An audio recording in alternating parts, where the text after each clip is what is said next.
And Rick, can you hear me? Yes, sir. Okay, so first of all, I'll ask if you can state your full name for the record, spelling your first and last name. Yes, sir. My full name is Diedrich Wall, Diedrich. Last name is Wall. Most people call me Rick, but that is my full name. And we'll call you Rick because that's what you're comfortable with. And I'll ask you if you promise to tell the truth, the whole truth, and nothing but the truth, so help you God. I do. Now, Rick, you're almost being provocative today because you have a Canadian flag behind you. And I never thought I would, as a Canadian, where my inside voice will say, oh boy, that's kind of an act of rebellion, a Canadian flag. But you have some interesting involvement in what I'll call the trucker movement. So let me just introduce you, and then I'll ask you to explain your story and what happened. But my understanding is that you are the owner of a trucking company in southern Manitoba, and basically your company does a lot of cross-border shipping since 2009, but you've been running the company for 11 years now. Correct. And that you became very involved in the trucking protests. Am I correct about that? Yes, sir. And basically in January 2021, you started getting involved in anti-mask rallies in Winkler. Yes, sir, correct. And then for first couple of months of 2022, you became involved in the Freedom Convoy. Right. But you were actually involved in what might be the very first cross-border blockade on January 17, 2022. You were one of the organizers of the first blockade. We'll talk about that later, but I'm just introducing you right now. Mm-hmm. So, correct. Okay. But before we get to the trucking part of this, I want you to share with us something that happened with you in Outdoor Church, because my understanding is in May of 2021, you got involved in an outdoor church. And so can you share with us your experience there and what happened? Certainly can. I'd just like to take a quick opportunity to just say thank you to the entire team at the NCI. I feel extremely humbled that I was asked to present or to share my story here today, and just thank God for all of you people on that commission that you guys are, donating your time and doing this. I think it's an extremely important part of Canadian history. So I commend each and every one of you for doing that. Again, I'm a God-fearing father of three. And the last couple of years have been rather interesting, to say the least. But yes, my journey in the freedom fight, well, I guess I became quite leery early on when the pandemic first started. There wasn't much scientific proof or anything at that point on which way was maybe the right or the wrong approach on this whole thing. But my critical thinking got the best of me early on. But yes, early in 2021, a good friend of mine organized the first Freedom Drive within the Winkler, Manitoba area. And I started helping and participating shortly thereafter. And yes, in early May of 2021, at this point, churches and everything were locked down. And of course, we as Canadians, or I guess like-minded people such as myself, felt extremely violated, that our constitutional rights to worship freely were now officially stripped from us. And so we thought it'd be a good idea to organize outdoor church worship services. What's the harm in that was our thought process during that time. But this was, of course, when the implementation of the outdoor gathering size had decreased to 5, I believe it was. Outrageous to think that only you're only allowed to gather with 5 people outdoors. But yes, it was during that time. So we organized. The first one was on May 5th, correctly. It was just at a public park. We made sure we stayed off. Like, there's a big stage in the city of Winkler where we conducted this, but we stayed off public property except for the fact of the actual grounds that we were at. We stayed off the stage. We just kind of set up our own little setup and had somebody come out to bring a message, sang some praise and worship songs. All the meanwhile, we had our chief of police not in uniform, off duty, with his personal vehicle. He'd park close to the stage and monitor basically our every move and counting how many people attended, and therefore got in trouble for it sometime later. So can I ask you, like, how many people would have come out to this event? If my memory is correct, I think it was between 70 and 100 people. We did this 2 consecutive Sundays in a row, so both times I think it was probably pretty average, between 50 and 100 people, somewhere in there. Okay, so, and I just want to make sure that I understand. So basically you've got 70 to 100 people in an outside park. Am I right about that? Correct. And they're singing hymns. Mm-hmm. And they're listening to, somebody give a message. Correct. So basically they're listening to preaching. Yes. And the chief of police, who's known, because this is a small town, is there in his private car photographing who's there. I understand your question. Like, are you asking? Oh, so you're asking whether he was in his private car taking photographs? Is that your question? Yes. Okay. Yes. In fact, that was the reason why he was there. He documented the event. Therefore, I guess justifying them later on finding all 3 of the organizers for these 2 events. We were all ticketed for each event.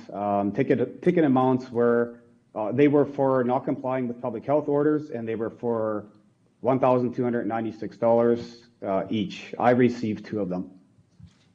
Right. So for your participation in outside singing hymns and listening to a sermon, basically over $1,000 in fines. Correct. And this is in the town of Winkler, Manitoba. Yeah, it's actually a small city. It's considered a city, but yeah, in the city of Winkler.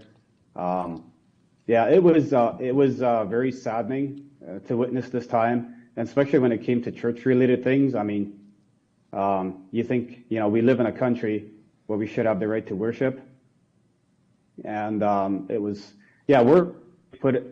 hardly put it into meaning what those times are like. And again, when you guys play these clips in between of our public health officers and premier, announcing these measures, it's sure those raw feelings come back, and it's still hard to believe that we went through that time. So can I ask you how it affected both you and your family and not to be able to attend church? Because my understanding is because of the fines, you guys only did the outdoor church twice. Correct. Yeah, they made it pretty clear that, anytime going forward, we were going to organize anything like this, that, more tickets could be issued. So, and again, memory doesn't serve me well enough to know exactly if that was one of the only reasons why we stopped. Because at this point, I myself was in the same shoes as Patrick that just testified. You get to a point where you see how unlawful, within the sense of law, all of this was at this point. And where do you just finally, draw that line and say, it doesn't really matter how many fines I'm going to get. I'm going to do what I'm convicted to do, what I feel God's leading me to do, and what I know is true to do. So, I mean, again, I don't recall exactly what the reasons were why we quit doing the outdoor worship services, but at this point, we continued on and had consistent outdoor rallies in the city of Winkler, kind of like they did in the city of Winnipeg as well. And that was ongoing. And again, even at those rallies, we had consistent police presence, again, documenting and so forth. And but as far as for tickets goes, those are the only 2 tickets that I received throughout the entire duration of the last couple of years. I know that we've been asking witnesses, what could have been done differently, and it seems to me clear that for protesting, the freedom protesters just had to get the Black Lives Matter people there, and they would have been okay. But we live and learn. Now, you got involved in what I'll call the Emerson, Manitoba, the first protest on January 17th, 2022. Can you tell us about how that came about and what that looked like? Yes. certainly. Sean, you're breaking up a bit there, so I hope. And I you hope were I'm coming too, in okay. but you're better now. Are we okay I'll on your just end? wait for the. There we go. Okay, you're just breaking up there a bit. But yes, so basically, yeah, I run a trucking company, cross-border trucking company. So for our company, it's extremely important that we can cross the border. That is and me and my wife talked about it many times and prayed about the whole situation. If the time would come, I'm sorry, I seem to be breaking up here. We can hear you fine, so Okay, please okay, continue. great. Okay, awesome. So we basically said to when the time would come for the truckers to take a stand, we were not going to take a back seat. And again, there was talk about the mandates, about the vaccine mandates being imposed on the truck driver, which again, we have to remember, the truck drivers were the heroes throughout the entire duration from when COVID started up to this point. Willing to go where nobody else was going to go. And so they basically went from hero to zero pretty quickly. And now, when they had basically imposed the mandates, I think on all industries at this point, it was time drivers as well, for those that had chosen, for whatever reason, some very obvious reasons at this point, to not get the vaccination. And again, like I said, we told ourselves that if that point came, we were going to take a stand. And when it was announced that on January 15th, 2021, the Canadian start to implement drivers needing to be vaccinated or have a negative PCR test upon arrival, or otherwise would need to quarantine for 14 days and also could likely be ticketed as well. So that said, within literally a couple of days, and a bunch of help from a whole lot of people, we called it a slow roll protest at the Emerson, that's the Manitoba-US border on Highway 75, just south of Winnipeg. And that was on January 17th. We arrived there at 3:45 a.m., if I remember correctly, or maybe it was 4:45. It was very strategically planned. We know how busy that port is when it comes to truck traffic.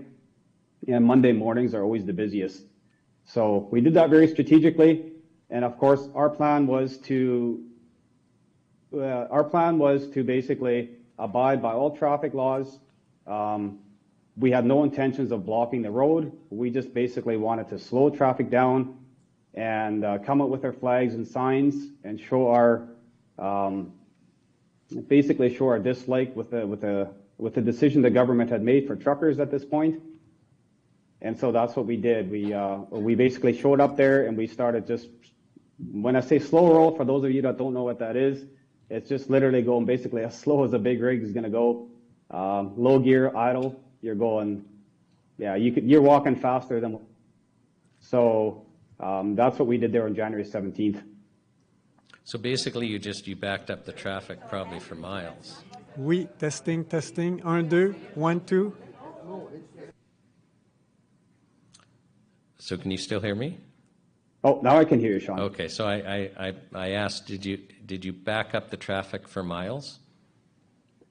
Yes, it certainly did. It was very effective.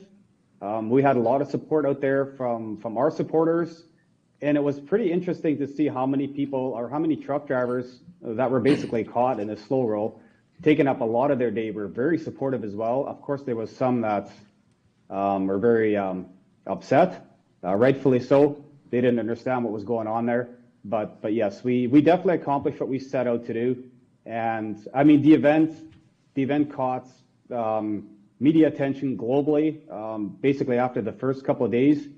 And it was the start of the trucking movement. Well, I have to state that the Freedom Convoy to Ottawa, this was already in full stages of planning. I had no participation in planning for the Freedom Convoy to Ottawa, but we just saw it was important to do this protest at the border on January 17th.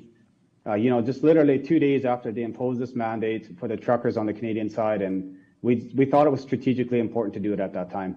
Now, you didn't plan the Ottawa trucking protest, but you did have your trucks participate. Can you tell us about the participation of the trucks from your company?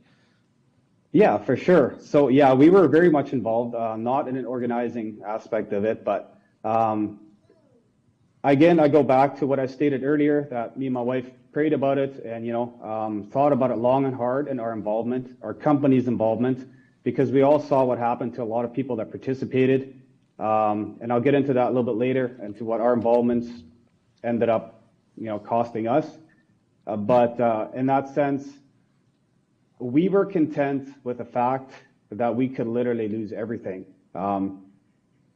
It was a pivoting moment in the whole movement, I feel, but we just felt totally at peace with it, because I go back to stating what I said earlier. It felt like a true conviction that this is what we needed to do, and no matter what the outcome would be, at the end of the day, we would still feel good about that decision, because we followed the path of what's true and right, instead of Right. just And sitting back and. I'll just interrupt you, but if you can just, because we've got some time constraints, if you can tell us about your participation, what your company did.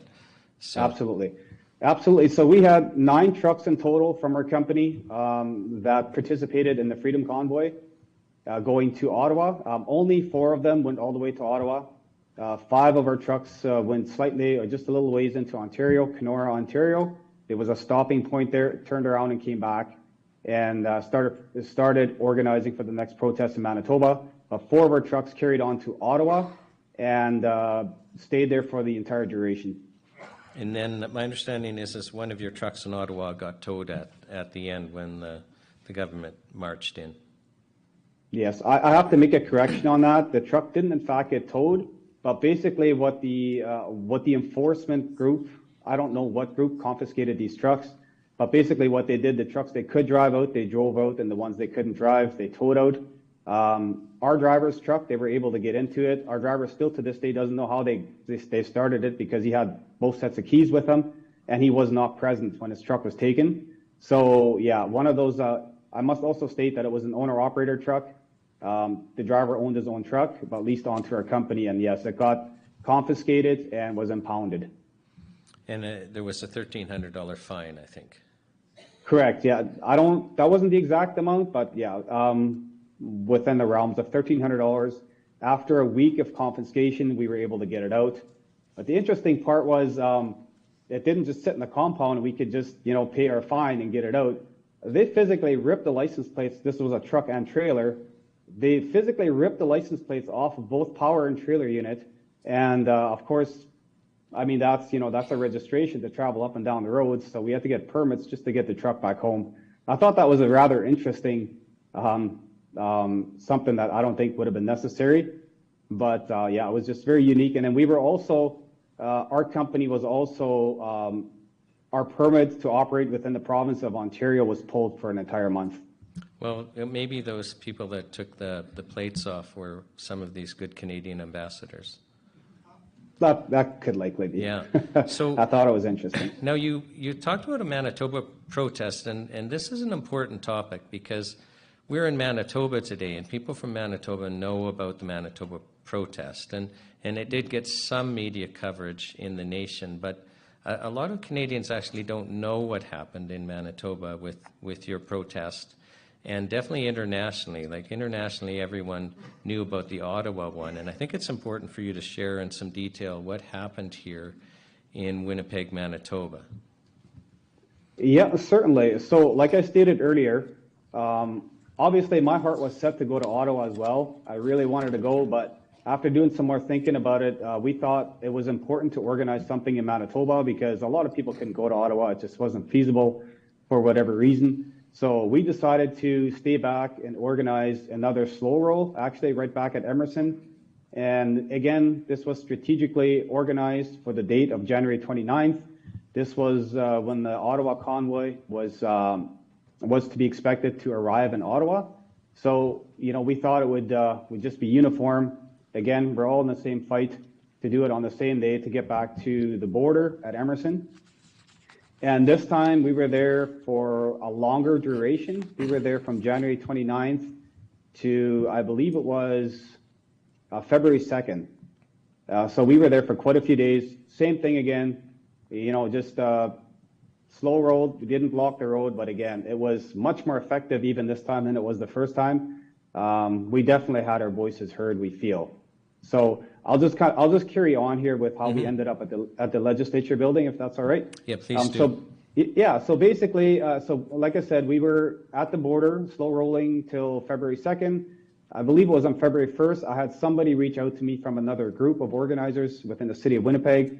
They were saying that they were planning a protest there, and they would love for the truckers to join them. So we did some thinking about that and thought it would be a good strategic move if we go to our local legislature building within the city of Winnipeg, and of course it'd be smaller scale, but in a sense the same thing as to what was happening in Ottawa. So we took that opportunity to refocus our efforts and took a day off, but then on January 4th, once again early in the morning, I believe it was at 3:30 a.m. or something like that, that we arrived at in front of the legislature building and set up the trucks, and the trucks that we had there currently, 4 of them, I think we came there with big rigs. And then the rest of it kind of just formed on Broadway and Memorial. The rest of it formed kind of like Ottawa, smaller scale, but people started setting up. You know, we had people with food trailers come out, all kinds of things like that. Just stop you. It wasn't just your trucks that were there. There were other truckers. Like there were like 40 to 50 trucks. Yes, sir. I think at the height of it, there was around 50 trucks. And then, of course, you know, a lot of other participants. There was one Saturday where a whole bunch of farmers came out and brought their tractors out. I mean, the boulevards were lined with farm equipment, farm tractors. And yes, a lot of big trucks and a lot of local supporters came out throughout the duration of the protest there. It was an amazing, it was an amazing expression of, not expression, but it was just, the whole event was just, I can't hardly put it into words. You kind of had to be there. So, but it was a very interesting, from an organizer perspective, it was a very unique and interesting experience. I can only speak on behalf of myself, who went through it. I was one of the organizers there throughout the entire time. So the continuation of the negotiations with the Winnipeg police, they were awesome. I can't give them enough credit. They were very respectful to us, but they had a job to do. But there was daily negotiations as to things we could and could not do. But I mean, their strategy was to eventually get us to leave, and which that ultimately did happen after a couple of weeks. Now, was the protest peaceful? Yeah, 100%. The only unpeaceful event that there was at the legislature protest was, what we believe was an Antifa supporter. It was somebody that did not support the movement, so basically came through the crowd with an automobile and struck several pedestrians. Well, I guess several supporters that were there at the event. That was a pretty scary moment that happened early on in the protest. That individual was arrested, I believe, if I remember correctly. I didn't follow the story too much afterwards, but that was the only unpeaceful thing that I would have recalled. I mean, it was just like Ottawa, just a smaller version. All the stories you hear, people coming to support, like farmers coming out, bringing fuel for the big trucks, huge groups cooking food every single day for everybody. And it was just, there was just more unity there than anything else. So it was really the community coming together in a joint protest to seek change. Absolutely. I'd like to also add, just to answer your question more thoroughly, whether it was a peaceful protest, the chief of police, and someone might be able to correct me and remember this better, that was at the event, chief of police, after everything was said and done, deemed this to be one of the most peaceful protests in the history of Winnipeg. So we took some credit for that, and there too, we tried to do our utmost throughout these negotiations daily with the Winnipeg police to meet with what their ask was of us, at the same time trying to hold the line and kept reminding them as to why we were there as well. Now, my understanding is the purpose of being down there was you guys were requesting a dialogue with the provincial government and Premier Stephenson. Am I correct about that? 100%. That was our ask. We merely wanted a conversation with the Premier's office, and we were denied that right the entire time. And what was kind of painful about that, I'll make it real quick, there was I believe it was a week, or was it maybe 2 weeks after we left the site that our protest ended, the Ukraine thing started. And of course, I respect everybody. I respect the Ukrainian people. They definitely had the right to do, while they gathered at the legislature building, basically. And Heather Stephenson had no problem coming out, addressing her concerns and her support for these people, which I think is awesome. That's great that she did that. But we just thought, as organizers for our event, we're Canadians. We're pleading for you to have a conversation with us, and our ask isn't anything complicated, right? We're just, we're asking to simply have our constitutional rights and freedoms back. But yet she had no problem addressing them when she denied our rights and ignored us the entire time we were there. I thought that was a pretty sad example of a public servant that's there for all Canadians, not just for a select few. Now, we've heard the same from some people that were at the Ottawa protest. We had Tom Mazzaro indicate that at no time did any member of the federal government actually speak with them. But at the end of the day, and I just thank you on behalf of Canadians and actually the entire world, because you truckers woke us up. And at the end of the day, there were some changes made because of the actions of truckers like you. And I know you've thought about that, but it just seems to me that you guys exposed some things. And can you just share with us what you think was accomplished? Absolutely. So the question was asked many times by a lot of people. So what do you guys feel that you accomplished? What was your wins? For me, it was pretty simple. Well, as most will remember, during the protest time, different provinces started to announce that they were going to start lifting restrictions, including Manitoba. Before we left, they announced that they were going to lift the mask mandates, which we thought was huge. And I mean, no credit to self or any of the organizers. I think most of us were all fairly like-minded.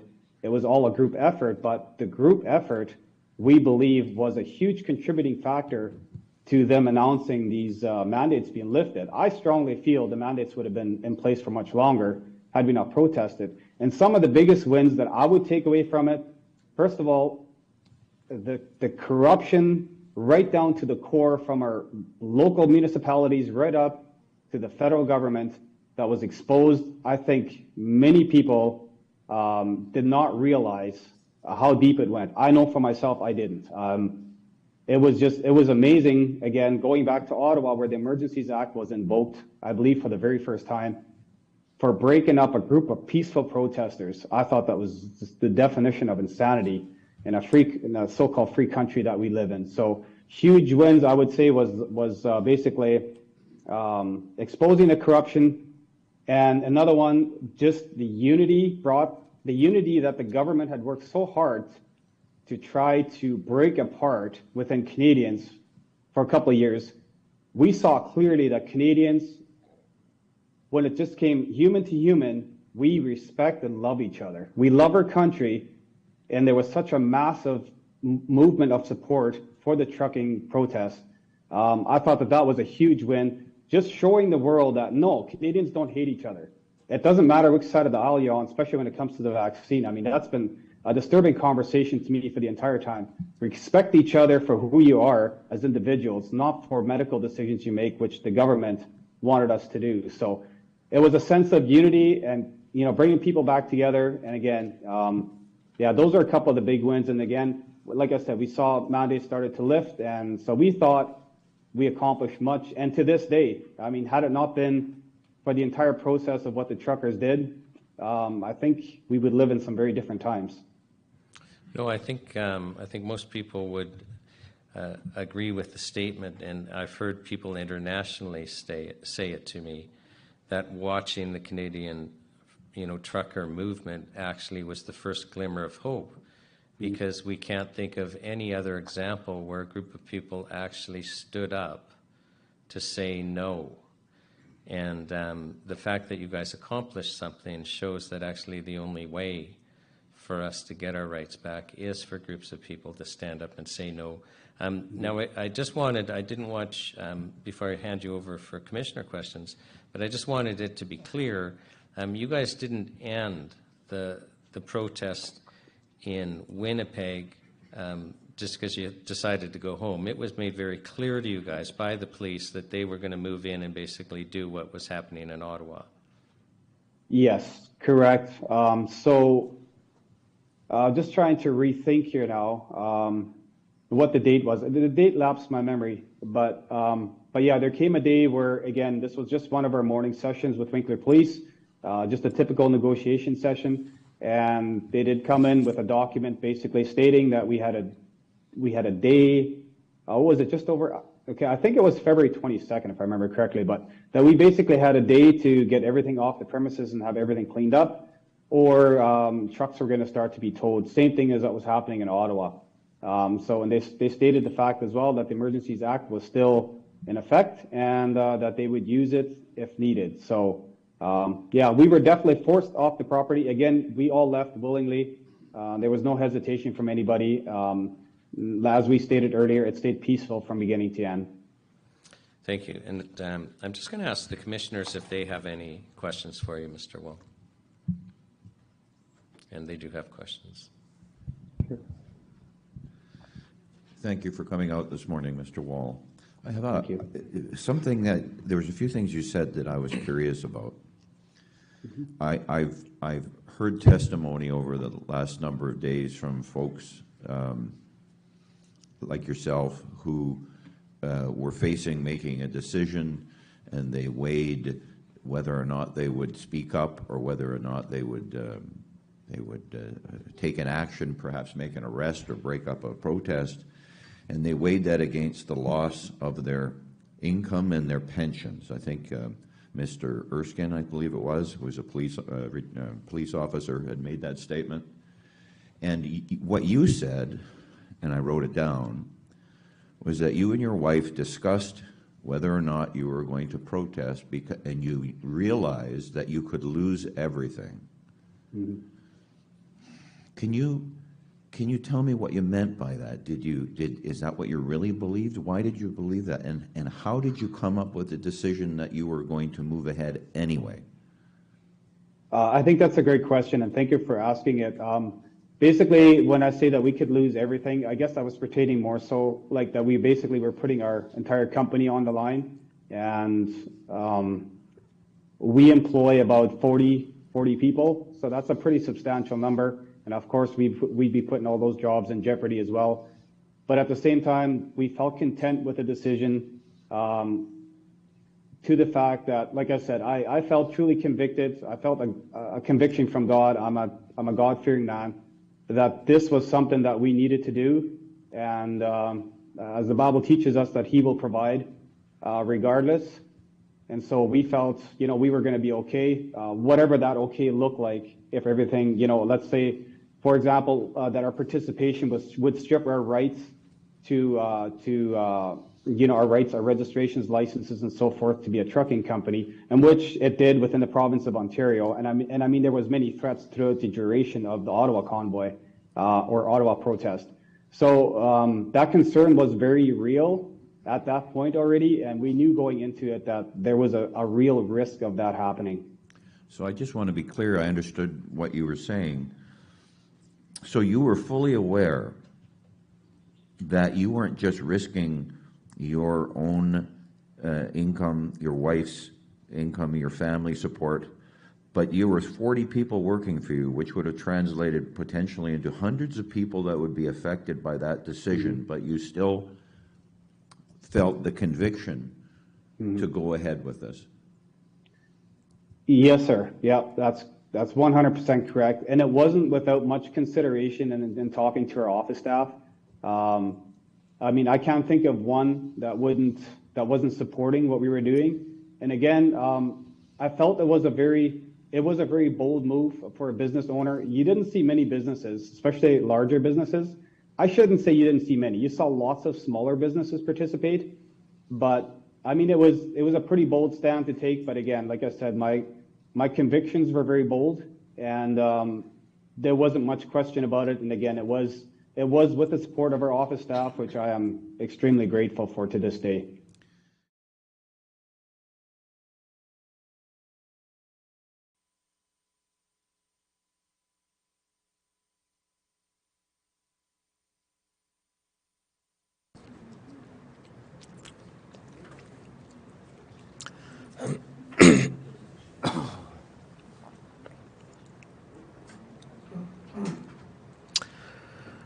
Welcome to Day 3 of the National Citizens Inquiry in Quebec City. Bienvenue à la commission d'enquête nationale citoyenne à Québec. My name is Sean Buckley. I'm a lawyer that has been volunteering with the National Citizens Inquiry. Mon nom est Sean Buckley et je suis l'avocat qui s'est porté volontaire pour la commission. I'm from Alberta, and coming from Alberta is important at this time because there's a synergy between Alberta and Quebec. Je suis d'Alberta et le fait d'être d'Alberta est important en ce moment parce qu'il y a une synergie entre l'Alberta et le Québec. Quebec and Alberta have been the two provinces that have traditionally been most concerned about provincial rights. L'Alberta et le Québec ont été traditionnellement les deux provinces qui ont été les plus soucieuses des droits. And flowing from that, Quebec and Alberta have been the two provinces most concerned about freedom generally. Et conséquemment, l'Alberta et le Québec ont aussi été les plus soucieuses des libertés.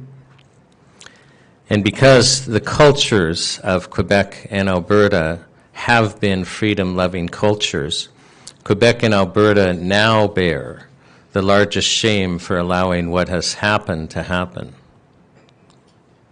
Et puisque le Québec et l'Alberta sont les deux provinces qui ont le plus de soucis pour la liberté, c'est les deux provinces qui ont aussi été le plus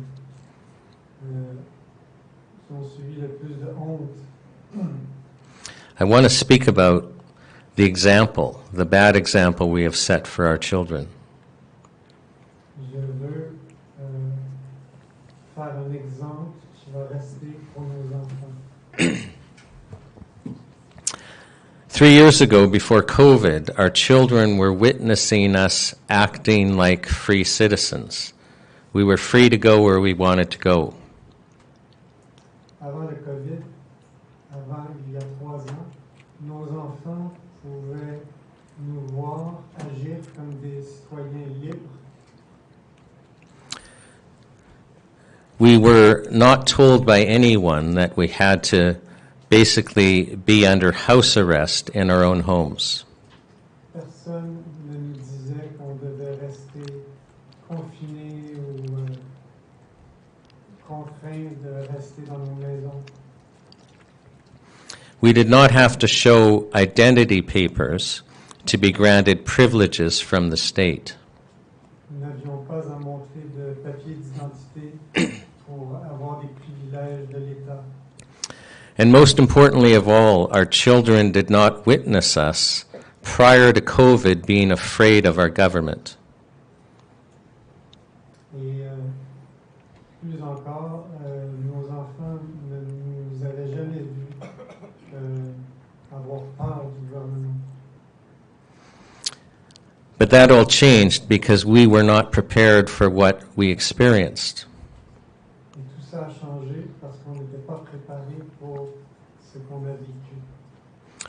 Our children watched us stand by silently while we were told that we were confined to our homes. Nos enfants nous ont vus rester là silencieux pendant que nous étions confinés dans nos maisons. Our children watched us stand by silently as our schools and economy were shut down. Nos enfants nous ont vus rester là silencieux pendant que nos écoles étaient fermées. Our children watched their parents for the very first time being afraid of their government. Nos enfants nous ont observés pour la première fois avoir peur du gouvernement.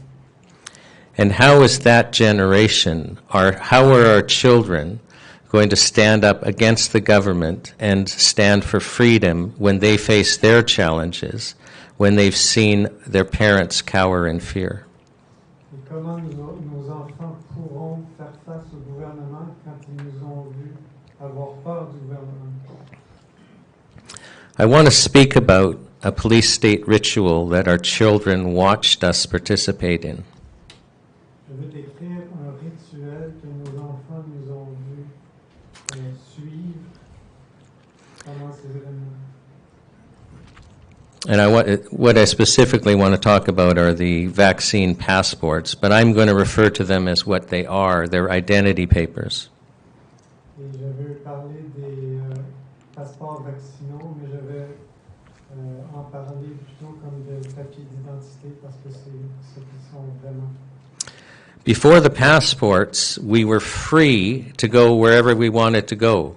If you wanted to go to your kid's hockey game, you could go. If you wanted to go to a restaurant, you could go.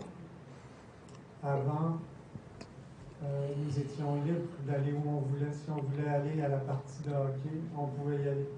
Si on voulait aller au restaurant, on pouvait y aller librement. And we knew we were free to do these things because we did not have to ask permission from our government. We just were free to do them. Et on savait qu'on pouvait faire ces choses parce qu'on n'avait pas besoin de demander la permission au gouvernement. On avait simplement la liberté de le faire. But all of a sudden, we found ourselves in a situation where we had to participate in a police state ritual of showing identity papers to do things we were once free to do. Et subitement, on s'est retrouvé dans une situation où on devait obéir à un rituel d'autorité policière et montrer des papiers pour faire ce qu'on voulait faire. And I need you to understand that the act of showing identity papers for permission to enter a place or be part of an activity is actually a police state ritual that conditions your mind.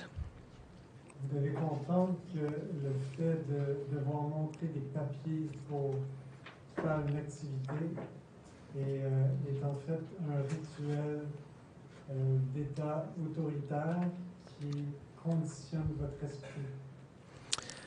When you have to show your identity papers to be able to enter a restaurant, psychologically the message from the police state is that you are not free to enter the restaurant, but you must perform a ritual to be granted permission from your master, the government.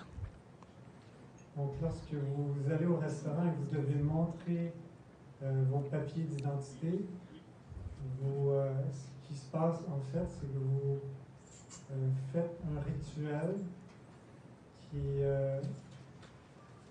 où vous devenez le serviteur d'un maître pour être en mesure de faire l'action que vous désirez faire.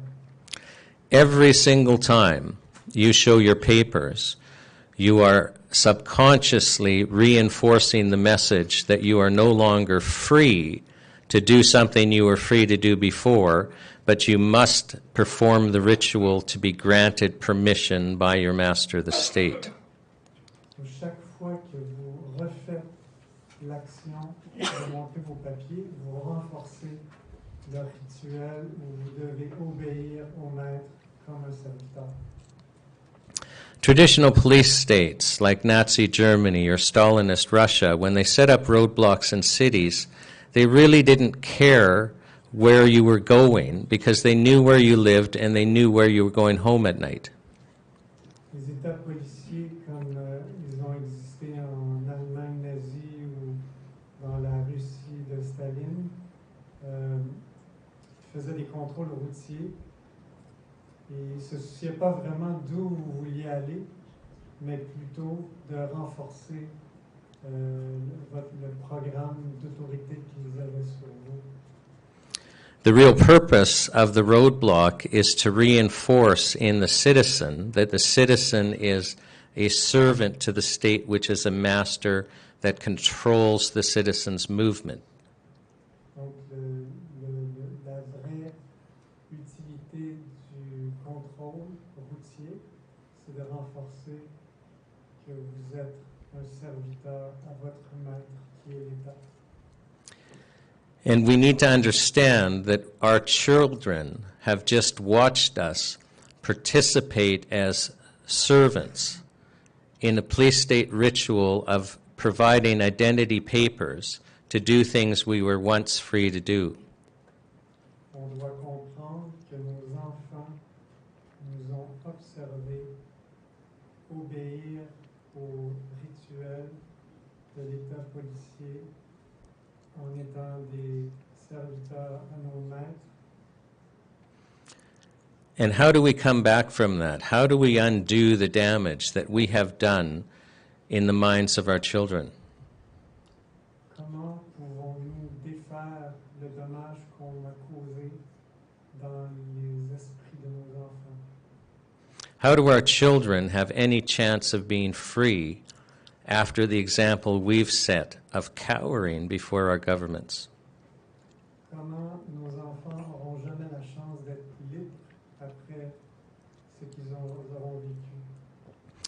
And that's the decision that you have today, because we're in a situation where you need to make some choices.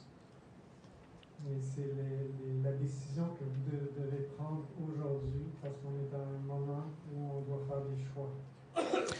We are at a crossroads in Canada where if the citizens do not start standing up for freedom, our children will find that they have no freedom. On est à la croisée des chemins au Canada à un moment où si on ne prend pas la décision de se lever, nos enfants ne pourront pas avoir de liberté. So I'm going to urge all of you to basically understand that you can no longer sit on the couch. You can no longer just watch other people stand up and try to protect your freedom. This is the time that you must take personal responsibility. Et je vous lance un appel de vous lever. Ce n'est pas le temps de rester assis et de seulement regarder, mais il faut prendre action. But I also want you to understand that you no longer need to be afraid because you are no longer alone. C'est important aussi que vous compreniez que vous n'avez pas à avoir peur parce que vous n'êtes pas seul. We are many, and we are beginning to stand together. And so I'm very proud to be in Quebec, which is essential. This nation will not become free again without Quebec demanding freedom. So I'm proud to be here standing with you. Nous sommes plusieurs à nous lever et je suis fier d'être ici au Québec et de me lever avec vous.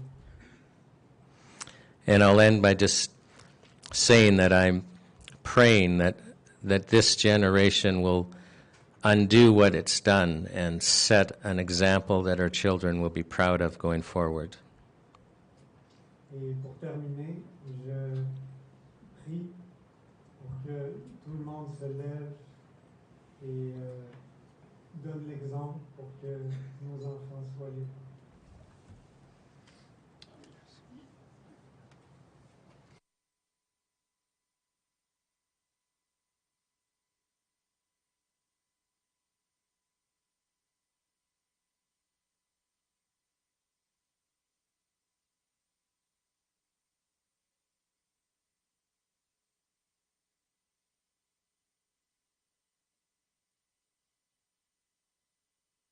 Is paid by donation by citizen. There's a silent account, and we have T-shirts, and it starts with the commission in Quebec. And if there's something that you like, you put your name and your phone number, and this afternoon we're gonna, during the break, and we're gonna see who has won the different prize. And around 4 o'clock it will be done. I hope you have a good day. It's going to be intense as the other days.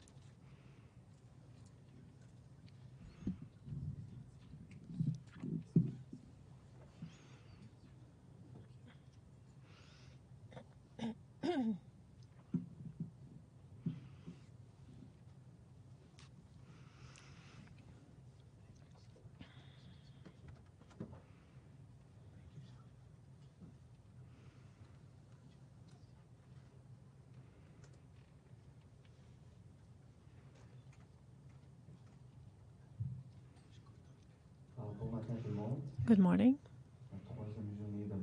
This is the third day.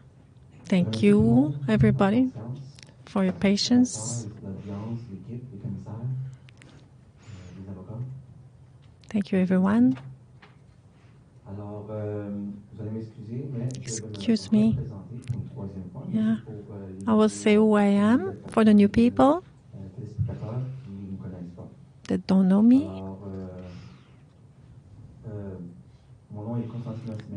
My name is Constantinos. I'm a lawyer.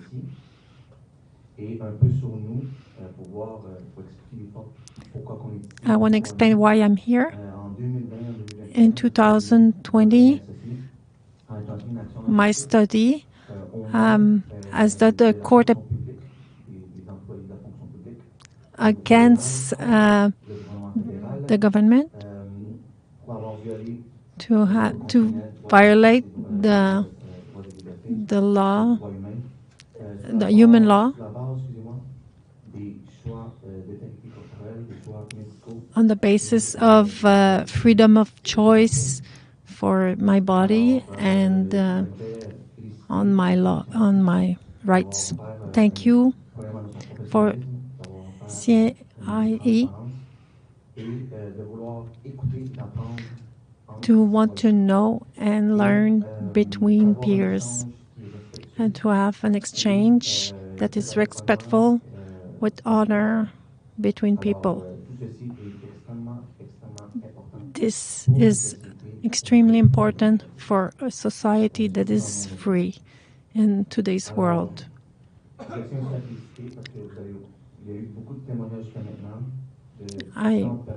All the testimonial of different people from different backgrounds. Today, we have other people on other perspectives that come from different backgrounds. I want to say welcome to Jérémy Miller.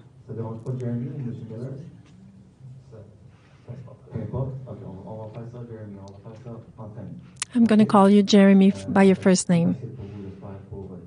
Might be easier. Take your time, feel at ease. I'm going to start with the oath.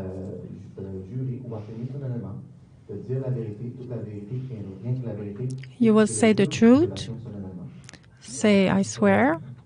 Yes, I do. Your name? Jérémy Miller. J-E-R-E-M-I-E-N-I-E-L-L-E-R. Parfait. Alors, Jérémy, nous allons commencer. We're going to start around from the start on the subject of vaccination. That first day, some questions arose. I had questions before the vaccination, but at the moment that I had to choose at the end of May or beginning of June 2020, we were discussing about that. I don't think it's important, but I don't know if everybody get the vaccination. I don't think it will have an effect on the pandemic. I was looking at a statistic that came from Israel, and they had a lot of vaccination there. I don't want to go into details, but in 6 months, we're going to be back at the start. And actually, that's 3-4 months later, and we had the Delta variant, and then we had Omicron, and 7 months later in Quebec, we had around Christmas time, and they had like you had to stay home, and then if you take the vaccine, I was against that, the obligation, and I wanted to talk from a place that was accepted from the others, and I didn't want to be called name, like being called wacky, and not to be listened to. That was the only reason that I wanted to be vaccinated, to be accepted. The first dose, how was it for you after the first day? 24 hours later, I was at work working, and slowly I had problems to breathe and had pain at the breast, chest for 2 and 3 hours. Not that long, but I was still worried. I didn't go to the hospital directly because it went away. It was 24 hours after the vaccine. And I didn't think about it until the second dose. 1 month later, I went for the vaccination. I go there, and the nurse look at me. There were 4 or 5 around me, and you should go see the doctor. You should ask a doctor because you had the second effect. And then I take an appointment with my family doctor. My question at that time was, what are the risks to take the second dose in my situation? Because I had this effect in the first, and we know that it can be 10 times worse. And I want to know the risk. Did you see cases like that, and what should I do? The answer of the doctor was, there's more advantage than problems. I wasn't satisfied with this answer. My work is about what to do with the risk, and I wanted a better answer than that. Like, in my personal situation, and I heard stories about 2 other people that are not close to me but are contacts, and that heard different things from their doctors. And in one case, 10 years, for 10 years, she had heard that, you shouldn't take vaccination because you had effect to your immunity. And the second person, she had a tendency to have thrombosis, and the doctor said, yes, take it. And evidently, she had the same thing. She had thrombosis. And so you wanted to do the balance between the risk and advantage. Did you feel that you were free to make your own mind? No. The answer that I had was more or less the message from the public health. There was not the answer for me specifically. It was very general. So I decided not to get the second dose following that meeting. And your history? Did you have problems before that at that level? No, it's only related to the first dose. I didn't have problems before that. But I knew that I was in the population more at risk to have this problem. I was in that category. I had this information before to go to see my doctor. But I wanted to have a clearer answer. And as somebody that's healthy and young, what your doctor would have said to you. My doctor didn't say it, but I knew that I had risk of being a young man to have pericarditis, and he's talking about a friend of his wife who had problems. I wasn't ready to make my health on the balance. And this doctor, was it your doctor for a long time, or was it a new doctor? Okay, he was my family doctor. I only saw her once, but she went on vacation, and it was somebody else that was taking her place. And the next step, your experience in society, and I work in aviation. And the first day of I lost my job.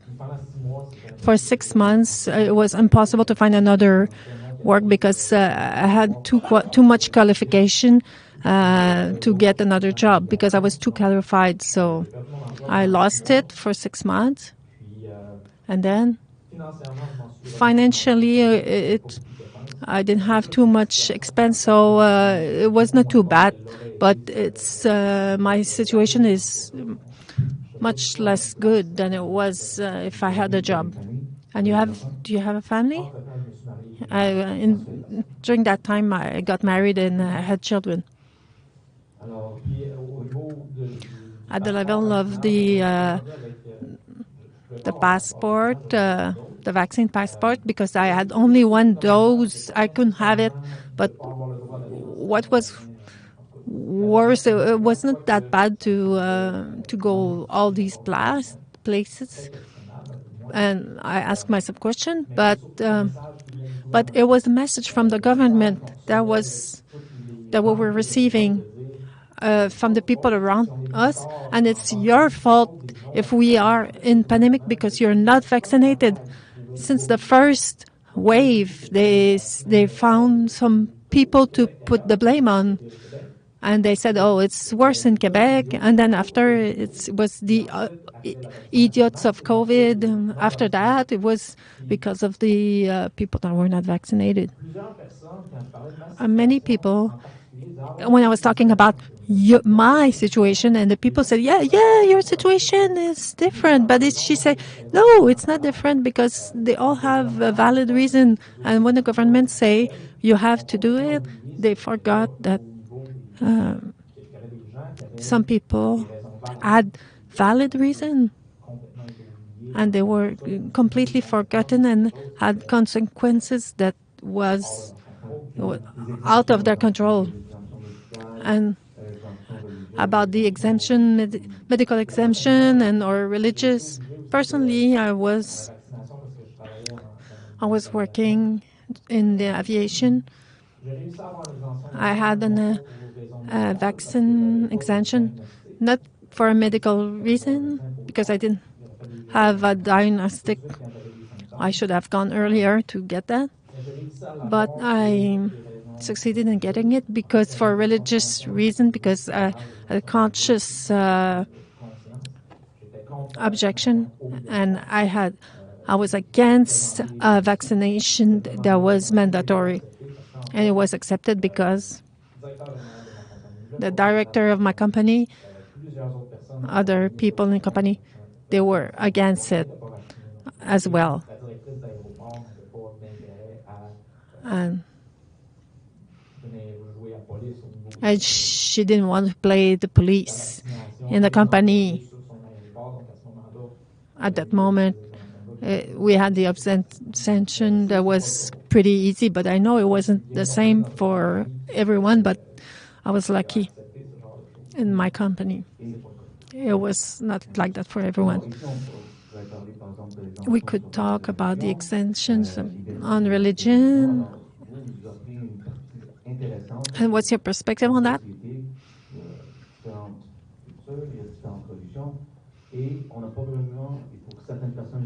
For many people that don't go to church, didn't have the experience, can be a mosque.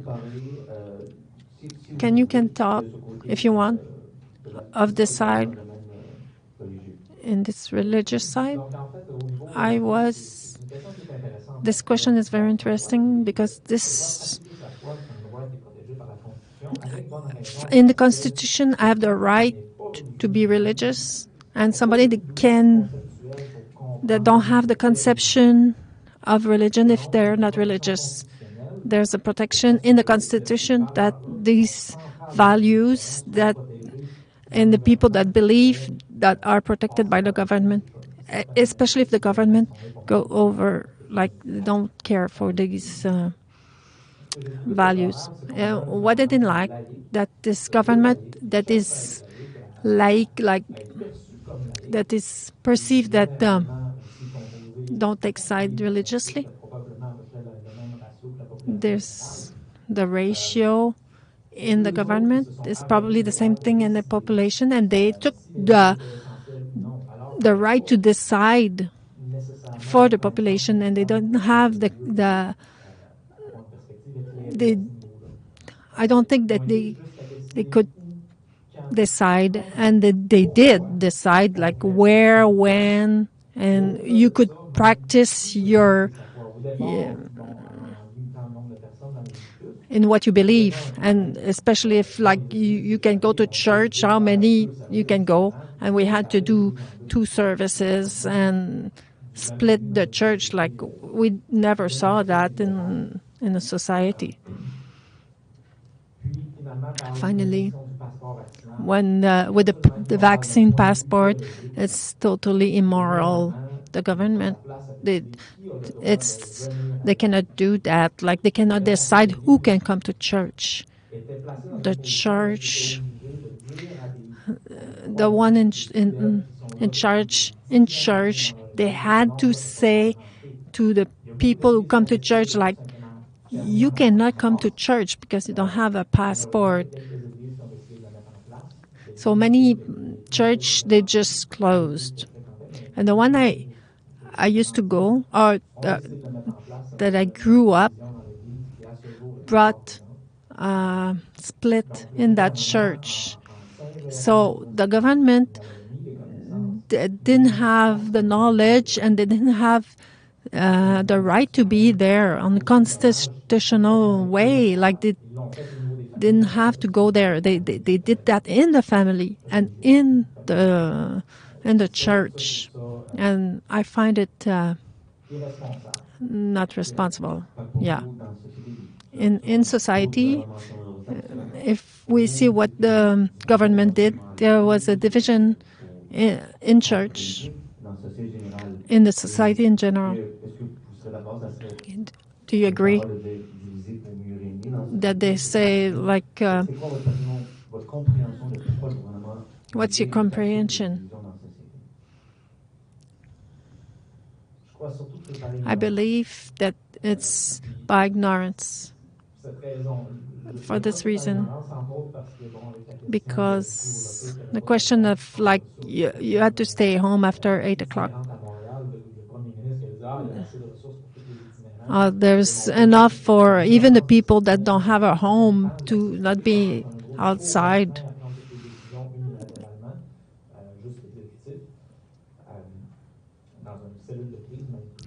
In a crisis, I think in the religious section, like, they didn't have the knowledge there. Do you have anything else to add?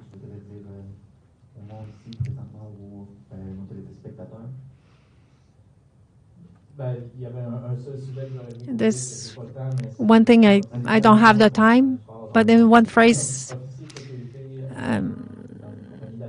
in aviation, my work is with risk. Many things that from concept I have question. I have a lot of question. Very how they managed that pandemic, principally on the effect of the measures, on long-term measures, and they refuse, the government, they refuse to do it on all levels, and they don't want to investigate it to see what effect it had. And we would like to learn for the future. And the government say no, and I cannot understand that. Dernier commentaire. Selon Last thing. vous savez, dans la gestion des risques, ça aurait pu être fait mieux. It could have been done, especially since it's your work to do that about the risk and a more human approach. Yes, the risk and it was done very quickly and wasn't explained. That's the first thing. And analysis for the effect that long-term effect, and they even refuse to do it. So there's no excuse for that.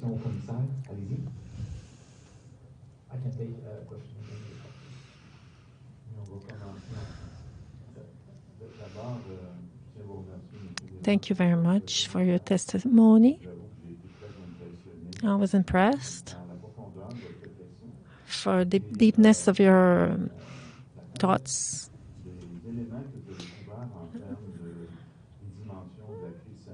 and everything about the sanitary crisis, like all the aspects. When I was closing my eyes, if you were like older than what you are, and I'm surprised to see you that your age, that are young, that you take position. I have a few questions. You said that you made some analysis, and that's your work because to manage risk, and your mind is made like that to find some conclusion. And then you saw that the vaccination is not good for you, but you still got first dose, even if you analyze the risk. Even if it was not mandatory, you got the first dose. Was that right? Yeah. At work, many people, and in society, the people. And your position was, I'm not opposed to vaccination in ideologic way, but in this case, I want to express my opposition, and I want to show. I want to show that by getting vaccinated, in this world, the image is more important than the content, and that's the reality, and that's very. If I was not vaccinated, and people would say, you think only about you, and many people that are not vaccinated are very solidary, and it was not a question about thinking about yourself, but I didn't want people to see me like that, so to be able to talk about the mandatory of taking the vaccine, I took the vaccine to be heard. What I think I heard is that you had a conversation with other people that were giving the vaccine, and you told them that you had some effects. And what did they say? That in your case, maybe you should see your doctor before getting the second dose. And the other testimonial, people in your same situation didn't get the same answer. So can you tell me more about this conversation with the nurses?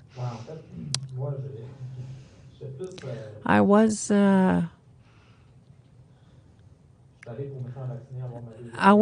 to get my second dose and get it over with. And when the nurse said, wait, I'm going to talk to my superiors.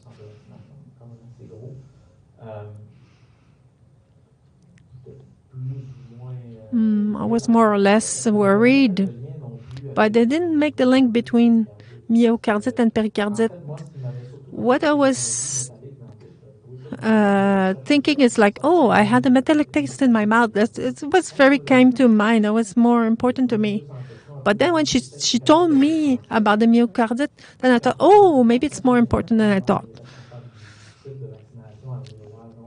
And there were 4 of them saying the same thing. So, and we are not comfortable to give it to you before the doctor or say something about it.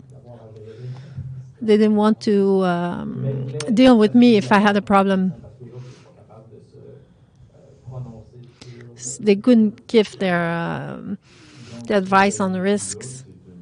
What you lived, it shows that this kind of questions in where they give the vaccine, that you can actually ask questions even though many people don't give answer. First dose, there was no question. There was no question because I was healthy. So it was very easy to get the first vaccination. But at the second vaccination, they were asking more questions, especially after the first dose. So that's how they got it. But the nurse was more worried than the doctor. The doctor said, well, there's no problem, especially 1 month later. My other question about discrimination, about mandatory vaccine,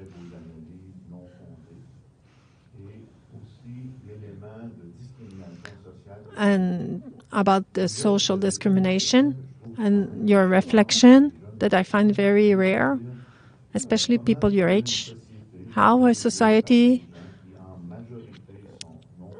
and people that don't believe in God can't know how it is for some people that believe. And when you thought about that, I remember one word on democracy. In democracy, we have to put some protection, the minority in society, of the tyranny of the majority. Isn't it what we lived, especially in people that believe?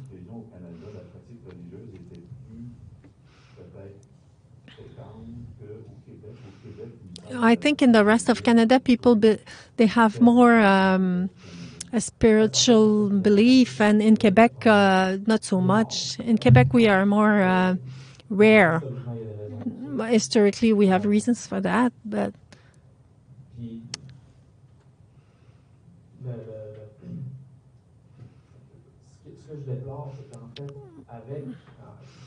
what I'm not happy about it, if we go back to March 2020, at the beginning of the crisis, there was a button panic and everybody talked, and then there was no protection. They were not there anymore, especially for the minority. They were put aside for the crisis. For small people that didn't have perspective, that didn't let to protect the minority. And we saw that the effects it had on the people that were on the fringe, the people that was poor, people that were religious. For me, it's there's no excuse for that. We have some institution for a reason, and so we have a government that it was more simple and more easy, like just we put that aside.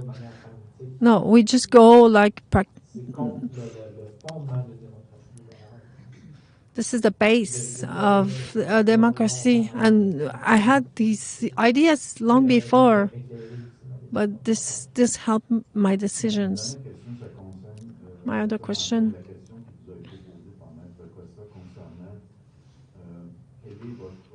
What is your position towards what happened during how the government managed the crisis, and your attitude towards it? How you explain it is people don't know, they're ignorant. But when you see all the information now that is available, until when we can say people are ignorant?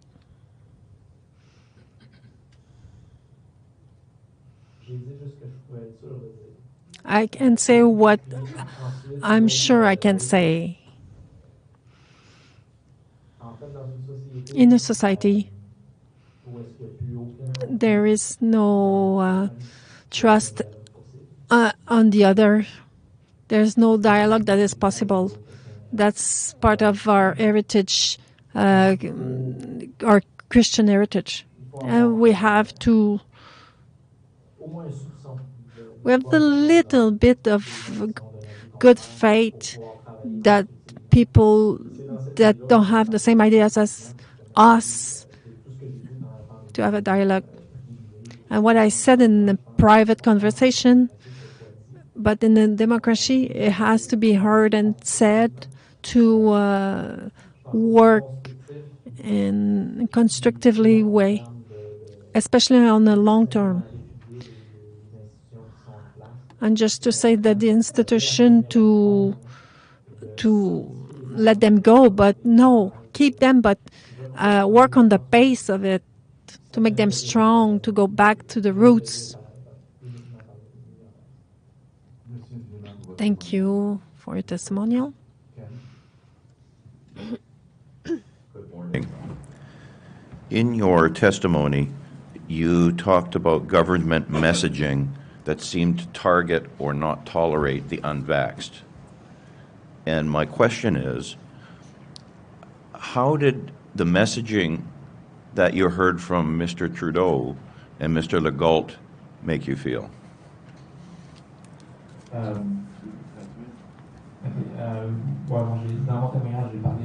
In my testimony, I talked about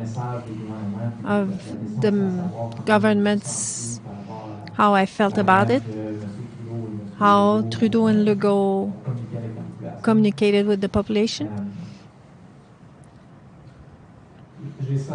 I felt like a lack of respect and to be a lack of being heard. From the start, very surprised. Eventually, you get used to it after 3 years of that.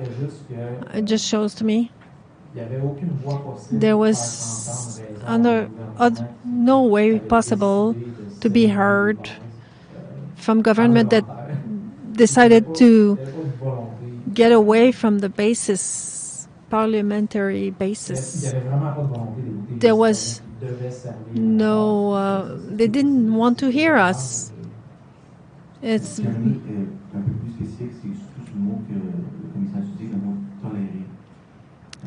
about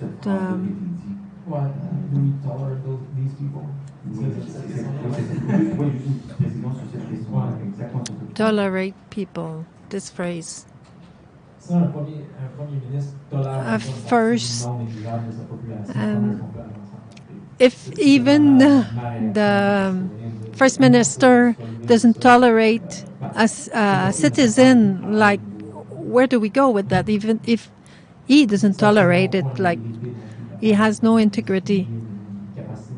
He doesn't have a way of hearing and make the society go forward. The way he talks, he excludes people.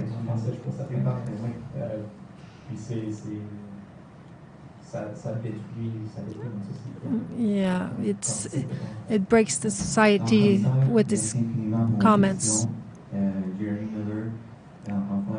Thank you from the heart for your testimony. Thank you. Good luck. Thank you. Thank you.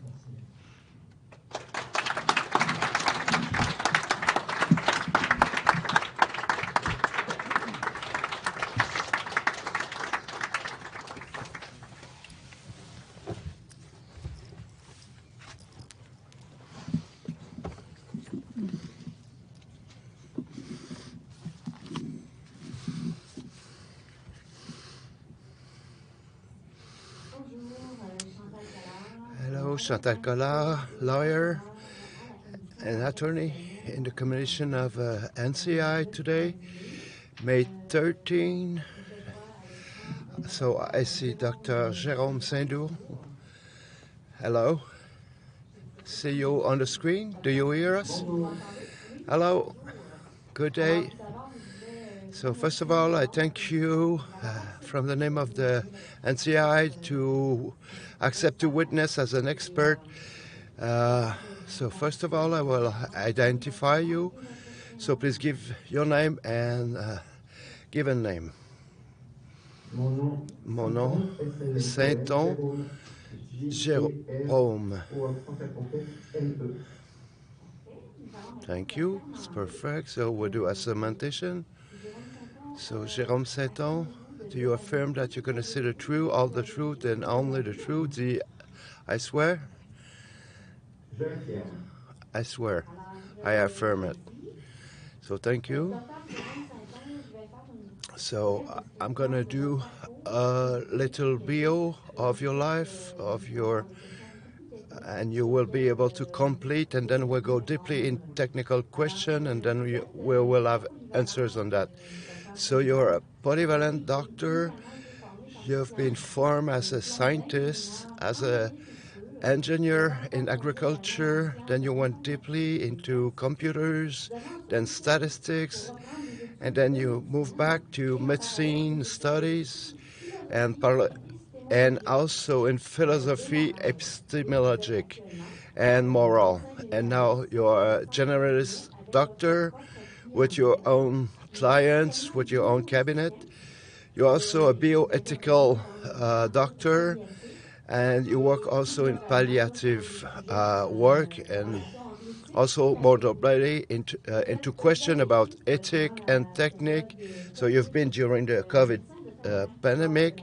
You've been work in the underground. You were working at SOS Doctor. So both at home and at the home of your patients. Could you speak about that period as a doctor on the ground?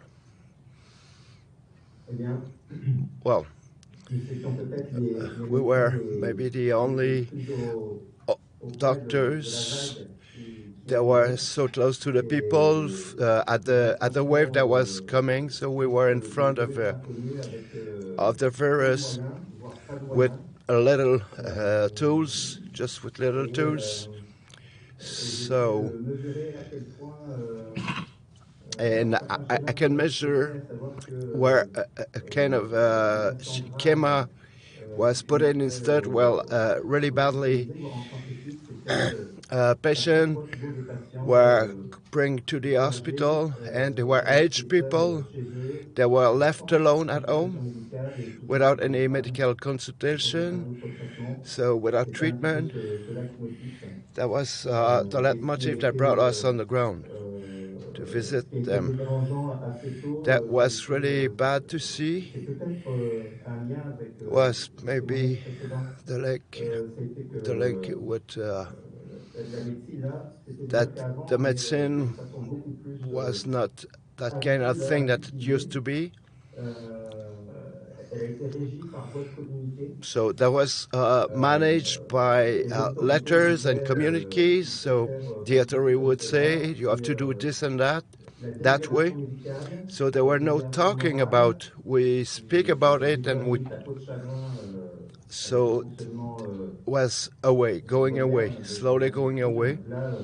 There were no way, and it disappeared, no way to speak. So that's a synthesis. It will belong to all, explain all that thing that we've been through living in it. So you've made a lot of evaluations of the safety of the vaccination.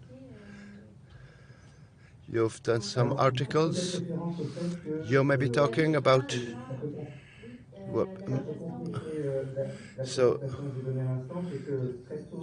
yeah, it completes what I was saying. So really first, there was this proportion, unbalance of what we were living, of the good moral and way of doing medicine, So really fast. I've done my own research with other colleagues. So in medicine, we have to read the medicine research and do our own and really understand what articles are and make a very thin analysis and resume them and put them in front of each other. So that's a big job to do that I have started really early in the COVID. So maybe you're talking of one of those work that I've done that I just published. That's a review of, that was evaluation of the safety of the vaccination of COVID by the Pfizer injection. That's one of the work I've done. So yes, I can speak about it. So how was the evaluation, the risk evaluation of the Pfizer company plan? So yes, that was one of the questions that I've been looking at. I will share my screen. I have some slides to show you about that. So that's going to be easier. So maybe you can see it. So look. So that was the risk plan of Pfizer to the pregnant women. There was there were a lot of versions of that, nine versions of those. So the first one who went out with the vaccine was saying we don't know what is the risk with the pregnant or breastfeeding woman.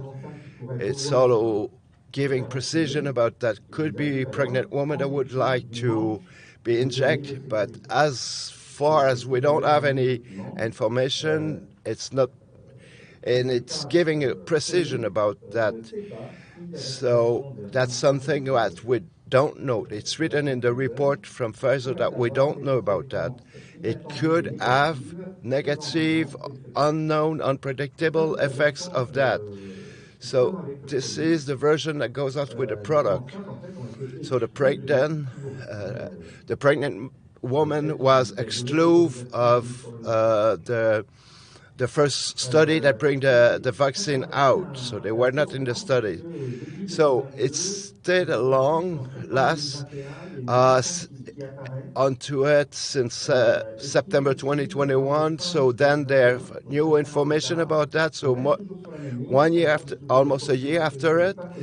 So we still didn't know what the risks were for the pregnant woman about it.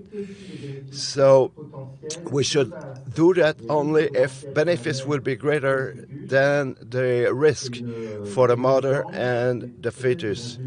So that was looking, that's in evidence, but they wrote it down 9 months after in their information. We can talk about that later on, but it is not possible to know the beneficial and the risk.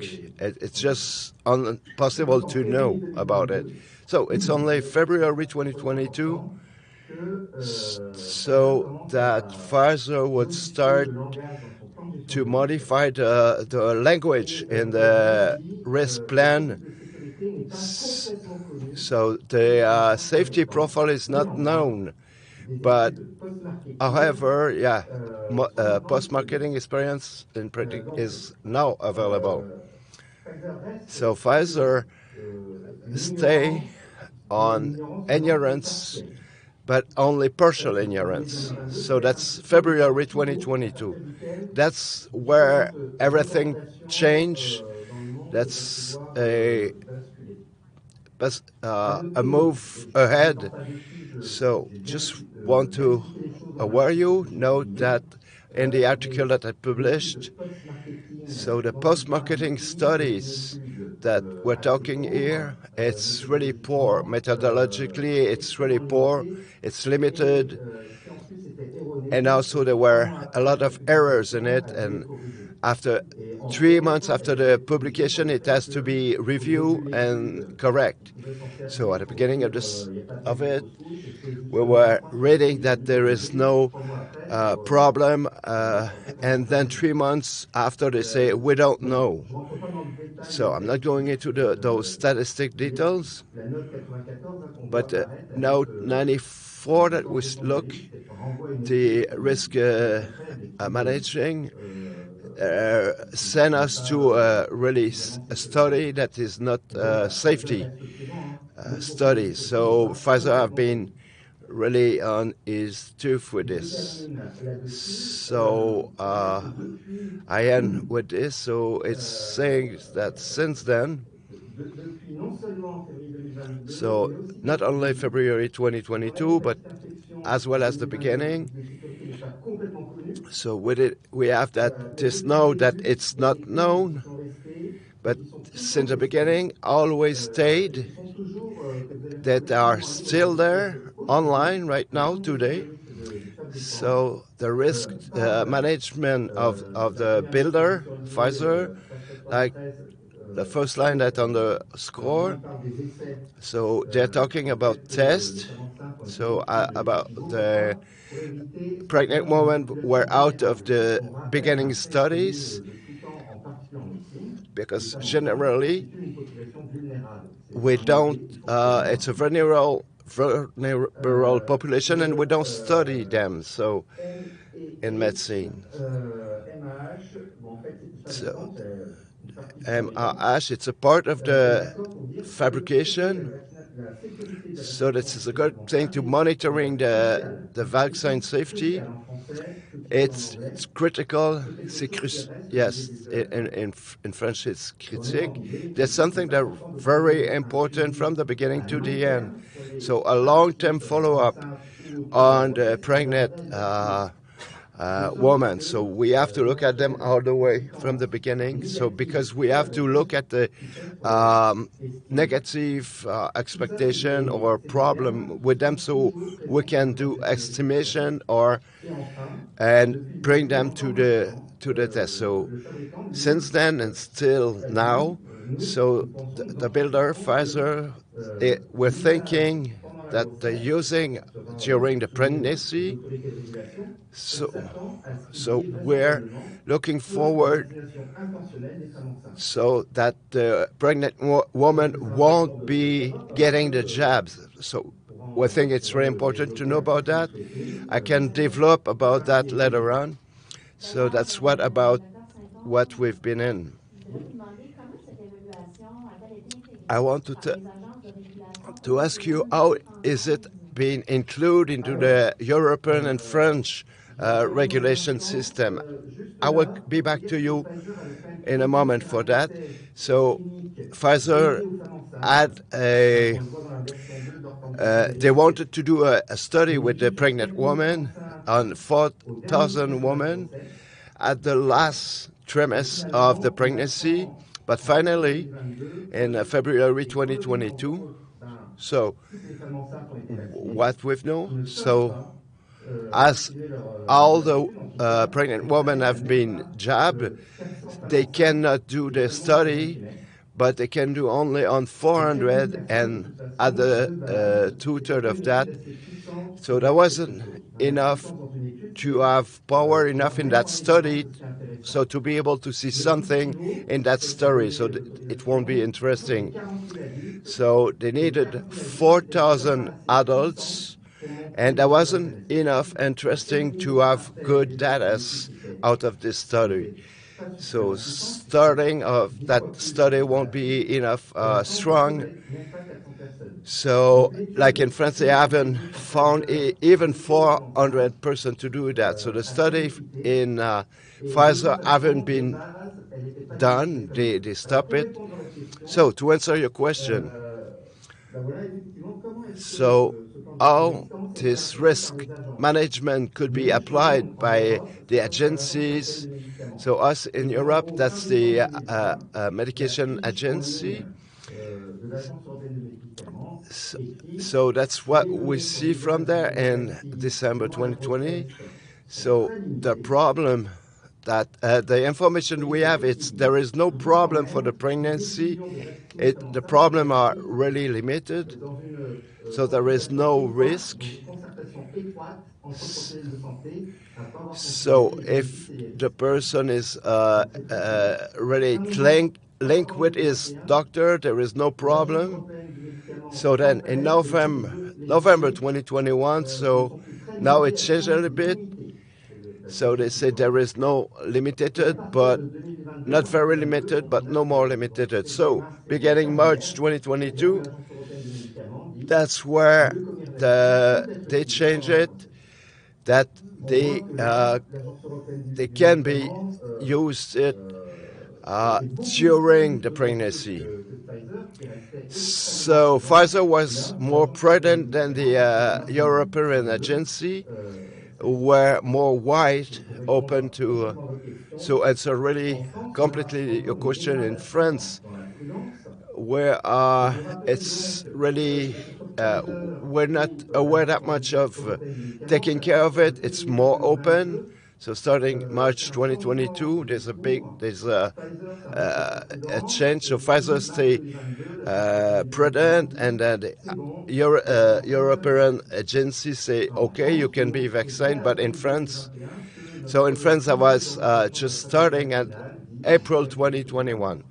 So it says we have to jab all the pregnant women in April 2021, and again, and we can jab them in the first third of the pregnancy, and then in July 2021, the decision of the government linked to the eyes health have decided that the person will have to be jabbed as well, a person that's working in the health system. And I also mentioned the pregnant women. That was July 2021.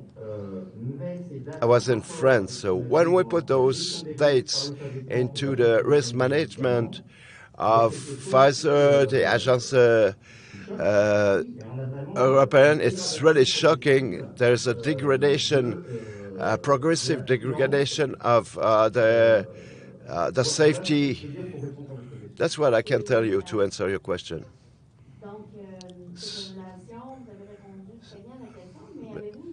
So you did answer rather well the question. Do you have an idea of what we should do about the balance of risk and benefits of it? So about the potential benefits for the mother and the fetus. Yes. So looking at the planned incent, the answer is yes and no. So on that type, about that, I do have some slides also. So for a long time question, we cannot know. We don't know the long-term COVID and now the new technology. I recall that it's not only the RNM, there's a lot of new thing in that new technology, in that it's almost experimental. So as for a more classical product, it takes 5-10 years to be able to speak about the long-term risk. So in this car, we don't know, because we don't have, with this new technology, it's not possible to answer that. So maybe we could be doing something on a short-term view to be able to look at, put some indicators.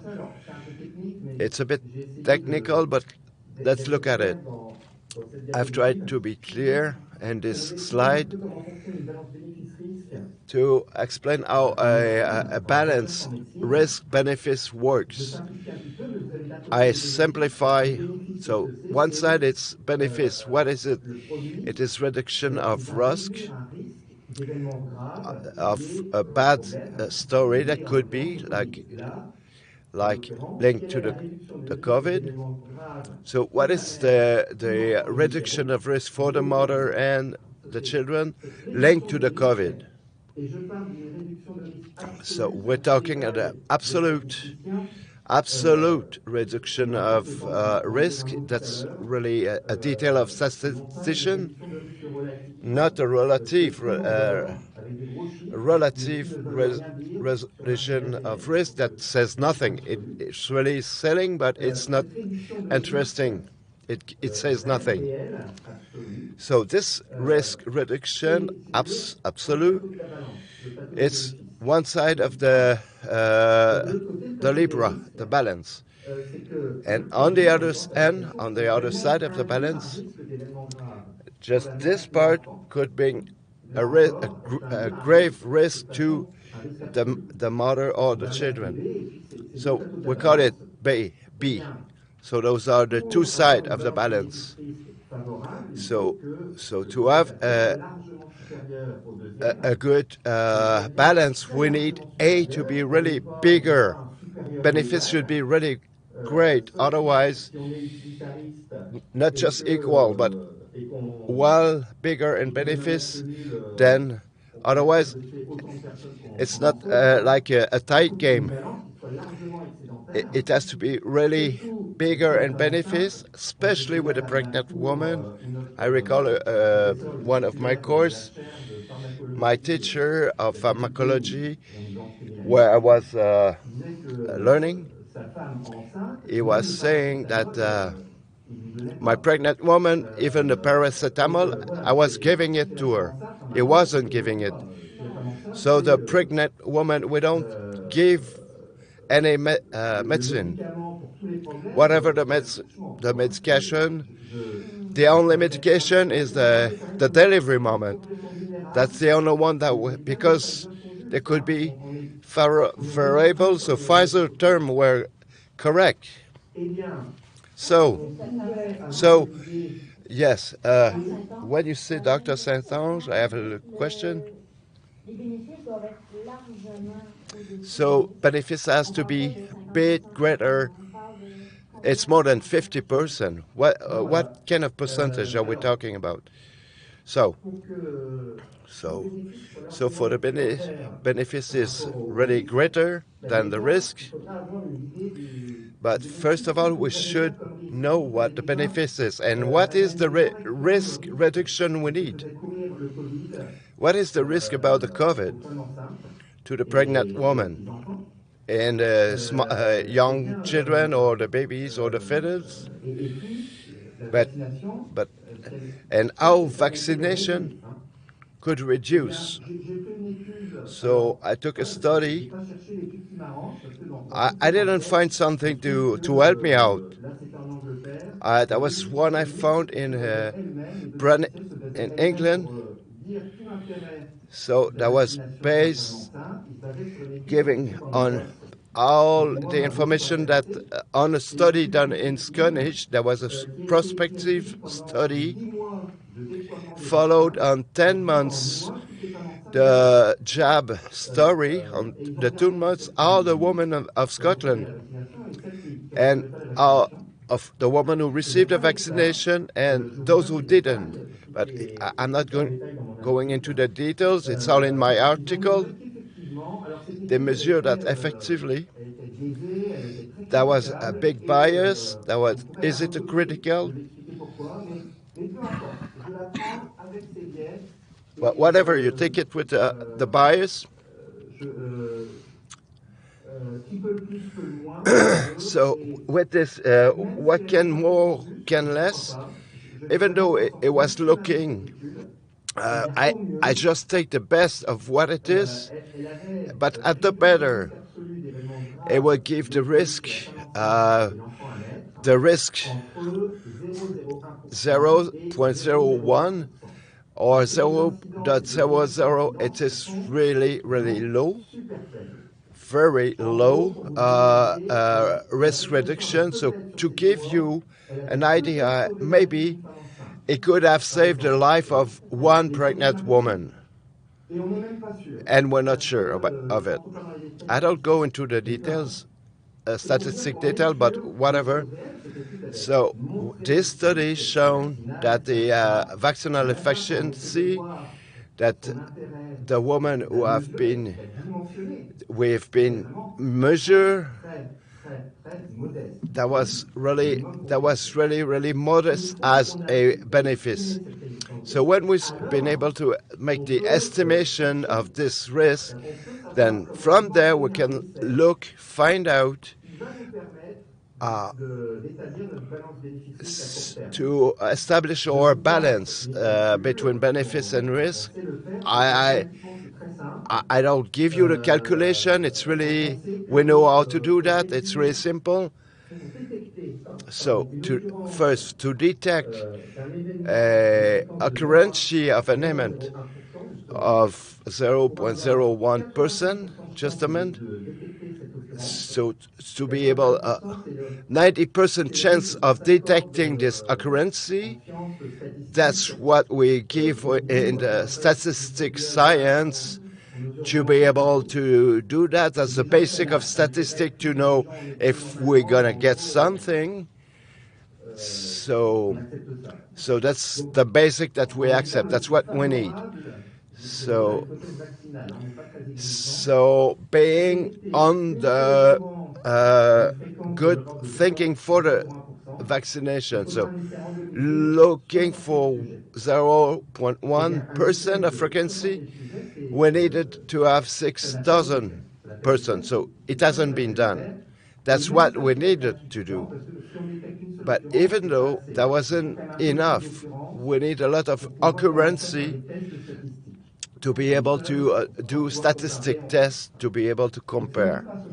So it's not only 60, but it has to be a lot more. So everything that we have received in the test done, it was less. So even those Pfizer, that was 40,000, that was not enough to have the good picture. We didn't find any tolerance. We didn't have enough data. So they have to put together many studies like Moderna with them to have a better statistic to be able to study.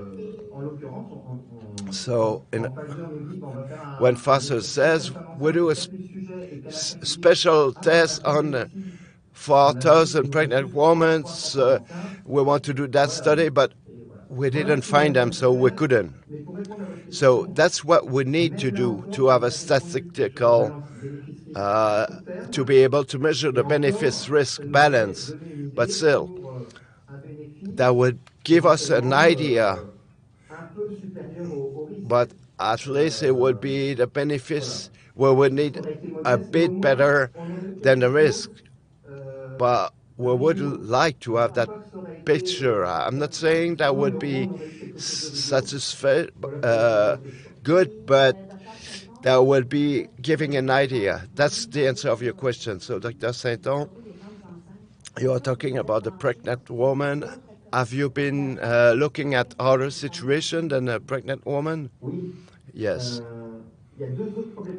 There's two other specific populations that so the pregnant woman, that was a part, and it hasn't been done. Two other population, that was the children. I didn't have time to be interested in that.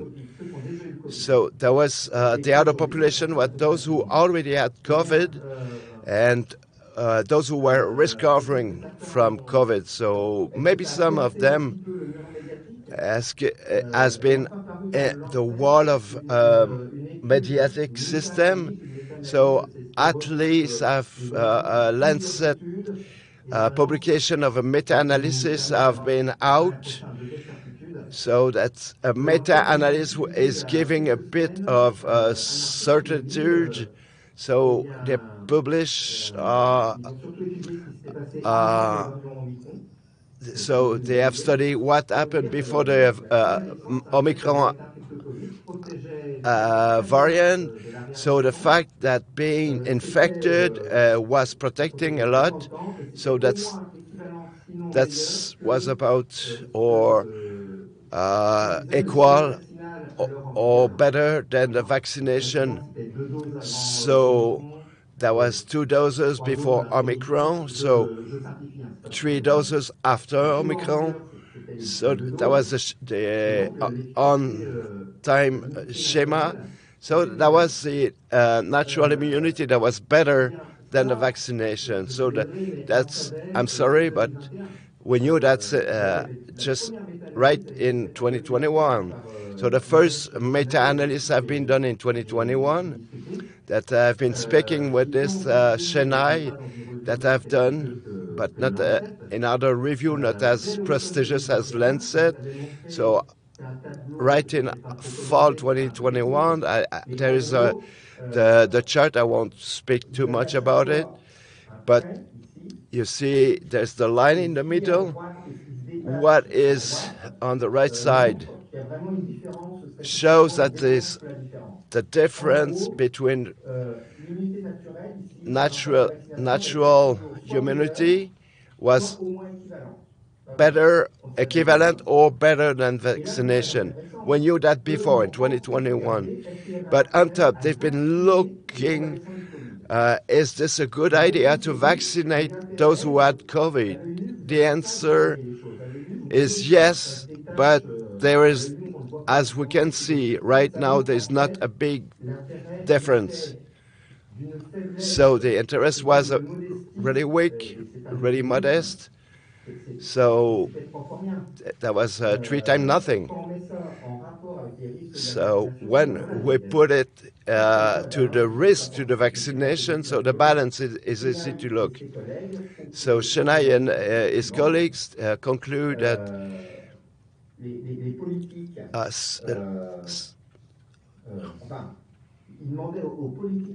so it was a question in the politic vaccinal.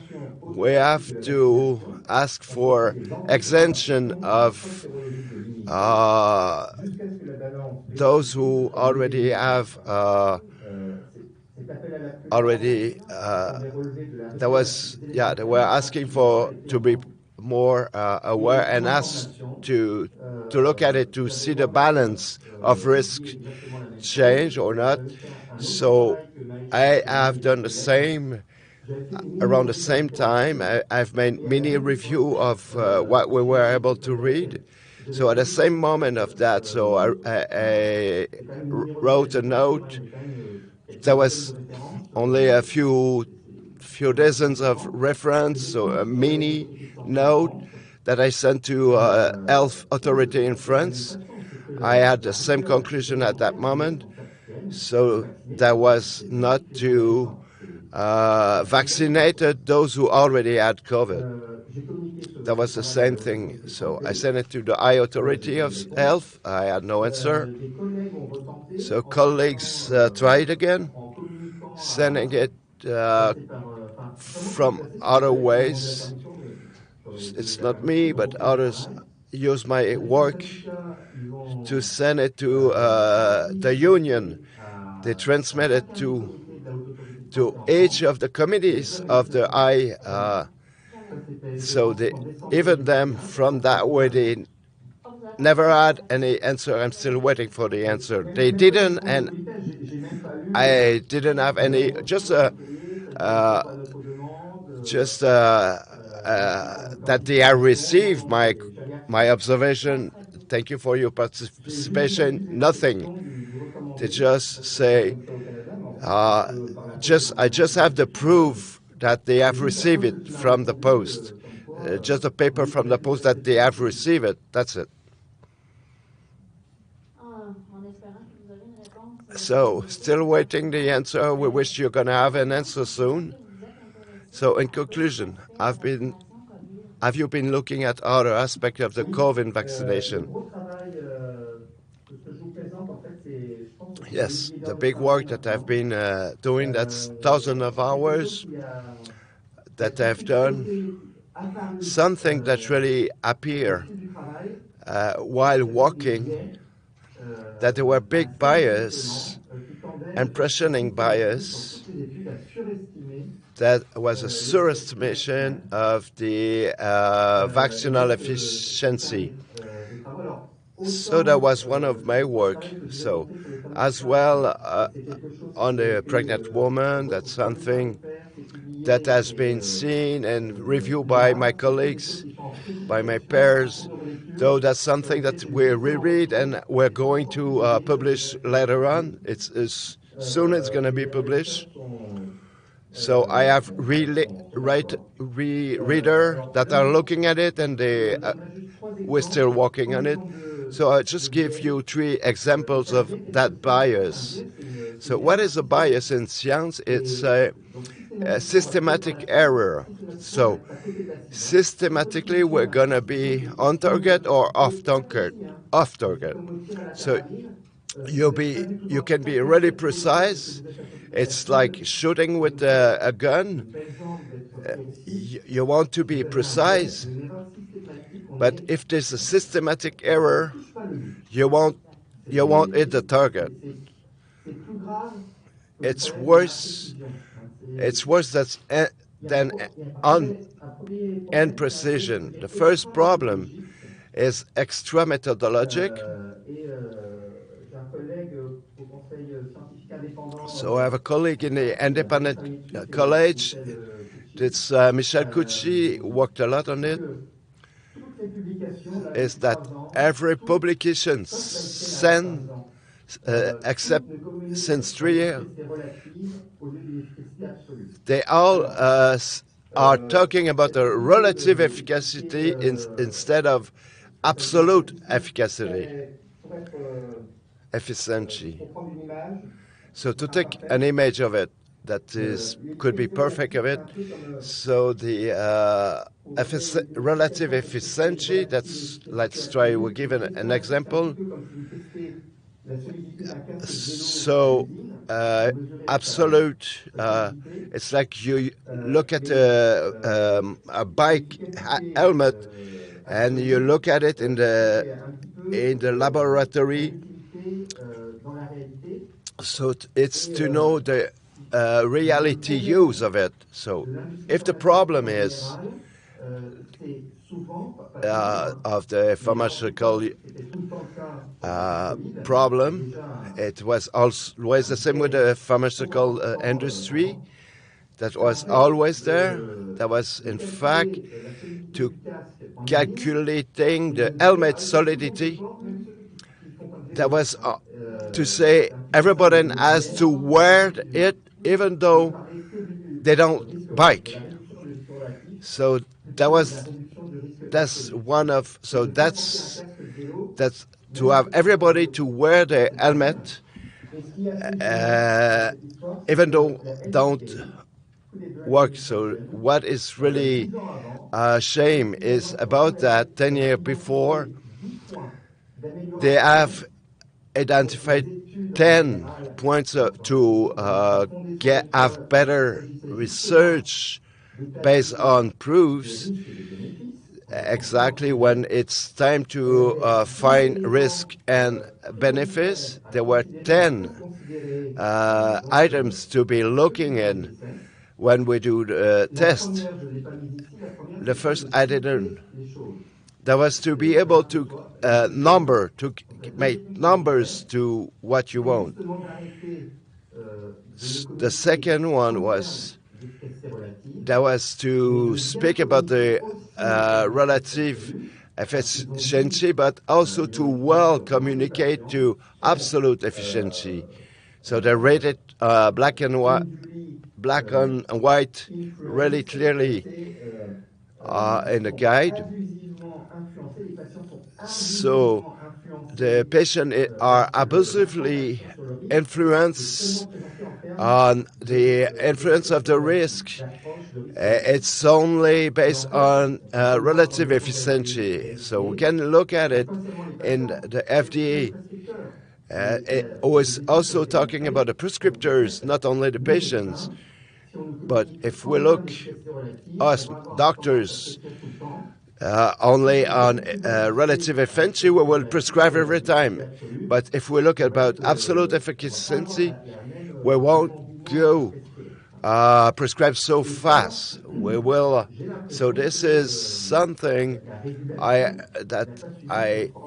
so the regulators didn't follow its own recommendations when they've done their work. That's the first bias. It's fundamental. M itself changes a lot of stuff. it's yeah, this first bias could change everything. So the second bias is that's a multiplied bias, methodological. So about the efficiency vaccinal relatively. So that's one part. The other part is time. So the vaccinal efficiency, that's what it's doing in blue. So in general, I've been measured just where you see my mouse going. We didn't measure it before. It's rare we measure it before. So in the 2-3 weeks before the injections, so it never been measured at that moment. It's really rare that we have information about 4-6 months after the injection. We don't have. So now we have more and more studies. So at the beginning, efficiency is not good, but it's bad, it's negative. So with the time, at the beginning it's negative. There's a lot of studies showing that. It means that the vaccinated people are really at risk to get infection in the following weeks after the injections. And that's something we saw a lot with Omicron. The immunity print. So that's the vaccine target. So Omicron moved that much that the immunity system that the people already had. So regarding of the vaccination that has done to original from your one, so it's losing control.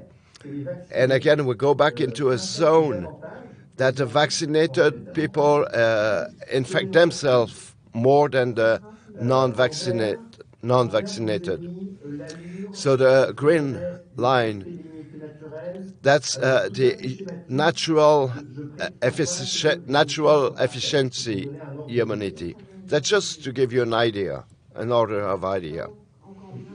So we understand that people that have been vaccinated transmit more the disease. That was contrary of that was a non-vaccinated epidemic. Yes, absolutely. We cannot prove it from one reason or the other. The transmission is really complex question. But just to know if we're infected or no, it's more complex than just like that. To have a methodology to put in place.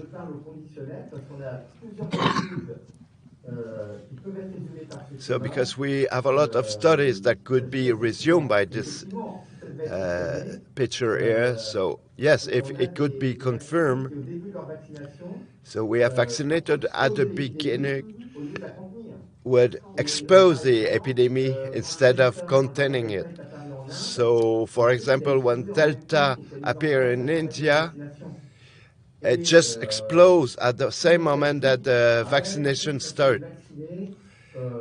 That's why, because vaccinated at the risk of behavior, they start to do this and that, but it's not a good explanation. Because we have studies that shows that. We also found that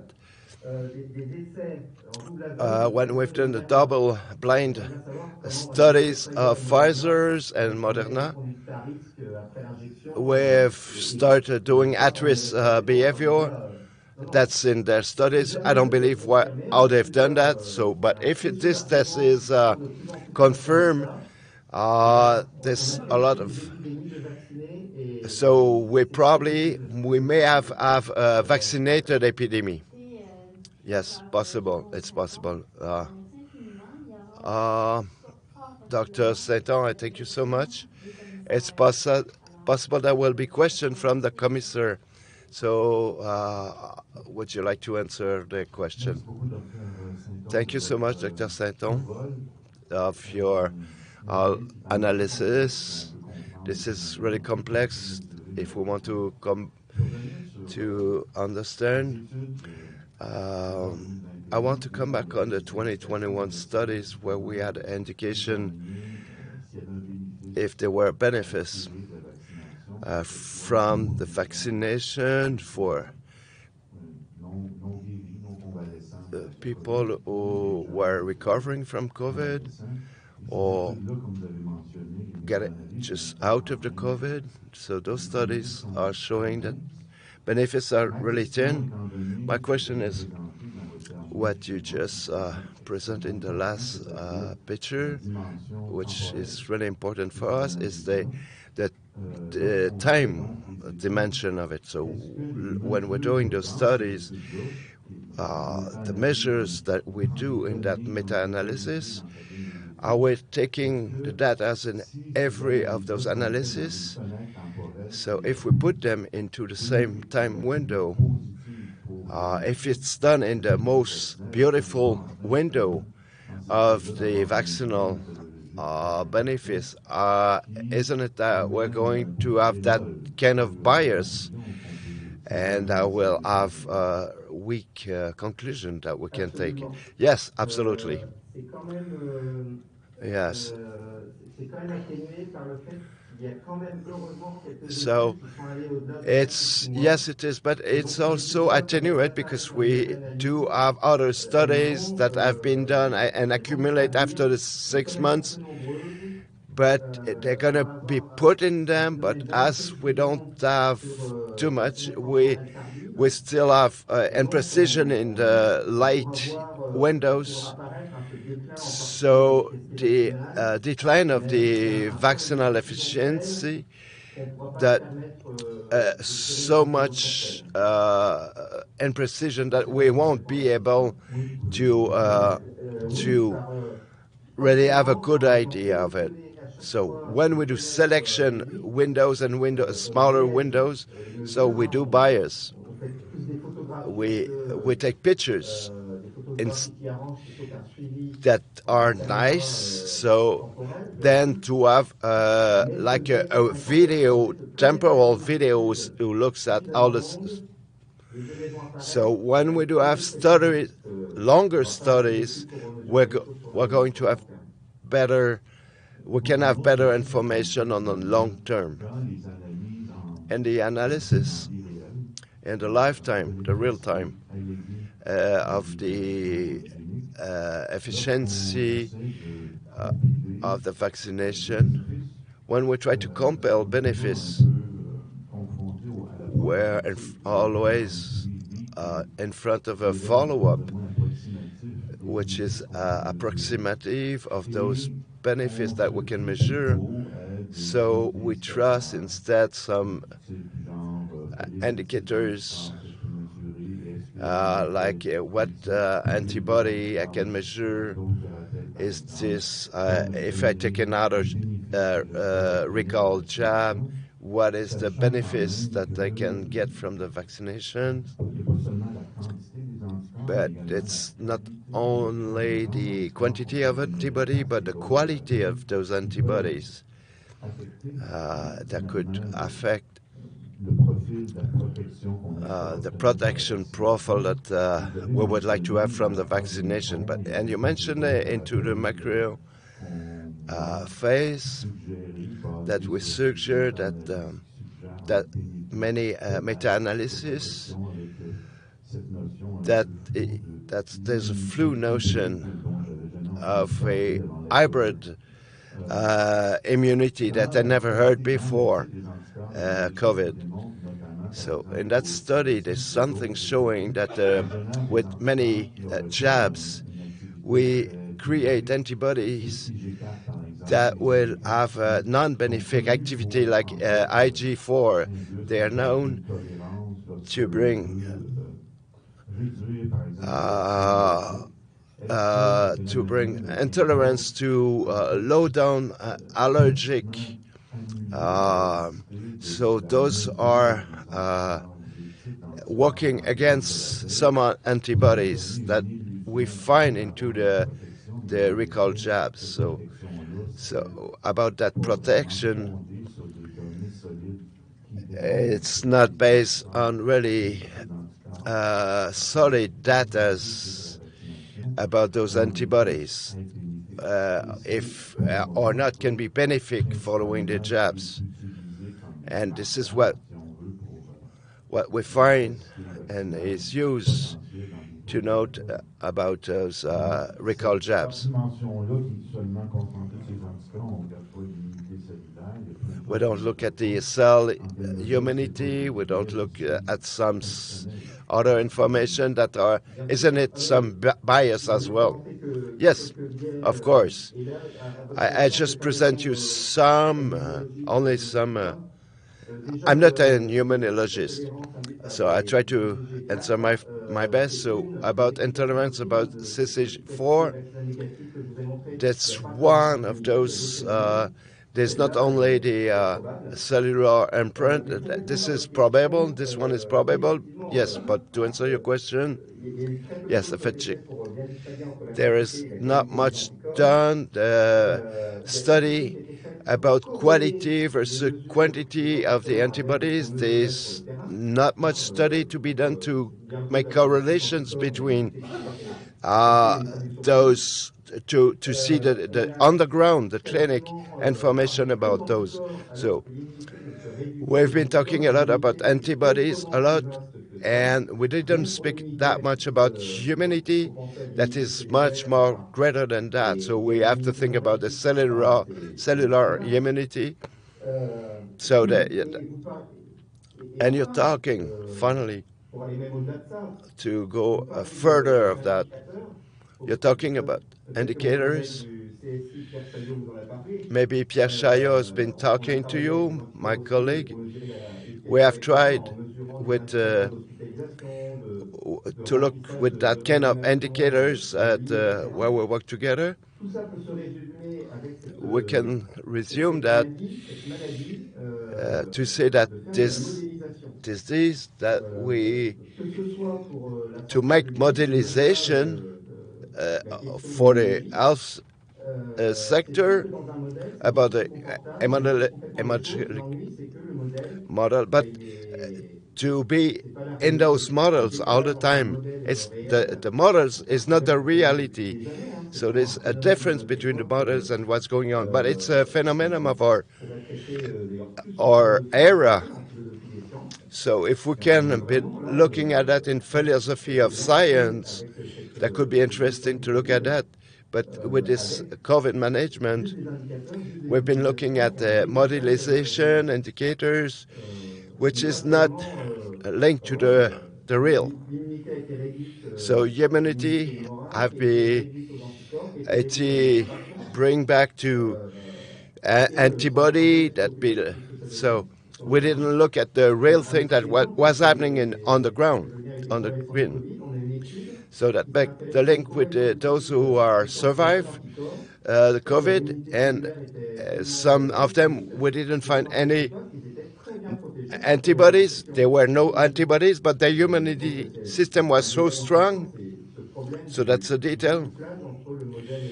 So that's the forward between the real thing and the models. When we look models, indicators, where look good looking, so we can do whatever we want with models. So we put in something, it's going to bring it out. The out will be the same out of the model. I want to come back to the all people vaccination. When people have had the first jab, so there's in the time there will be in the time really hard to find out in different countries what happened if it's not exactly on the same time in different countries. If been a good idea to systematically test the people to know about an infection before the injection of the drug. Oh yes, that would be the really good thing to do. Basically, a very important thing to do. Because others was talking about. So those health worker will be with the mandatory injection. Yes, they already have those jobs. They have to, but actually, let's the one who already is already immune again. Hepatitis B won't be jabbed for that. So yes, it would be the more elementary prudence thing to do. Yes. So maybe we're changing of domain about to give us an explanation more epidemiologic about this apparent contradiction about that disease, new virus that hit us, where essentially we put aside all the usual knowledges that we had about respiratory disease, about pharmacology that we had, the fact that we put away the natural immunity about that. So we see that scientifically that it doesn't hold the road. So, but we've been into that mental model picture, us in our Occidental democracy, from some reason that I cannot explain myself. Could you tell us about your knowledge, about with your philosophical, epistemological knowledge that were brought into that unsurrealist situation? Yep, there's two complementary items that are getting together. So there's a more and less decisional sphere, and there's the normal people, common people sphere. So the first sphere, that's the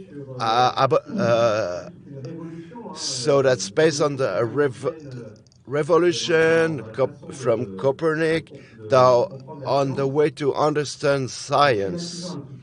So if we make before Descartes and Galilei, but science was we observe, we try to understand, we look at it to understand reality.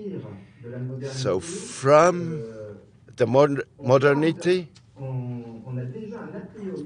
we already have a priori that the reality is we can make mathematics out of it. So it's really important. So because the father of the modernity, like Descartes, is talking about Bacon as well,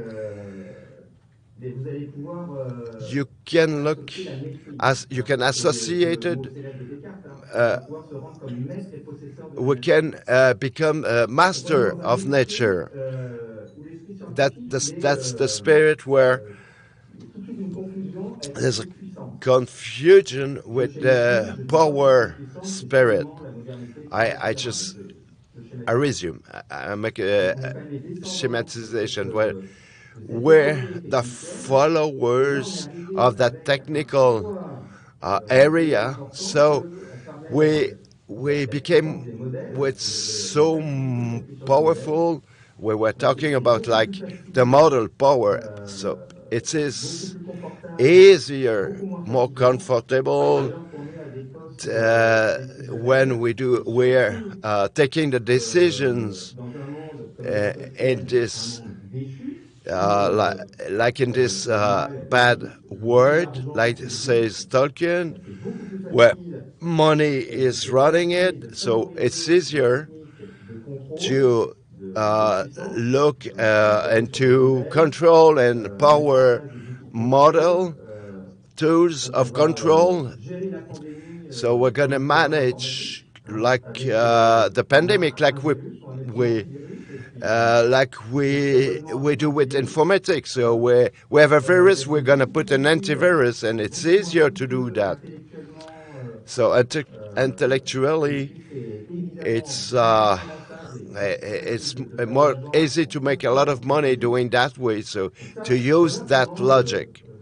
So this is like philosophically, it's not neutral. So for the people, so the people looking at that, he grow up in a society, technical society, what they call the science cult.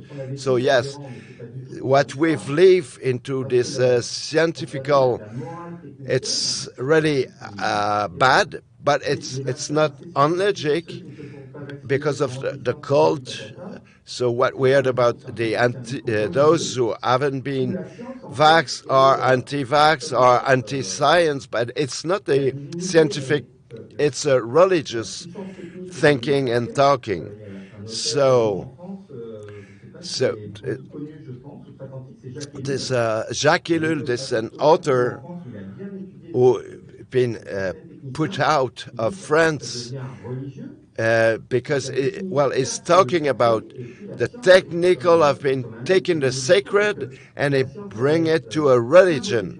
So science is symbolically the image of science where our governments have been based, were not based on the science itself, but the representation of the science. That's what the government. So those who don't want to see that picture have been excommunication. They've been out the common moral. So, but this moral is now technically. So the of that image, technical science. So altogether, the evolution of how do we think and philosophically how we have decided to look at the word, relation we have to the word. So it's really easy for them to put that kind of thing. So we are into that big contrary scientific thing. So we're doing the contrary of what science is, because and we meprise nature like natural immunity, everything that is natural. So we put mask in the face of the people like it was natural to live with a mask to challenge a virus, as it was natural to do that, to have that in our face. There's also some transhumanism that were going on since centuries that have accelerated in the last centuries. So you did answer really well. I didn't know if I did. Yes, you did. So I have my colleague who wants to ask you a question. Thank you very much for your testimony, Doctor. I have a few questions, and I have to rely on my colleague to translate for me. Monsieur, il y en a quelques questions, puis je vais faire la traduction pour vous. So, my colleague has some questions, and I will translate for him. The being here in Quebec reminds me of how important communication is. Être ici au Québec me rappelle l'importance de la communication. Ken ne parle pas très bien français. And I am a professional engineer, so I have training, as you do, in mathematics. En tant qu'ingénieur professionnel, j'ai aussi une formation en mathématiques. But I find perspective is very important for people who are not engineers and scientists to understand. Mais je considère que pour les gens qui sont ni scientifiques ou ingénieurs, c'est extrêmement important d'avoir la bonne perspective. So when I listened to your presentation concerning risk and risk-benefit analysis, Donc, lorsque j'écoute votre présentation, vous faites une analyse analyse très pertinente du ratio bénéfice et risque. And I understand what something like 0.01% means. That means 1 in 10,000. Et je comprends très bien les chiffres qui sont présentés, leurs significations qui sont relativement modestes. And so my question, again, with regard to perspective is, when you're thinking about risk to pregnant women, Et ma question concernant la perspective pour les femmes enceintes et les risques qui ont été analysés, we have heard testimony previously in Canada that a person in the childbearing range in Canada had a chance of all mortality, of dying for any reason, of about 1 in 3 or 4,000. on a entendu plusieurs autres témoins qui sont venus à la commission qui nous ont mentionné que bon, les risques pour une femme enceinte de mourir de n'importe quelle condition étaient relativement modestes, de l'ordre de 1 sur, you said 2,000? 1 in about 4,000, 3,000. 1 sur 3,000, 1 sur 4,000 environ. And that same woman's chance of dying from COVID was 1 in 1/4,000,000. Et que le risque pour les femmes était beaucoup plus bas, de l'ordre de 1 sur 1/4,000,000. And in 2020, the risk of a woman dying just because she was pregnant was about 1 in 16,000, I believe. I'm going by memory. Et de mourir du fait de la grossesse était environ de 1 sur 60,000. So would you consider speaking in those types of terms to the public? In other words, a person's risk of dying in a certain age group was, say, 1 in 3,000. A person's risk of dying of COVID was 1 in 1/4,000,000, and a person's risk of being pregnant and dying from being pregnant was 1 in 15,000. Donc, est-ce que vous pouvez considérer, pour faire la mise en perspective, que les risques relatifs vont de 1 à 3 ou 4 000, 1 jusqu'à 60 000 ou 1 jusqu'à 1/4 million dans le cas des gens qui sont enceintes et qui peuvent mourir de la COVID? Est-ce que cette mise en perspective-là?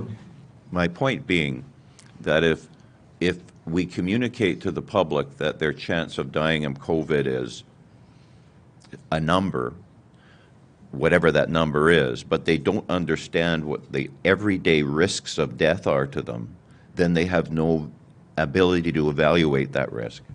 Donc, la question, c'est dans quelle mesure les gens ont la capacité d'évaluer le risque réel si on ne met pas en perspective ou en relation avec les autres risques. So your question is?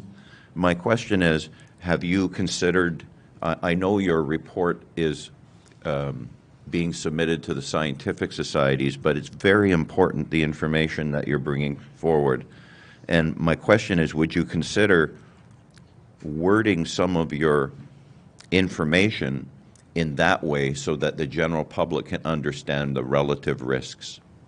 Donc, la question est de savoir, est-ce que vous êtes prêt à présenter vos analyses de manière à ce que les gens puissent comprendre de manière plus concrète ce que ça représente pour des gens qui n'ont pas forcément une capacité d'évaluer les risques en termes de chiffres parce qu'ils ne sont pas généralement habitués à faire ce genre d'analyse.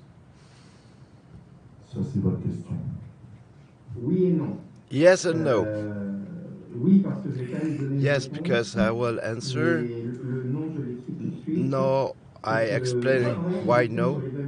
So So because the work I've done into the evaluation of risk in the pregnant, I didn't make that evaluation myself. The art of my work was to evaluate evaluations of risk by Pfizer and European Agents of Health and the France Health Agency. It's not exactly the same. I've made an annex to my article. This perspective way of view that you're talking about, to propose something.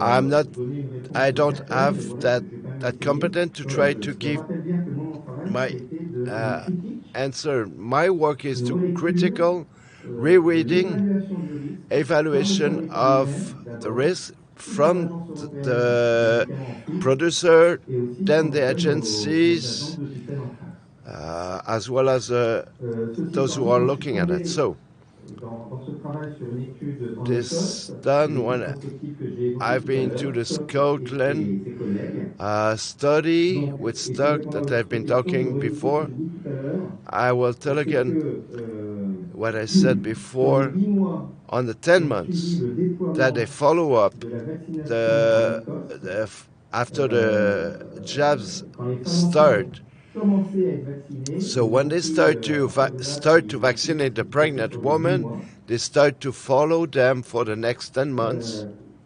Selon cette étude, Following that study that we can critical, il y a in all, une femme enceinte there's one pregnant woman qui a perdu la vie that died à cause du Covid, because of the non COVID vaccinée, et qui ne that l'aurait was peut-être pas perdu s'il avait été vacciné. non-vaccinated, Sur toute la population de l'Écosse.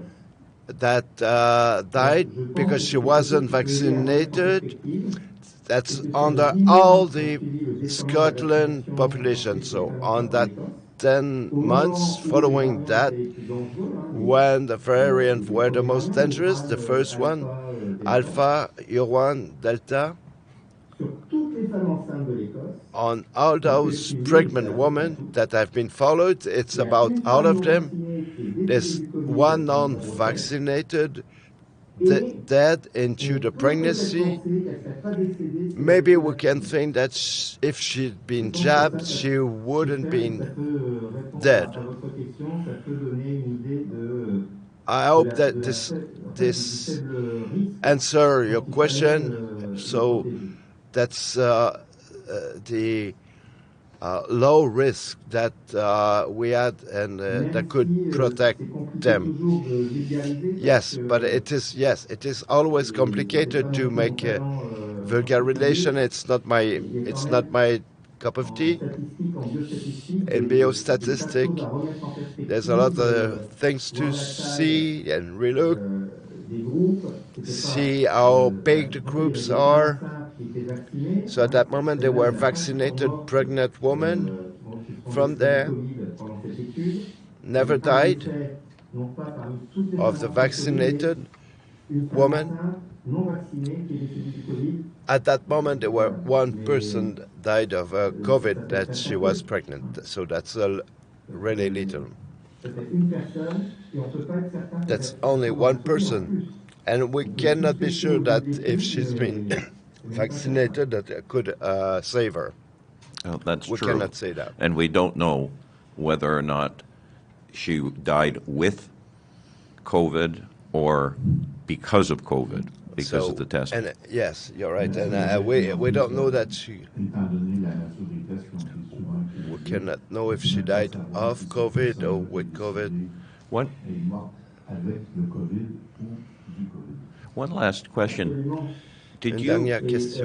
Cette étude, elle était typique d'un des biais, j'ai pas eu le temps de vous montrer, mais un des biais qui peuvent tout changer dans one of l'étude. bias also that's related to the classification. That's something we have seen. So those who are...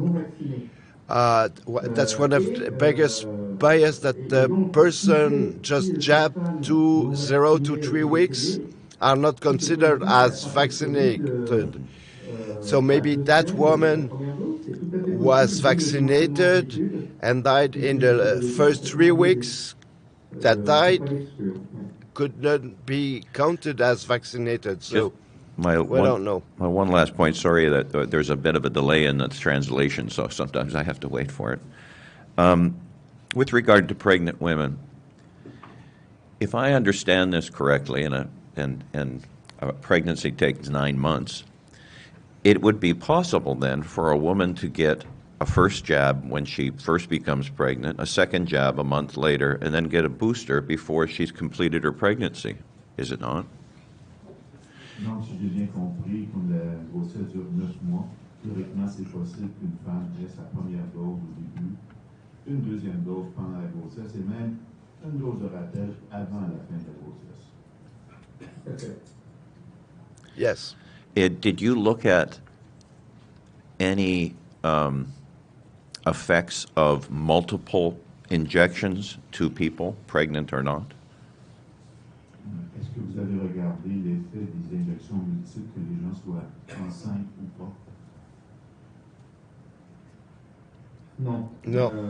Ça fait pas partie des choses que j'ai regardées en That wasn't something that I've been looking in detail. Merci, doctor. Thank you, doctor. D'autres questions, mes collègues? Non. Docteur Jérôme Saint-Onge, vos analyses, vos recherches sont très parlantes et je vous remercie beaucoup au nom de la commission d'avoir témoigné.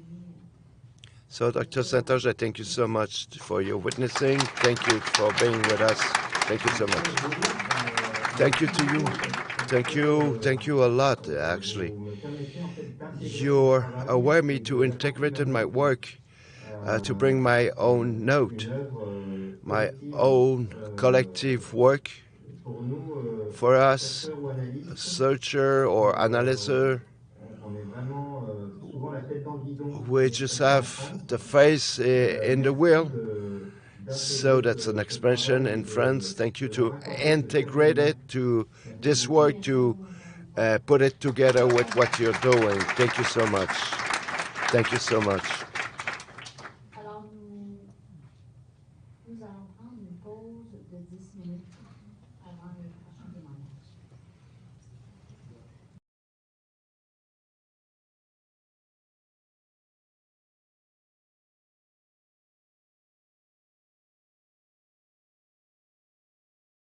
I would like to call our next witness, Mr. Rick Wall, who is attending virtually.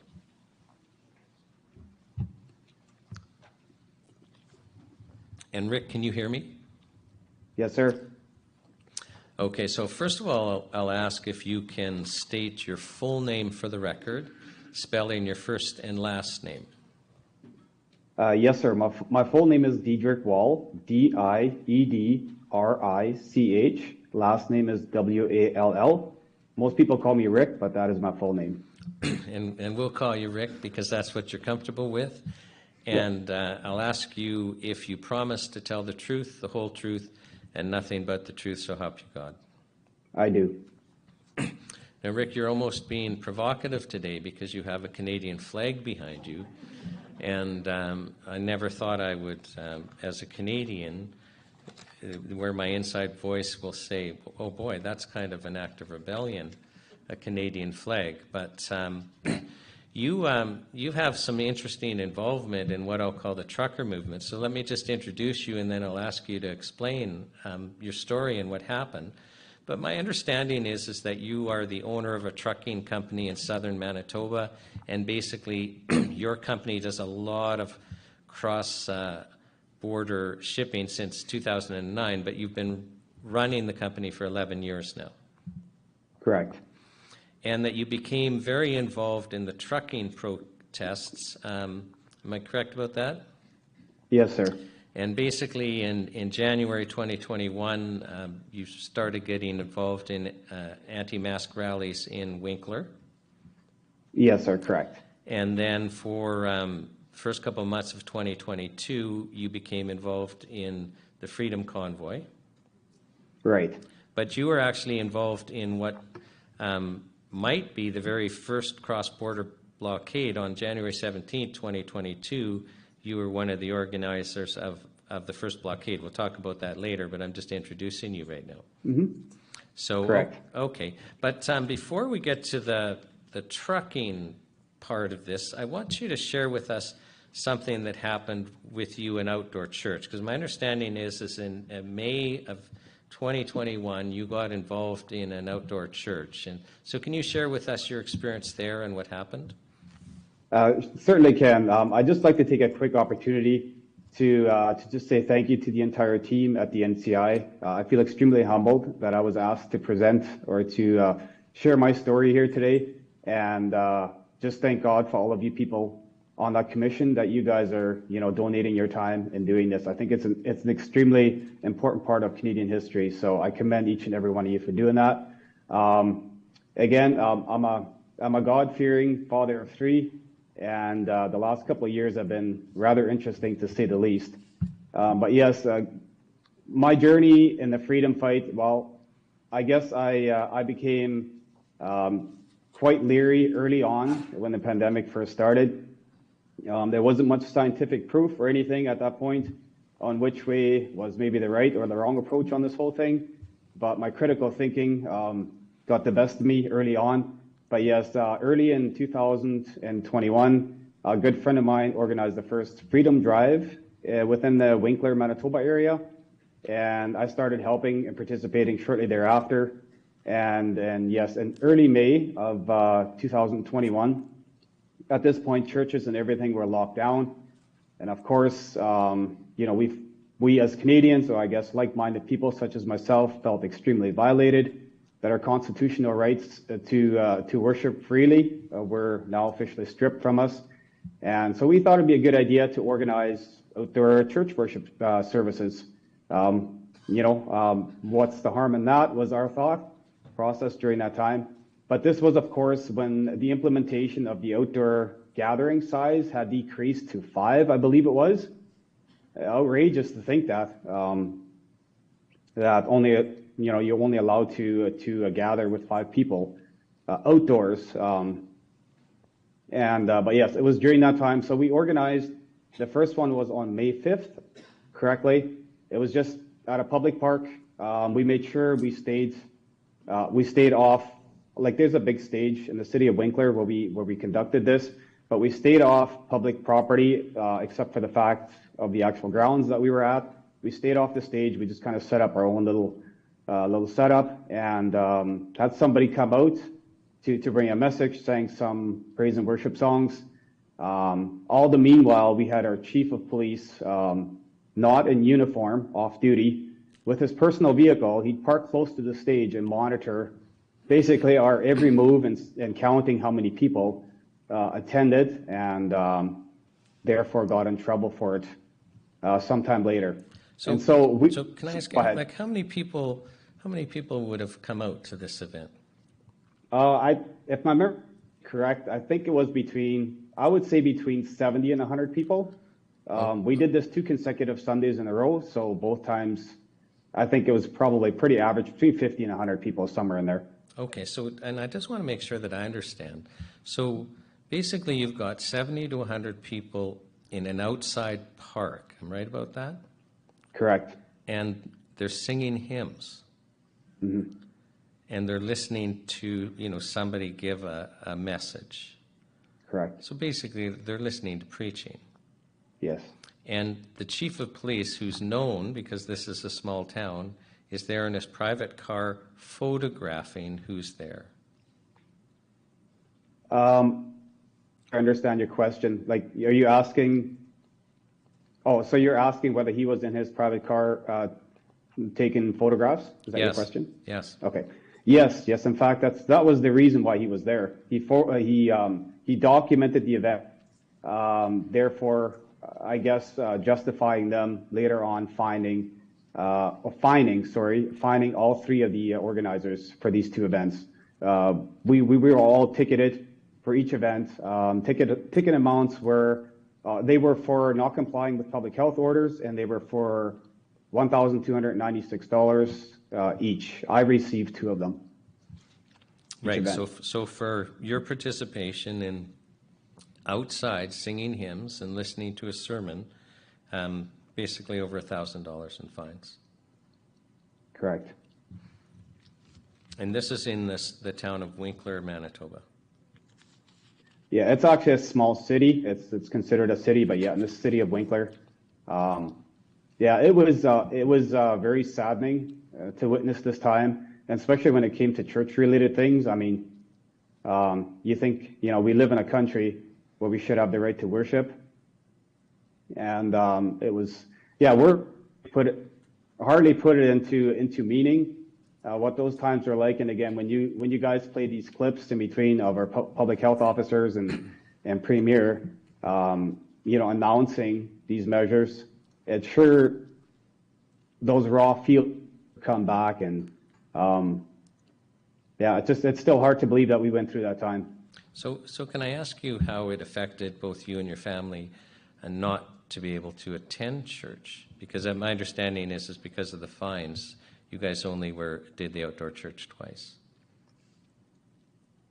Correct. Yeah, they made it pretty clear that, anytime going forward, we were going to organize anything like this, that, more tickets could be issued. So, and again, memory doesn't serve me well enough to know exactly if that was one of the only reasons why we stopped. Because at this point, I myself was in the same shoes as Patrick that just testified. You get to a point where you see how unlawful, within the sense of law, all of this was at this point. And where do you just finally, draw that line and say, it doesn't really matter how many fines I'm going to get. I'm going to do what I'm convicted to do, what I feel God's leading me to do, and what I know is true to do.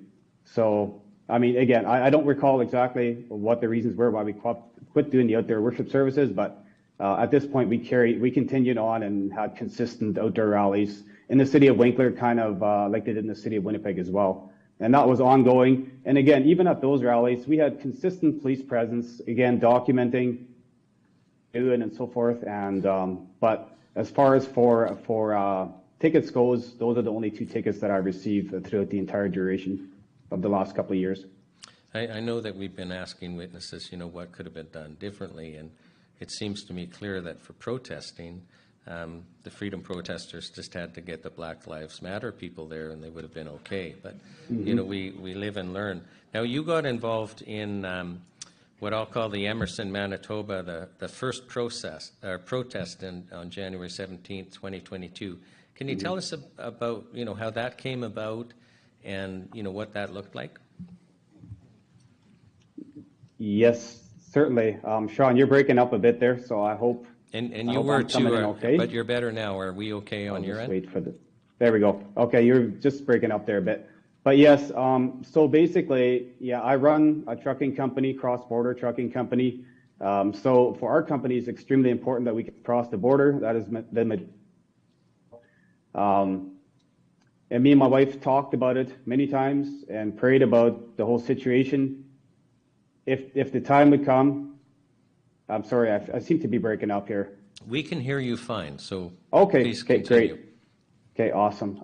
So we basically said when the time would come for the truckers to take a stand, we were not going to take a back seat. And again, there was talk about the mandates, about the vaccine mandates being imposed on the truck driver, which again, we have to remember, the truck drivers were the heroes throughout the entire duration from when COVID started up to this point. Willing to go where nobody else was going to go.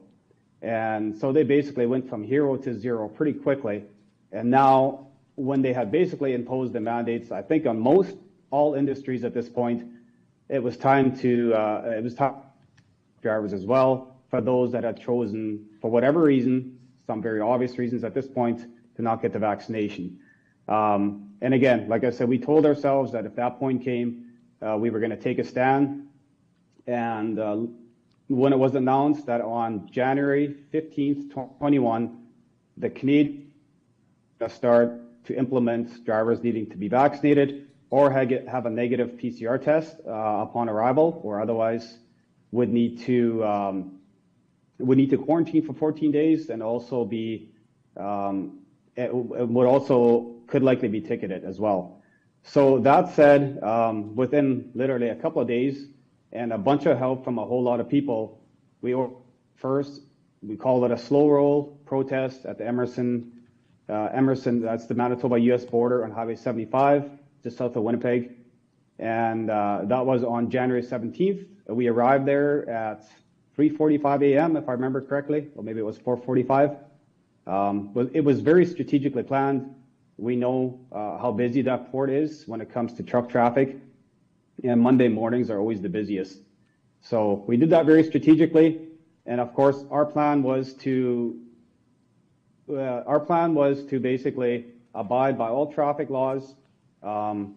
We had no intentions of blocking the road. We just basically wanted to slow traffic down and come up with our flags and signs and show our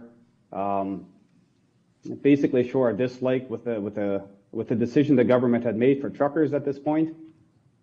And so that's what we did. We basically showed up there and we started just, when I say slow roll, for those of you that don't know what that is, it's just literally going basically as slow as a big rig is going to go. Low gear, idle. you're going, yeah, you're walking faster than. So that's what we did there on January 17th. So basically, you backed up the traffic probably for miles.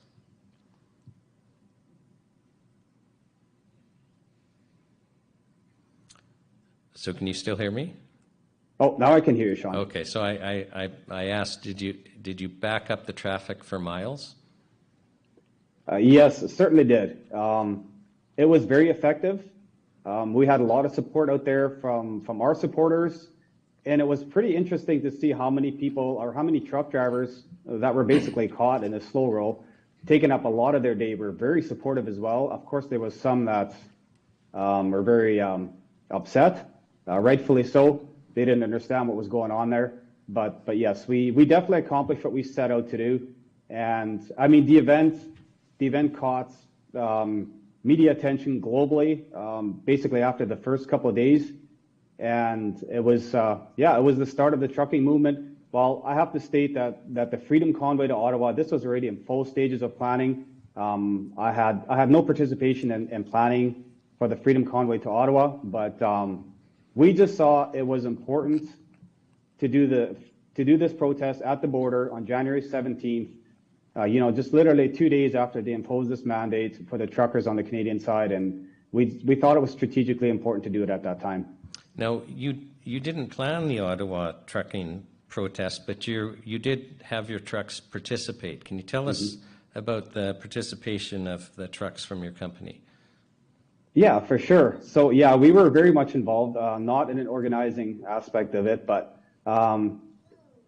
again, I go back to what I stated earlier, that me and my wife prayed about it and, thought about it long and hard in our involvement, our company's involvement, because we all saw what happened to a lot of people that participated. And I'll get into that a little bit later, into what our involvements ended up, costing us. But in that sense, we were content with the fact that we could literally lose everything. It was a pivoting moment in the whole movement, I feel, but we just felt totally at peace with it, because I go back to stating what I said earlier. It felt like a true conviction that this is what we needed to do, and no matter what the outcome would be, at the end of the day, we would still feel good about that decision, because we followed the path of what's true and right, instead of just sitting back. I'll just interrupt you, if you can just, because we've got some time constraints, if you can tell us about your participation, what your company did. So. Absolutely. So we had 9 trucks in total from our company that participated in the Freedom Convoy going to Ottawa. Only 4 of them went all the way to Ottawa. 5 of our trucks went slightly, or just a little ways into Ontario, Kenora, Ontario. There was a stopping point there, turned around and came back, and started organizing for the next protest in Manitoba. 4 of our trucks carried on to Ottawa and stayed there for the entire duration. And then my understanding is one of your trucks in Ottawa got towed at the end when the government marched in. Yes, I have to make a correction on that. The truck didn't in fact get towed, but basically what the enforcement group, I don't know what group, confiscated these trucks, but basically what they did, the trucks they could drive out, they drove out, and the ones they couldn't drive, they towed out. Our driver's truck, they were able to get into it. Our driver still to this day doesn't know how they started it, because he had both sets of keys with him, and he was not present when his truck was taken. So yeah, one of those, I must also state that it was an owner-operator truck. The driver owned his own truck, but leased onto our company, and yes, it got confiscated and was impounded. And there was a $1,300 fine, I think. Correct. Yeah, that wasn't the exact amount, but yeah, within the realms of $1,300. After a week of confiscation, we were able to get it out. But the interesting part was, it didn't just sit in the compound and we could just, pay our fine and get it out. They physically ripped the license plates. This was a truck and trailer. They physically ripped the license plates off of both power and trailer unit. And of course, I mean, that's a registration to travel up and down the roads. So we had to get permits just to get the truck back home. I thought that was a rather interesting, something that I don't think would have been necessary. But yeah, it was just very unique. And then we were also, our company was also our permit to operate within the province of Ontario was pulled for an entire month. Well,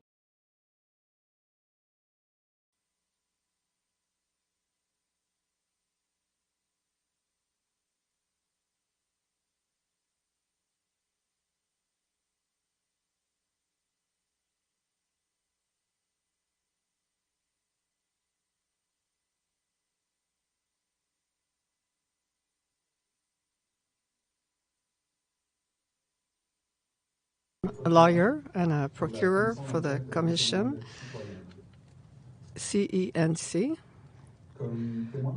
We have a witness as a Professor Michel Suchodowski. Hello.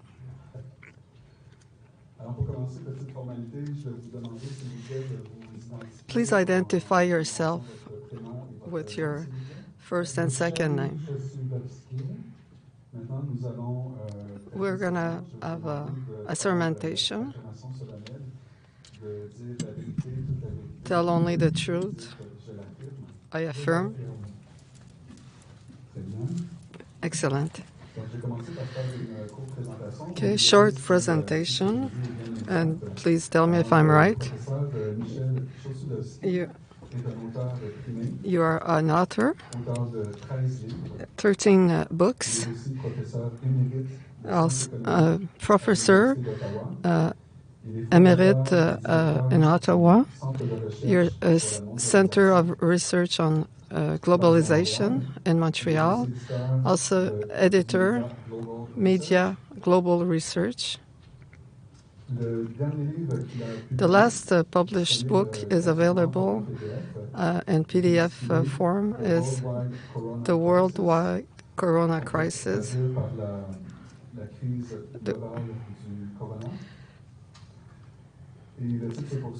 And also Global Coup d'etat against humanity. Here are this translation in French.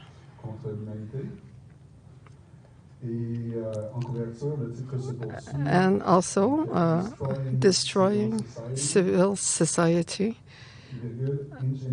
Engineered. This is the French description, the translation of the book that we just mentioned in English. Economic crisis that was manufactured. I will ask you, Professor, to elaborate and explain about all the research that you've done and that brought you to writing these books on very important questions. During our discussion, that preparation, you said you would talk about the 4 most important things that were responsible for this crisis. I think, and I want to thank you, all the organizers of this initiative that is absolutely fundamental and also an opportunity to share opinions. And I believe that we must confront the lies on scientific and political. We have lived this crisis. I think we live it as an individual level and also collective level and worldwide level, because it's a crisis that is affecting 190 countries. Those measures are simultaneously applied, and there is so many lies. And I would start by the pandemic. We have used the PCR test for measure the incidence of COVID. For now, I will not come back on the legitimacy of PCR tests, but I must say that starting in June 2020, I was following this for many years. There was an initiative from Organisation Mondiale Économique, the WHO, and Economic Forum in January. The January 30th, the General Director of WHO declared that was historical. We remember. He declares emergency public,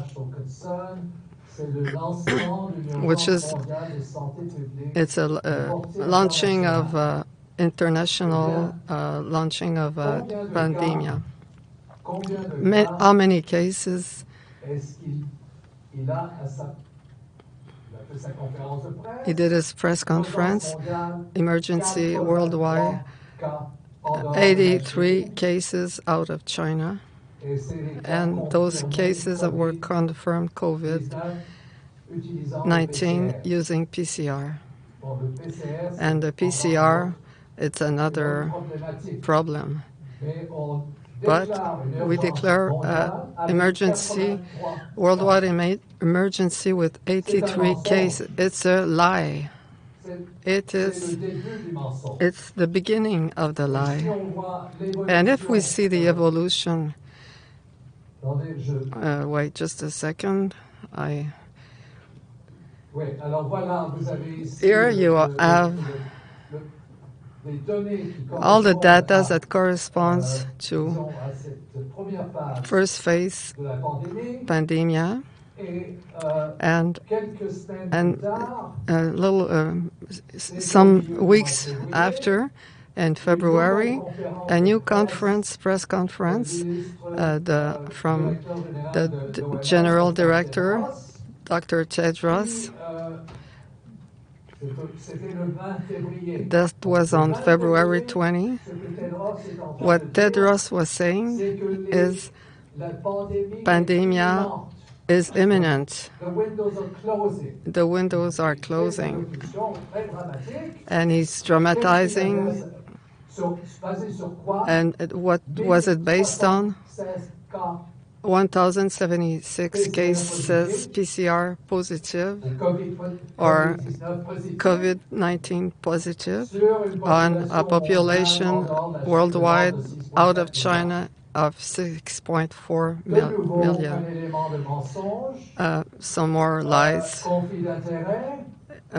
Conflict of interest because following this declaration, the financial markets dropped, and it was cataloged as a financial crisis, the worst in history since 1929. So it's a crash of the economic market based on a declaration that was fraudulent from the General Director of the WHO, which was complicit with Bill Gates. Just to put things in perspective, it was not 1,076 cases, but 452 cases. I'm explaining now. If you look at the graphic here, you see different categorization where comes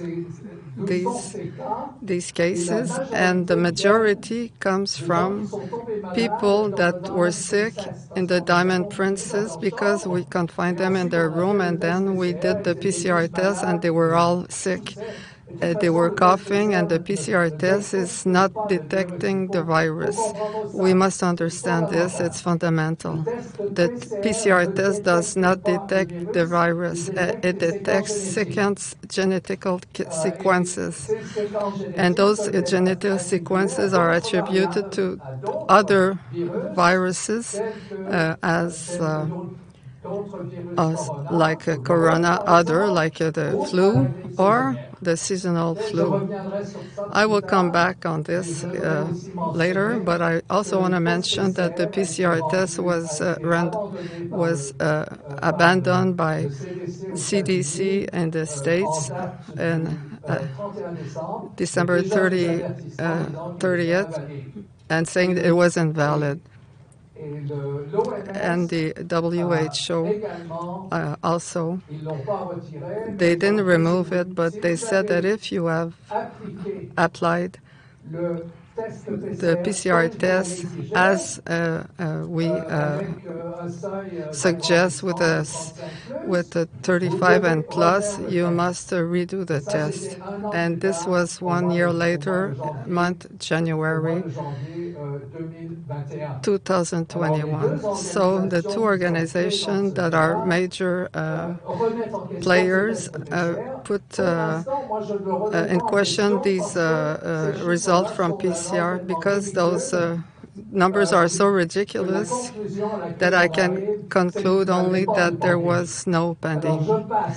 So I pass. I'm going to the third. This provoked a financial crisis for those who know the economical results. When we know in advance what Tedros will say, inside information. When we know in advance where we can manipulate the information, we do billions on the market. Financial market. I want to come back about the month of March to March 11th, that the WHO declared the pandemic officially, and there was a crash in the economical market, Black Thursday, and we have cataloged for 44,000 positive cases on March 11th. These were cumulative cases, and maybe people that were recovering, they were not active, and they were cases from the beginning of the crisis in January. 44,279 cases were repertorized by WHO to justify drastic measures of lockdowns, confinement, yes.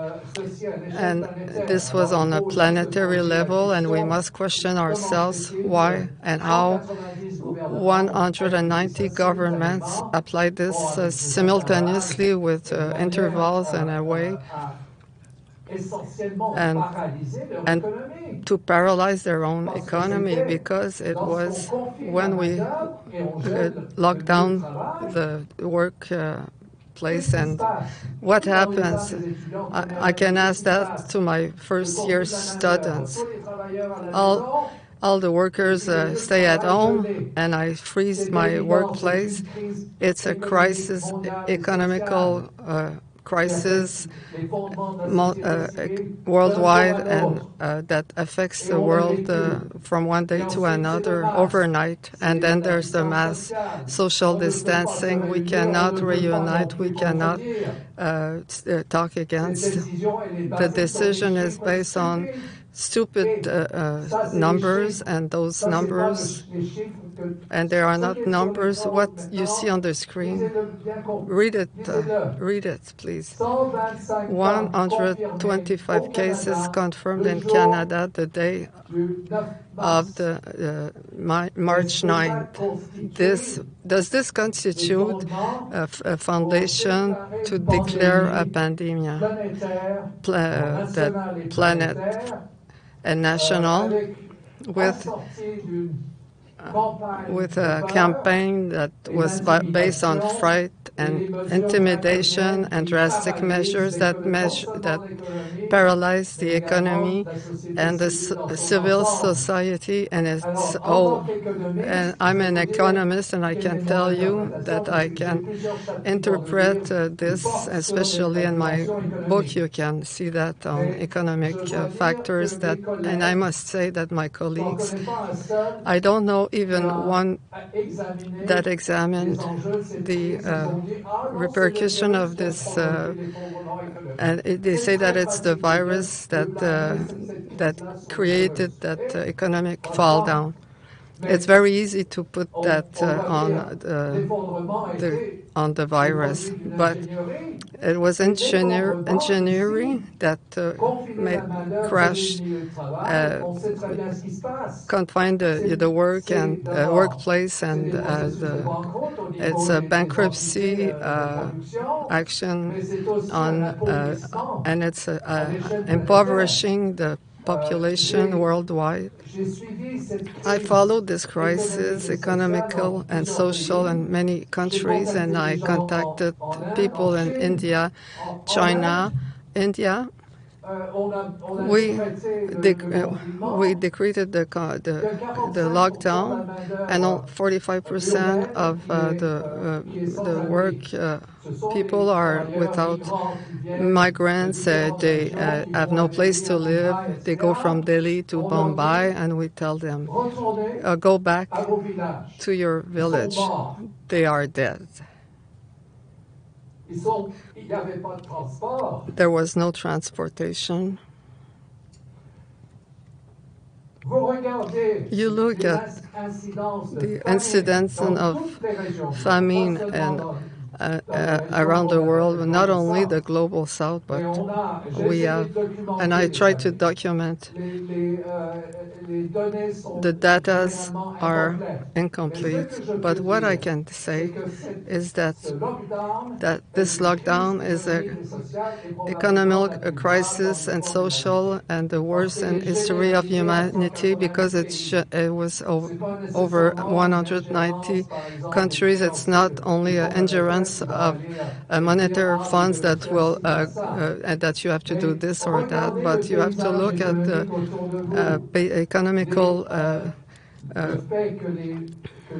paysage, the fact that PME, the restaurants, stores were going bankrupt, and it's not over because the government, and that's where I'm coming to next steps, the governments,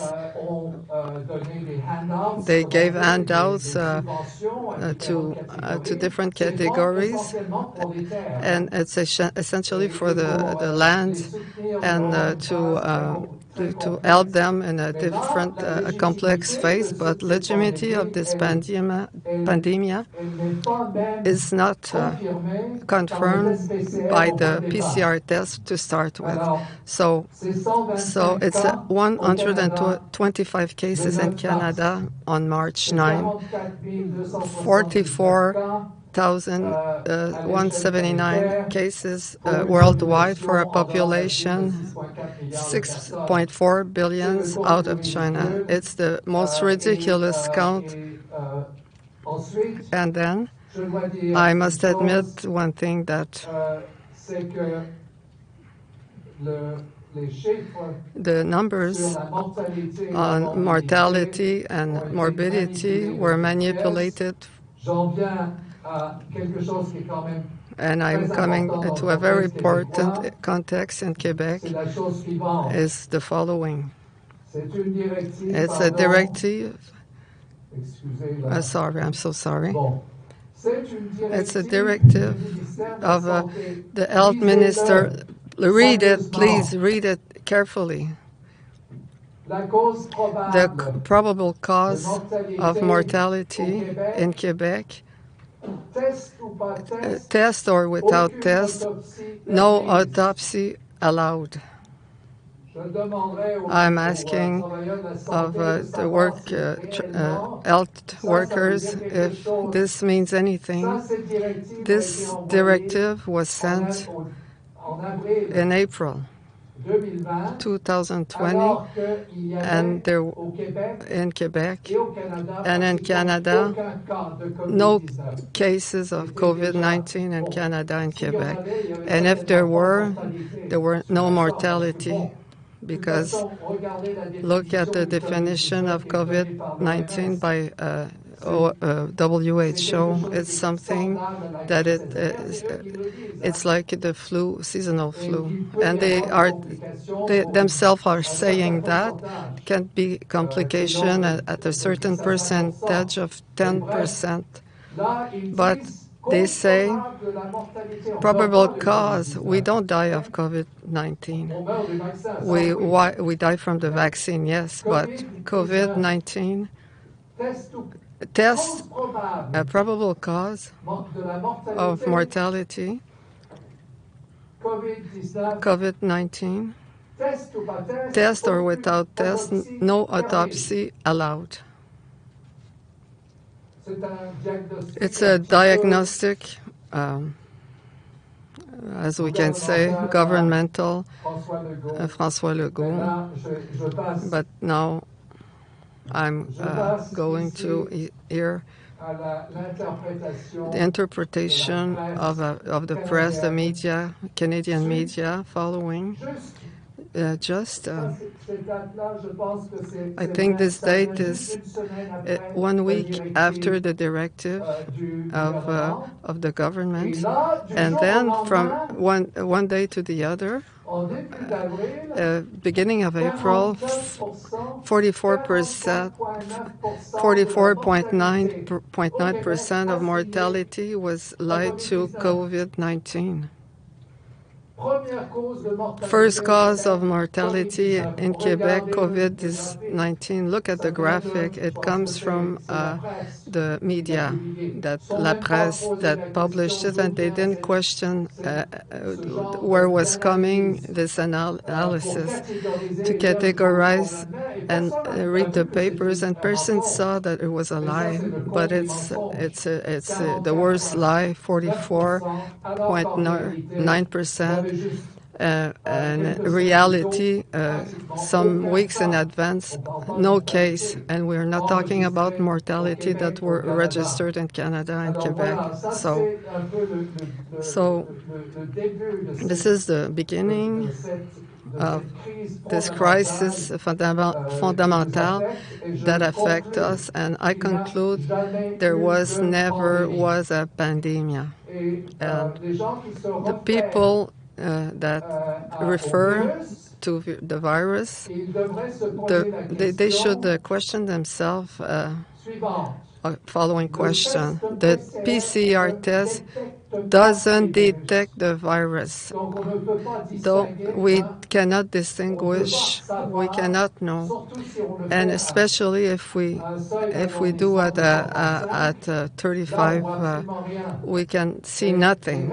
The results of this test, PCR test,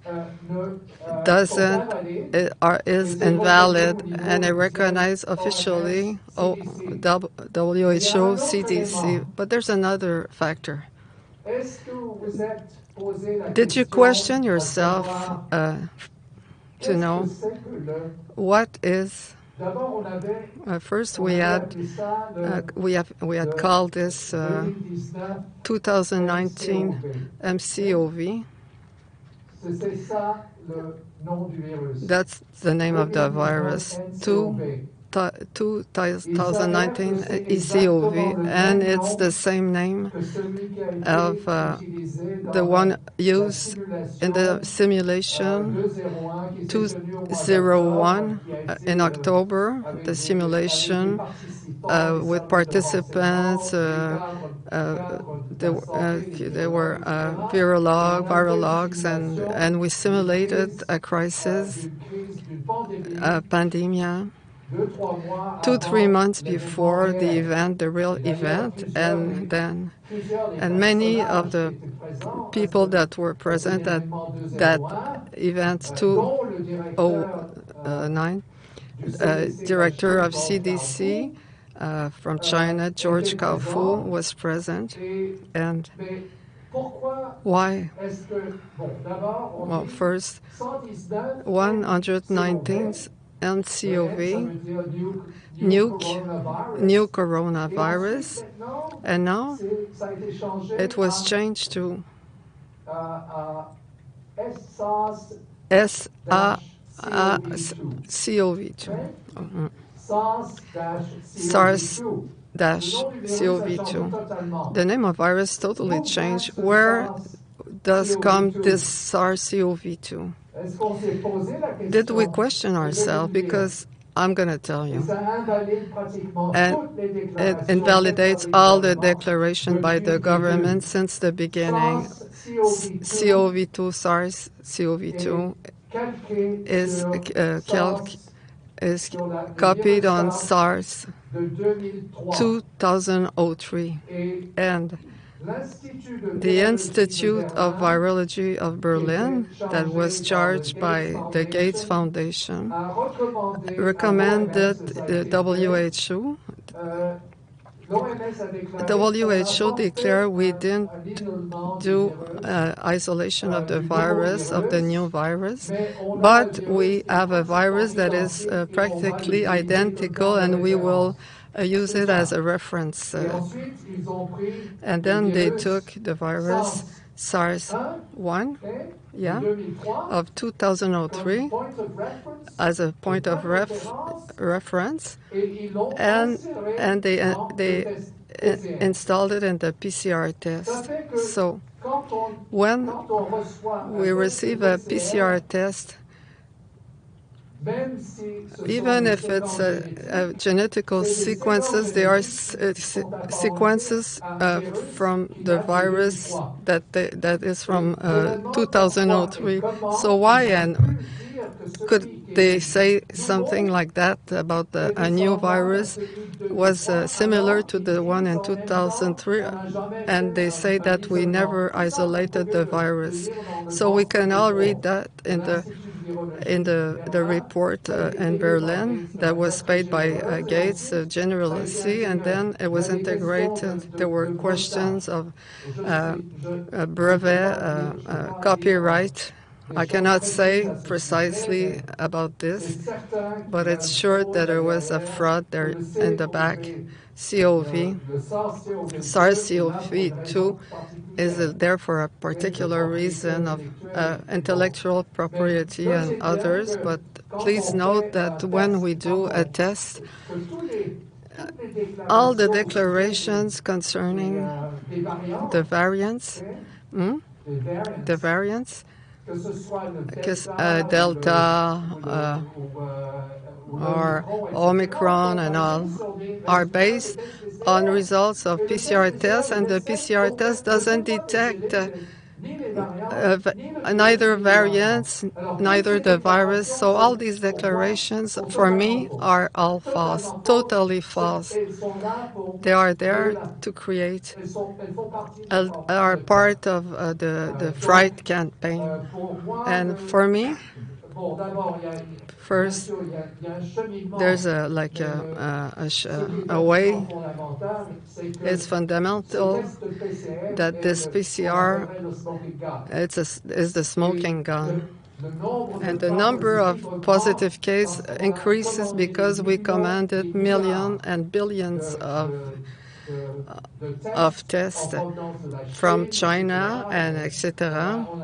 And we have all the equipment, but China collaborates with the pharmaceutical business, big pharma Chinese, because they are capable to produce, and they can take Canada as an example. We bought 290 billion tests, antigen and home antigen for a population of 38 million of it. So it's 7 tests, antigen tests per person. And inevitably, this will bring an increase of the tests. So I will not go into the details, but it's very important to see that we false the statistics, we push the fright campaign, and now we don't even know if the virus that this virus is not detectable with a PCR test, it's impossible. Right, okay. I have to mention the answer was mysteriously died in 2019. We don't know the causes of his death, and they are unknown, but we have an evolution. I already talked about the economic crisis, but my third, I will not go into details, but the consequences, economical and social, are so important, and it's not strictly a crisis, a public health crisis. I think the doctors should understand this. It's concerning, as an economist, I worked with doctors since 30 or 40 last years.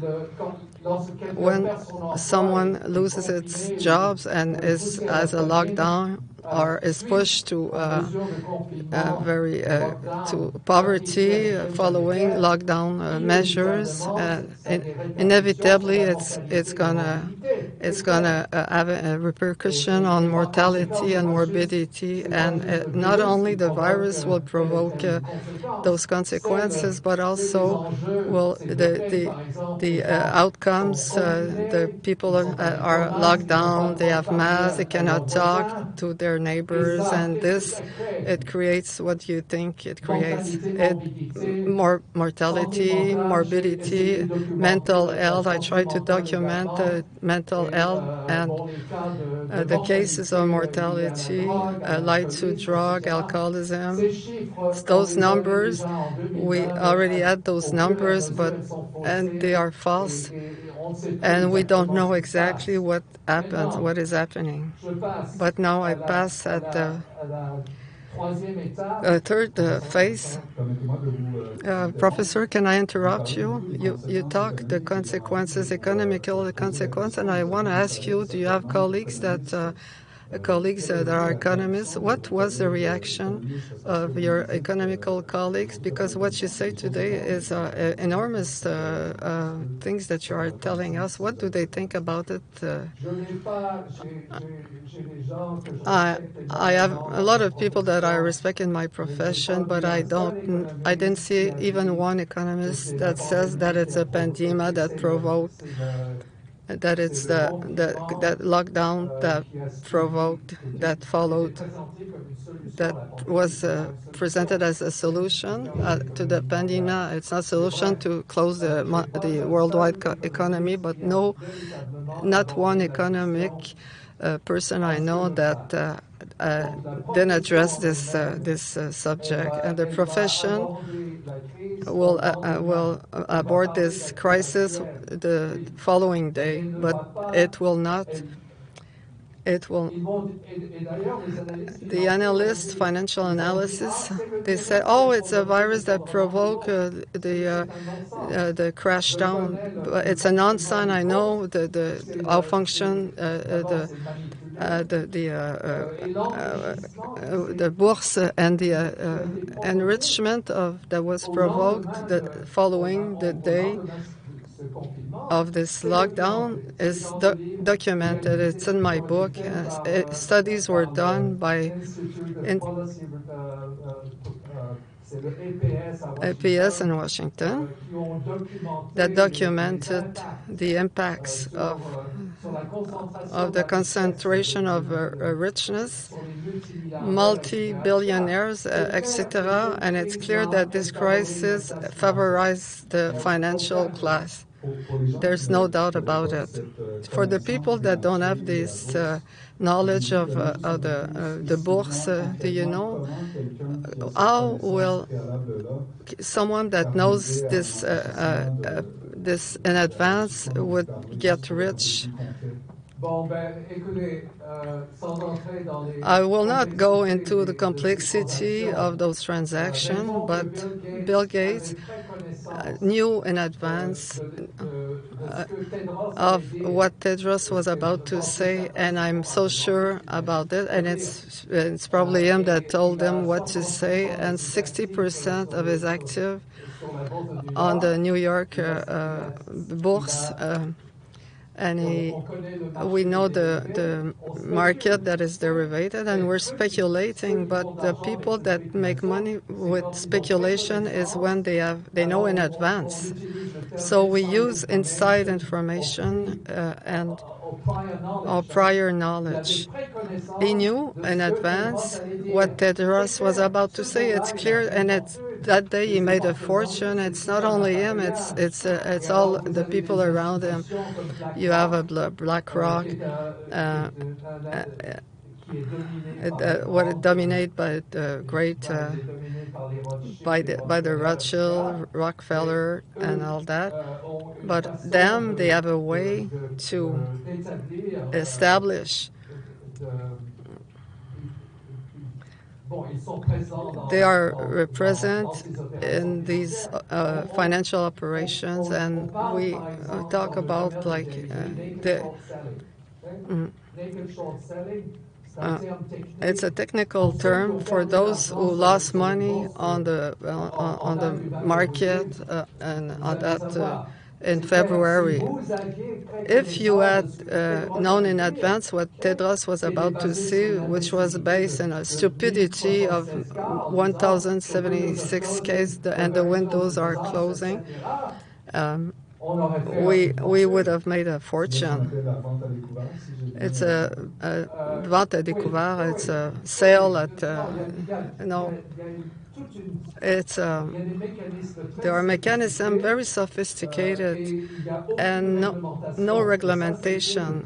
And this is the product of what was done at the end of Clinton government in 1999. We reformed important in the banking system that was allowing the big institution, financial institution, to integrate the operations speculative with the commercial operations. So it's a big debate, but I have to say, it's my colleagues.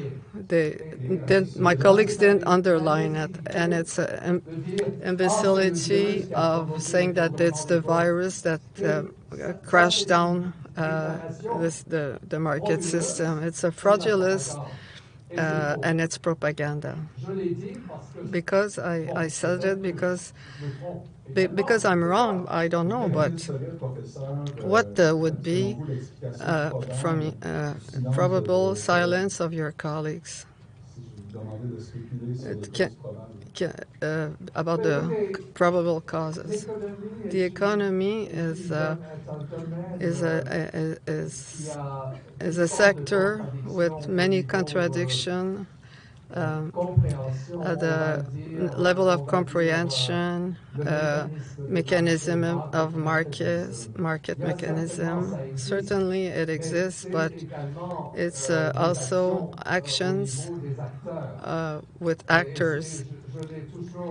I always analyze the people that are active in the comprehension of the financial game it's a team that provoked the disaster. I study these financial operations, since many years, how to in the countries, Asia countries. We called it Asia, and we provoked the crash of national money. But this is out of the subject. But I can say that the lockdown was not a solution to a pandemic that was non-existent, but it's not also a solution. And supposing it was existing, it became existent with the Fright campaign,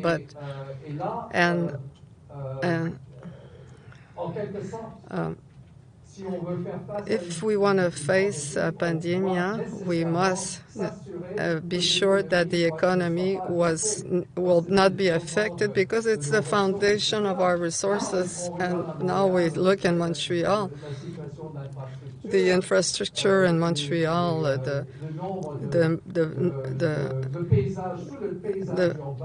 urban, the picture is modified, bankruptcy of agricultures.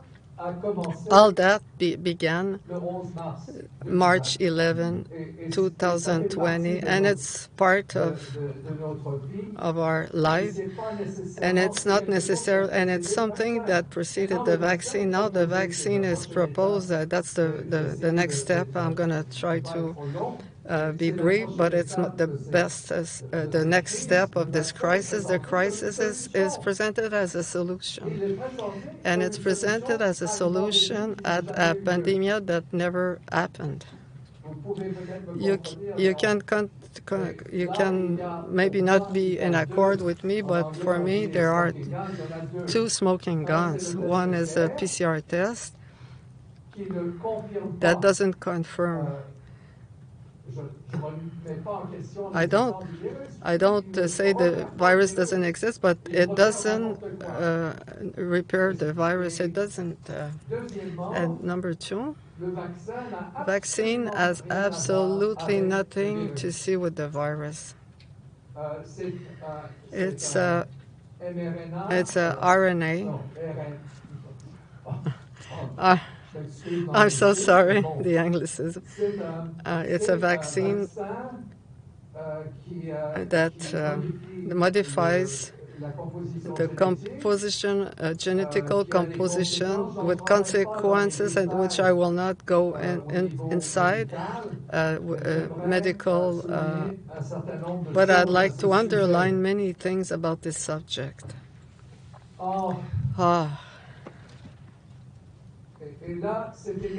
Now it's also the second smoking gun. December 2020 was the launching of the vaccine. The Pfizer company started a study, an internal study, confidential report, with a sample of 40 and something thousand in different countries, and they examined the period between December and end of February. And please note that in many cases the effects of vaccine are coming out much later, not immediately, and they came with that vaccine. It was top secret. The report of Pfizer was top secret, was shared with the government entity, FDA, and the U.S. But if we look at this report, we cannot come to the conclusion, and many doctors have examined this report, 1,200 categorized side effects are categorized in that report. The mortality and morbidity cause associated to the numbers that they have connected during a short period between December 15 and end of February 28. That's what is in the report, and now they have one report that was publicized with a legal procedure. Freedom of information was rendered public, which was never mentioned by the media, and many doctors are not aware of it, but this report is what we can call from the horse's mouth. Yes. And it's documented in a way that coherent and scientific, which was under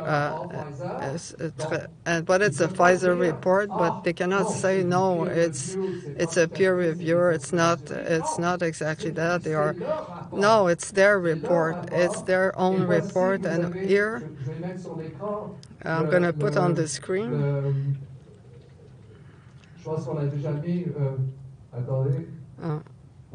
Okay, here we go. We have here the accountability of. Please visit this. We have this in many of our texts on global research and globalization. Please consult this report in details and come to the conclusion that based on the numbers between December and middle December 20 and February 28, 2021, there is certainly all the data are there to say that this vaccine is dangerous and the mortality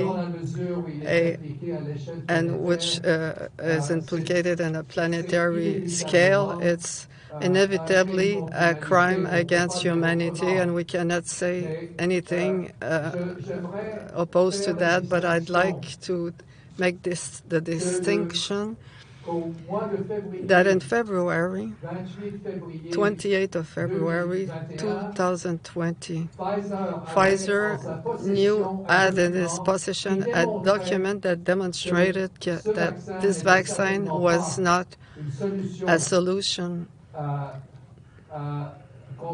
against the presumed virus, but would constitute by the side effects and mortality a drug that was dangerous and that kills. I called it the killer vaccine. It's a vaccine that kills, and this is it's not a etiquette, which is based on a report, and it's a Pfizer report. Now, at the beginning of March, Pfizer should have acknowledged that knowing the result of this report, a confidential report, they should have said will not follow with marketing because our own data show that this is a vaccine that will affect and have consequences on mortality and morbidity. And in other words, homicide involuntary. So until 28th of February, it's involuntary homicide. But when we impose this vaccine at the whole population, it becomes a crime.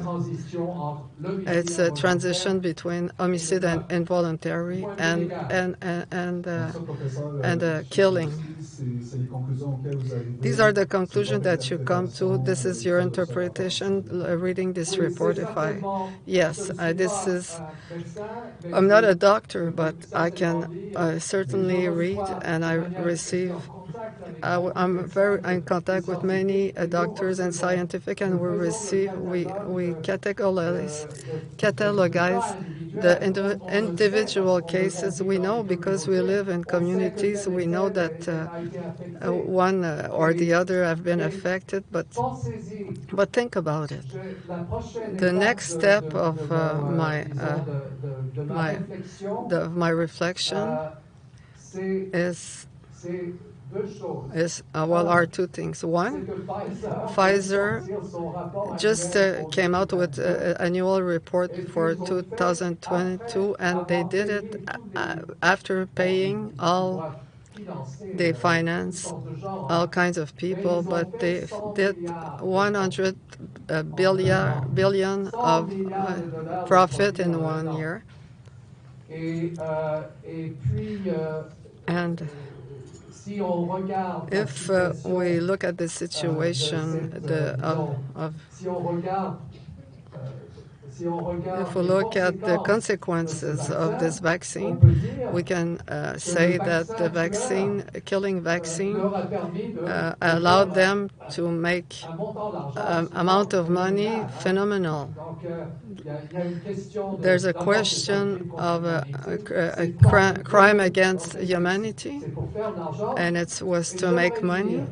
And I should add that no government, no media in Canada or elsewhere that had the courage that underlined that Pfizer knew, had a judiciary dossier, a criminal judiciary, and the media were very aware. They know what is a collective recourse, a civil, but when it's at a criminal level, at the U.S. Department of Justice, and in Canada, it would be His Majesty. But His Majesty government, the Roi Charles, the King Charles, it's an action of public adjustment against Pfizer, and there was a clause in that of conditional freedom. They didn't go to jail, but for 4 years we're going to check on you, and in reality, but it's Pfizer that was looking at identity American, and now here we have a company that is conscious of the impact of its vaccine because it did the study, the confidential study, and this study should be on the desk of François Legault or on the desk of Justin Trudeau, but they must know about it. But when we extrapolate, and this is my last, I'm going to end on this, when extrapolate all the individual cases that we receive, that we are conscious of. We live in Quebec, we live in Canada, but we have friends everywhere, and they're going to tell us, okay, so that person died in a way that is suspicious, and now we look at the report of the Dr. William Mackis, and which everyday basis, Dr. McCulloch, and they report these cases, pilots, airplane pilots, doctors, every sector of the population, very young children. What you have on this graphic, it's a number of doses of the vaccine on a period that terminates, ends September 21. I extrapolated of this graphic, and I come to the result in March 2023. We have administered 14 billions of doses on planetary level for a population of 8 billion. So, which means that 1.75 doses per person, like average. This is to acknowledge or analyze what this implicates at the level, at the worldwide level. The incidence of mortality, morbidity. And now we have still another, and I will finish with this, we have another tendency, because there's a lot of money, the President of the Commission European, van der Leyen, which was a Minister of Finance in Germany. She's negotiating $4.5 billion for European Union doses. 450,000 by 10%. It never ends. And now we have the debate in the following next weeks on the protocol of the pandemic that will be debated at the WHO and establish mandatory vaccine application, but that I will leave it to later. But the question, what is our future? Because this crisis is not finished. It's not finished. The fifth step is the indebting at all the levels of society, and all the creants will dictate the politics, international, health, privatization, and the project of society and evolution by a state of totalitarian at the national level and international. So this is approximately my book is free and on PDF form. It's in English. It was traduced in Japanese and they came out with it in April. They have translated it, and I hope to have it in French very soon. But I have a lot of difficulty. I didn't have any offer from publication house, and they don't like what I'm writing about. But I'm giving it as a proof for the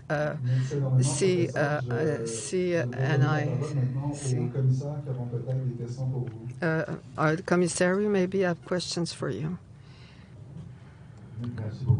Oh, thank you so much. Yes, I have a question. The graphic that you had on that escaped during pandemia, that COVID was first cause of mortality in Quebec and represent 44% of the cases. My question is, this graphing was done from numbers that were on what base, like a daily basis, monthly, or annual? What? I would put the directive, the Minister of Health was based on lie. Probable cause, mortality, COVID. No need for a test, no autopsy allowed. What is it? We did the person died from COVID, but it's not death from COVID, but is it? How do we establish we need a diagnostic, medical diagnostic? We cannot say probable cause, blah, blah, blah.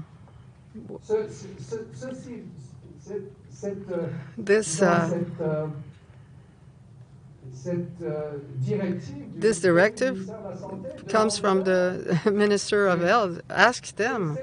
It's very clear to me that from one day to another it cannot come to 44. In 1 week it went from 0 to 44.9 of mortality. I would like to look at, I didn't invent that. This is the media, la presse. Where do these numbers come from? They come from a lie of a health minister. But in the States, I looked at the cases in the States and they say, yeah, I'm going to say it in English. Mm-hmm. The underlying cause of death, COVID-19 more often than not. Ça, c'est la directive This is the directive given to the doctors, institutions, more than ever. So those numbers are all invented. They are totally invented, and from one day to another, 44.9 of population population of Quebec that dies from for the week. It's temporal, but it will not stay like that. But at the moment it was published, and as the press, the media, and the media took the numbers from health minister. Thank you for the precision. Good morning. Thank you. You can introduce yourself.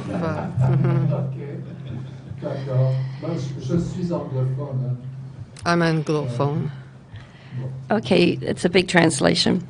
It has been repeatedly stated that during testimony that liberal democracy cannot survive if the law is weaponized against its citizens to persecute citizens with dissenting voices. And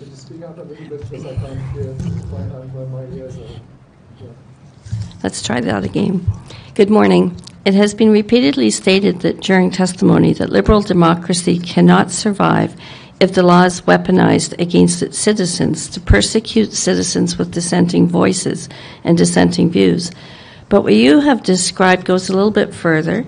It reminds me of the story of Dr. Faustus, who was in 1592, when those in privileged places of power made a deal with the devil, or could have made a deal with the devil in this case, but in this case was exasperated by corruption, incompetence, and greed.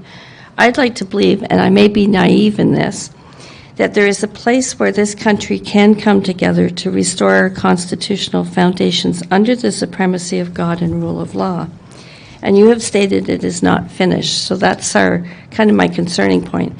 Have you given any thought as to how hardworking citizens in this country can engage in peaceful civil disobedience that can reverse what many see as being destructive for our country going forward?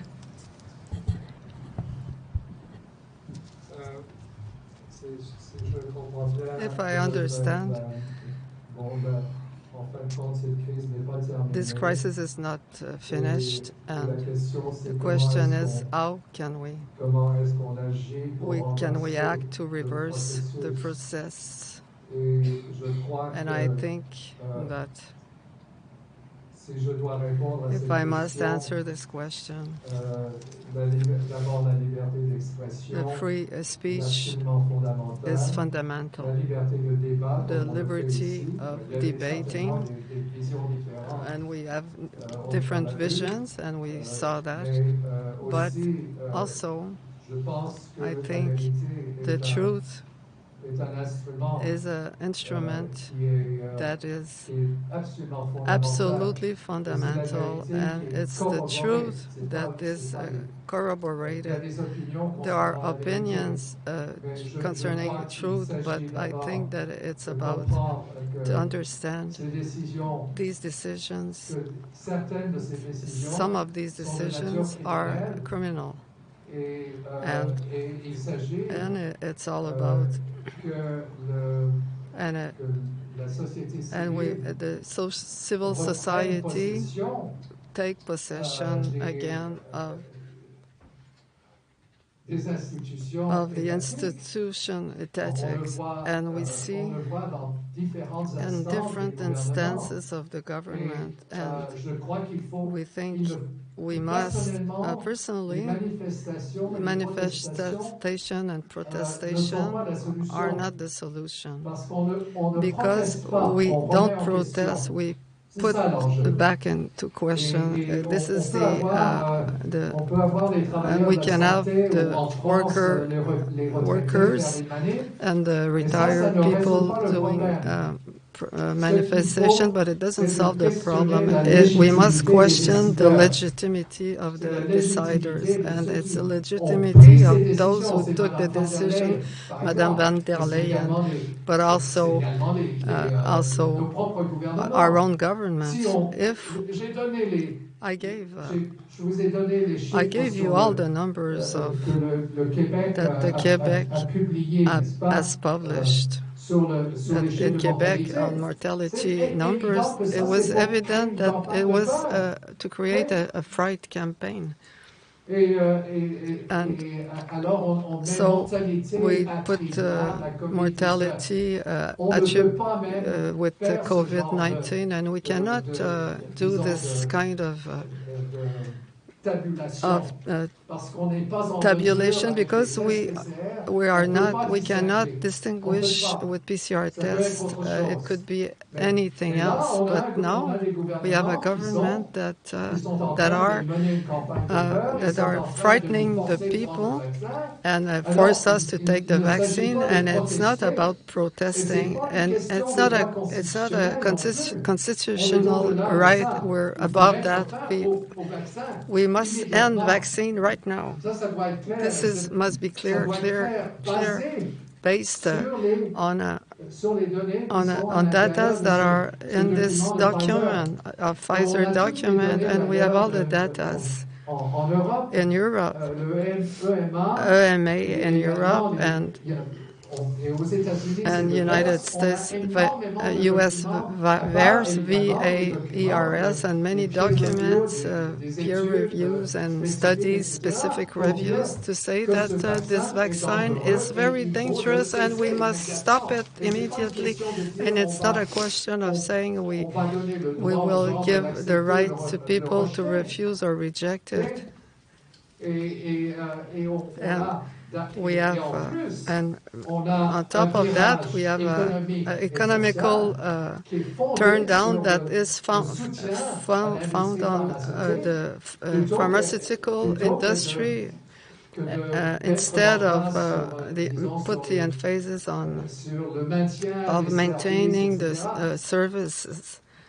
Health is being privatized. State is so in debt that from créanciers and even Pfizer, because they are all working together. So we must necessarily target the deciders, legitimacy of the deciders, and protest as we're not in accord with you, but we don't question your legitimacy. So legitimacy of the deciders, governmental or finance or pharmaceutical, this is what we must target.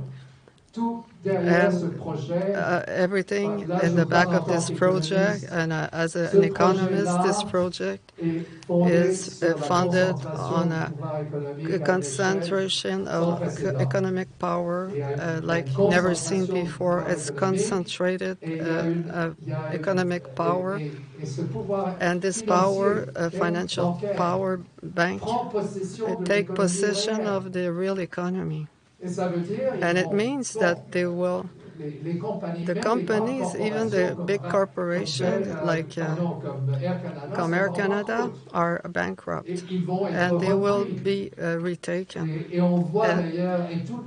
And all the economical picture is gone. The agriculture will be concentrated and with many other agendas and that, but I will not in these complexities, but I think that it's the way that we formulate, if we comprehend all the what's in this game, we can confront them. And we're not accepting their legitimacy. We will not say, "Oh, Mr. Legault, can you do this or that?" No, don't accept your legitimacy because you are liars. They are liars. I know this is there's a controversy, but it's my opinion. Merci beaucoup.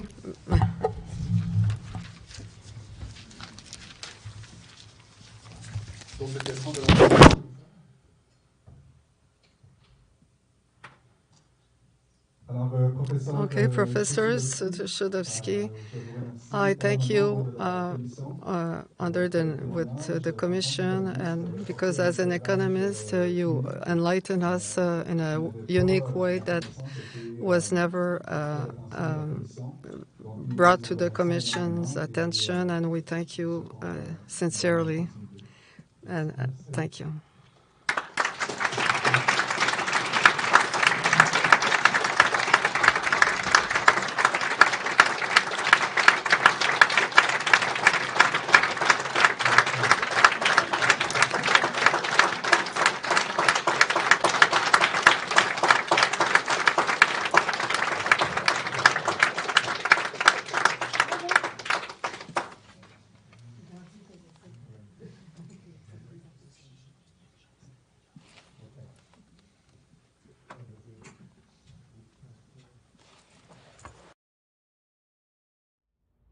Hello, everyone. I'm Dr. Jordan B. Peterson. I'm the author of 3 books, Maps of Meaning, 12 Rules for Life, and Beyond Order.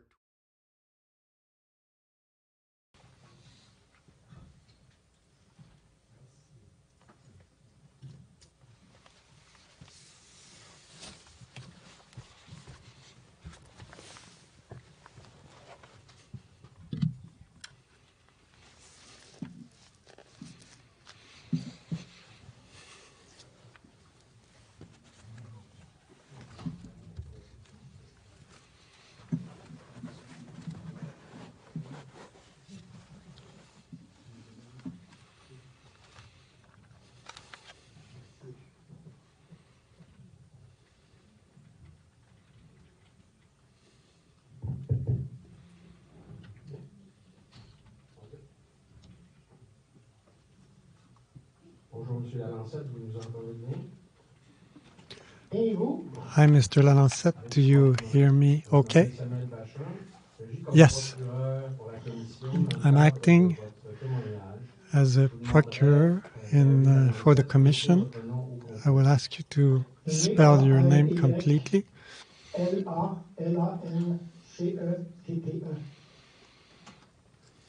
Lalancette. I will have you take the oath. Do you declare that you will tell all the truth? I do. You're here to talk to us about your experience of end of employment and that you are claiming your indemnities for unemployment related to the COVID. First, to facilitate the handling of your file, that we introduce the stack of paperwork that you intend to present to us. So it's quoted as QU5, QU5A to L in chronological order. Mr. Lalancette, I will ask you, do you have access to these documents? Yes. Please open it on your computer. And very briefly, because we'll go in detail later, please identify the procedural documents and others that appear in this stack so we can take notes and refer to rapidly. So QU5A is the vaccination policy in our company with all the details. QU5B, it's my note that my employment will be terminated if I would not follow that policy. QU5C is the reference letter that I received from my immediate superior. QU5D is the advice that they would come to the office and extend the vaccination requirement of supplying proofs. QU5E is the code of my termination, and F is on my salary tab, the reason for my termination. G, confirmation of my complaint for the CSST for termination without valid cause. H, QU5H is the document that I provided to employment insurance, demonstrating all the reasons why I was refusing to comply to this policy, supported by law articles. QU5I is the decision of the employment insurance that rejected my request. J is my appeal that they have also rejected. A K is my what I deposited from my lawyer that I had supplementary recourse, and QU5L is the document that is attesting the advice of audience that is coming in June with CSST. Okay, that concludes the description of the documents.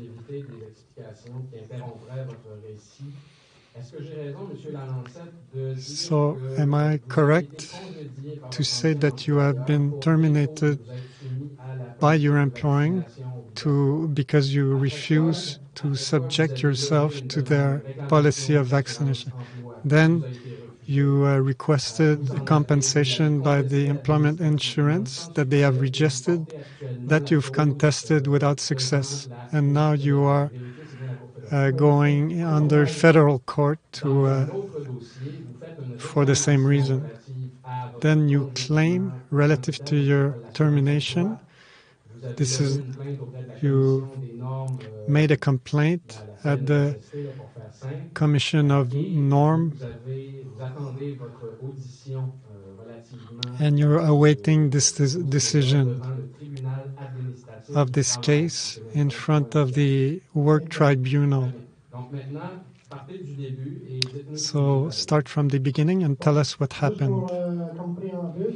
So as an introduction, I am a computer technician with 30 years in computers field, and I've had several employments. I was there for 7.5 years, and I left from there because they closed the IT department and left it in Toronto, and I didn't want to move, so my employment terminated. My present or former employer, February 23rd, 2018, that's when I was hired as a computer analyst, and 12th of March was my first day of work. Please explain to us briefly what were your tasks on a day-to-day basis. So at the beginning of my employment, I was doing work at the workplace, and I would remote computers for internal problems in the company. So if it was a hardware problem, we would go to their desk, but usually it would be from our own desk, so remotely. Following that,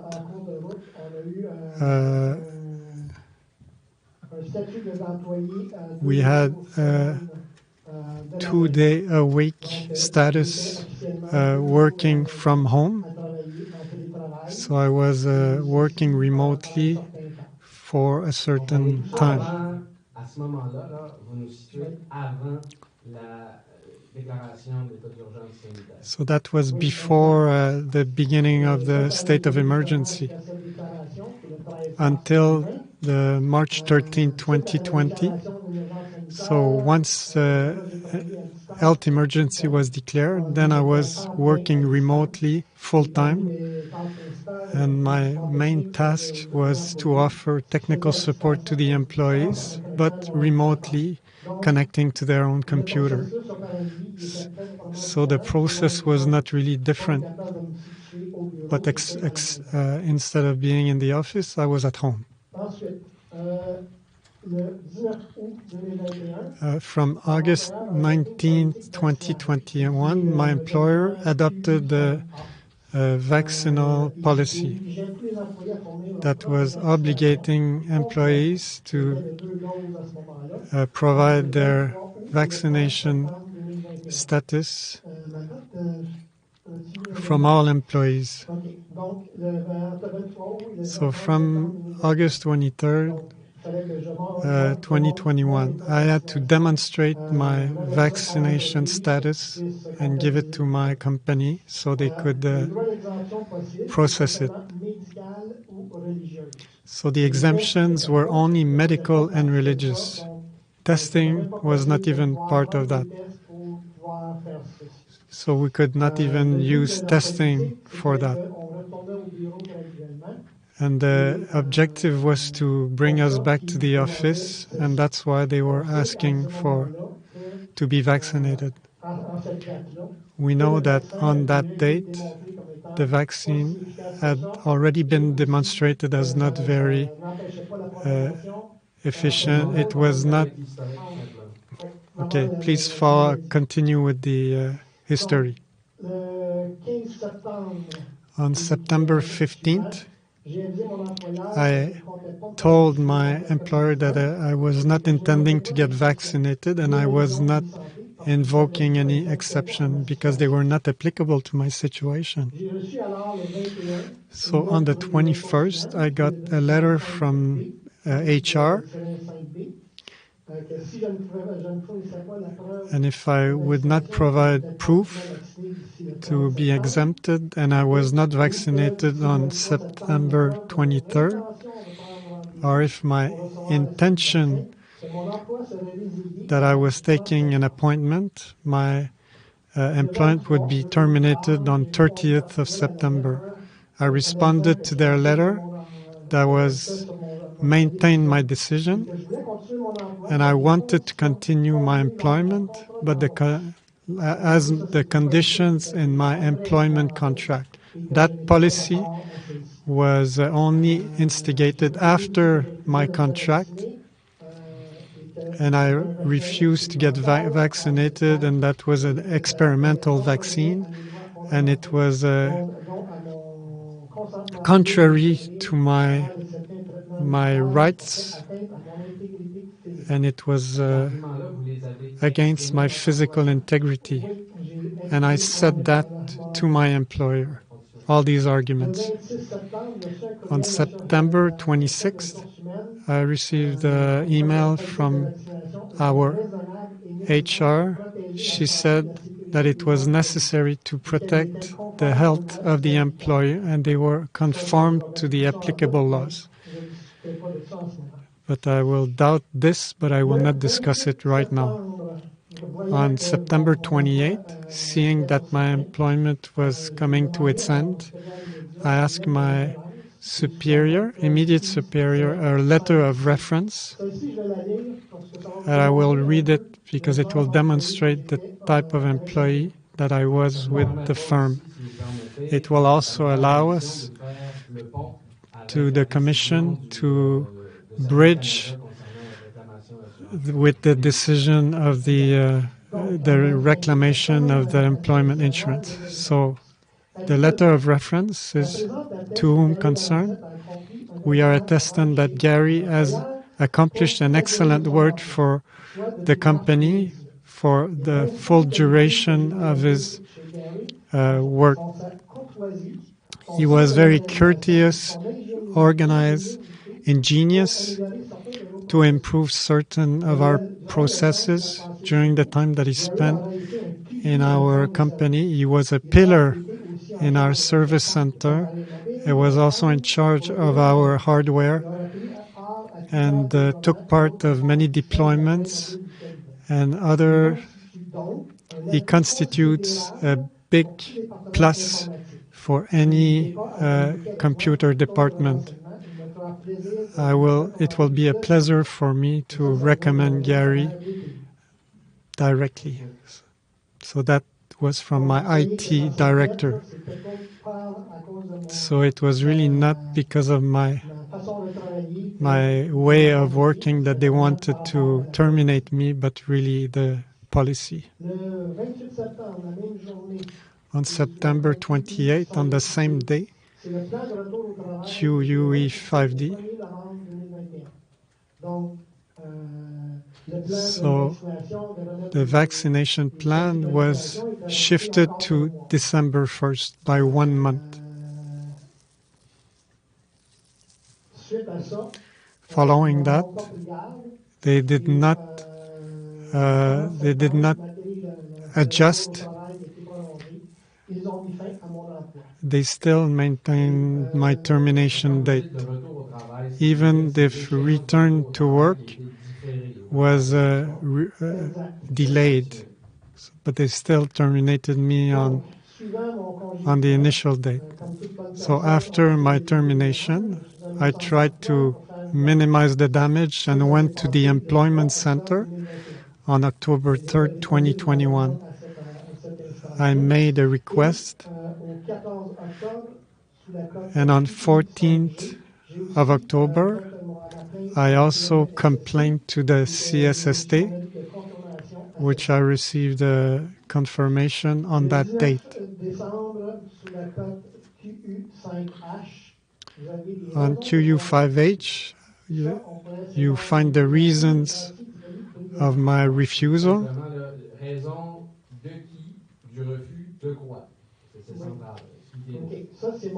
So that's my refusal to follow the vaccination policy of the company for the employment insurance. So that's for them that they were asking me to present justifications. So that's the QE5H. So in that, I'm mentioning several articles of law under the theme that I have the right to receive any medical treatment, and many articles. So we have access to the documents, and please explain to the tribunal rather than mentioning the articles, to explain which are the main articles of law that you have mentioned to Health Canada.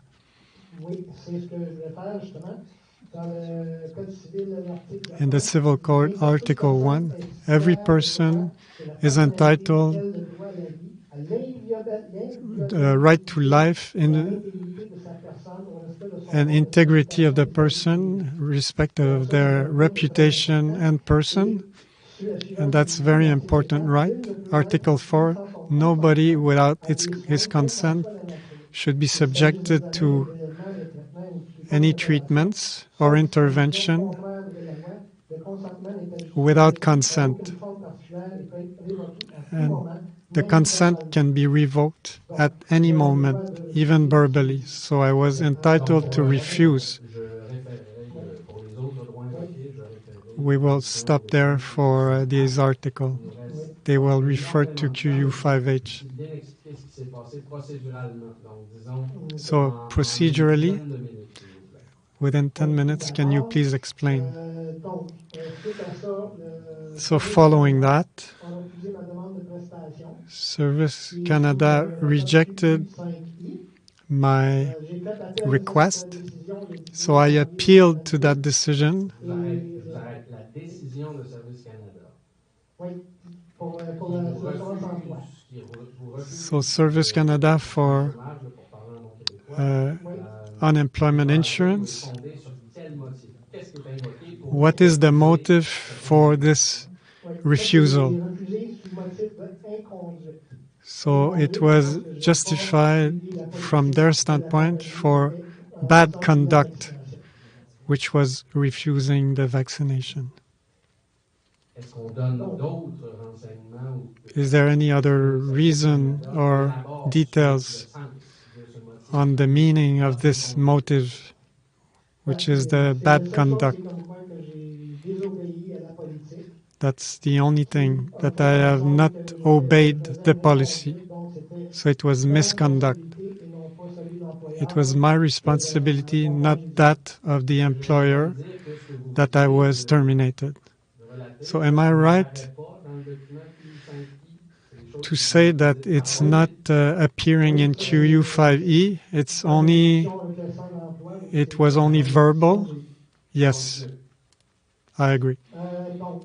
So please continue. So on January 18, I appealed to that decision, and the appeal was also rejected on February 4th, 2022. So that's their main reason, was that everything that was relative to constitutional law was not part of their mandate. What they follow is only the employment insurance laws, and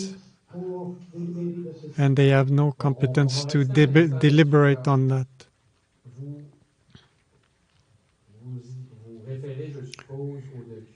You refer to QU5J, so which is the appeal. That seems to be a mechanism of reversing an administrative decision that was rejecting your request. So part of this request, I imagine you have raised arguments based on the Constitution or fundamental rights. So the tribunal said that they didn't have competence to use these arguments. So how was the decision presented? It was mentioned in the QU5H, which I gave to the Employment Center with all the articles of law that was protecting my decision. And following those documents during the audience, every time I was bringing up one of these points, it's something that they were not having the competence to deliberate on. Please help me. I don't see in the decision for revision any reference to your arguments on fundamental rights, because they're not clearly stipulated. They were just keeping the reason of bad conduct. So that's why I'm using that to go to the federal court to be able to debate of these aspects. You seem to say that the decision of employment insurance, they were not competent enough to treat the elements of constitutional elements. So that relates to the revised appeal. So the date is...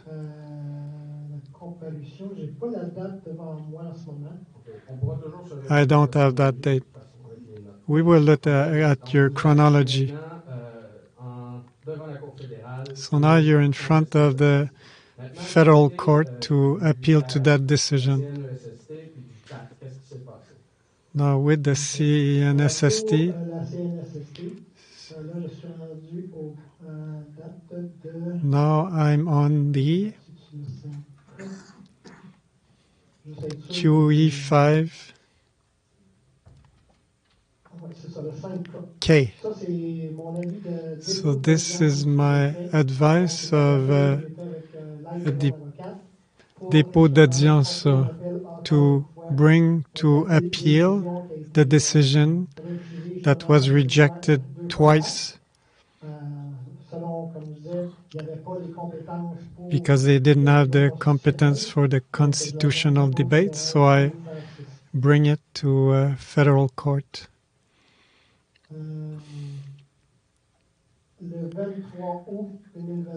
August 23rd, 2022, CSST, they authorized my appeal on that matter.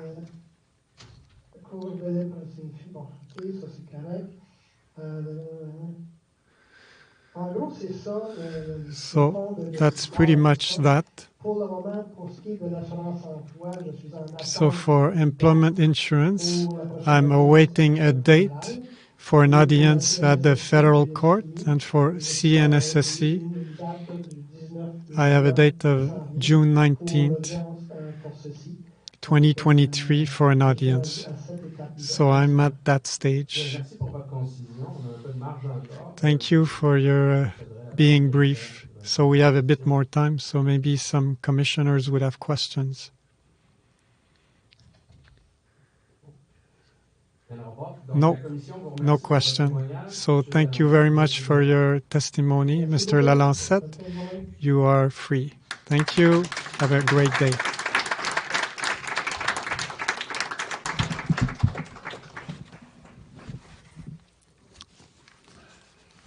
On me dit que c'est maintenant le temps d'une pause de 45 minutes pour le lunch.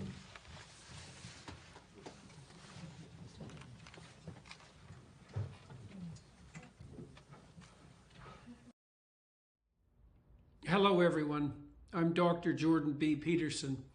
I'm the author of 3 books, Maps of Meaning, 12 Rules for Life, and Beyond Order, 12 More Rules for Life. I've been asked by the Honorable Preston Manning to say a few words about our nation's response to COVID. So let's lay out what happened. We faced an unknown threat of indeterminate magnitude. So a new disease made itself manifest on the horizon, and we had no way of calibrating the severity of the illness. We panicked. We then used the panic to justify the imposition of a tyranny that was modeled for us by an authoritarian state led by the Chinese Communist Party. So in our foolish panic, we abdicated our political responsibility and we copied the first mover, which was essentially Communist China. How did we abdicate our political responsibility? Well, we turned over the necessity to consider a multiplicity of options to hypothetical experts on the public health front. And I would say that was an abdication of responsibility because, first of all, we turned those public health experts into political figures having to adjudicate between a number of competing ethical claims. And we also, our political leaders and ourselves as citizens, allowed our responsibility to be usurped by these experts in a time of hypothetical crisis.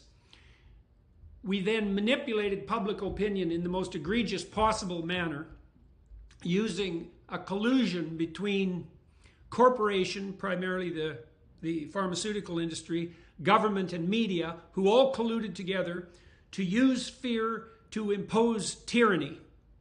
And we did that not only by manipulating public opinion through the media, but by using opinion polls to sample that frightened public opinion, to justify the imposition of restrictions on our basic rights as a consequence of response to that public opinion, and then to lie in the aftermath of that and claim that was all based on science. All of that was a lie, as I know full well from talking to people who were advising political figures, including conservative political figures, during the epidemic itself. We suspended our basic rights, including the rights to travel, the freedom of association, the right to bodily integrity, and there's barely a more fundamental right than that, and the right to freedom of speech. We did the latter particularly by persecuting people who dared to say anything against the panicked response to the hypothetical COVID epidemic. Here's a rule of thumb for everyone to consider in the future. Imagine there's a crisis. I suppose now we believe the next one is going to be on the climate front. Imagine that your response to that crisis is a kind of paralytic fear. Then imagine that you use that fear to justify the imposition of any tyranny you feel merited, and you do so while accruing power to yourself. Well, you've just demonstrated that you are not the right leader for that crisis. That's for sure. So what else did we do? We did untold economic damage, which has not yet unfolded, to the supply chain around the world. We're going to starve tens of millions of people as a consequence of that, and put a lot more people into absolute poverty as a consequence of increased energy and food prices. We have no idea what we did on the inflationary front yet. We've seen banks begin to fail in the United States, and we have no idea where that's going to end. So that was all a part and parcel of the panicked response.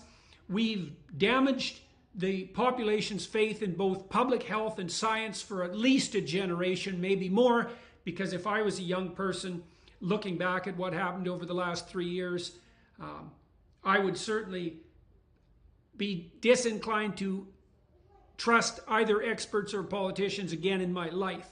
And the damage to public health, I suspect the consequences of that as it unfolds will be that more people will die because they're now afraid of such things as vaccines that would have died if we would have just followed Sweden's example, for instance, and left people the hell alone.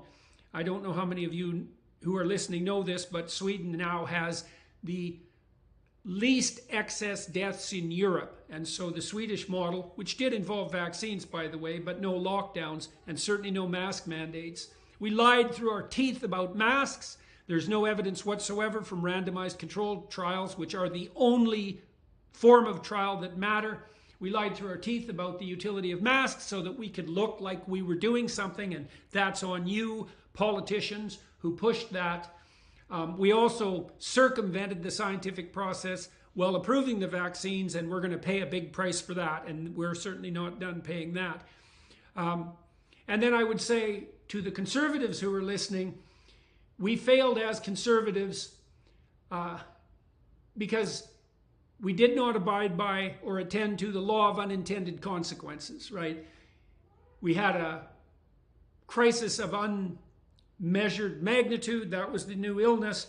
We put in incredibly restrictive policies to hypothetically cope with it. We lied about the fact that those policies were justified by science. We wreaked untold economic havoc on our society. We hurt the educational opportunities of children, and we failed to attend to the fact that the reaction to a crisis can produce a worse crisis than the crisis itself. So, all things considered, it's hard for me to see how we could have possibly, had we done nothing at all in the face of this so-called pandemic, things would have turned out better than they did. So I think there's ample room for all of us as citizens, and especially those of us who were leaders during this time, to be as ashamed of ourselves as we possibly could.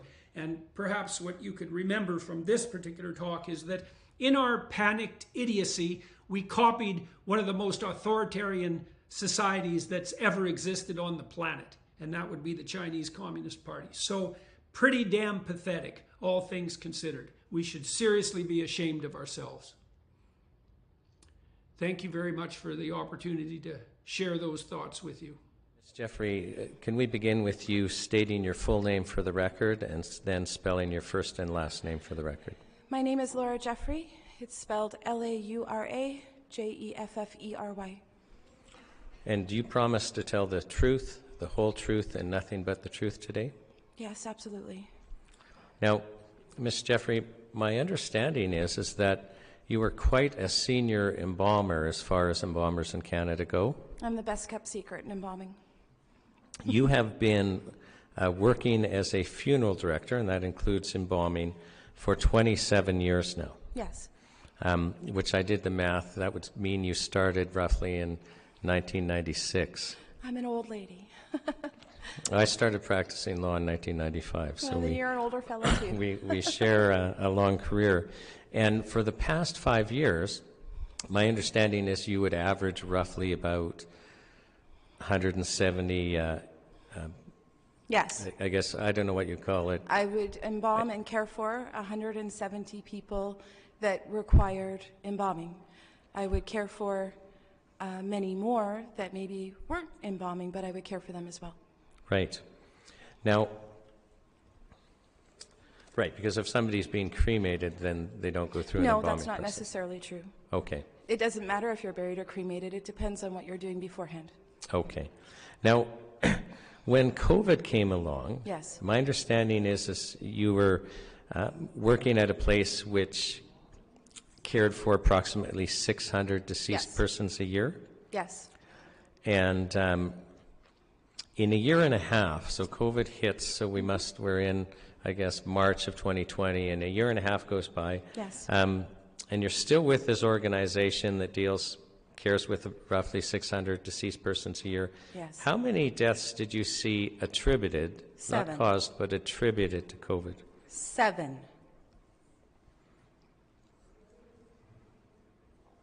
And were there other comorbidities involved? Of course, yes. Routinely, the COVID cases that I would see would be people that had been suffering dementia for probably quite some time and living in a nursing home facility. And that's fairly typical in the winter. We would see that with any virus or any cold maybe that was going around, because those people are very vulnerable. Now, what did you observe about the death rate when COVID swept through this land? Nothing. There's nothing to observe. Nothing changed. So nothing changed? Oh, well, that's not true, actually. So lockdowns create a situation where suicides and drug overdoses escalated dramatically.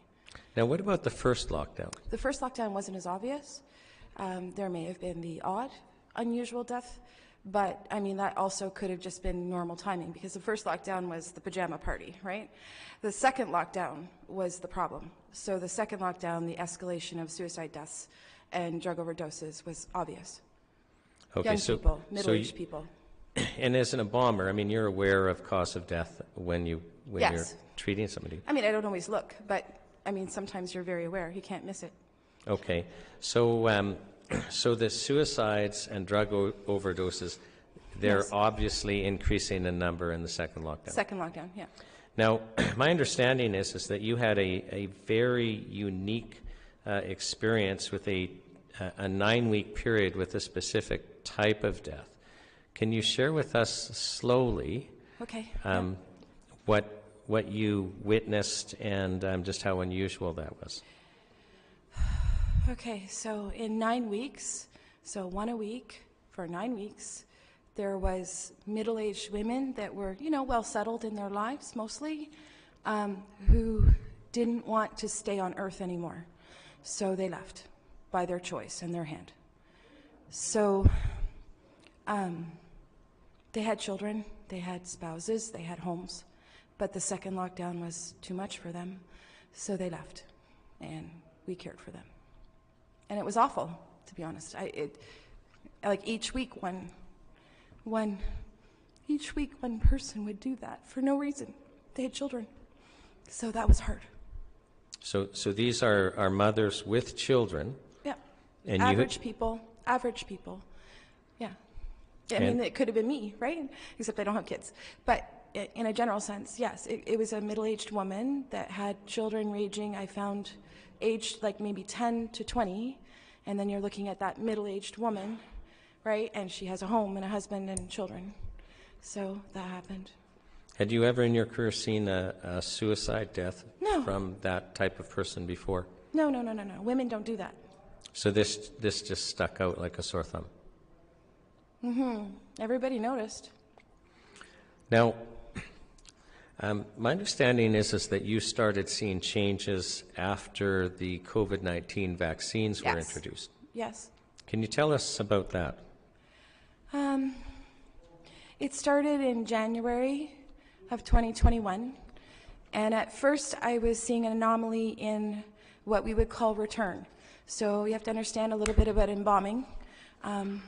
Embalming, we have a vat, and then there's a hose, and the vat has a pump in it. And what we do is we use the human circulatory system that God gave us. So we go into that circulatory system. Generally, we start at the carotid, right? That's a major artery that goes not to your brain, but also to the top of your heart. And it pumps the fluid through. And then the return would be people's blood that's pumped back out through the venous system. And we open that and let it release. And the concept is to put preservation in and take out what would not preserve a body long term, so that we can present a person that is reasonable to them, their appearance that they should be, right? So when I was seeing the return, I started to notice anomalies in what the return was. So that went on for about 3-4 months. And the return was more viscous. And it's not like I hadn't seen that before, but you didn't see it consistently every single person, right? Now I'm seeing it every single person. You have to explain to us what more viscous is. Viscous, thicker, darker, sticky. And that return, I call return, it's return blood, right? So that return blood was stickier, thicker, darker. And then I started seeing that return blood would have little tiny pieces of clot in it, and the clot would be like a currant jelly clot, but it's tiny pieces, like pinhead sized, but it was almost like polka dot coming out, right? So polka dot pattern, sticky viscous, more thicker blood, darker, and then these little pieces of clot that kind of look like a polka dot pattern sticking to the embalming table, and of course that goes down the drain, right? But it was just different. There was something different. I would call it maybe dirty blood, if you want to make a sort of a basic example, right? So the blood was dirtier. And at first, I'm really conscientious, right? So I notice things, and I'm known for that. So at first, I was sort of like, this is weird, right? But you can't, like, I'm an embalmer. I'm not a scientist. I'm not a doctor, right? I'm an embalmer. But I notice things, and a lot of people do, and a lot of people don't. But in retrospect, there's an awful lot of people in my profession that are also saying the same thing. So they won't tell you that in person. They certainly wouldn't go public like this, but that's what they're telling me. Did you see changes in persons that were dying after the vaccines were introduced? Yes. So it was kind of horrifying. Well, it is horrifying. So there was an escalation of middle-aged people's deaths, like just average Canadian, came home from work, had dinner with the family, and died suddenly at home. So that was that went on for maybe a good month and a half, and usually an evening call, so what we call a night call, okay? You would send a removal team out, 2 people, because they're going into someone's home, right? So usually a night call or a night removal would be in the middle of the night. Like it might start at 1 o'clock in the morning, you might get one, you might not, right? And then there was a lengthy period of time, like many weeks, where these middle-aged people were dying kind of like right after dinner at their house with their families present. And they weren't being investigated. They were coming to the funeral home. And I was looking at this and I'm like, this should be investigated because it's an unusual death. It's an unexpected death. But no, wasn't investigated. It was almost like they dialed it in and brought the person into our care at the funeral home, right? And then didn't worry about them. So there's a couple of things there. So you were telling us that, excuse me, typically a call is around 1 a.m. or after 1 a.m. in the morning. Yeah, like middle of the night is when if you're going to have a night call happen for some reason, it always seems to be that 1 o'clock in the morning kind of time frame. And prior to the vaccines, roughly how many calls would you guys have on a night? You could get one in an evening. You could get 2, you could get none. And then for a while there, it was every night, 1, 2, even maybe 3. Always completed before 11 o'clock at night. So my removal staff were loving that because they weren't getting called out of bed, right? Yeah, they thought that was marvelous. And I was saying, why can't you see the pattern? Like, so everything's a pattern, right? Like, we're not really all that different. None of us are. We think we are, but we're not. So when we die or when we breathe or when we're born, there's patterns. And as soon as you see an anomaly and a pattern, you should be going, why is there an anomaly? But nobody was asking, why is there an anomaly? And then I'm a funeral director, and it's not my job to ask, why is there an anomaly? But I was asking, right? Like, why is there an anomaly in my mind? And so I started asking my coworkers, like, what did you see? Where were you? What was it like, right? Family there, after dinner, average people, average home. It was an anomaly, a big one, obvious one, but it was like everybody had blinders on, right? So I don't know why nobody noticed, but I noticed. I was rather concerned. Now, my understanding is early on you had an experience with a 47-year-old man that it seemed unusual. Can you tell us about that? Yeah, so, okay, so you have someone that's so healthy, like you can't miss it, like healthy. Like if that gentleman walked in the room right now, we would all turn our heads and say, my goodness, what a good-looking man, right? Healthy, strong, fit, tall, like huge, healthy person. Gone right away, just, and his family told us that now he was his death was investigated, and his family told us point blank he died from clots. That's what they were told. And had you ever seen a person that age and that fitness that had died of blood clots? Had I ever seen that before? Yes. Heavens, no. No, too healthy. No, not healthy people. Okay, so that's why that sticks out in your mind, is it was so unusual. It sticks out in a lot of people's minds, I'm sure. Now, did you start seeing any basically scarring or anything like that on shoulders? Yeah, so for a long time, people were coming in with that, like a little Band-Aid, right? And I'd kind of go, okay, Laura, it's just a Band-Aid, like ignore it, even though, like, it was just unusual deaths with a Band-Aid, right? That's how I'm supposed to look at it, because I'm not a doctor, I'm an embalmer. But the reality is I'm looking at this and I'm going, yeah, there's a little tiny Band-Aid on everybody's shoulder. So that tells me, I mean, Band-Aids, they last, 2-3 days if you're lucky, right? So that tells me there is a problem. And what were the ages of these people coming in? Oh, full range. Full range. Yeah. Actually, at that point, to be kind of clear, more clear, at that point, people were, I would say it was that retirement age at that point, because I was seeing people that were like maybe 60-something older with the Band-Aid. Now, earlier you were telling us changes that you saw in the blood. Yes. So you were seeing little clots. Mm-hmm. You were seeing color changes. Yes. Was there also something else happening that you were starting to observe? Yeah, and that's what everybody wants to hear about, right? So first, like you said, the viscosity changed, which means the color is going to be deeper, right? There's a stickiness. It's been termed dirty blood. There's small microclots in the return.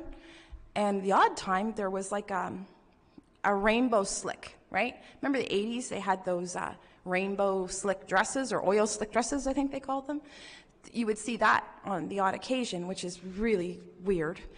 And then, and nobody can put their finger on it. That's the weird thing. So in the spring of 2021, so we're talking April, May, so 4 or 5 months after the rollouts of the gene therapy, right? So you would, the first time I saw it, I thought it was a parasite. So we have something called drainage forceps. I use a pair, generally speaking, that are about this long and then have a handled port, and you can squeeze them, like tweezers, right? So curved tweezers, think of them that way. So I I use that to pull anything out of the way on the venous side of the body, so where you're draining the return blood, okay?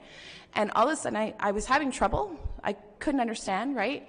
And then I pulled it out, and I went, and I kind of, you know, you can turn the drainage forcep, and you can see what's in it, right? And I'm sort of like this, and I see something that I thought was a tapeworm, which was weird, because tapeworms shouldn't be in a circulatory system, right? And then I'm seeing, like, I'm looking at this, and I'm thinking, is this a parasite? Because a tapeworm's a parasite. That looked like a parasite. And it was at that point maybe, you know, like 3-4 inches long, right? That's a small one. But at that point, that was a huge one for me, because I'd never seen this before. This was a whole new anomaly. So I just want to make sure. So, I mean, at that point, you had been embalming for a quarter of a century, 25 years. Yeah, with And a heavy focus on it, yeah. You had never seen anything like that in No. your career. Absolutely not. So blood clots are sort of in a few categories. There's current jelly blood clots, there's chicken fat blood clots, there's just sludging, which is thicker blood in general, and then there was this anomaly, which I thought was a parasite, but it's not. In what percentage? So this starts in April, May of 2021. Yes. So once you saw your first one, how common was it? It just happened. It just kept happening. It was everybody. So there was that. And how much of this would you find? Over time, it got bigger. So when I first started seeing it, it would be small, right? And then when I started seeing it near the end of my time frame there, if you were to take a small side plate, like a bread plate, and put spaghetti on it and kind of heap it, that could happen, yeah. Yeah, and they're longer and longer. And then the integrated jelly clots at the end, of course, adds to the confusion. Like if you were thinking it was a parasite, right? The integrated jelly clots were always at the end. So can you explain what you're talking about when Yes. you say integrated jelly? Okay, so Just if so you that the think of commissioners a understand. white, you think of have you ever seen those erasers that you push out and they're like a pen, but they're a circle, right? Like they're round, cylindrical. So you think of one of those, right? But then it maybe has a couple little tentacles of eraser coming out the end. And then there's a blood clot that is integrated into the end of those tentacles. It felt like it was a parasite that was feeding off a blood clot that it created in the body. So when you think of a parasite, you think because it feeds off of something, right? So then you see the jelly clots at the end of this parasite, right? You see those and you think, are they feeding off of us as humans, right? Out of our circulatory system. Because they always had the current jelly integrated at the ends. It's something to see, let's put it to you that way. It's horrific. I'm going to show some photos Yep. now, just so that nobody believes that you took these photos. These are photos you basically had an embalmer from elsewhere share Yes. with you, so that for the purposes of this presentation, you would be able to show us what you're talking about. So, David, could you pull up this computer screen, please? Yeah, that's it. So am I correct that this is basically what you would be pulling out of bodies? I appreciate this isn't an embalming that you did, but this Nope. is typical of what you would see. Yeah, so that would be, if you were thinking that I started seeing this anomaly in the spring of 2021, then I would have been seeing that closer to the end of the year, because that's a fairly large amount. And you can see, like, it's unfortunate it's not stretched out, but you can see where the current jelly clots are the darker pieces that are integrated into the white fiber mass. That's what I call them. I call them white fiber masses, because they are fibrous. They are stretchy, kind of, and they're you can't break them easily. You need to cut them. The white fiber branches, so it's like an exact duplicate or a cast of the inside of an arterial system. So just so I'm clear, Yes. and it's clear for everyone else, Where are these coming out of? Everywhere. No, but what part of the body? Everywhere. Everywhere. Everywhere. But I had to change how I embalm because of these. I have a routine now. Well, I did. I don't have it anymore. I don't have to do it anymore. But I had a routine, right? So I would go into the carotid artery, where we always start embalming on an average case, right? I would go into the carotid artery, and I wouldn't even try to put the cannula in, which is what comes from the pump, right? The vat. There's a hose and there's a cannula. It's a little crooked piece. It goes into the carotid artery. I wouldn't even try to put it in. Why would I bother? It's plugged anyway. So I would open the carotid artery like normal. I would take a small pair of forceps and go in and pull. And I would find what I call the fish. I named everything because that's, I guess, how I function. But yeah, I would pull what I call the fish. And the fish would be an exact cast of the inside of that person's artery. So it usually was approximately this long, and it sits here. So if we go in here, right, it would be half the fish would be towards the head, and half the fish would be towards the heart. So then once you pulled the fish out, you could put the cannula in, you would start the embalming. And what I quit doing, quite often we like to back pressure the human circulatory system to allow more fluid to go into the body and go everywhere, like right to the toes, right to the fingers, right? So I would instead not back pressure. I would open the venous system fairly quickly after starting injection and start pulling return, because I would see what that picture was, right? That's what I would start to see fairly quickly into the embalming. And I would be looking for it because I knew it was coming, right? So when you know something's coming, you have to change how you care for somebody, and you have to change your approach and your perspective, right? So embalmings that normally would take a couple hours were now taking like 3 or 4 hours because there was a lot more work involved. And I just wanted to clarify, like when I say where are these coming from, it's from the circulatory system. Yes. Yes. So, okay. So we're looking at this one. I'm just going to pull up another one. Yeah. That's small compared to some of them. But you can see there that those have been washed off. So you're seeing what I call the white fiber mass, because I didn't really have a name for it. And if you were to cut those, there's no hole in the middle. They're solid. So they're not, like a lot of people were thinking that they were the lining of the circulatory system. Somehow it was lining. No. It's plugging. I mean, a technical term would be the clot, right? But I hesitate to use that because people assume it's a blood clot. This is not a blood clot. This is something else. This is something new. And I'm just going to go to the next photo. Yep. Right. Okay, so those are some skinnier ones because you can see that they were branchy and they were down into smaller parts of the circulatory system, so they were closer to the capillary beds. And you can see that the fellow that took these pictures and was doing the work, right? He has been keeping samples. I didn't do that, but he has.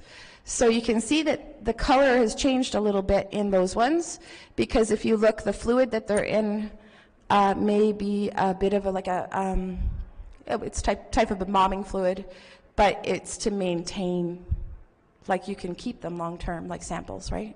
Right. So I think that's maybe what he was doing there. But if you look, like if you look closely, you'll see that the ends of those fiber masses are quite small, very tiny. And that's because they're branches going into very tiny vessels in the human body. So they're really small. They're everywhere. Now, before COVID, I expect that there would be a certain number of autopsies done. Yes. And after COVID, that I'm asking if there was a change in the number of autopsies, and can you please tell us about that? So the concept was autopsies are too dangerous because there's a virus that's going to kill everybody, right? So we have to not worry about these things. We'll do them if we absolutely have to, but they just didn't do them. So it set, I guess it would set the concept in people's minds not to do them, right? So, oh, well, it's pretty obvious why this person passed away. We'll just write that on the paper. So just so that I understand, because you're describing types of deaths that you hadn't seen before, such as, middle-aged people just dying after supper in front of their family, so a different hour. Right. And so these are unusual deaths. And is it your evidence that there were not autopsies being done to explain this change in pattern? Yes, I felt that they were kind of dialed in, right? We'll just sign this piece of paper and dial it in.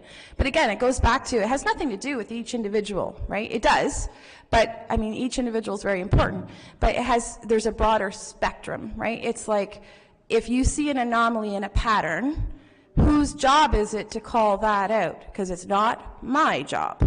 It's someone that's got a much higher pay grade and much more power than I would. I'm just an embalmer. Why am I here? There should be other people here.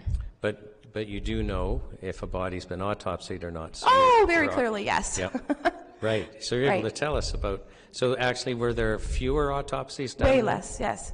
Well, but you have to put that in perspective too, right? So if I'm talking about a change in the pattern, and that change means that I'm seeing deaths that should have been investigated, and they're not being investigated, then really there would have been an escalation in autopsies, not a decrease.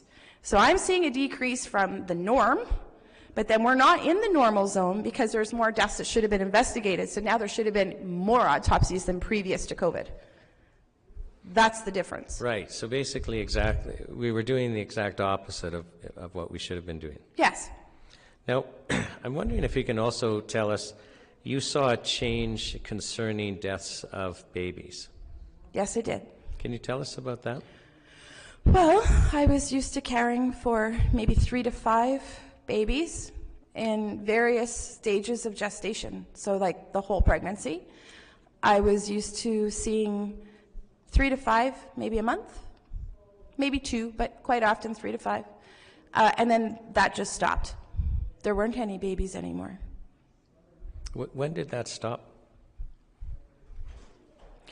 I would say February of 2021. It was winter time. Now, you did get one that caught your attention coming Yes. in after the vaccination started. Can you Yes. tell us about that? I don't think I can tell you about that. I'm Okay. sorry. So, that's, no, and that's over fair the enough. line. Yeah. Okay. But would it be fair to say that it was something, you had not seen anything like that before? No, I had not. Okay, so you're telling us basically you're having the normal course of events pre-vaccine, 3 to 5 babies a month. Yes. And then none. And then none. For how long were there nuns? Up until recently. Okay, so like 2 years, almost. So for 2 years, all of a sudden you're not receiving a single baby. Keeping in mind, I worked in a very large community, right? And then I have a friend who works in a very large community, and he hasn't seen any babies until recently. But then you have to remember, I have a friend who works in a very small community, and he saw an escalation, a dramatic escalation. So it's like the small communities got a different memo than the big ones, how to care for babies during COVID. Right. Can you expand on that? I don't understand. Like, so there's been a change. Where do you think? So a social worker at the hospital would help a family that lost a baby. It wouldn't matter how old the baby, like how far in gestation the baby was. If someone went to the hospital and a woman was having a baby and the baby didn't live, right? Then a social worker in larger hospitals, they have a social worker to assist that family. And the social worker would spend time with the family, time with the baby, give them pictures, give them footprints, and then ask them, would you like us as the hospital to care for the baby? Or do you have a funeral home that you would like to care for the baby? And then the social worker would liaison between the family and the funeral home so that we would care for the baby. And then that didn't happen anymore for almost 2 years. But then in a smaller town where they don't have a social worker that liaisons between the family and the funeral home, right? There was an escalation of small babies going through that funeral home for a period of time. I have a friend that works in healthcare. Yes. Who has reported to me in Alberta that when an expecting mother's child has died in utero, that rather than the hospital taking the child out, that they're being now sent to abortion clinics. Have you heard of anything similar happening in Ontario? I'm an embalmer, not an abortionist. Okay. Now, my understanding is you also saw a change in your clientele that would speak perhaps to fatigue, and I'm wondering if you can share that. Okay, so I think I've told you that I'm well known for being very conscientious and very visual, right? Like I do a visual interpretation, and you can learn a lot from looking at a person's body. They can't talk anymore, but their body does. So fingernails, hands, scars, haircut, sometimes clothing would give an indication of who a person was, right? And what I started to notice was over time, people that I was caring for and embalming, because I can only speak to the ones that I embalmed, right? But over time, you would see that fingernails that normally had been manicured were splayed, split, broken, and dirty, right? Toenails, same thing. The pedicure would still be there. Like the nail polish would still be there, but grown out probably about 3 months and not trimmed, right? You could see that the clothing was loose-fitting, unkept, maybe had some food spilled on it, and not kept tidy. Hair was growing out. You could see maybe they had highlights or something, and they had not maintained those. And that was during a time frame that we were open for business, so to speak, in Ontario, right? And this was sort of a consistent thing. You would see that. I think people just got tired. Like when you're not feeling well, you get tired. So I was used to seeing, unkept hair or personal care at a lower standard with people who were maybe suffering with cancer, a long-term illness, because they couldn't do it for themselves, right? And now I was seeing it for people that were at home, not ill, no illness, right? Not an expected death, but you were just seeing that people were just unkept. They just weren't quite maybe what they should have been. And then the last area I wanted to ask you about yes. is, do you have any thoughts on how we could have managed this situation better? But in relation to your area, I think an obvious one would be there should be more autopsies when there's a pattern change. But are there any other thoughts that you might have? Well, yeah, so on a professional and personal level, because, I pay taxes too, like everybody else, right? We rely on, our system relies on medical care and medical personnel, right? So if those personnel are restricted in what they can look at, what they can say, what they can surmise, what they can investigate, then we're not being cared for. Our community isn't being cared for, our province isn't being cared for, because you're taking the opportunity for people who are forward-thinking to do their job, right? So when you take the opportunity for forward-thinking people to do their job away, and we're just like monochromatic people, I guess. There's no intellectual thought process or investigation. If you take that away, then people die, right? Or did it happen because the people that should have been doing that job were afraid? Did it happen because they felt that they were duped as well? I don't know what was going on with coroners, but I would say that they should have noted the anomaly, right? And maybe they did inside themselves, but I haven't seen any reports where they're saying, oh dear, we have a problem, right? And then, the pathologists, right? Where were they? Well, autopsies were less, but they weren't that much less. And if that's the case, then if the funeral director can see, right, then why weren't they seeing it? Because, I was seeing these fiber masses left, for lack of a better word, left dangling out of arteries that the pathology department had cut. That's their job. But I would have to take that out in order to embalm that person. And, they were long, right?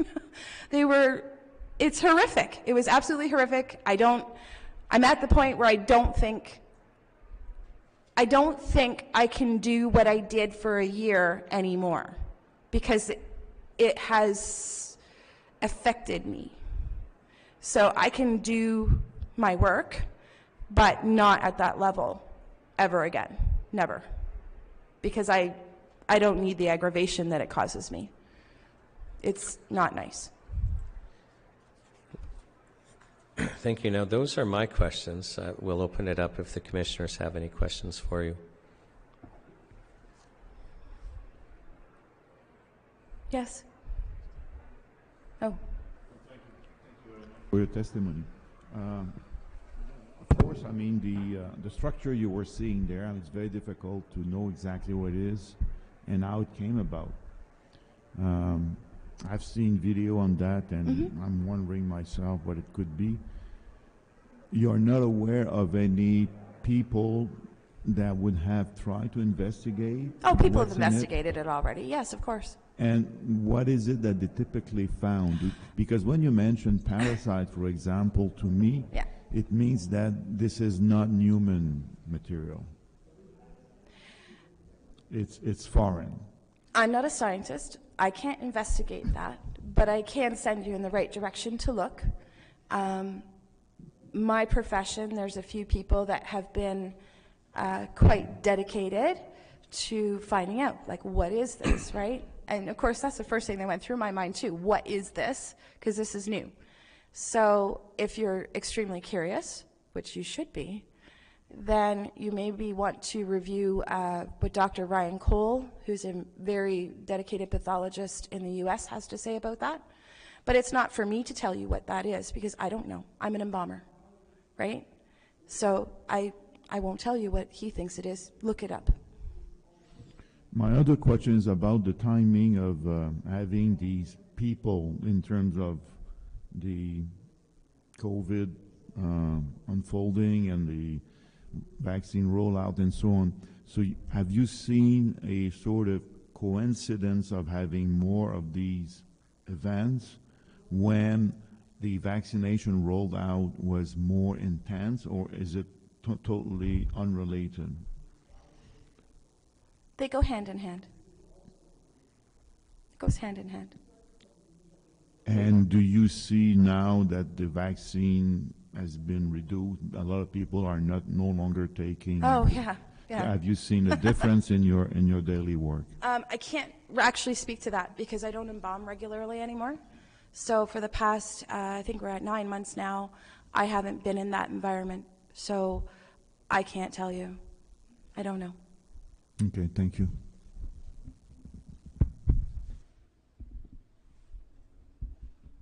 Thank you for coming today and sharing your testimony. Bernard asked a few of my questions, but just to make sure I was listening correctly, these white fibrous masses, you had never seen them before 2021? They don't exist before. Okay. 2021, spring of 2021. 2021, yeah. What's really weird is the embalmers that I have talked to, none of us can nail down a date because we didn't log it, right? We just went, that's weird, and then carried on, and then we started to go, that's weird, like all the time. So none of us sort of logged it. I've had many talk to me, and they've said, hey, Laura, like, when did you start seeing that? And I said, the best I can tell you is spring of 2021. And they say, yeah, me too, right? So there's within the profession, specifically embalmers, there's kind of like this curiosity of the timing of events, right? But when it comes to the timing of events, I've now spoken with Canadian directors across the country. I anticipate to be speaking to more, specifically those that embalm, but more and more are saying, and see, they won't say it in public. Like, I'm the only one that'll stand up and say this in public, right? Which is terrifying, to be honest. So they're telling me that they saw exactly what I've discussed today, right? Like, okay, we started seeing middle-aged people that just died suddenly in that particular anomaly. We saw babies. We had different stories about the babies depending on the size of the community they lived in, but they saw that as well, right? Yes, we saw these fiber masses show up in the spring of 2021, but not every single embalmer will tell you that. And then there's funeral directors that don't embalm me too, right? They're not in the prep room every day. So that put me in an unusual position, right, within the industry. And then there's also funeral directors that have very small funeral homes, and they do all parts of funeral service for a funeral. So those people would be more likely to express it, but they live in a smaller community. So they are more likely to see an escalation, because not only do they live in that community, but they know those people and they love them, right? So they take it more to heart as well. So they're more conscious. So it's kind of an interesting industry that way.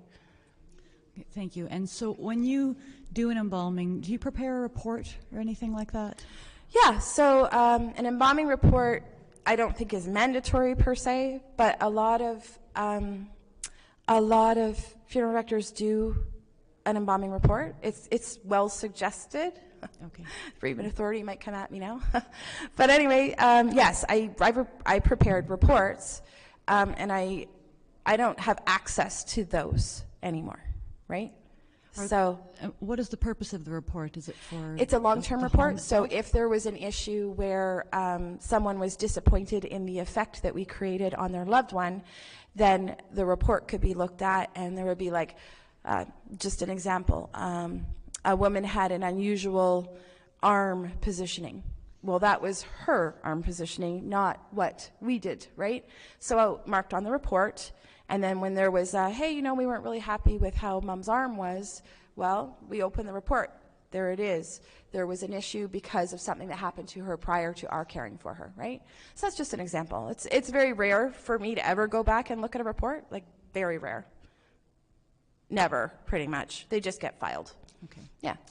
And then just to change gears a little bit, early in your testimony you talked about an unusual 9-week period in which you saw a lot of middle-aged women who had ended their own lives. Yes, it was awful.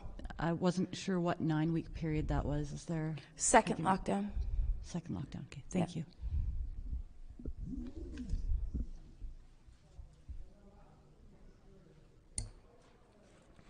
Thank you. I believe those are the questions of the commissioners.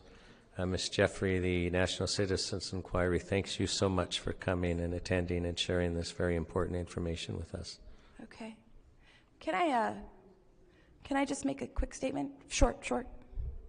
It's like short. Sure. Okay.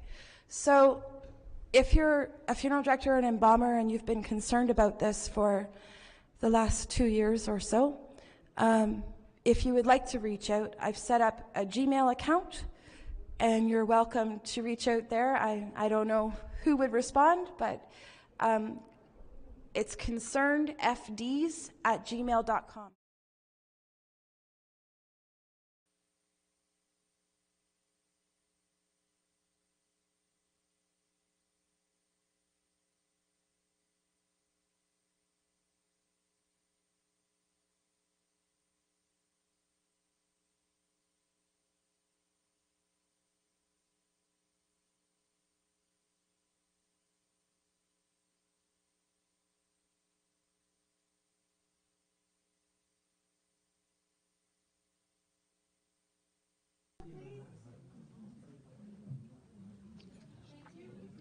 On est prêt à débuter? S'il vous plaît, silence.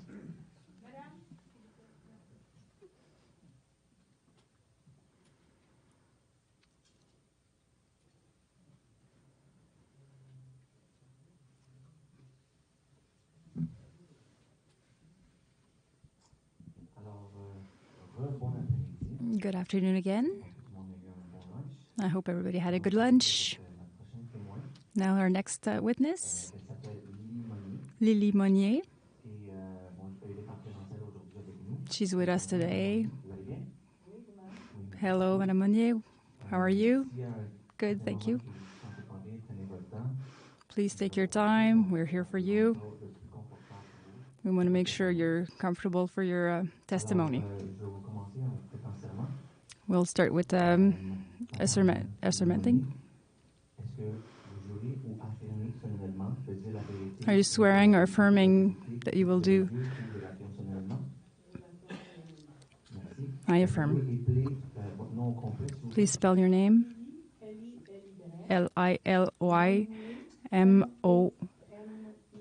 N-I-E-R. So, Madame Monnier, I'd like to starting with you. Please talk about who you are, your curriculum. Second question, why are you here today? From the start, let's go.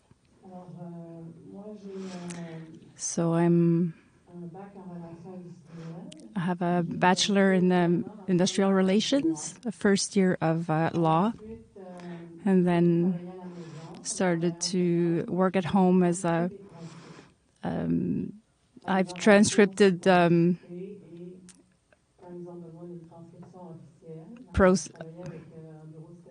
was working with a stenograph office. She was listening to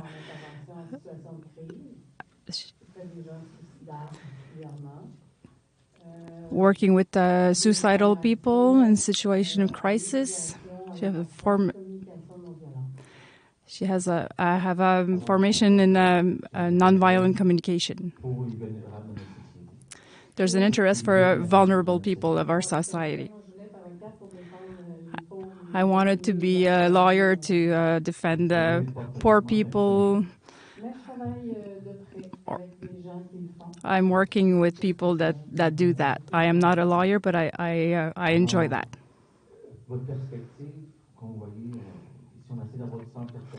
We're trying to have different perspective, different regions, different ages.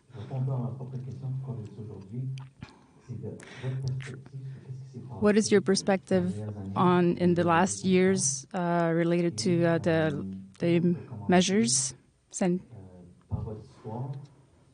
We could start with your story. At the start, you were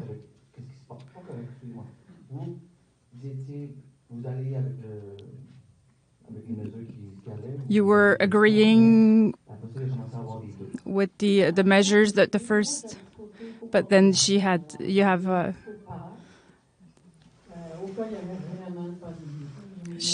I was scared a little bit at the beginning because I'm a bit hypochondriac. I look at myself. I faced my fear. If there's a dangerous virus or a big pandemic, I'll die and that's it. We'll follow with something else. So I made peace with the part of me that had fear, and then I checked out what was happening. And then friends told me, no, there's no pandemic. They were telling me things. I was questioning myself, but I wasn't sure I wanted to listen to that. I tried to believe. I was observing, waiting for an event to confirm or infirm what was ongoing. I live in a 5,000 people village. If there's a big pandemic, we will figure it out. We will see many people dying. No more places in the cemetery having to do a communal. You go to the grocery store, everybody knows everybody. You meet someone. Do you know someone is in intensive care or somebody else? I was waiting for that to happen. And then in June 2020,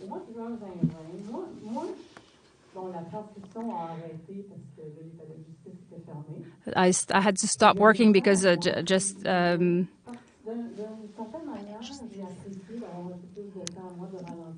I was happy to stop working, to have a break from working. And then the project of Law 61, I was very interested in law. And then I read the project of Law 61, and I was completely indignated. The government, I won't say my government. They were abusing They were attempting to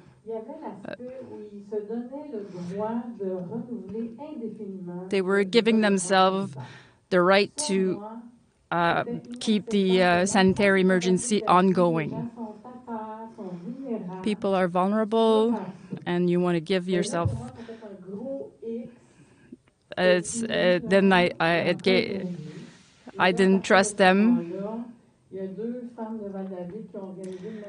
And then two women in Val David were organizing a demonstration, and in our little village, I spoke up. About 300 people were in the front of the church. People were giving each other hugs because they couldn't do without.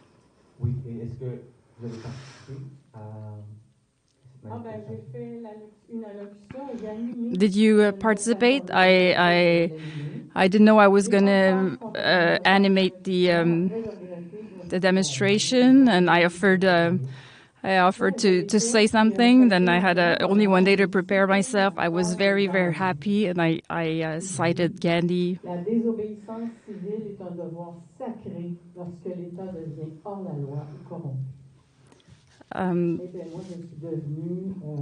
Civil disobedience is sacred when law is corrupt. I decided that it was a disobedience civil. I will not obey to unfair laws. I want to mention Rosa Parks, the black lady who came into the bus. She didn't go all the way to the back, and then she sat in the front. And she stood her ground, and she changed the course of a story because she chose not to obey. So for you, because the details are different, the principle, the ideas behind your actions,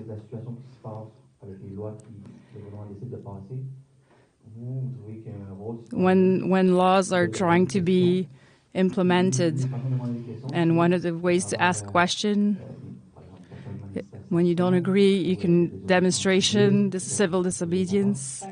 Is that it? Yes. And then I also did when they were obliging the mask. I didn't agree. There was no way. And Dr. Arruda had said that just a conference.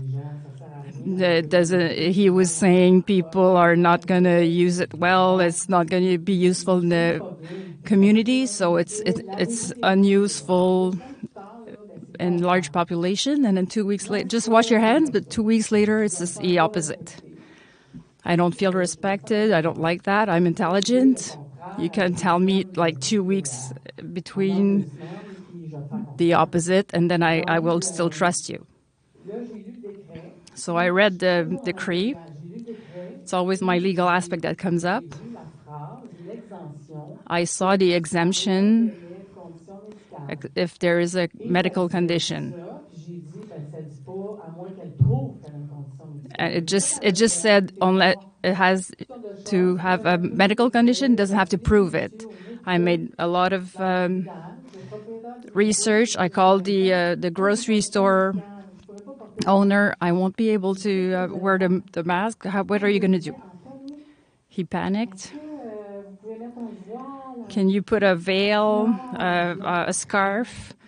I said, no, nothing. He said, what is your medical condition? Oh, I don't think you read the decree. You don't know the law because it's confidential, medical information. Here, I'll send you the decree. I'd like that. I knew he was going to have it follow to the big law office of the Metro grocery. I worked as a secretary in big enterprise. That's what he did. He sent it to the law firm, and then he said, "Oh, you were right."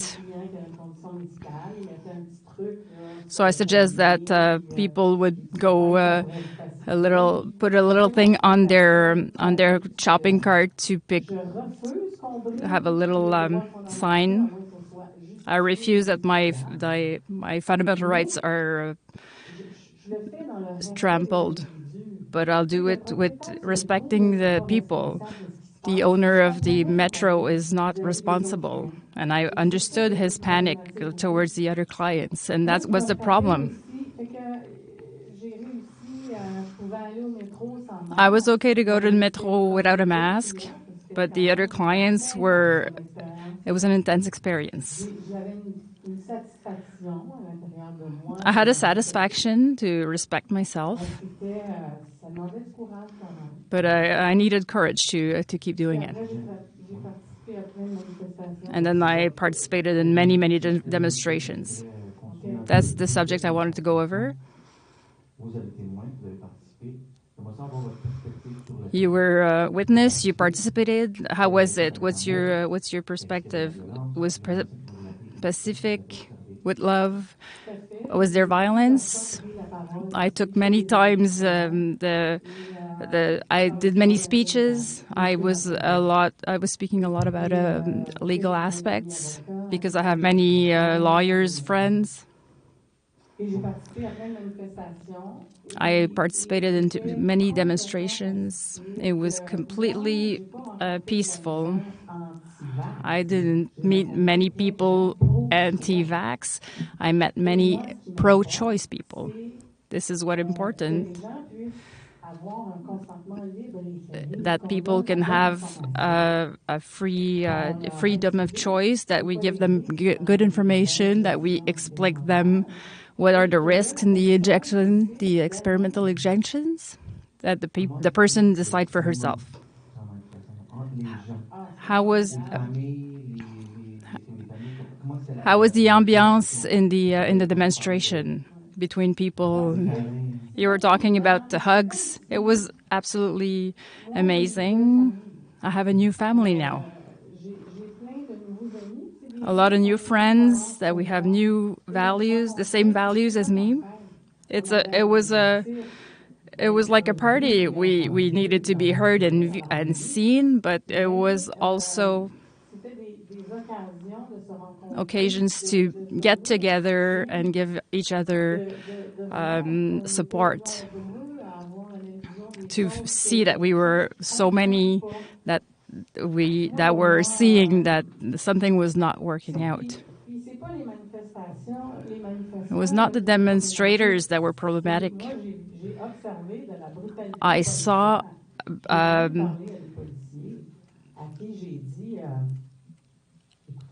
officers' violence. I talked to police officers and told them it doesn't make any sense what you're doing. People are so pacific, so peaceful, and you grab somebody, he's ready to go with you, but you still handle them hard. If you use more than the necessary force, do you think you're above the criminal code? Do you think it could be voie de fait? You might end up with a deontological complaint. That's a question you were asking to police officers. Can you relate a few occasions of police brutality? Any other examples? Somebody was rough handled. After 2 years, from the time I started to be implicated, I couldn't do nothing. I started to do some live on Facebook to give. I was giving information about how I was going out to the demonstration and the grocery store without a mask and trying to help people. For 2 years, it was 24/7. People with so much distress calling. It was really, really hard. It was really hard because what would have worked normally, I'm a person of solution. I need action, I need solution. What would normally work didn't work. It's like the ceiling was the floor and the floor was the ceiling. The government was not even respecting their own rules. They were entertaining confusion. They scared the shop owners that they would get fined because if they were leaving people get in with the mask.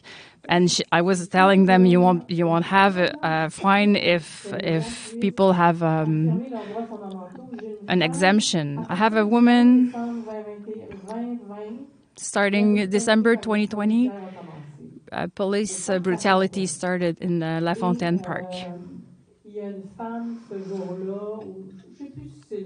A woman on that day, I'm not sure if it's exactly that date, and then a woman called me. She had been rough-handled by a police officer, a 72-year-old man who was not resisting his arrestation was intimidated by police officers. I did a speech, told people if you see someone being arrested by a police, please follow and scream, "We are with you, we're going to stay with you. It's not until it's over." Please note the number, take his employee number, exchange phone numbers, make sure that you keep track together, and make many complaints. One police officer said one complaint won't bug someone, but he had told me 4 or 5 complaints from many people. Then it's problematic, and so I said that in a speech in a demonstration while the police officers were around. I need justice. This is how I am.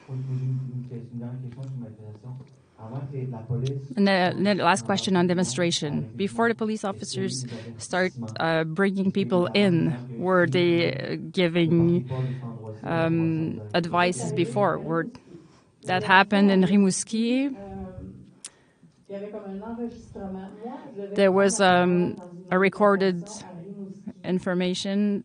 I was supposed to talk in October 2020, I think. I felt that we were going towards that. I'm a courageous person, normally. But not to get hurt, not to be hit. That scares me very much. It scares me. I don't want to live through that. I'm ready to demonstrate. I'm ready to speak out to the police officers, but I got scared that it could become violent in Rimouski, and then I chose not to go, and this is exactly what happened. But the big police deployment was there. They were giving a previous advice, and then people had to disperse. But they didn't do it again, as far as I know. The other demonstrations.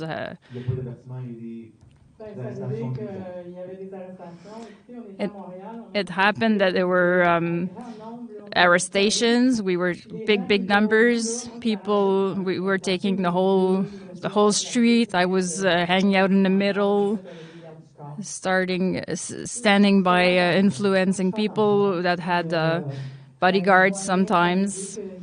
I'm careful. And then I saw on the sidelines people were being brought by police officers in a small road away. That was scary. Why are you bringing people over like so far, so by themselves? Because these people were just walking in the street.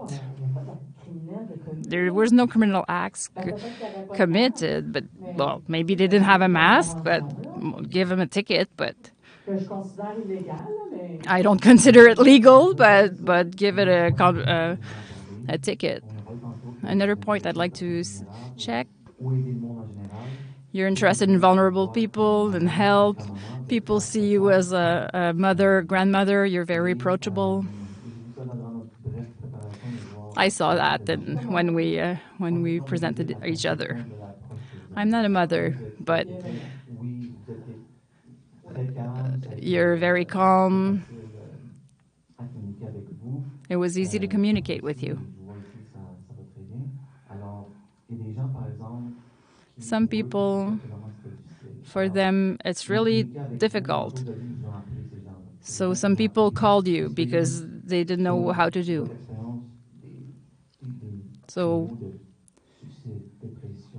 did you get severe teams of suicide, of depressions, all while keeping confidentiality of people who have actually called you?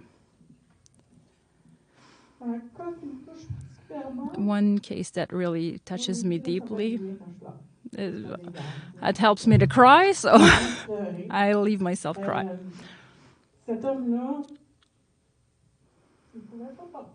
This man couldn't wear the mask. It was not a physical condition. It was psychological. This young man, his father tried to choke him when he was little.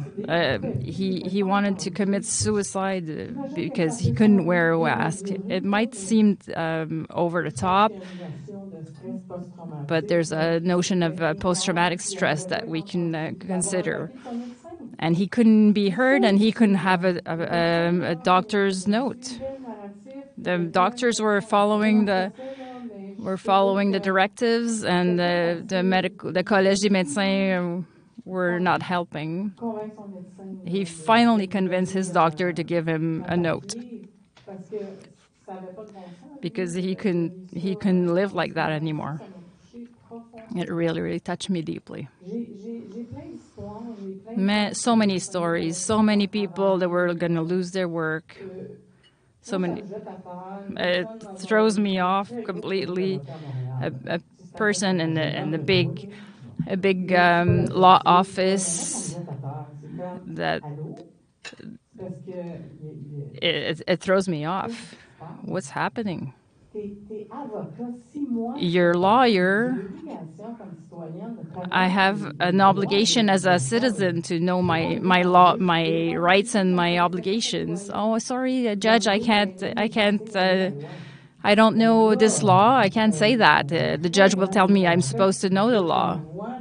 So a big law office that sends messages to their employees. Everybody needs to be vaccinated when you come back. And this person was asking me, like, I have to go back, and they're asking me for vaccination, and I don't want. So many industries I've consulted with, like syndicated, no money. A few lawyers have volunteered with me to help, but it's not many because it's too risky. It's so risky to stand up as a citizen or as a lawyer. The professional orders and the public is all the words that were used were bullying, complotist, COVIDiots.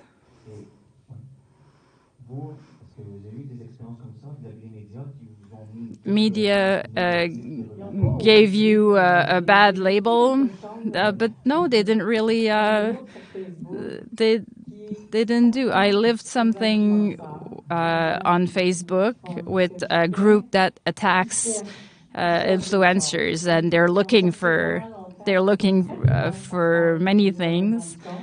I'm very conscious and careful about what I say because I've listened to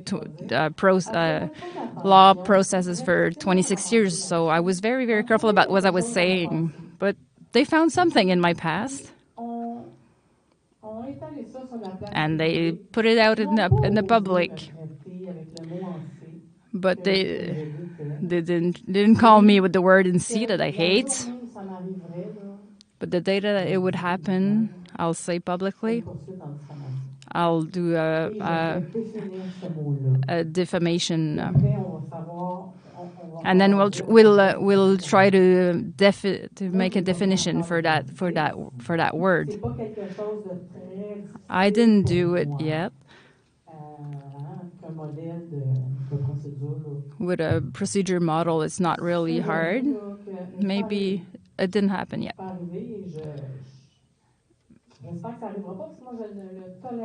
I hope it won't happen because I won't tolerate it. Some people accept it that they're being... No, I don't put staples on people, and I don't want to be labeled, and I don't want to be labeled. So we'll...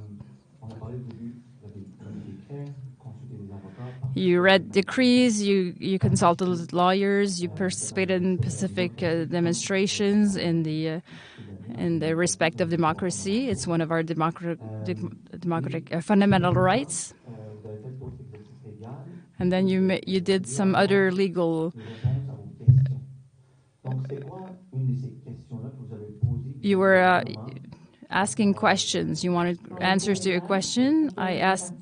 I'm participating into a legal recourse. We are 5. We won't detail it because it's in course.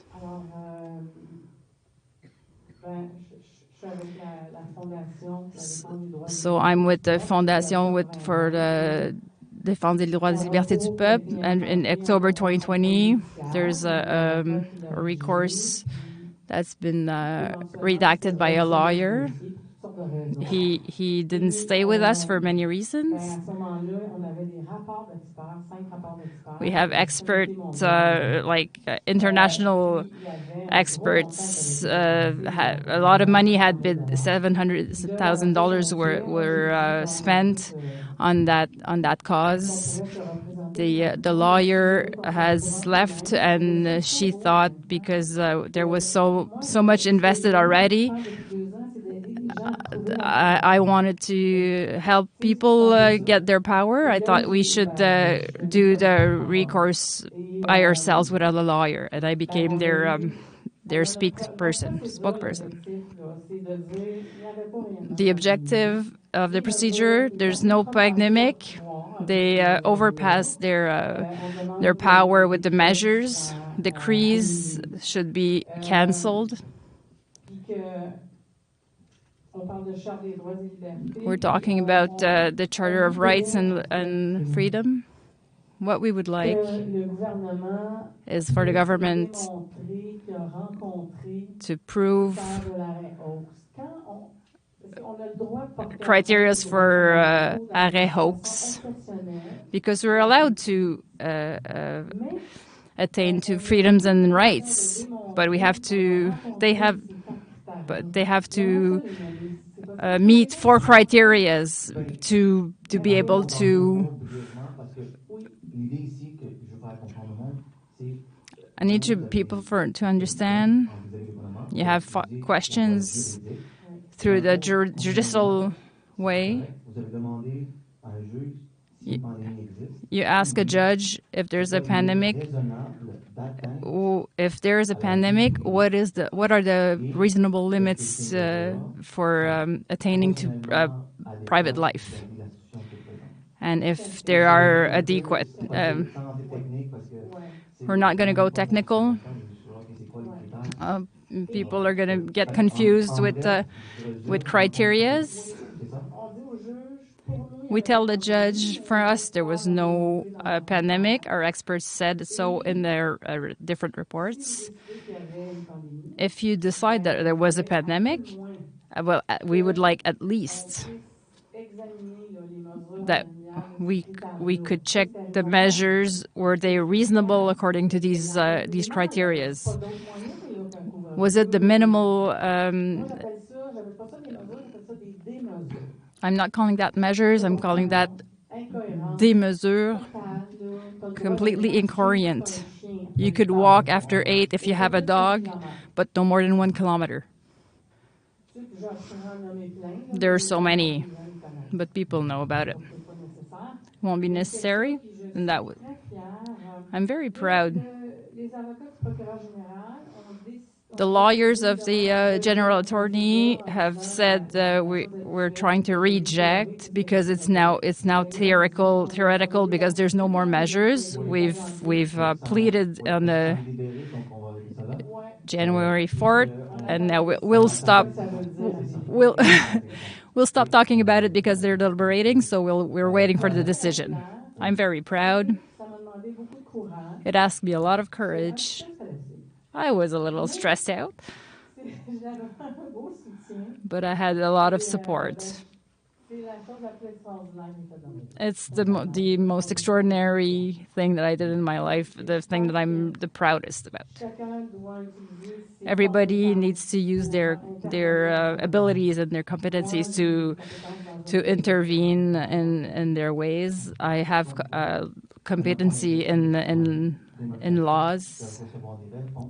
It was a citizen exercise to get answers. Just we're trying to slow down the bulldozer.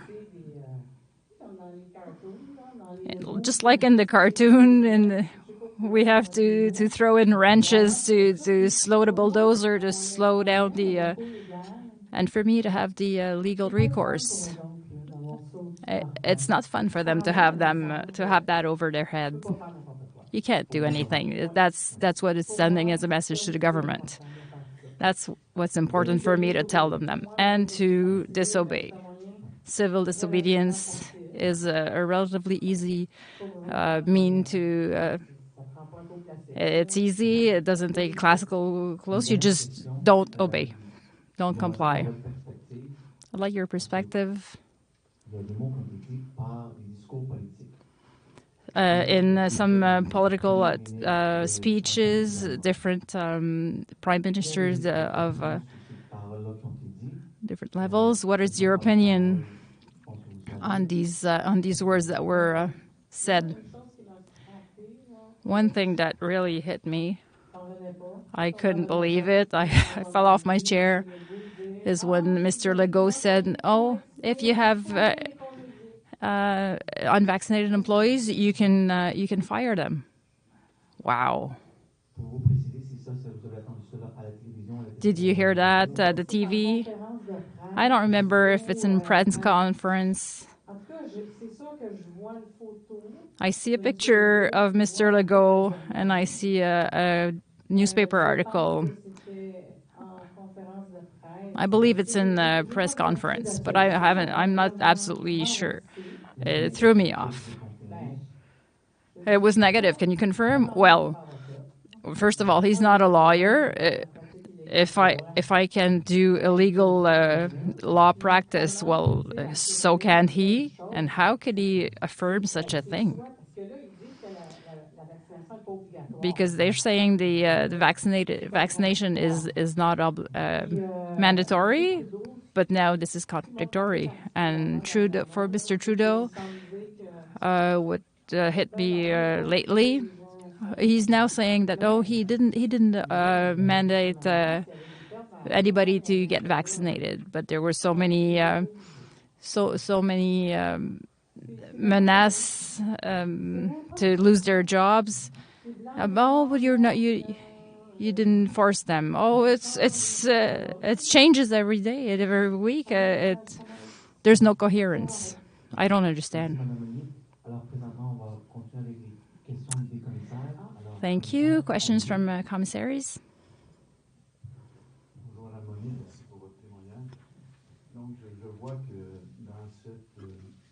I see now in this sanitary crisis that you've grew up on a personal level. You face your fears, which is not everybody's case, because still today there are a lot of people that are under fear, which is not easy because we lose our capacity to have critical thinking. It's a beautiful model to follow. Thank you.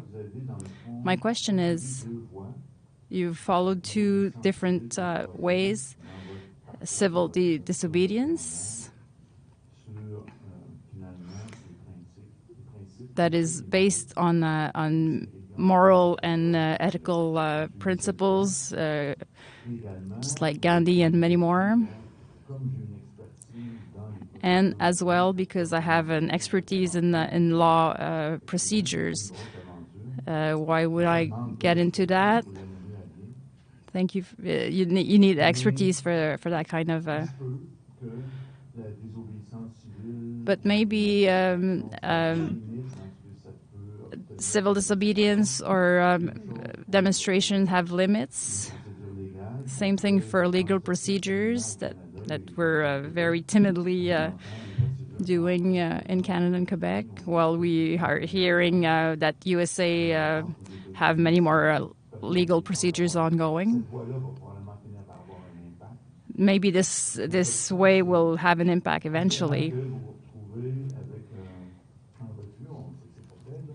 Eventually, if you get a refusal.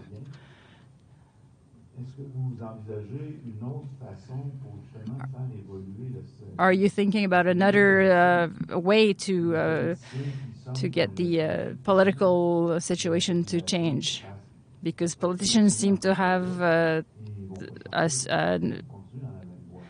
sufficient.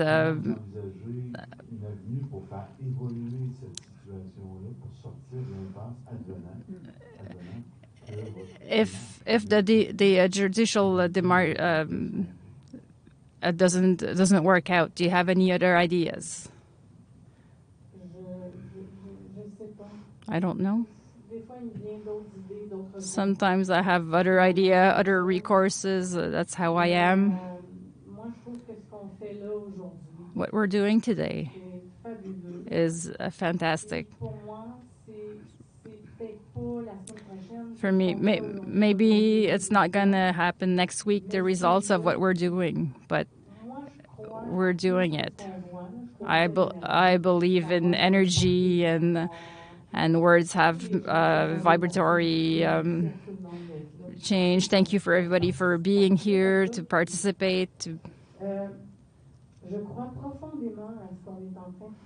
I strongly believe that what we're doing now. I think about the old movie,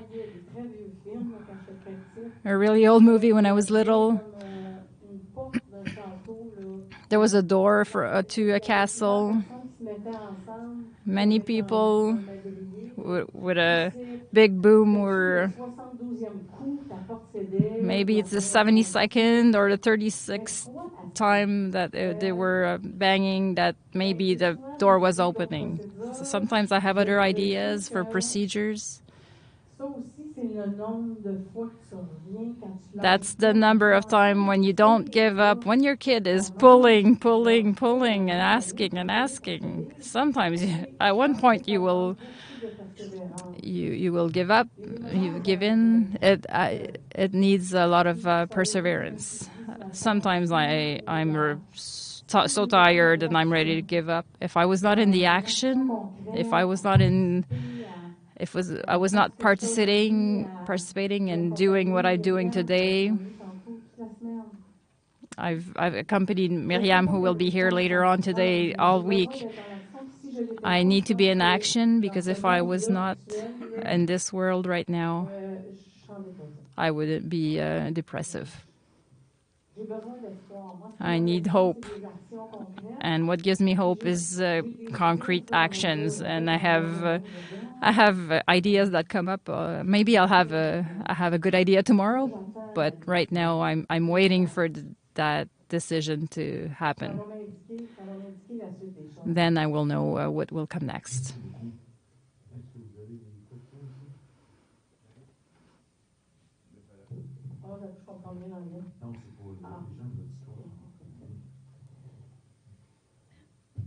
Bonjour. The Charter of Rights and Freedoms in Canada includes the right of accommodation, and for me what that means is accommodation for persons considered to be vulnerable within our society. So I'm going to ask you a question. What recommendations... Go ahead. Okay. I'm getting at a lower level of functioning. Ce que Janice vient de dire, c'est que dans les droits qu'on a dans la société pour les gens qui sont plus vulnérables, ça inclut des...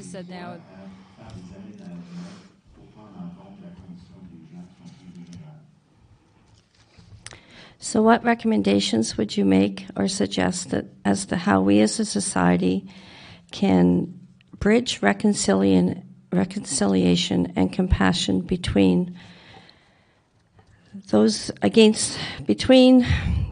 needs of people who are without against authorities, for example, the policing, the legislatures, the judges, the public service, who may not, for example, necessarily understand how 8 o'clock curfews might impact someone who's already living on the streets.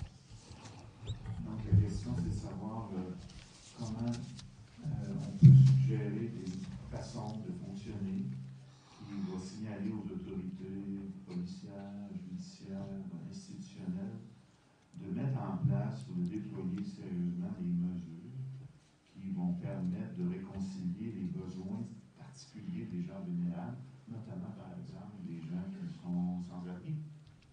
Qu'est-ce qu'on peut faire? Des gens qui étaient déjà suicidaires. People who were already suicidal. Des gens qui étaient déjà suicidaires avant cette crise-là. Before this crisis, and that lived through a lockdown. I'm convinced. When I talked to a police officer, he told me, like, is there a lot of more suicides? He said we keep unhooking so many. I'd love to give you a hopeful answer, but I have the feeling that for our government that these people are not important. I don't know if they don't bring in money. These people. I don't know what we could do. We could stop anxiety causing messages, even Météo Média. When you check out the temperature and the summer will be bad, and don't think it's gonna be. It's everywhere. They're anxiety causing messages to keep people in fear. That's the first thing to do, I think. I think it's criminal to keep doing that. You can't not know what the impact is, and it's your responsibility as a gestionnaire. You're not allowed to not know. You answered the question very well. Thank you. Yeah. Merci.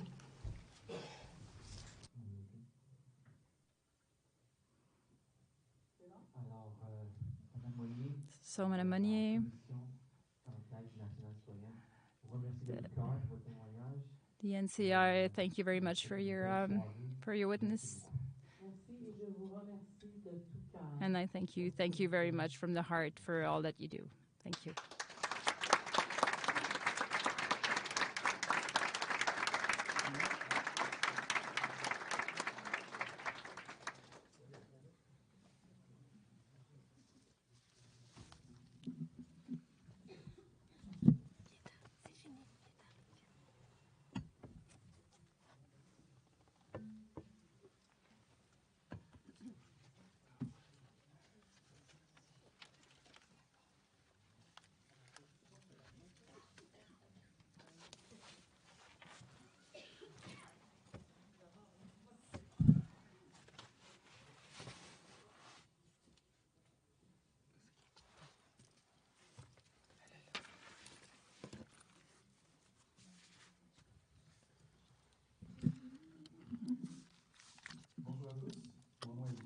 Hi, everyone. My name is Louis.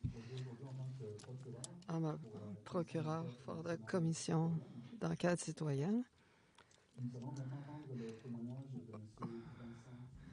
Mr. Vincent Quentin will be next. Will witness the consequences of following COVID job that he received. Hello, Mr. Quentin. I'd like you please introduce yourself.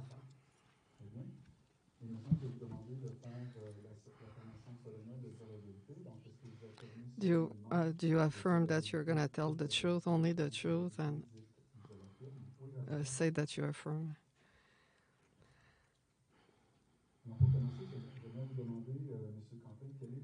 What is your occupation? What was my occupation? I was a technician and civil civil engineering for a firm. What was your job exactly? I was checking on. I was designer of plans, and I was also on the road.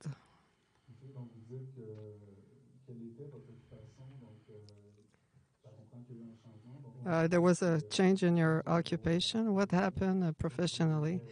Well, the Régie des Rentes recognized me as invalid. So I still receive insurance from my work, but I receive an answer, and I was recognized as invalid. So let's try to explain the situation. We'll proceed chronologically. So we establish that after COVID injection, you had some repercussion. What were the reasons that brought you to receive these injections? I was encouraged to protect vulnerable people, elders, and even ourselves. So it was like promoted as a civil right and a civil thing to do, to respect. So I had the first dose with AstraZeneca. And 20 days later, I had a AVC, a cardiovascular arrest. What date was that? It was during the first vaccine was 15th of April 2021. Mr. Quentin, before receiving this first injection of the AstraZeneca jab, what kind of health were you in? I was a full, good health. I never took any medication. And I had 50 hours work during summer. I was in a perfect health. So now we're 15 April 21. So what happened following this injection? I received the vaccination, and 20 days later, I was dizzy. I was numb. I had heart problems. I called my brother to bring me to the hospital, and because and to call someone to bring me to the hospital is because I didn't feel very good. But I don't remember. Apparently, I went by myself, but I forgot about it. I did my cardiac arrest at the hospital, so they treated me rapidly. And following this event, so if I understand, you had a cardiac accident. It's a thrombosis or a systemic heart problem. So how much did you stay to the hospital? So I stayed 80 days at the hospital and at the adaptation center. And I had 5 cardiovascular problem. Can you explain? ECT is it's like a grain in the carburetor. It means that you don't have sequel, contrary to the AVC, but it leaves marks in your like in your scan. They will see it. It lasted 80 days before I went back home, and happily there were ergotherapists, and they came to my house and check on me to see if I could live on my own. And if they said I couldn't go back home, I wouldn't have been able to go back home. But now it's almost 2 years, and so you said you were 80 days at the hospitals or in the adaptation center. Where was that? EPQ? Not far from here. So in your file, you received 3 doses totally. When did you receive the second dose? I was at the center, adaptation center, and they were vaccinating people at the readaptation center, and they were telling me that in my case, because of my health, it was better not to have COVID, that they would suggesting that I receive the vaccine. So I got my third dose. I was at my home. Sorry, now we're talking about the second. Was it the same product? Moderna was the second. The other one was canceled. AstraZeneca was never was. They stopped it in Europe, and then they stopped it. The FDA never accepted that vaccine. So then they stopped giving it away, and I was one of the first to receive it, and then they stopped to give it because it was too damaging. So then you're at the second dose of the product. First was Moderna, second was COVID, and your adaptation center, and they suggest you to receive it, and they even came to the center to, as they do in the elder zone, they came directly to the place, so they came there to vaccinate. So when they suggest to receive the second injection, how do you feel? And you're in the center of readaptation, and what's your feeling about receiving it? I was at then, not like today, but I was, I wasn't, I couldn't do anything by myself. I couldn't even shower myself on my 2 feet, so I didn't want it, but the doctors would strongly suggest that I receive it because of the state of my health, and they thought that if I had COVID, it would have been very dangerous for me. So there were doctors that told you that. Yes, doctors that, many doctors. And the same doctors that are in all the hospitals in Quebec, and they go to readaptation center as well. Yeah. And you mentioned in your file a third injection. So when was that one? When I was in my house, and it's my family doctor. He didn't want to see me if I didn't have a vaccine. I couldn't see my mother if I didn't have the vaccine. So I received the vaccine.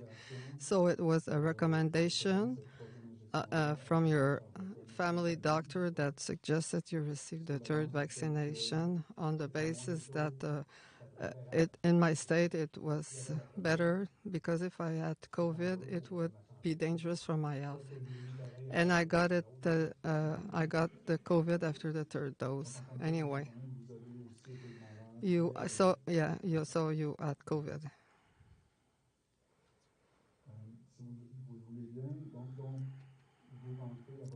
So you go back home, and how is your everyday life when you went back home from the readaptation? So it was very difficult. I was ordering food from already made, and I couldn't cook. I can't drive anymore. I don't have my driver's license, and I won't receive it anymore. And my mobility is very hard, and especially in the winter, I have to walk. Like I say, I cannot bicycle. Now I can't even see you. I have to turn around to see you. If I look to all this part of the room, I don't see. This is one of the effects, and I'm also amnesic. Yeah, this would allow to think, to go to that subject. So now you're mentioning consequences. Can you share with us, did we give you a medical diagnosis? Would you like to talk about it? Yes, I all have them. I don't remember all of them because I don't see on one side. My vision is good, but I don't see on the side. It's amnesia anterograde. I forgot the events, but my old memory stayed. So when I'm nostalgic, If you live in the present moment, I prefer to have the other, but I have a hemiplegia, paresthesia, half of my body. I have dyschromacopsy. This is it's a Daltonian. My sky is not blue, but it's gray now. Colors, it came back, but at first I couldn't see any colors. It was all brown and gray. Now I see the lines on the stair on the floor that are green. But I have hypertension, and I have trouble visuospatious. Well, I cannot go around, and even if it's places that I know, when I was home, I couldn't recognize my home because this is one of my side effects. When I saw it, I have adapted transport, and I don't recognize any places I was used to be familiar with. I will not remember anybody that I see here, so I forget all the faces I see. It's part of the disease. Only the people I know very well, but the new people that I see, I will never recognize them anymore. So it's about that. Almost, yeah. I don't drive, no driver license. I don't work anymore. How did you come here? How did you come here? Adapted Transportation. It's an association. They have a service for people that are lost mobility and people that need it.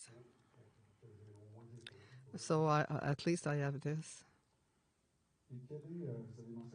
And what is when you saw your doctor, a family doctor, you mentioned the diagnostic.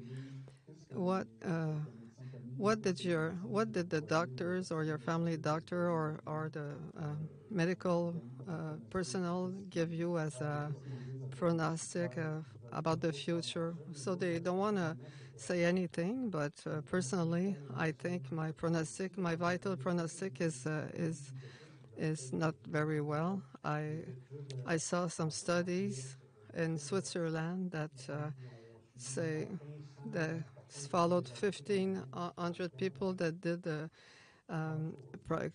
same cardiac problem, and they say between 6 and 15 years of Did you look for different medical opinion? No, they don't talk about it, but they say that whatever I research for, I think they think I'm right because I'm not gonna reach 75 years old. I think. What is your perception, your reaction, the reaction of the doctors when did you talk to them about the link of that with the injection? Did you and no, they don't want to talk about that. One of them told me, they say it looks like that. Is it a doctor? Is it your family doctor? No. It's a doctor that was at the hospital Enfant Jésus. What did he tell you? It looks like that, without saying anything else. You know, if this doctor or other doctors would do a declaration of these consequences, vaccinal consequences, no, they need to do side effects declaration, but they didn't do that during COVID. But it's an article of law to say what are the side effects of a vaccination, but they didn't do it. How do you know? They didn't do it. I asked them.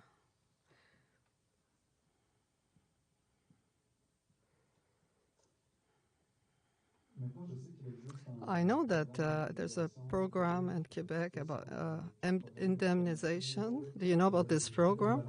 Yes, I did a demand, and how did it go? Well, nobody wanted to.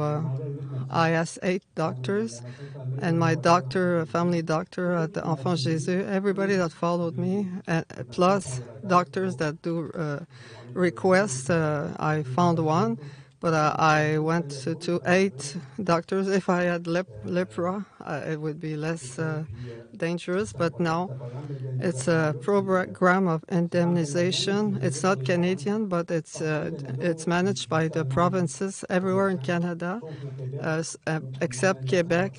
They need a representing doctor, and the doctors, they don't want to touch COVID. They are reticent, and they're afraid to lose their job. So it's like that. Do you have people around you, friends, anybody that understand what you're living? Oh, yes, I'm very well. I have a nice circle of family and friends.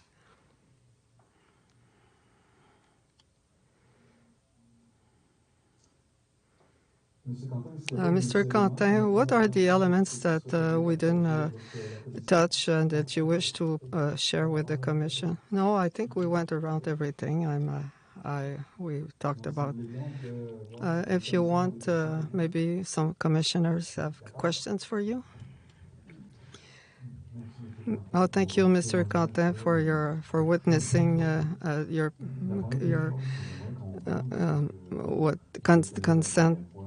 What I understand, you went first time to see the citizens, and then you did that to save the vulnerable people and maybe your age, and maybe there's a benefit to have the vaccine, and now you are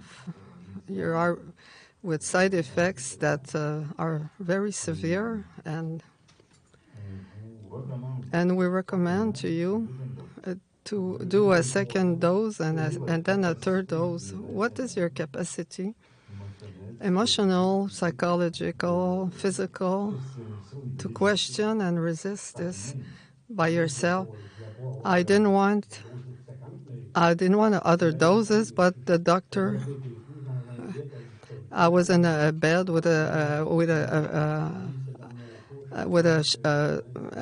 I was very weak, and the doctor said they suggest I would have a vaccination, and I feel they are more better than me to decide. And did they think about if you have found yourself in this position, it's because of the first dose? No, they never said that. And what do you think? What were you thinking at that time?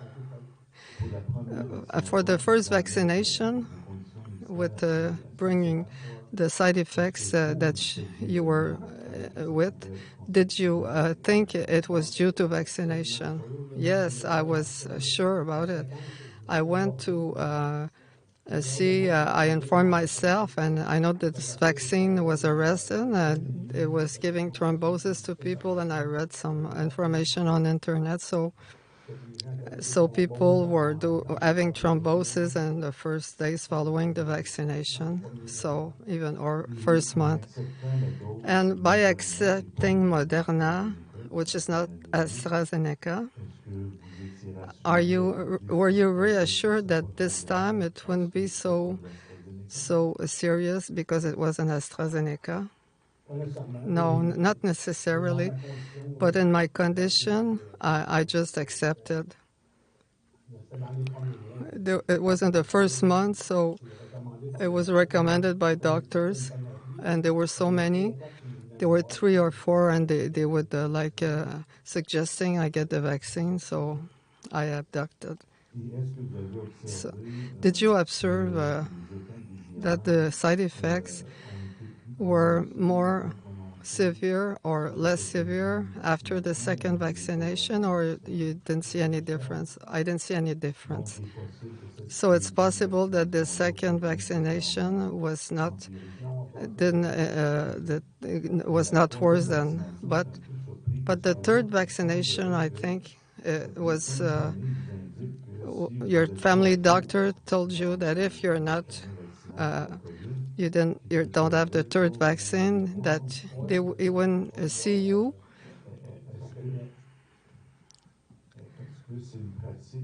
Is it a normal practice for doctors? My doctor, he wouldn't. I think he won't be a doctor for a long time. He's getting old, and he was so afraid. And he was almost screaming, and like he was. I used to see my mother and the place where she lives, in the elders' home, and they would ask for the vaccinal passport, and you were not up to date with your vaccinal passport with the second dose. I needed a third dose, and following this third dose, you saw your health being stable. The two last dose, I didn't see any difference in my health status. Other question, more personal.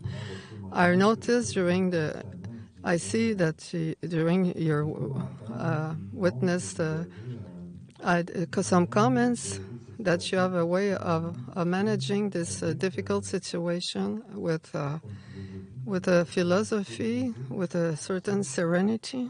Oh, thank you. How do you feel right now for the future? I don't know what to say, because there are some steps when death comes around you.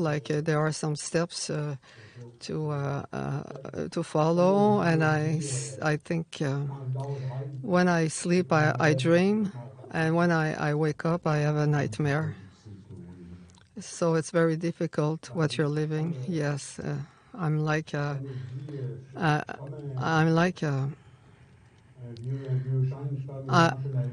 lose my branches one by one, like an old tree,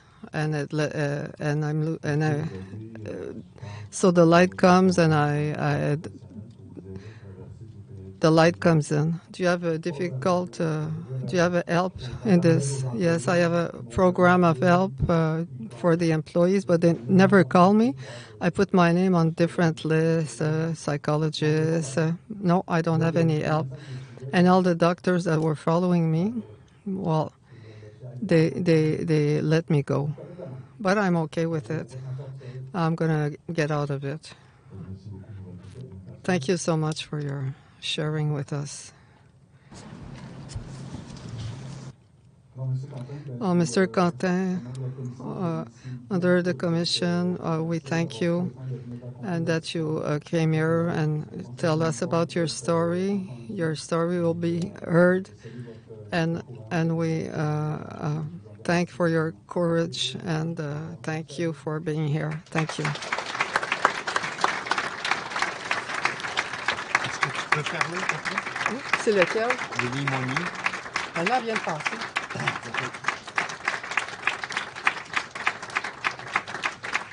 Myriam Bohémy. C'est qui ça? Je pensais que c'est long. Myriam Bohémy.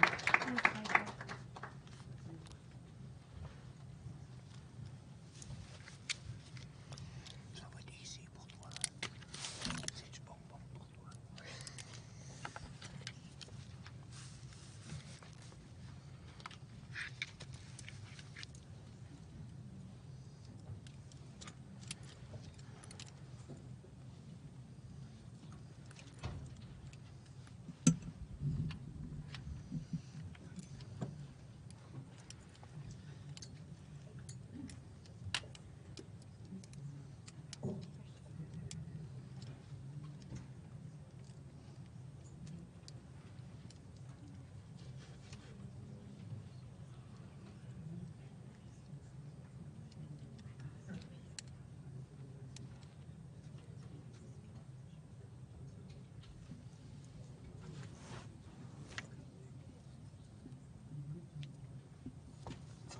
Mon affaire de thé, il est vert.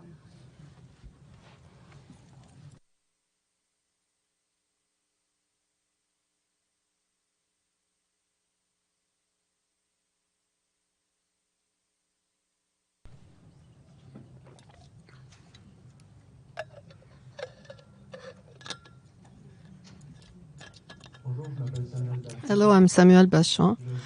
I'm a procureur of the commission, Myriam Bohémier.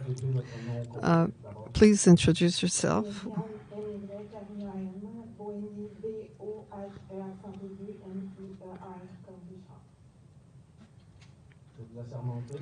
I will answer sermentation. Will you tell the truth, only the truth? Yes, I declare it. First, Madame Bohémier, I'd like to tell us briefly about your CV that will be deposited at the Commission, and I will communicate it to the Commission. I am a lawyer in 2000 since 23 years. Accredited since 2015. My practice was medical legal. I did my stage was Société Automobile Insurance of Québec. 23 years of experience and psychological bullying, violence, familiar, and social law and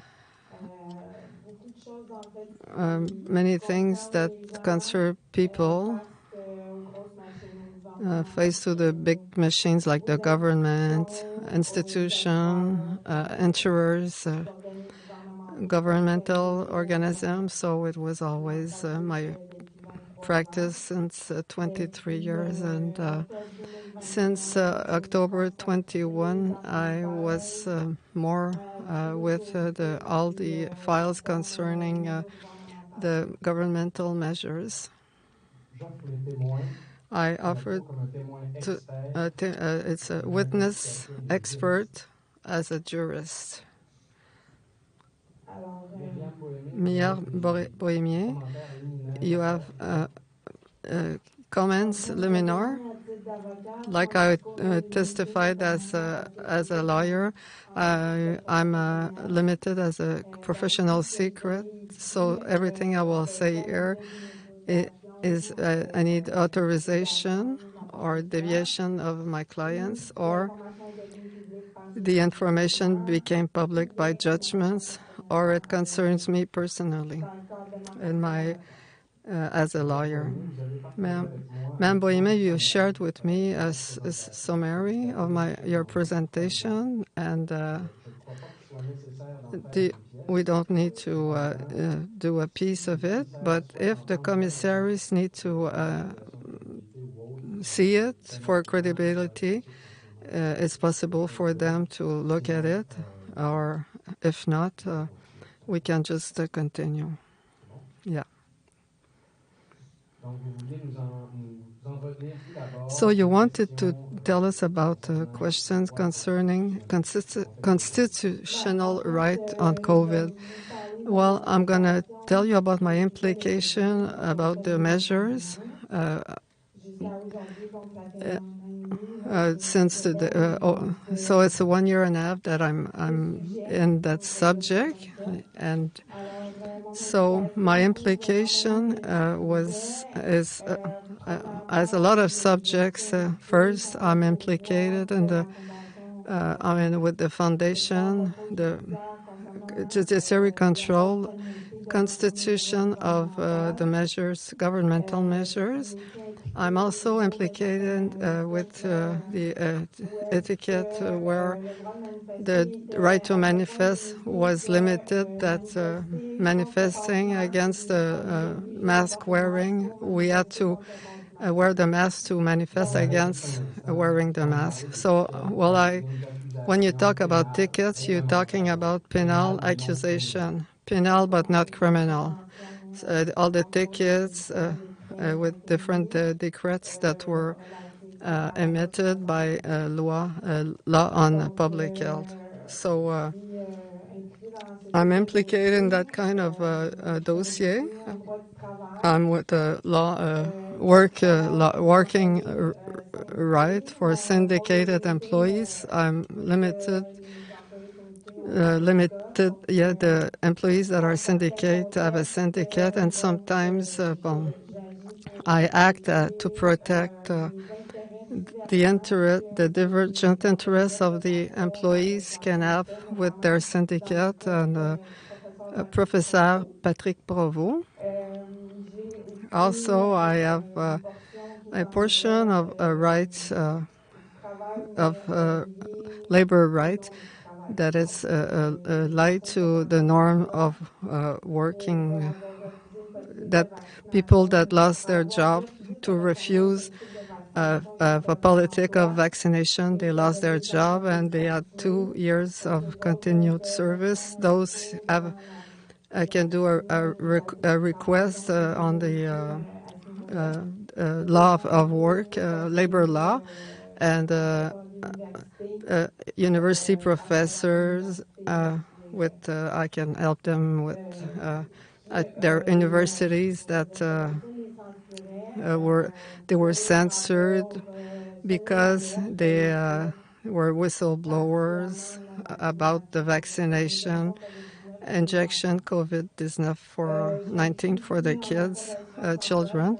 I have a insurance, labor insurance. We must know that the people that refuse to sign a politic on vaccination, they were lose their job. They were suspended indefinitely. They couldn't have a vacation. They couldn't learn 3 days that were accumulated. That they had nothing else. So, but they weren't not fired, or they were fired directly. They would make a demand to the employment insurance, and they would not get it because they refused to obey to a politic of the employer, and they were not entering in the legality of politics, and they don't have the legality of politics of vaccination. So many people were found to be without a job or without insurance of their job. Reasonability versus legality we're familiar with. So can you clarify? Legality is we want to contest constitutionally with the charts the legality of the politic of the employer. The Tribunal of Social Security doesn't want to get into that, so we're on a higher court to appeal court to. We could do a caricature if the employer had a politic that would say that everybody has to come naked to the office. I think it would have been very clear that it wouldn't have passed at the Tribunal of the Social Security to that it's not a politic not to accept that, but on mandatory vaccination, it was considered reasonable by the Tribunal of the Social Security. And from what I know, there's one case that when I saw that succeeded, and there was a question of delay, but on the question of fundamentally refusing the political of vaccination, I think there was one case that succeeded in last December, but it was considered as the pandemic is real. So we cannot question the gravity of the pandemic. So then the vaccination politics becomes very reasonable in a case of emergency gravity like this. So that's what I could resume.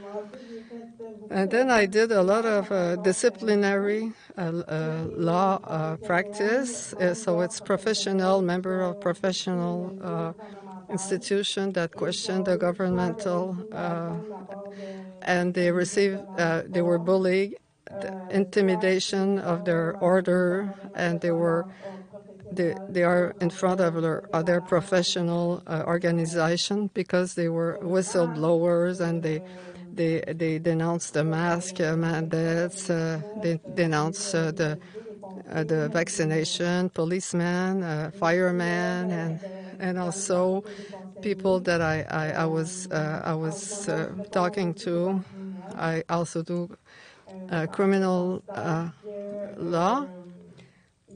I consider that the law on drug and food and drug, we cannot do a false declaration. So I think that from the injection, COVID-19 is a very false information for the population. So I'm working on a file like this, and the file that were mostly at art to me, or familiar right, familiar were a parent that wanted to receive the injection COVID-19 one parent wanted the jab and the other one didn't want, so they were debating that in front of the court. So I will come back a second later, because now the important thing in Quebec to denounce is a legislative in Quebec is particular. I don't want to go into all the technical details, but it's something that could be eventually under the Commission. I just want to explain that March 13, public health, we declared emergency, sanitary emergency that gave special power to the government. And virtue to this law, the government could adopt decrets if I'm 10 days, and after 10 days, they needed to renew or the National Assembly statue on it, and not to go in front of the National Assembly. They would renew every 10 days. The emergency sanitary was renewed every 10 days, and they would change the measures every 10 days. So it was very difficult to follow, and without mentioning that in law we have a code of procedure, civil procedure, and we have some regulation about the regulation on proof in front of the tribunals, Superior Court, Quebec Court, many different courts, and administrative courts. And on top of that, with the pandemic, they had directives for each district. Every tribunals had 12 work of asterisks, very hard to follow. And then we needed to procedures that we have usually we had to have a form to fill in, and many days before, because it was kept at the numeric graph to find out on the roll, and then the appeal of roll were not the same day. They were available the day before, and then could do by phone, and it was so complex and very anxiogene. What you're describing right now is your experience, personal experience as a practitioner, and the use of the tools, the regulamentary. Yes, we have tools that were imposed like out of the regular law, out of the law, out of the regulation. We had regulations, the judge in chief, the different justice tribunals, and it was so difficult to follow, and it's still in action today. We have forms to fill. When you say out of the law and regulation, what do you mean? What do you say the directive COVID were not funded statutory, or they were being added? Yeah, they were being added.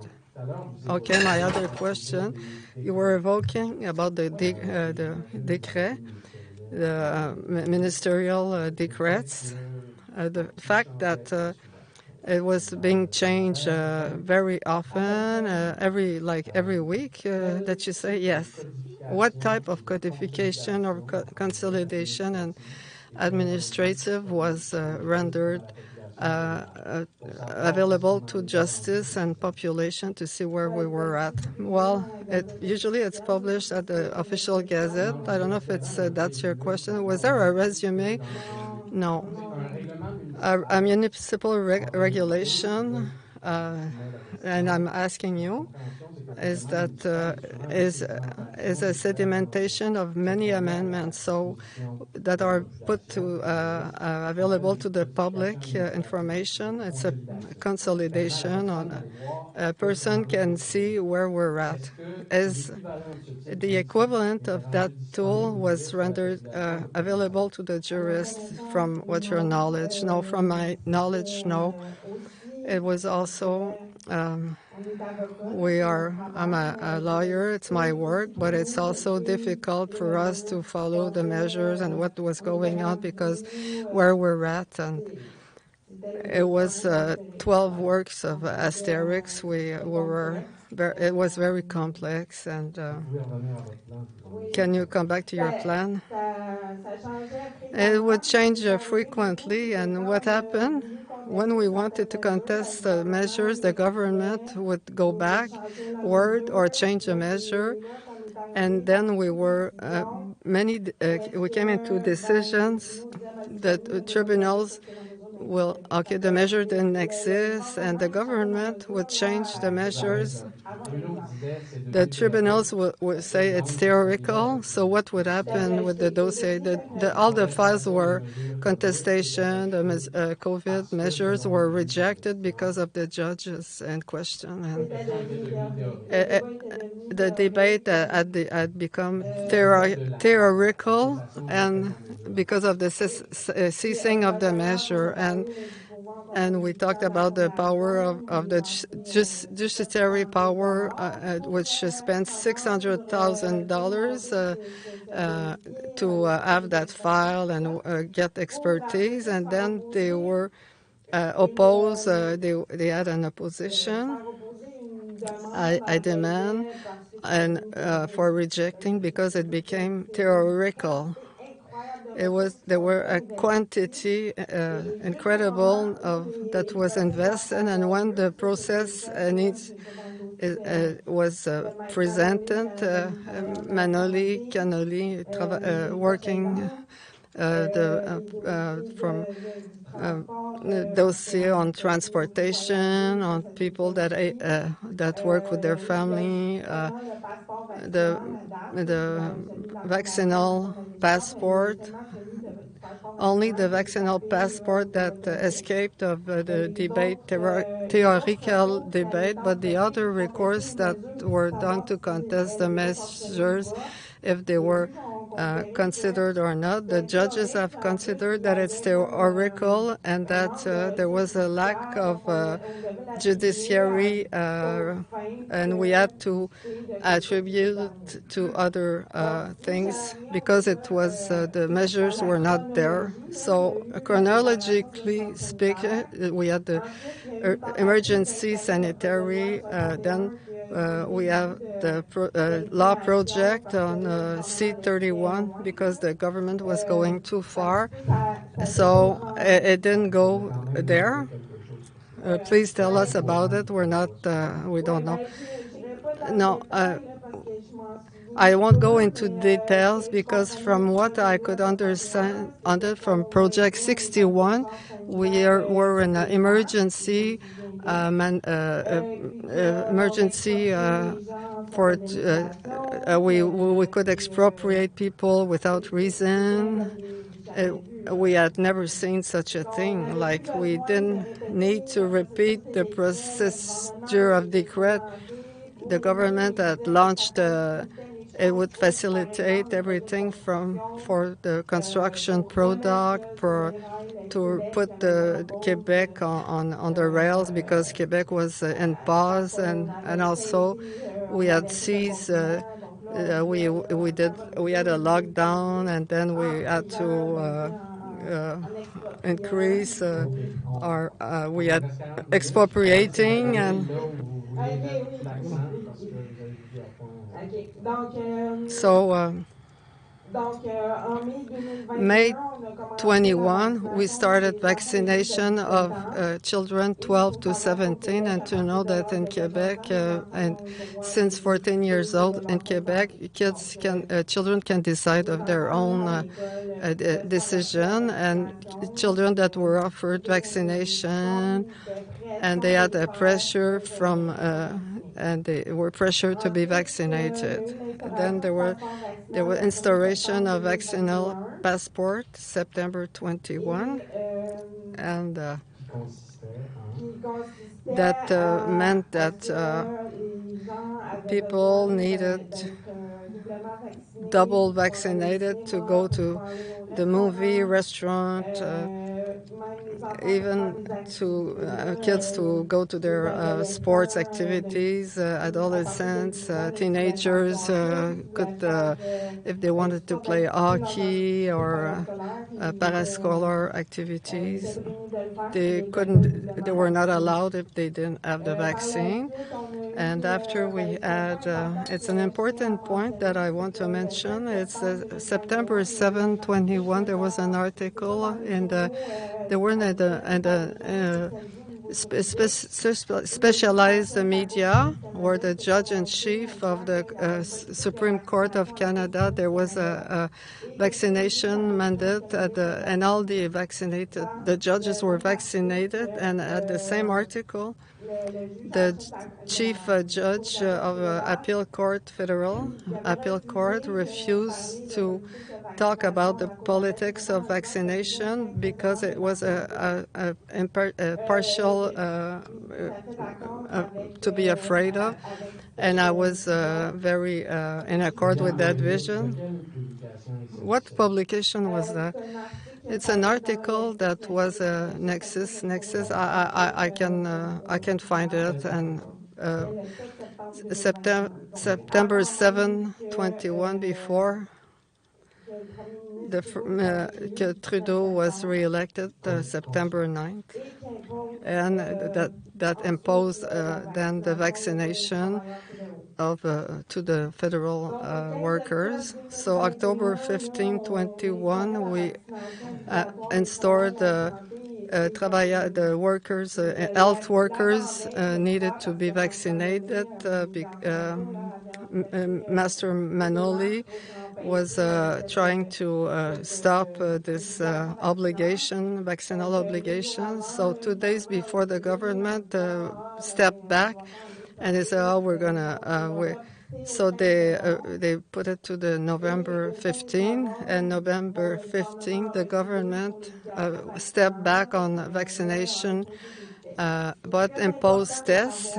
It's important to note that in this decree, it's mentioned that the professionals that didn't have the obligation of vaccine and obligation of being tested would automatically was an attack to the dignity of their profession. So it was a presumption to miss their obligation of deontology, and they could have problems with their professional order. Also, the professional order could delay, delation of minister of the Health, Social and Insurance Maladie of Québec to stop the doctors to bill and to even the doctors that did telemedicine were had to be vaccinated and being had to be tested.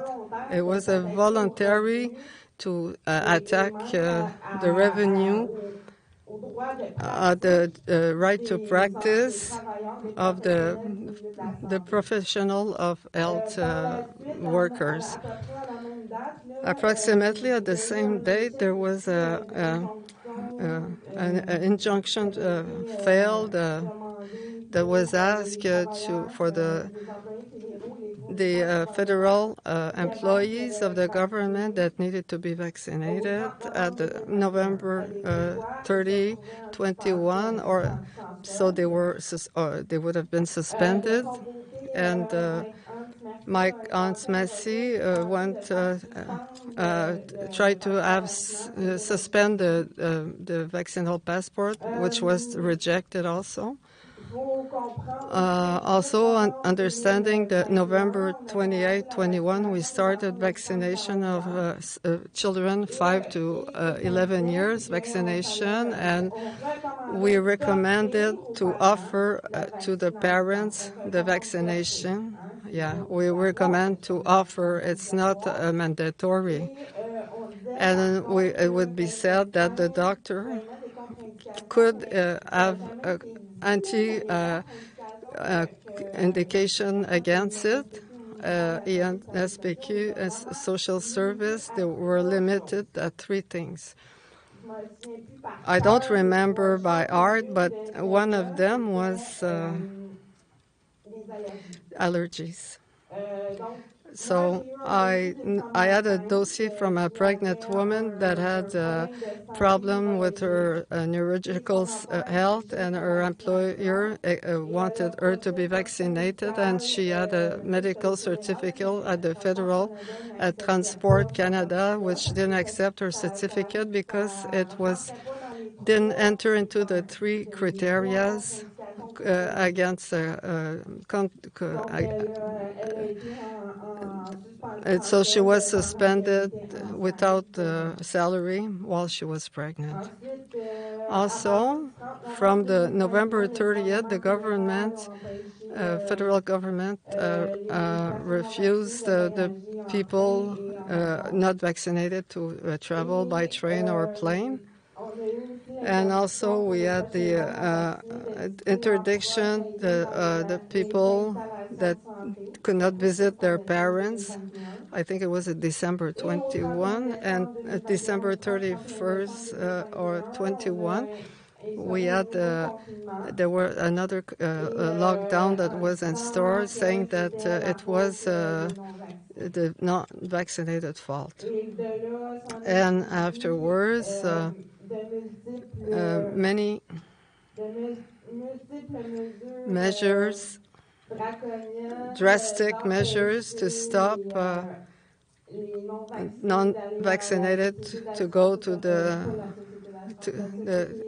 to Alcoholic Society to buy some wine, SAQ, and the cannabis SQDC could not go to Walmart, like 1,500 square feet. They couldn't go to those stores or to the garage to change their tires.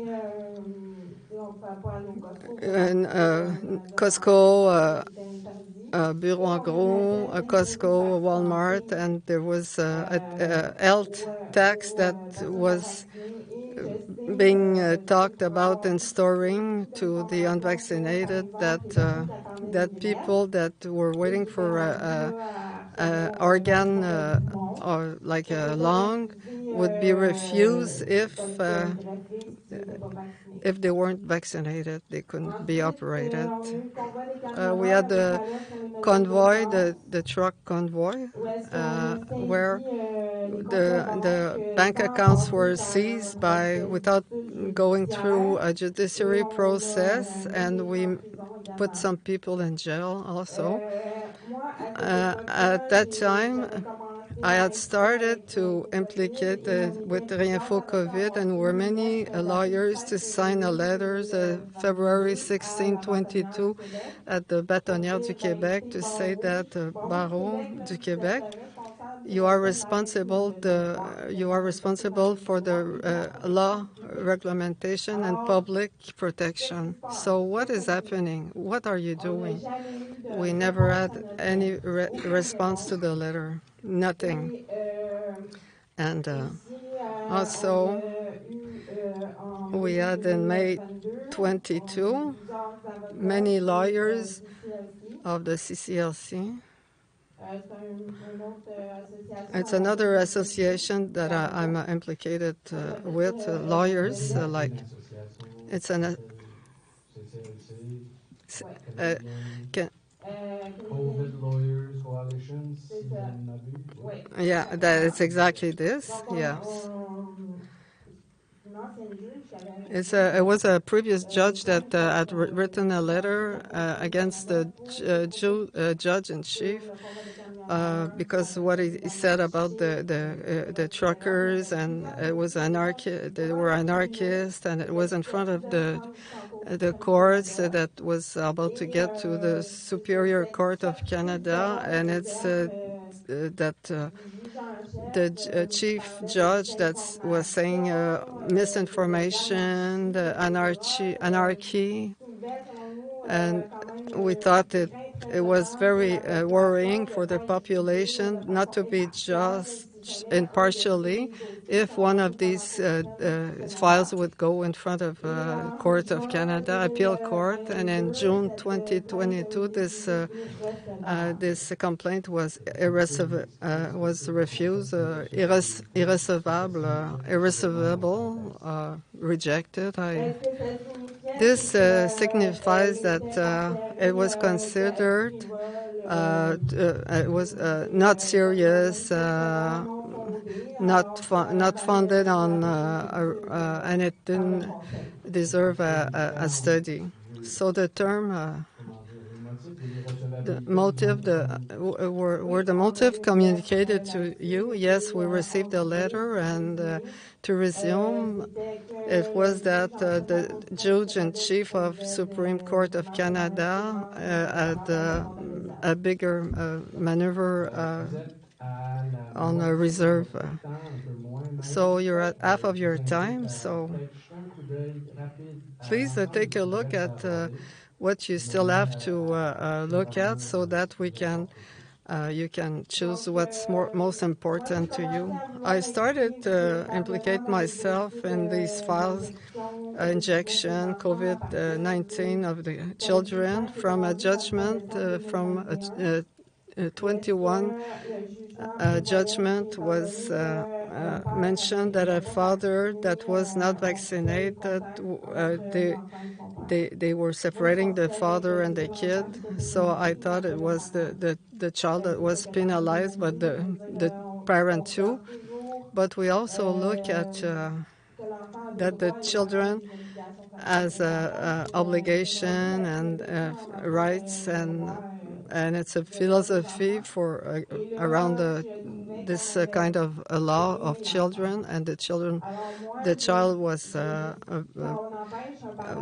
punished, and we keep a parent to be what he should be with his kids. It was so important to me that at that time the children at that time were being forced to wear a mask. It was a lot of many measures that would affect the kids very severely. So I decided to implicate myself, because we render decisions on vaccination, COVID-19 of children, on a base of a safeguard order. This is to emergency measures, like you're getting separated and parents are separated. What are the fast things we need to settle? Who's going to get the child? Who's going to pay? But there are things that we can reestablish when we hear the proof, because order of safeguard So it will need to be revisited after the emergency. So we're talking here of an injection. The injection cannot be removed. Once the person is injected, that's done. She has the injection. So this takes a decision. It needs a consentment to have a soin, and it needs to. So I was successful with to be heard by the. It was considered by emergency, so we had to build a dossier in 1 week, and very complex. The jurisprudence said that the tribunal, the court will not go against the recommendation of public health. If a parent wants to follow what the public health recommends, well, we're gonna follow. So the best interest of kids was not taken into consideration, and the question of the free consent was not also. So I saw the documents that were given to parents at schools, and we never talked about the side effects. We would say first that COVID was having a flu, so it's not, it's not so. And we would say that the risk to catch COVID-19, the syndrome of systemic problem of pericarditis and myocarditis for COVID-19. But when we came to side effects of the injection, we would talk about reactions, possible reaction of redness, fever, like chills, and very mild side effects. And about the question and the formula of acceptation was if they were coagulation trouble, but nowhere was mentioned why this question was addressed, which was a very important. So I tried to first tentative in a few days. I had to Friday I had to proceed, and the following Friday on the dossier, and happily I got the Dr. Lavigueur to assist the audience, and they refused to recognize him as an expert because he couldn't give an expertise report. So I tried again. You won't succeed at this rhythm, please, and you can accept it or not. We propose to the commissionary to put in the dossier your summary plan that will have references with links, and which you will comment in a few minutes. I suggest that you go to the question, your experience, disciplinary, and then to the recommendations, practical, that you want to give to the Commission. Briefly, on the question of vaccination of children, I tried to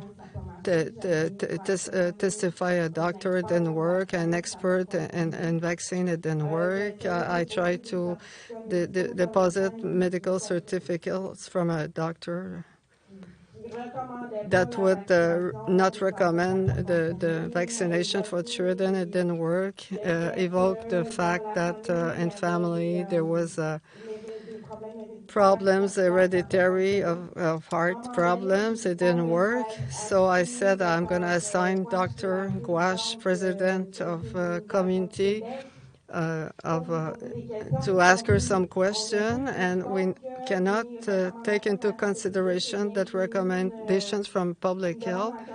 And I had a demand in cassation and she accepted for the reason it's It's a dossier between two parents that about parental authority, and it's not pertinent.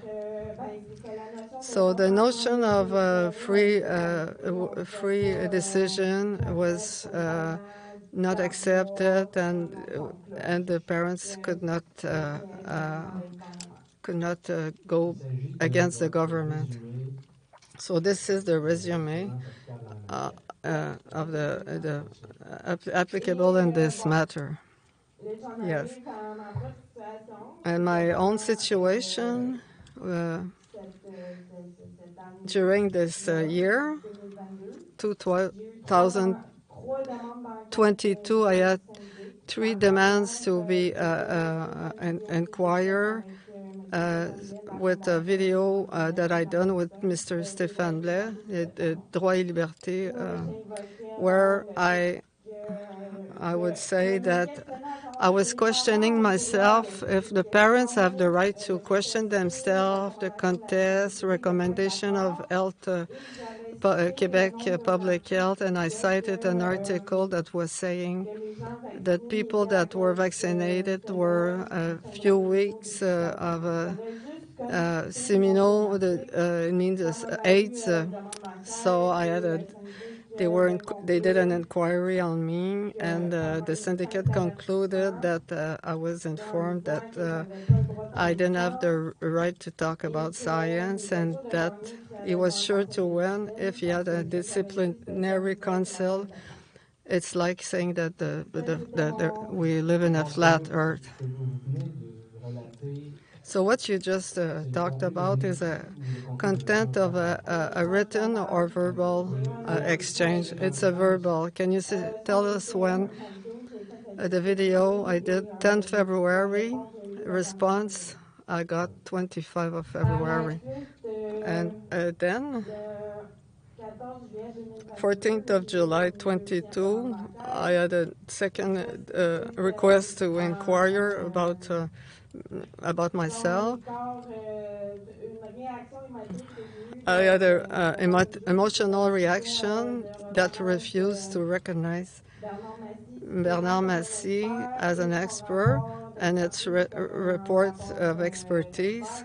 And for her, the pediater of children would recommend vaccination against COVID-19, that she recommends that there's no anti-recommendation. So the dossier was, I had an emotive reaction, but then I asked for a reclusation. I went to appeal. I did an exposition, and the syndicate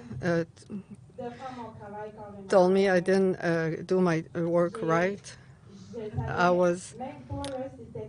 I didn't know what was the problem of my appeal, and it was telling me a little piece of sentence, and I said, the 29th of September 22, I asked, without admitting that I committed a fault, how could I stop my appeal?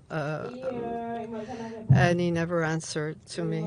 And he gave me a decision that had nothing to do with what I was concerned with. Do you remember what was the decision? No, I prefer not. Following this, I have a very good friend that is a lawyer and a teacher of university, and is he does a plaidoirie concours for his as a teacher, and he helps the students, and he helped me, and he said there was no problem.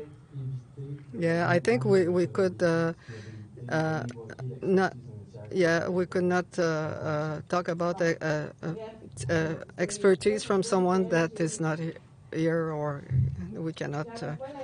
I didn't have the intention to contravene to my code of deontology. So November 15, the same day that I did the video with Mike Fontaine at the Sam en Direct, that show, I received a signification of a complaint, a disciplinary complaint.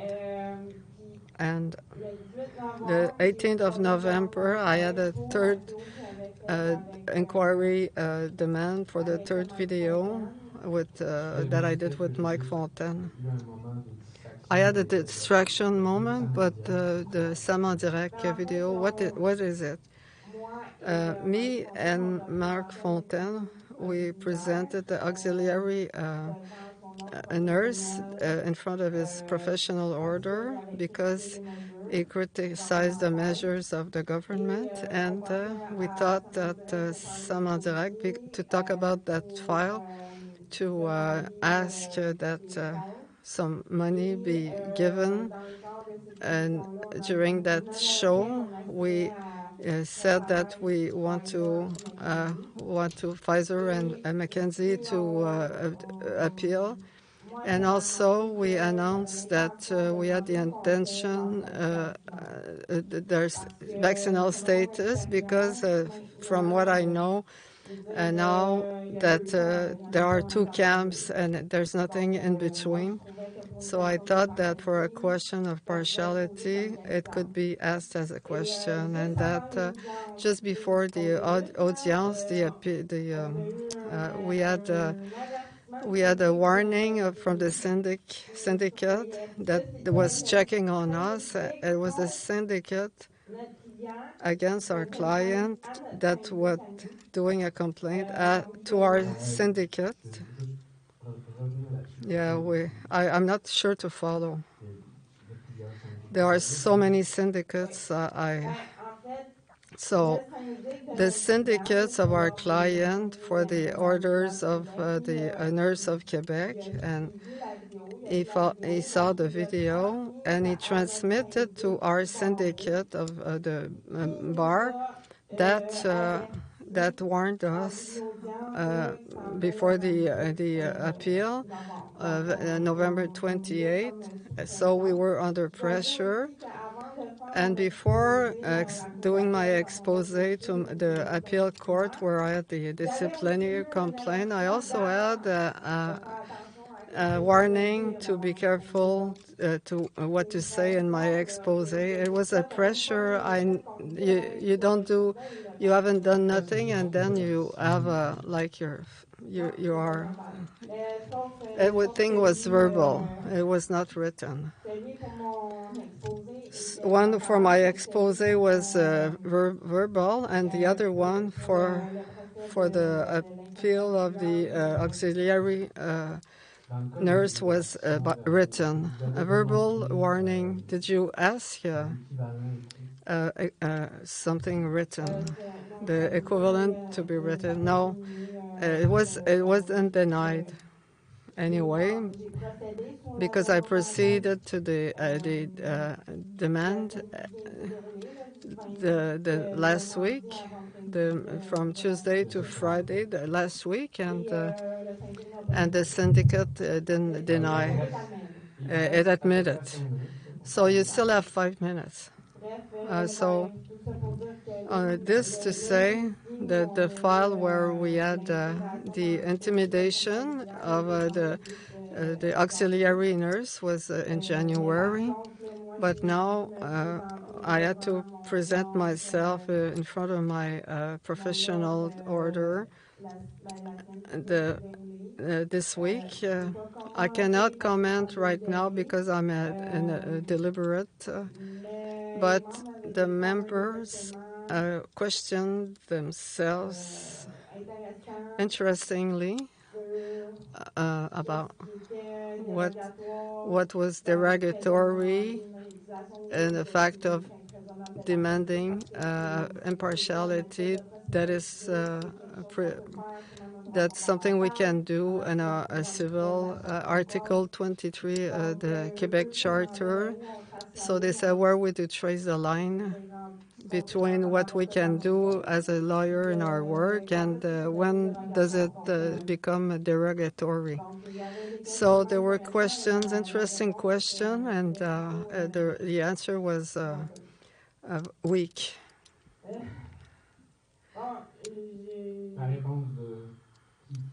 The response of the syndic. So the recommendation,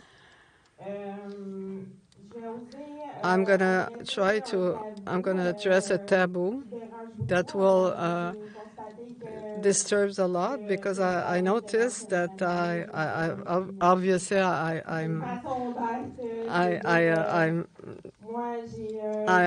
have red hair, and some people don't like a journalist that were at the audience. She was present at the audience. I could witness what I did. I did a mise en demeure on the treatment of the Patrick Provost coverage, media coverage. I assigned Pfizer and McKenzie, and I am waiting for the judgment. I assigned Coraline Poche, Doctor Committee, to respond to some questions, and we can say that I have some guts, but I consider that it's part of my work, and in front of my committee, my disciplinary council, I asked the question of their conflict of interest, of their vaccinal status, and the answer, it's a confidential medical act, and I answered, can you write it in your decision, please? Because a impressive quantity of people that lost their jobs because this was not accepted. So this response is very simple, and we still have the question about the vaccinal passport, and we still have to debate in front of the courts. But my disciplinary council, it didn't take 2 minutes to come to that conclusion. So question, and I will address the present taboo, the money.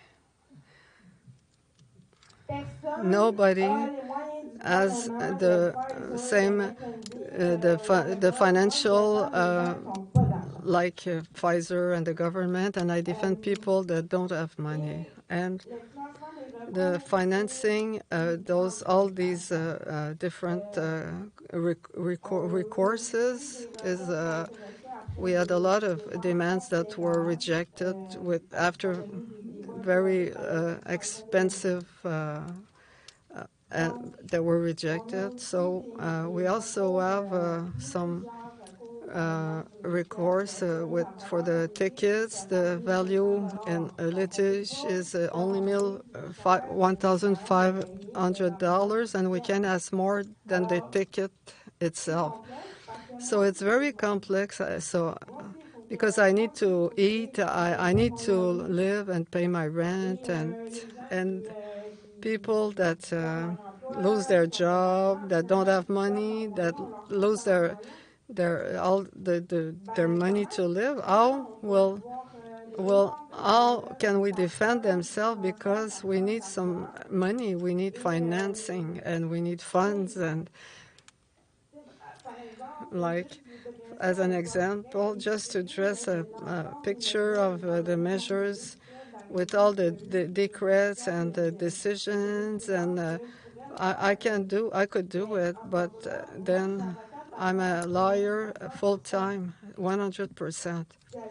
It would be volunteer work, and while I do this, I don't have any salary. I'm an autonomous employee. I don't have another job than a lawyer, and I'm not retreated. I don't have funds of anything And I want to help these people, and I don't want money to be a break for me to help these people.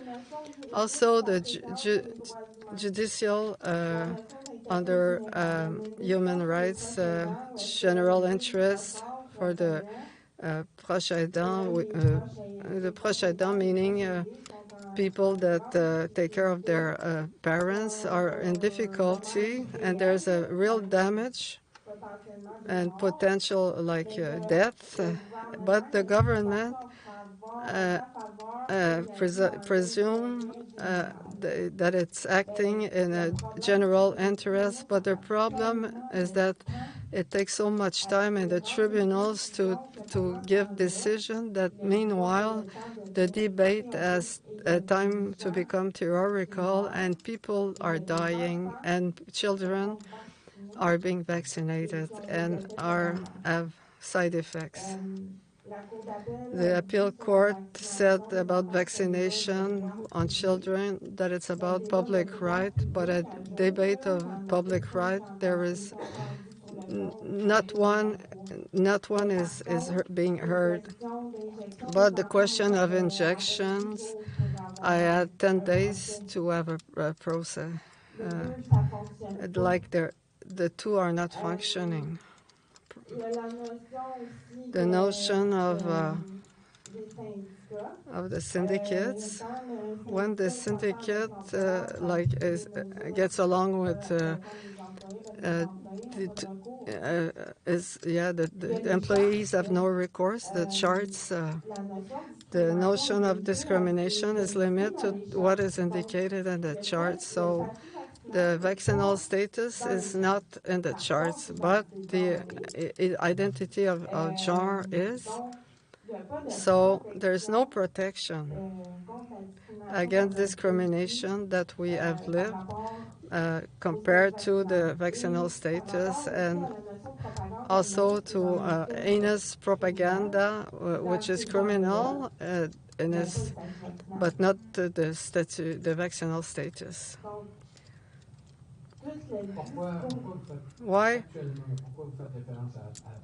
Why do you talk about heinous propaganda? Because we had mediatic,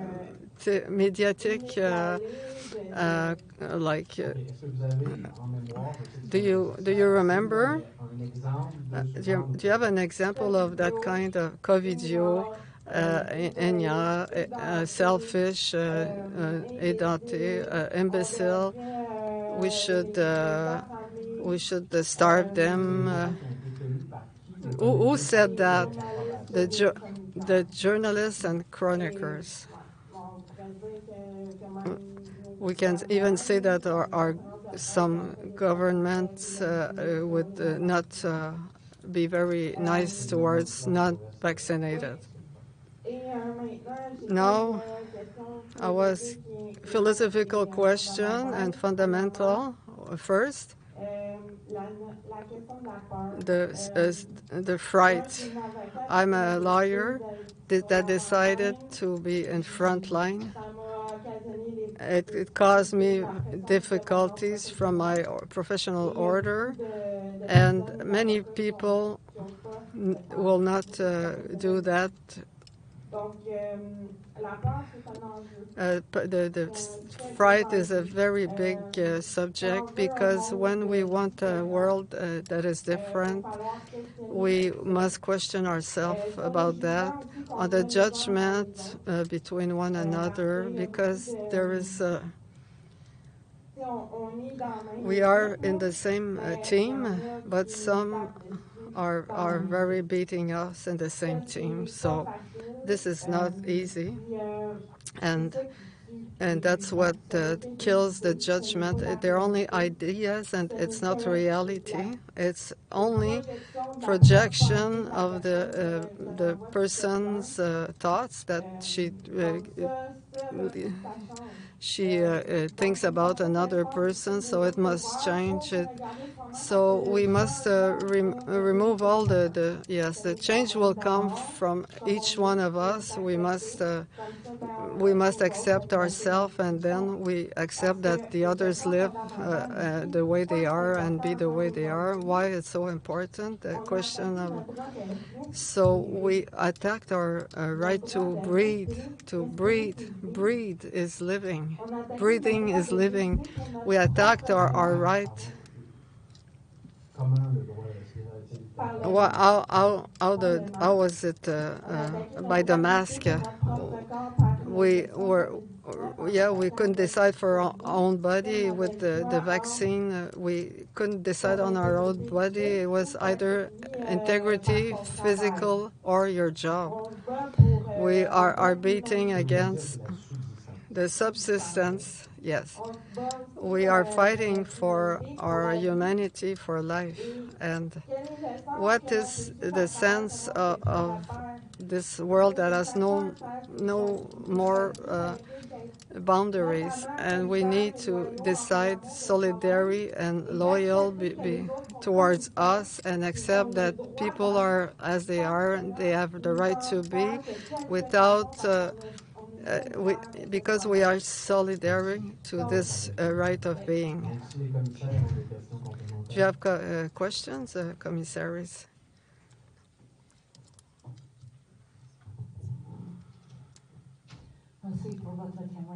Thank you. I'm gonna ask the question in English. Across the country, we have heard other lawyers talk also about how the Charter of Rights has not protected people. À travers le pays, on a également entendu beaucoup de témoignages de d'autres avocats qui ont mentionné qu'ils étaient déçus de voir que la Charte des droits ne semblait pas avoir protégé adéquatement les gens. And we've heard suggestions that perhaps the Charter needs to be amended to provide better protections. Et il y a eu des discussions pour suggérer des modifications à la Charte des droits pour obtenir une meilleure protection. But because amending the Charter is such a difficult thing to do, some of the other suggestions we've had are to change some of the laws. Mais puisque les modifications à la Charte pourraient être assez complexes à réaliser dans notre confédération, les gens ont suggéré peut-être d'essayer de modifier d'autres lois qui seraient moins difficiles à changer. And so I'm interested in your thoughts on which changes might be most effective. For instance, you have spoken today about government measures being removed before you get to court. And then when it comes before the court says it's moot or theoretical. Donc, par exemple, quelles seraient les suggestions que vous auriez à faire sur des changements plus abordables, comme par exemple l'histoire des causes qui sont présentées et qui deviennent caduques lorsque les mesures ne sont plus mises en action. Your thoughts? I think that the type of dossier the government should demonstrate of the measure first than that us contesting it. So it would reverse the proof on the government to justify its measure before doing it. Practically, what is it? The commissaires, but in practice, the justification practice it doesn't play the same way. If I understood well, can we explain to the commissary procedurally before adopting a measure that would, let's talk about human rights, that not any rights, integrity, civic, psychic, the right to live, all these rights that you have at birthright, our birthright rights,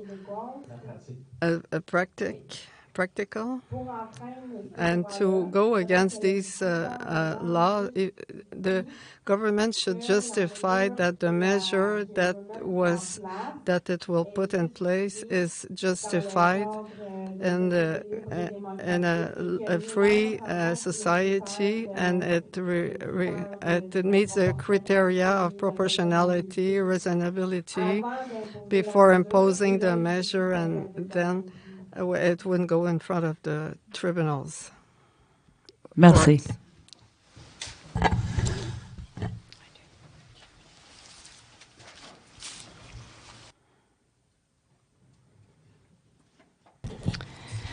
Bonjour. The Prime Minister recently, wait a second. The Prime Minister rejected truckers as anarchists while actively supporting Black Lives Matter. Le Premier ministre a qualifié les camionneurs d'anarchistes et de contestateurs du même niveau que les gens qui contestent dans les groupes militants comme Black Lives Matter. At the same time, the federal court is posturing, signaling to the populace that they are vaxxed.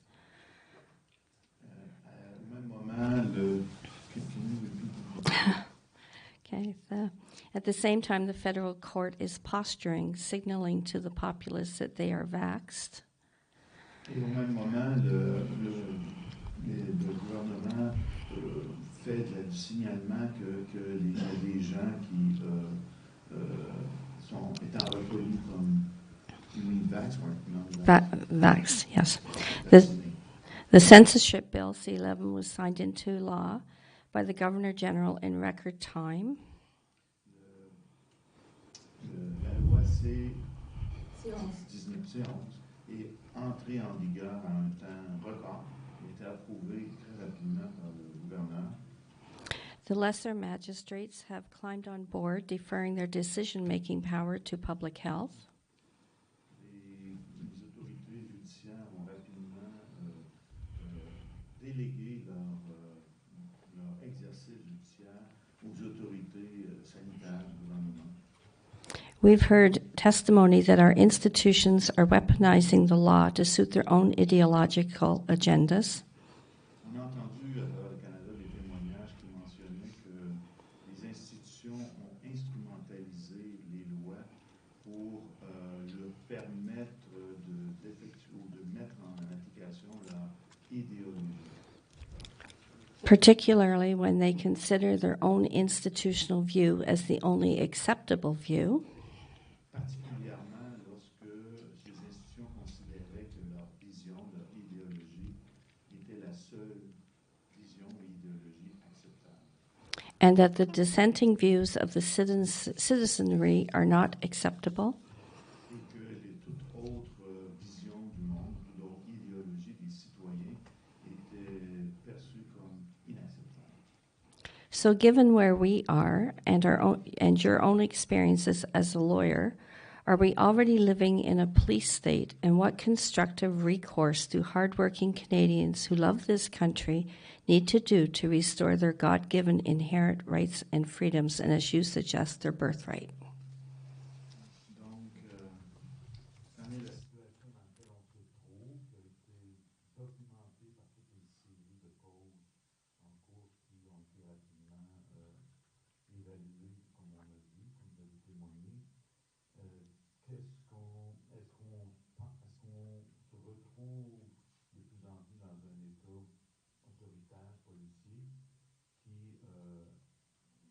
Érode en fait les droits des citoyens, les droits fondamentaux, les droits qui sont donnés à la naissance, et qu'est-ce qu'on peut faire pour essayer de rétablir l'exercice de ces droits essentiels, des droits fondamentaux des citoyens.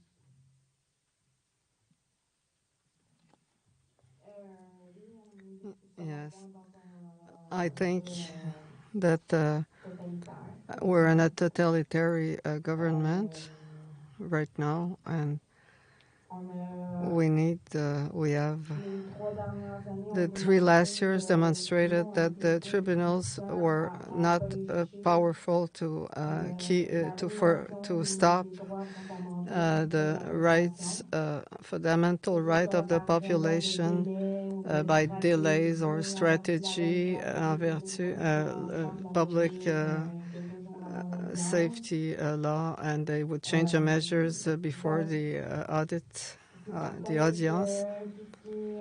Everything that is the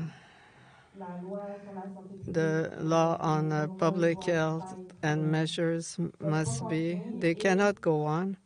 And what preoccupies us is that the status of the charts should be superior to the measures and to the decrets on the law of public health, but it's not what we've noticed during the last year. So we have all the tools, and they exist, they are there, but they are illusory because we could not use them. We invoked them. We went in front of the tribunals to have, but like the judicial knowledge, it's now, and it's a pandemia, and never been demonstrated that there's a pandemic, but only the media demonstrated it, but no demonstration was done in front of the courts that there was a pandemia. So this concept, when everybody thinks that there is and there has been a pandemia and it's not opposed, the rest will melt. Everything will be explained from this premise. So from me in a dossier, disciplinary dossier of my client, I contest the pandemia because there was not surmortality at that time, and since the injection, yes, there is a surmortality. So I think that we need to defy these premises, and if we don't do it because we're afraid that the tribunals will not accept that we go so far, and we're afraid to lose our credibility as a lawyer, I think that we'll never succeed. And because the basic premise is not true, we must contest it. We must go by there, and we must be courageous to do it. I didn't see that so much because we judged that it was too hard to contest this premise. Merci beaucoup. Thank you so much. You were free, but now you're being freed from the commission. Thank you.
Hello again, everyone.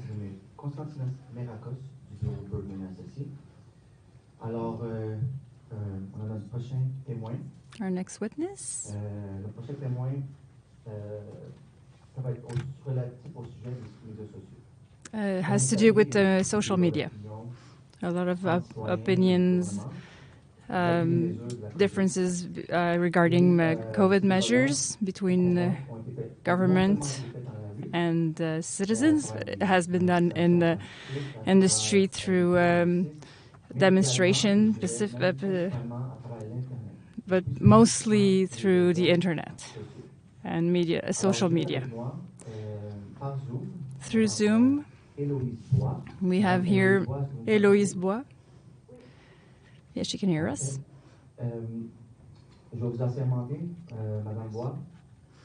Assermentation. Ou affirmer solennellement de dire la vérité, toute la vérité et rien que la vérité. Dites, je le jure ou je l'affirme solennellement. Je jure. Pour vous, appelez votre nom, s'il vous plaît. Spelling her name. Eloïse-S-E B-O-I-E-S. Parfait, merci. Est-ce que vous êtes seul dans la salle? Are you alone in the room? Yes. Alors, Madame Bois, ou si j'ai votre permission, je vais appeler Héloïse. Est-ce que c'est correct? Can I call you Héloïse? Yes. Alors, Madame Héloïse, j'aimerais commencer en parlant un peu de vous. We'll talk about you to start, your work, your career. I'll be short. I am on a maternity leave for 2030. I've just had my second child, so I'm not working at the moment. But my career, I'm working in television. I was a comedian, a production coordinator, production director on a documentary before my maternity leave. I won't go into details in how it is complicated to work. It was really hard to work during the peak of the pandemic. I've started my YouTube. I'm very present on social media platforms.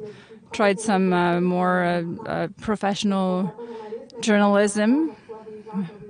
I don't consider myself a journalist, but I get different people interviewed on. I was finding it important to get the nuances in the public sphere. I was a singer, actor. I knew I had the expertise. My husband is also a cameraman, and we did professional capsules, and it's been successful. It was hard to work in the media during the pandemic. Can you tell us a few details or a few experiences that explain that?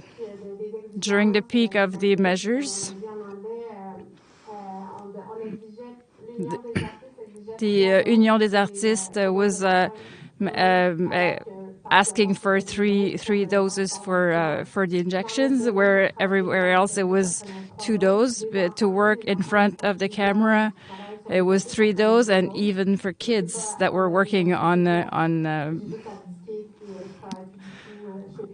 sets, they had to have 2 doors. And then I don't know how it is now, because I don't work actually in front of the camera on sets, because it was not acceptable for me. And then behind the camera, everything was they were asking for masks.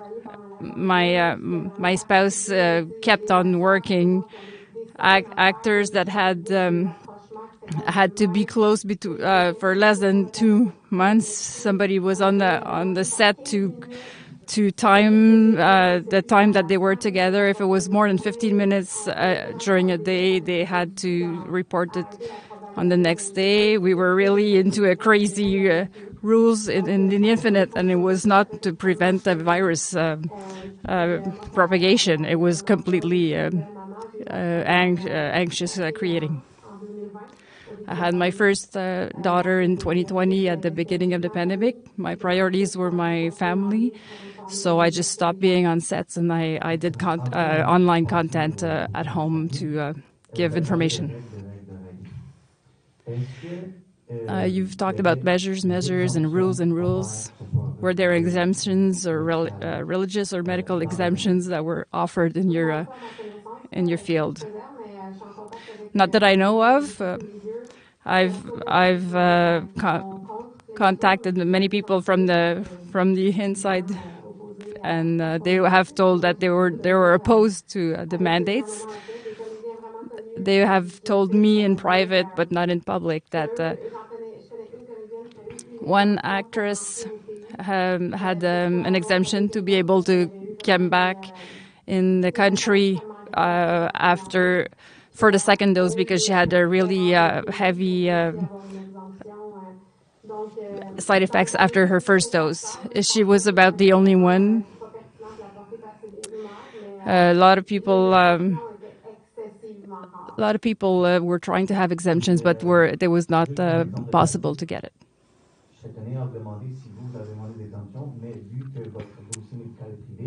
I would like to ask you if you asked exemption, but since your medical file is private, I will not ask you. Because of my positions, people have presumed of my vaccinal status, and they were presuming the same thing for my husband too, because nobody is officially aware of what our status are for both of us, but we both lost work because of that, because I am publicly opposed to them, but nobody. We're. Let's talk about the content of your videos. What were the themes? What were the subjects during the pandemic? I've started my chain with 2 videos that had nothing to do with the pandemic. I was into the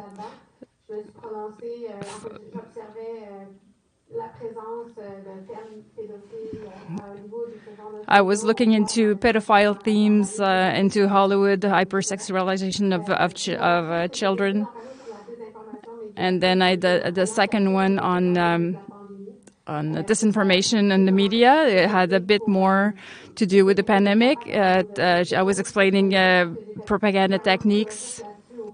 I had done a lot of research on this. I come from the entertainment.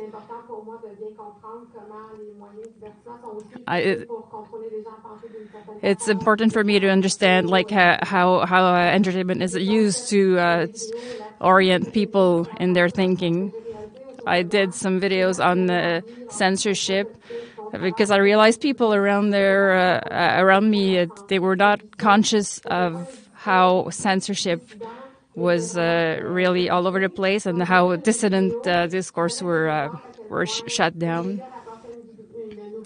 I gave some examples how mainstream media were presenting ideas that were telling people how to think.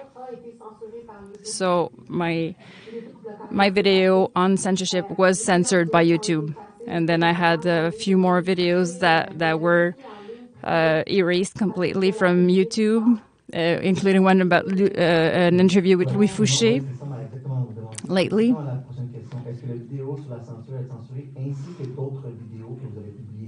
Was the video on censorship censored, and then other videos? Which videos were censored and why? The censorship one was the first one, and then the second one was one that was called why refuse mandates for injections. It took 16 minutes for YouTube to erase it. Facebook didn't erase it, and then because of the censorship, it became really popular on Facebook. I was taking expertise of international. They had the expertise to bring back different opinions in the public sphere about if we need free and to make a medical decision of that matter. It was censored. After 2 days, I had 40,000 views on Facebook on an interview with Alexandra Harian-Code last. I still have a lot of censorship in 2023. YouTube and Facebook is mostly where I got the most censorship.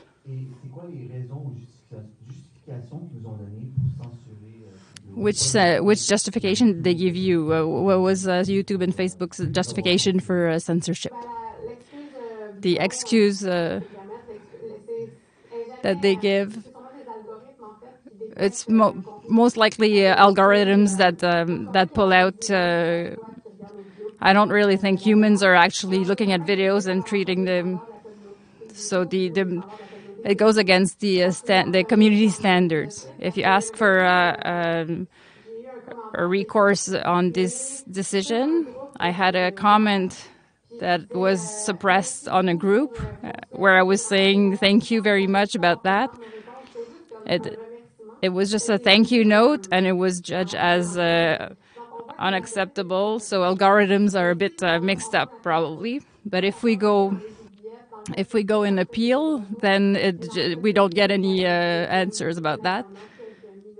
And then YouTube comes back, says we've checked your request, but we will keep the censorship.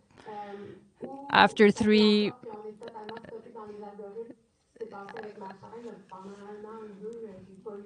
I didn't have the, and then they stopped publishing. They stopped. They shadow ban. I don't make money with Hello Veut Savoir, but it is my work. This is where I put my energy.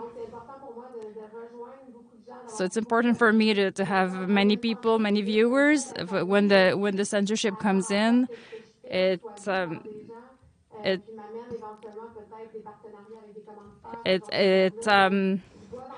hurts the business of the development of my project because I can't get commanditaires or viewers. Did you get personal or heinous messages from people? Oh yes, all the time. Trolls are everywhere on the social media. Another question. Were you discredited by government agents or media? Trolls are no big deal. They're everywhere. We live with the hate in the world, but the problem. I was there at the truckers' convoy for a lot of time. I went with my phone. I did some live with truckers, and people were really wanting to see that. So everything. It was very popular. My goal was not to tell people how to think, like how media was demonizing the convoy, but at that time in January 2022, then there were a lot of people watching. My other video that was really viral, why refuse the injection? What I noticed is when I received three scientific, Bernard Massy, Christian Linard, Patrick Provost, that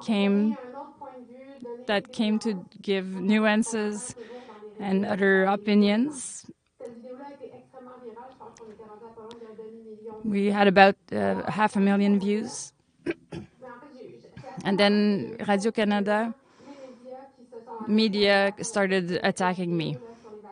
The vaccine one, Le Soleil made an article on me to say that everything was a lie. But the fact-checking was not accurate because I'm giving the mic to international specialists, and the journalist that has only journalism studies are telling the experts that they don't know what they're talking about. With the videos, with the scientifics that I just said. Then Radio-Canada at the Décrypteur debunked my video. They fact-checked, they're debunked. But they more or less, they didn't use the completist word because I don't think they can give me that title when I'm just receiving people and interviewing people. But they were taking the points one by one of the scientific I got. When Radio-Canada, that's credible to most people and view it as an institution, when they attack me, and then I really had repercussions in my private life. We talk about censored media and the media that is trying to discredit. Is it attacking your liberty of expression? It's clear. This is the most important thing. This is why I'm having a trial with my lawyer to go against YouTube and Google. We have a chart that's supposed to protect our freedom of speak. I'm just trying to give the interviews about to scientifics that need to. Please do not talk to about the details of what's in front of the courts. I wouldn't know how to give you details anyway.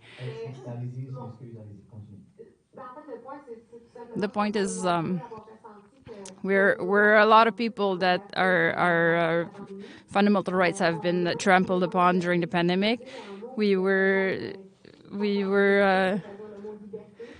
They ridicule the word that's freedom. It's not only crazy people that are enraged that scream liberté. It's so incredible that we're there as a society. That's where it's.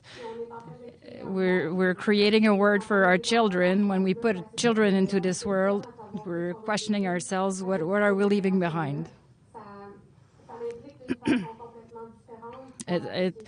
It brings me into a completely different role into society. I have the chance to have a voice. I had the experience. That's what I wanted to do for a long time in my life, to be animating, to ask questions to the interviews. And I had technical means around me. I had a lot of people that helped out so that the result was really professional and beautiful.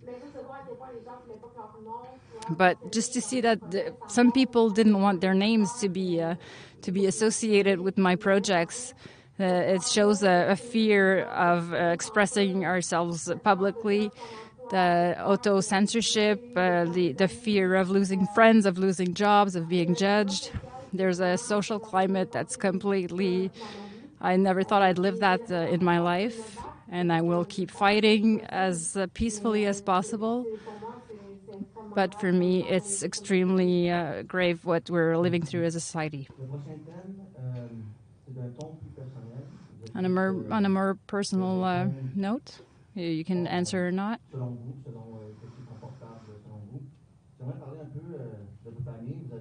I'd like to talk about your family. You have a husband.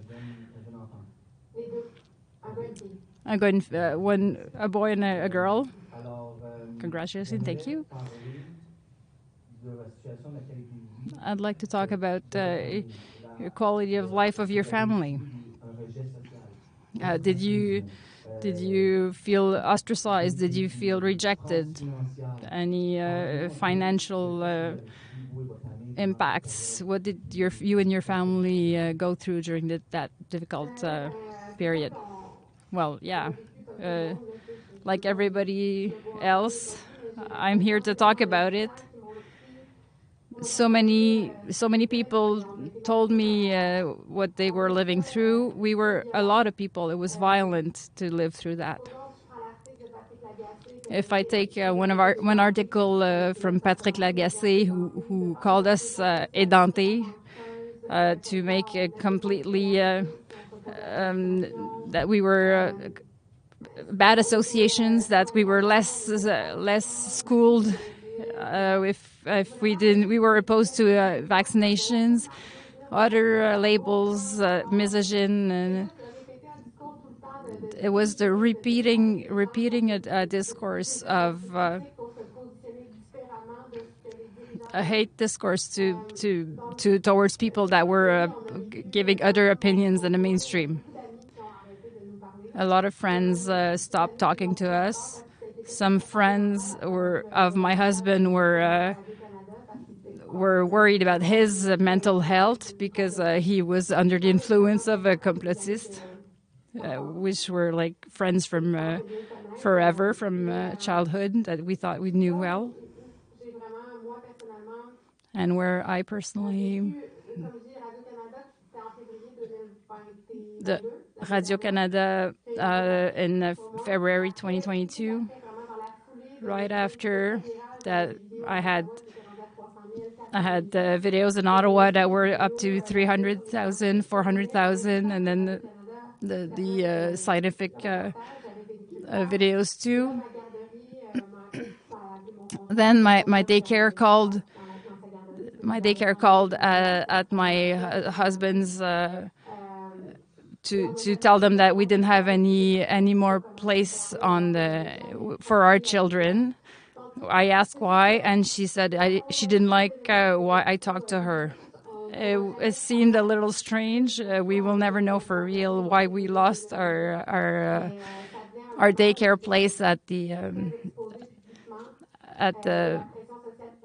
I had a lot of social pressure. I was really exposed, the non-vaxxed, even if I never said my official status, but everybody that were just voicing opposition. We couldn't go to SAQ. If I wanted to go to my pharmacy, I needed to be escorted to I couldn't go anywhere else in the Walmart and then come back without visiting the rest of the store. Social climate. It was real. It was okay to hate us now. Legault even talked about us not being allowed to have health. And then Denise Bombardier was calling for a war call towards.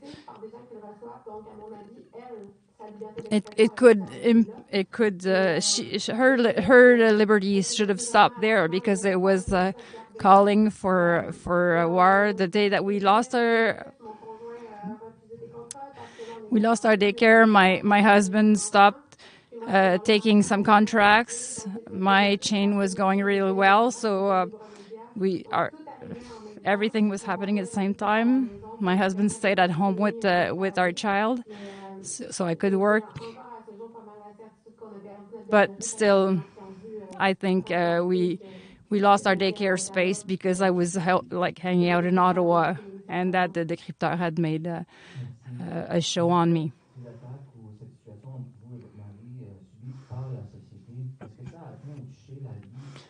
Are these attacks, did it impact your children in school, or how did they feel for when their parents were going through that? my daughter was born at 2020, so she was kind of protected. She was very little, and the little one I just had him in January. Grandparents are. My parents were very present during the first years. I don't know how. I don't know how people did it when people followed the rules not to be helped by their parents. I was important. My daughter would see people. Many scientifics, many studies worldwide are saying that for children that were slowed down in their language learning when they were seeing masks everywhere, for me it was out of the question that my daughter would live through that. So I made sure that she would see people. We didn't go out very much to the grocery store or in the public. I didn't want her to see people with masks. We protect them. I think we protect them. My daughter is almost 3 and she speaks very well. I'm very proud of that. A few other children at the daycare seem to have slower language learning, and those that applied the mask rules, children were impacted. Oh, it's so good that your children were too little to understand all of it.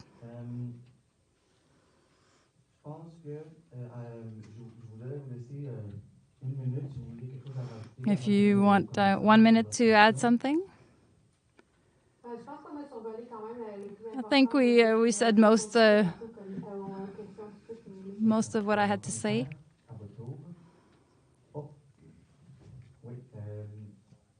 Avant que je procède, juste confirmer qu'ils m'ont dit qu'ils ont le droit à sermenter l'individu. Alors, on va le refaire s'il n'a pas été fait. Alors, je vais faire. Madame Héloïse Bois, the sermentation, do you swear or affirm solely? I swear. I'll say only the truth. Ok, excellent. Ils m'ont fait signe, moi, ils m'ont fait signe, c'est clair que je vais le refaire. J'aime mieux être à 100% que d'avoir un petit doute. I'd rather be 100% sure. Alors, on va continuer avec le commissaire. So we'll keep on going with the questions for the commissaries. Bonjour Héloïse, je tiens à te remercier chaleureusement de ton témoignage. Je comprends que dans ta situation actuelle, c'est pas facile de te libérer pour ça, donc on l'apprécie énormément. Surtout que ton témoignage était quand même. Thank you, Héloïse, for giving us your witnessing. Your professional and personal life are mixed. You've been upfront of many phenomenons. The censorship of a censorship video is a demonstration by the absurd. I'd like to ask a question about all the stories of social media. I'm not that young, so I don't really know social media. I'm a little mixed up about all this. It's hard for me to understand how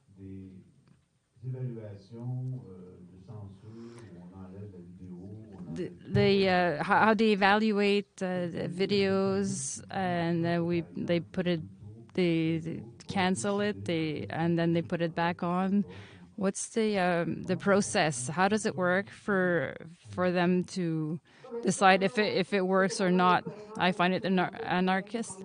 It's completely anarchist and incoherent. We don't have to look for coherence. We won't find it. They respect the WHO recommendations. It was said about the CEO of YouTube. She said at the beginning, everything that doesn't respect the WHO they will be removed, including taking vitamin C.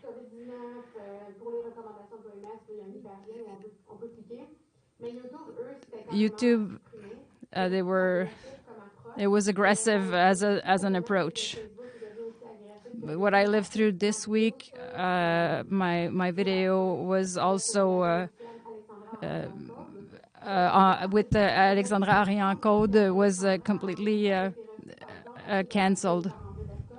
But it was she was interviewed by Andrew Berkov, and why all of her interviews with other interviewers are still online while mine are not. I don't know how to understand. There's no logical explanation to it.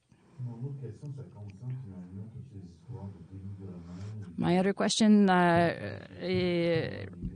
is with the trolls and the institutions and the bashing.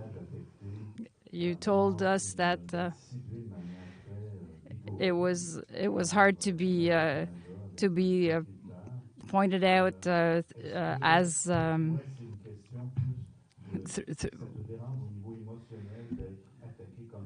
does it hurt you on an emotional level to be attacked by Radio-Canada and the Décrypteur?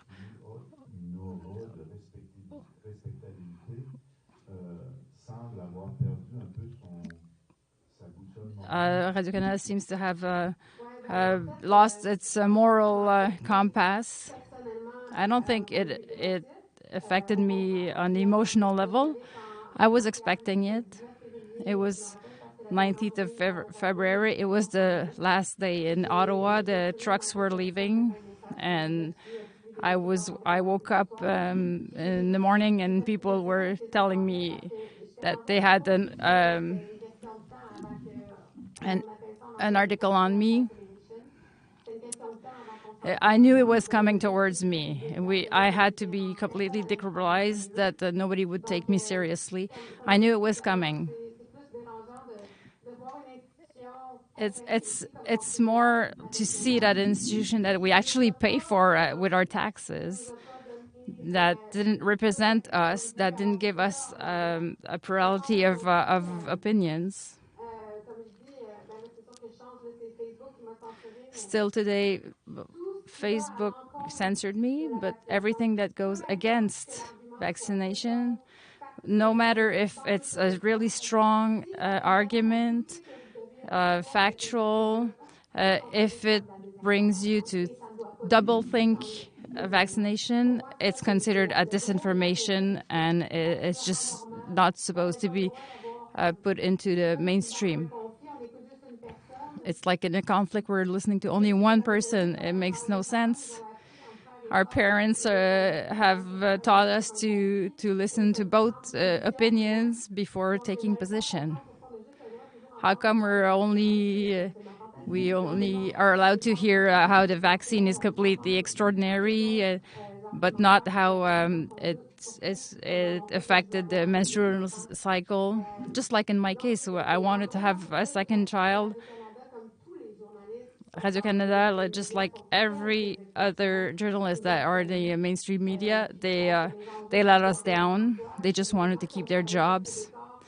I know people who work with Québécois that were able to do a few articles that gave the voice to pediatricians that had reserved for vaccination, and they were told you're not allowed to write on the pandemic anymore. More personal question: how do you find the strength to go through the storm? But then you seem like you're going in front. We talked about it, Bernard. The community, the sense of a community is it helps to feel that we're not alone. Going forward, I had a lot of people who wrote to me who shared a lot of distress, their appreciation of what I was doing. I feel less crazy because nobody else at work thinks like me. it gave me it took someone to it's important to give it professionally, and it took somebody to do it, and not that many people had the courage, because people were afraid of losing their jobs. I'm really close to the cultural milieu. I understand how they were not able to speak up when we saw what happened to Guillaume la Petite Vierge. It was dangerous to speak out. I always had the justice sense.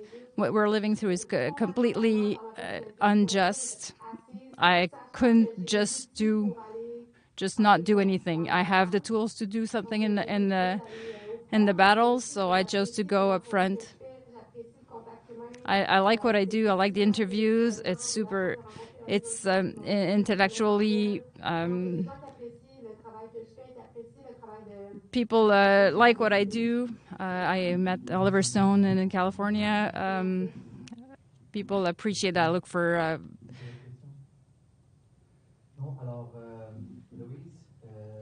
So, Héloïse, you are my last witness. We are in a good. Before I say my own goodbye to this adventure, I want to thank you for your courage. In the name of the NCI, thank you very much. Good evening to you and your family. Thank you for what you do. Good evening.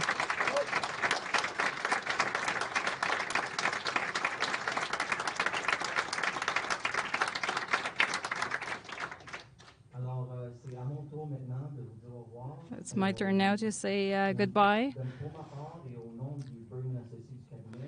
In my name and the Bergman Associate Cabinet, I'd like to congratulate everybody that are implicated, everybody in the audience, everybody that's looking at us. It was extraordinary.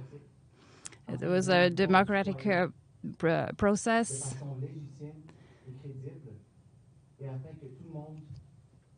To give to the citizen information credible, so everybody can learn. So the commission, the fantastic, can give good recommendation.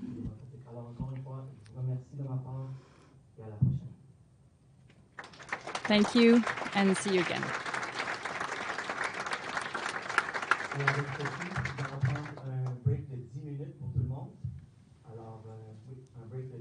10-minute break.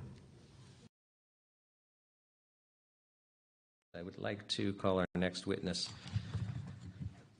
Mr. Rick Wall, who is attending virtually.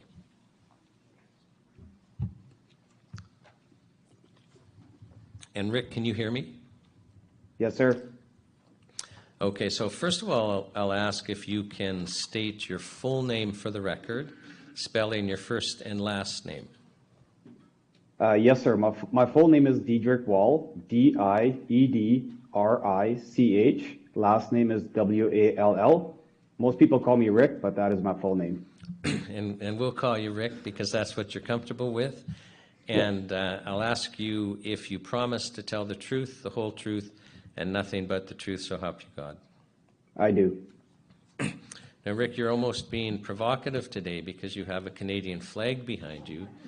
And I never thought I would, as a Canadian, where my inside voice will say, oh boy, that's kind of an act of rebellion, a Canadian flag. But you have some interesting involvement in what I'll call the trucker movement. So let me just introduce you, and then I'll ask you to explain your story and what happened.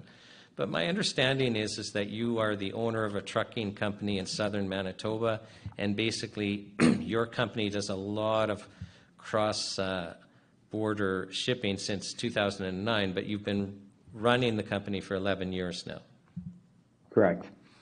And that you became very involved in the trucking protests. Am I correct about that? Yes, sir. And basically, in January 2021, you started getting involved in anti-mask rallies in Winkler. Yes, sir, correct. And then for first couple of months of 2022, you became involved in the Freedom Convoy. Right. But you were actually involved in what might be the very first cross-border blockade on January 17, 2022. You were one of the organizers of the first blockade. We'll talk about that later, but I'm just introducing you right now. Mm-hmm. So, correct. Okay. But before we get to the trucking part of this, I want you to share with us something that happened with you in Outdoor Church, because my understanding is in May of 2021, you got involved in an outdoor church. And so can you share with us your experience there and what happened? Certainly can. I'd just like to take a quick opportunity to just say thank you to the entire team at the NCI. I feel extremely humbled that I was asked to present or to share my story here today, and just thank God for all of you people on that commission that you guys are, donating your time and doing this. I think it's an extremely important part of Canadian history. So I commend each and every one of you for doing that. Again, I'm a God-fearing father of three, and the last couple of years have been rather interesting to say the least. But yes, my journey in the freedom fight. Well, I guess I became quite leery early on when the pandemic first started. There wasn't much scientific proof or anything at that point on which way was maybe the right or the wrong approach on this whole thing. But my critical thinking got the best of me early on. But yes, early in 2021, a good friend of mine organized the first Freedom Drive within the Winkler, Manitoba area. And I started helping and participating shortly thereafter. And yes, in early May of 2021, at this point, churches and everything were locked down. And of course, we as Canadians, or I guess like-minded people such as myself, felt extremely violated, that our constitutional rights to worship freely were now officially stripped from us. And so we thought it'd be a good idea to organize outdoor church worship services. What's the harm in that was our thought process during that time. But this was, of course, when the implementation of the outdoor gathering size had decreased to 5, I believe it was. Outrageous to think that only you're only allowed to gather with 5 people outdoors. But yes, it was during that time. So we organized. The first one was on May 5th, correctly. It was just at a public park. We made sure we stayed off. Like there's a big stage in the city of Winkler where we conducted this, but we stayed off public property except for the fact of the actual grounds that we were at. We stayed off the stage. We just kind of set up our own little setup and had somebody come out to bring a message, sang some praise and worship songs. All the meanwhile, we had our chief of police, not in uniform, off duty, with his personal vehicle. He'd park close to the stage and monitor basically our every move and counting how many people attended, and therefore got in trouble for it sometime later. So can I ask, like, how many people would have come out to this event? If my memory is correct, I think it was between 70 and 100 people. We did this 2 consecutive Sundays in a row, so both times I think it was probably pretty average, between 50 and 100 people, somewhere in there. Okay, so, and I just want to make sure that I understand. So basically you've got 70 to 100 people in an outside park. Am I right about that? Correct. And they're singing hymns. Mm-hmm. And they're listening to, somebody give a message. Correct. So basically they're listening to preaching. Yes. And the chief of police, who's known, because this is a small town, is there in his private car photographing who's there. I understand your question. Like, are you asking? Oh, so you're asking whether he was in his private car taking photographs? Is that your question? Yes. Okay. Yes. In fact, that was the reason why he was there. He documented the event. Therefore, I guess, justifying them later on finding all three of the organizers for these two events. We were all ticketed for each event. Ticket amounts were, they were for not complying with public health orders, and they were for $1,296 each. I received two of them. Right. So for your participation in outside singing hymns and listening to a sermon, basically over $1,000 in fines. Correct. And this is in the town of Winkler, Manitoba. Yeah, it's actually a small city. It's considered a city, but yeah, in the city of Winkler.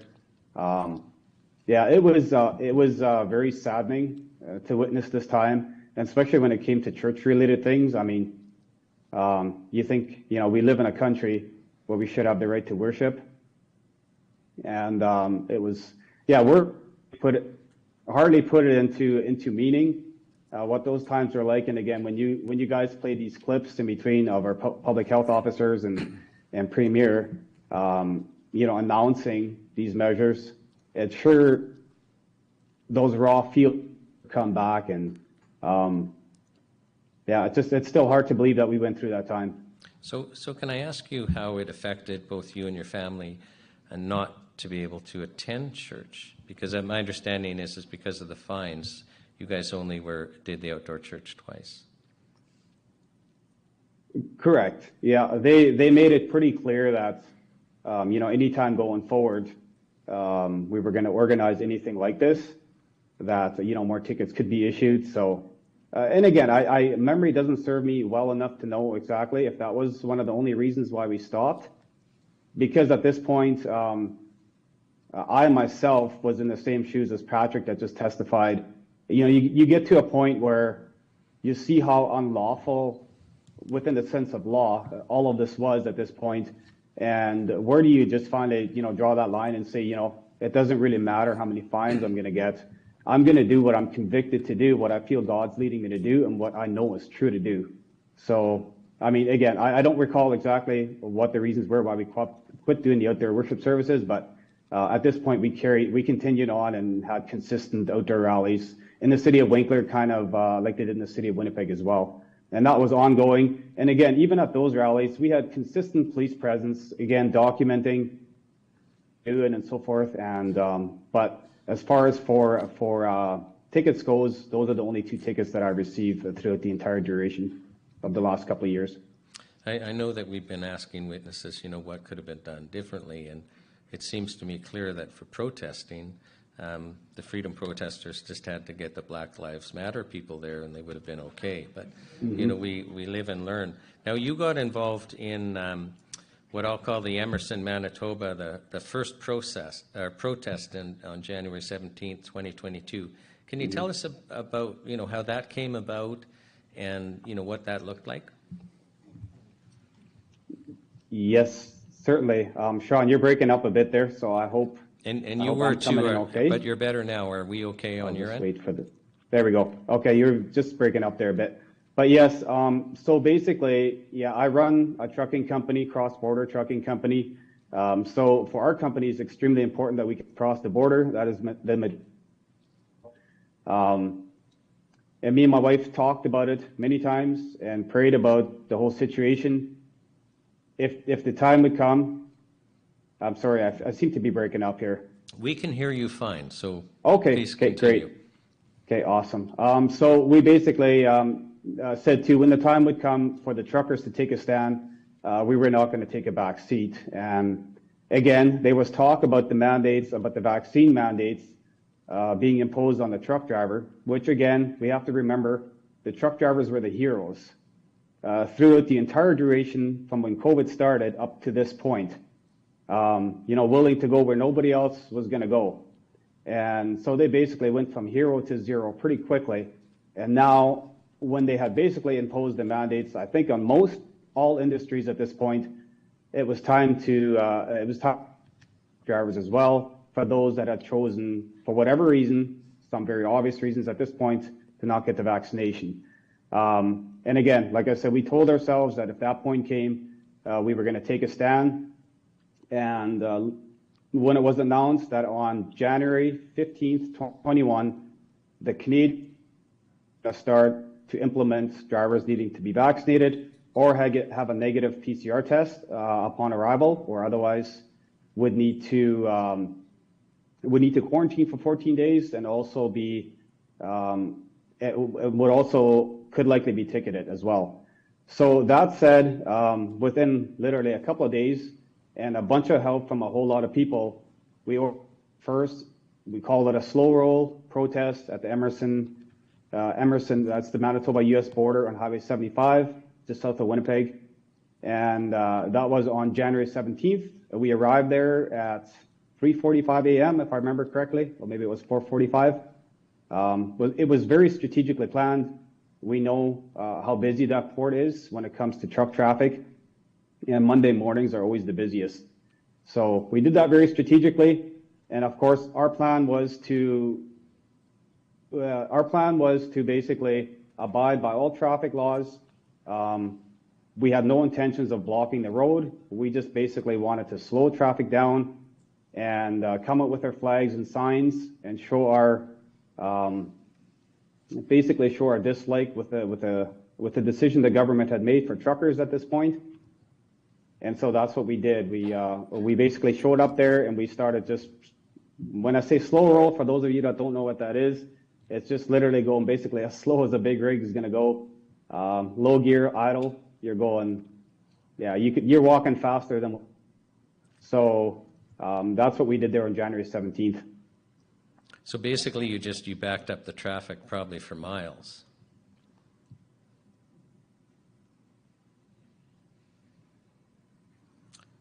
So can you still hear me? Oh, now I can hear you, Sean. Okay, so I asked, did you back up the traffic for miles? Yes, it certainly did. It was very effective. We had a lot of support out there from our supporters, and it was pretty interesting to see how many people or how many truck drivers that were basically caught in a slow roll, taking up a lot of their day, were very supportive as well. Of course, there was some that were very upset, rightfully so. They didn't understand what was going on there. But yes, we definitely accomplished what we set out to do. And I mean, the event caught media attention globally, basically after the first couple of days. And it was the start of the trucking movement. Well, I have to state that the Freedom Convoy to Ottawa, this was already in full stages of planning. I had no participation in planning for the Freedom Convoy to Ottawa, but we just saw it was important to do this protest at the border on January 17th. Just literally 2 days after they imposed this mandate for the truckers on the Canadian side, and we thought it was strategically important to do it at that time. Now, you didn't plan the Ottawa trucking protest, but you did have your trucks participate. Can you tell us about the participation of the trucks from your company? Yeah, for sure. So yeah, we were very much involved, not in an organizing aspect of it, but again, I go back to what I stated earlier, that me and my wife prayed about it and, thought about it long and hard in our involvement, our company's involvement, because we all saw what happened to a lot of people that participated. And I'll get into that a little bit later, into what our involvements ended up, costing us. But in that sense, we were content with the fact that we could literally lose everything. It was a pivoting moment in the whole movement, I feel, but we just felt totally at peace with it, because I go back to stating what I said earlier. It felt like a true conviction that this is what we needed to do, and no matter what the outcome would be, at the end of the day, we would still feel good about that decision, because we followed the path of what's true and right, instead of just sitting back. I'll just interrupt you, if you can just, because we've got some time constraints, if you can tell us about your participation, what your company did. So. Absolutely. So we had 9 trucks in total from our company that participated in the Freedom Convoy going to Ottawa. Only 4 of them went all the way to Ottawa. 5 of our trucks went slightly, or just a little ways into Ontario, Kenora, Ontario. There was a stopping point there, turned around and came back. and started organizing for the next protest in Manitoba. 4 of our trucks carried on to Ottawa and stayed there for the entire duration.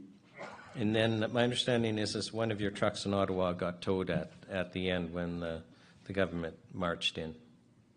Yes, I have to make a correction on that. The truck didn't in fact get towed, but basically what the enforcement group, I don't know what group, confiscated these trucks, but basically what they did, the trucks they could drive out, they drove out, and the ones they couldn't drive, they towed out.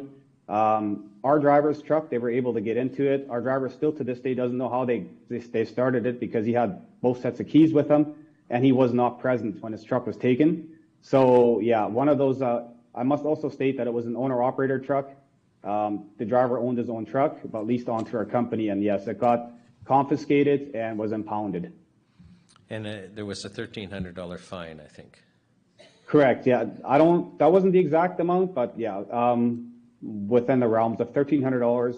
After a week of confiscation, we were able to get it out. But the interesting part was it didn't just sit in the compound and we could just, pay our fine and get it out. They physically ripped the license plates. This was a truck and trailer. They physically ripped the license plates off of both power and trailer unit. And of course, I mean, that's a registration to travel up and down the roads. So we had to get permits just to get the truck back home. I thought that was a rather interesting something that I don't think would have been necessary. But yeah, it was just very unique. And then we were also, our company was also, our permit to operate within the province of Ontario was pulled for an entire month. Well, maybe those people that took the plates off were some of these good Canadian ambassadors. That could likely be. Yeah. So I thought it was interesting. Now, you talked about a Manitoba protest, and this is an important topic because we're in Manitoba today, and people from Manitoba know about the Manitoba protest, and it did get some media coverage in the nation, but a lot of Canadians actually don't know what happened in Manitoba with your protest. And definitely internationally, internationally, everyone knew about the Ottawa one. And I think it's important for you to share in some detail what happened here in Winnipeg, Manitoba. Yeah, certainly. So like I stated earlier, obviously my heart was set to go to Ottawa as well. I really wanted to go, but after doing some more thinking about it, we thought it was important to organize something in Manitoba because a lot of people couldn't go to Ottawa. It just wasn't feasible for whatever reason. So we decided to stay back and organize another slow roll, actually right back at Emerson. And again, this was strategically organized for the date of January 29th.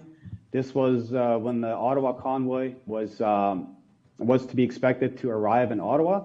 So, we thought it would just be uniform. Again, we're all in the same fight to do it on the same day to get back to the border at Emerson. And this time we were there for a longer duration. We were there from January 29th to, I believe it was February 2nd. So we were there for quite a few days. Same thing again, just slow road. We didn't block the road, but again, it was much more effective even this time than it was the first time. We definitely had our voices heard, we feel. So I'll just carry on here with how we ended up at the legislature building, if that's all right. Yeah, please do. So basically, like I said, we were at the border, slow rolling till February 2nd. I believe it was on February 1st. I had somebody reach out to me from another group of organizers within the city of Winnipeg. They were saying that they were planning a protest there, and they would love for the truckers to join them. So we did some thinking about that and thought it would be a good strategic move if we go to our local legislature building within the city of Winnipeg, and of course it'd be smaller scale, but in a sense the same thing as to what was happening in Ottawa. So we took that opportunity to refocus our efforts and took a day off, but then on January 4th, once again early in the morning, I believe it was at 3:30 a.m. or something like that, that we arrived at in front of the legislature building and set up the trucks, and the trucks that we had there currently, 4 of them, I think we came there with big rigs. And then the rest of it kind of just formed on Broadway and Memorial. The rest of it formed kind of like Ottawa, smaller scale, but people started setting up. We had people with food trailers come out, all kinds of things like that. Just stop you. It wasn't just your trucks that were there. There were other truckers. There were 40 to 50 trucks. Yes, sir. I think at the height of it, there was around 50 trucks. And then, of course, a lot of other participants. There was one Saturday where a whole bunch of farmers came out and brought their tractors out. I mean, the boulevards were lined with farm equipment, farm tractors. And yes, a lot of big trucks and a lot of local supporters came out throughout the duration of the protest there. It was an amazing, it was an amazing expression of, not expression, but it was just, the whole event was just, I can't hardly put it into words. You kind of had to be there. So, but it was a very interesting, from an organizer perspective, it was a very unique and interesting experience. I can only speak on behalf of myself, who went through it. I was one of the organizers there throughout the entire time. So the continuation of the negotiations with the Winnipeg police, they were awesome. I can't give them enough credit. They were very respectful to us, but they had a job to do. But there was daily negotiations as to things we could and could not do. But I mean, their strategy was to eventually get us to leave, and which that ultimately did happen after a couple of weeks. Now, was the protest peaceful? Yeah, 100%. The only unpeaceful event that there was at the legislature protest was what we believe was an Antifa supporter. It was somebody that did not support the movement, so basically came through the crowd with an automobile and struck several pedestrians. Well, I guess several supporters that were there at the event. That was a pretty scary moment that happened early on in the protest. That individual was arrested, I believe, if I remember correctly. I didn't follow the story too much afterwards, but that was the only unpeaceful thing that I would have recalled. I mean, it was just like Ottawa, just a smaller version. All the stories you hear, people coming to support, like farmers coming out, bringing fuel for the big trucks, huge groups cooking food every single day for everybody. And it was just, there was just more unity there than anything else. So it was really the community coming together in a joint protest to seek change. Absolutely. I'd like to also add, just to answer your question more thoroughly, whether it was a peaceful protest, the chief of police, and someone might be able to correct me and remember this better, that was at the event, chief of police, after everything was said and done, deemed this to be one of the most peaceful protests in the history of Winnipeg. So we took some credit for that. And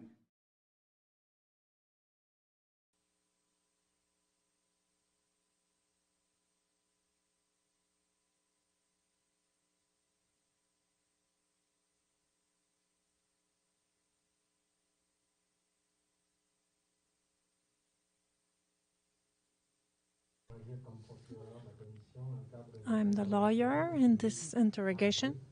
Mr. Le Carvé, please tell your name.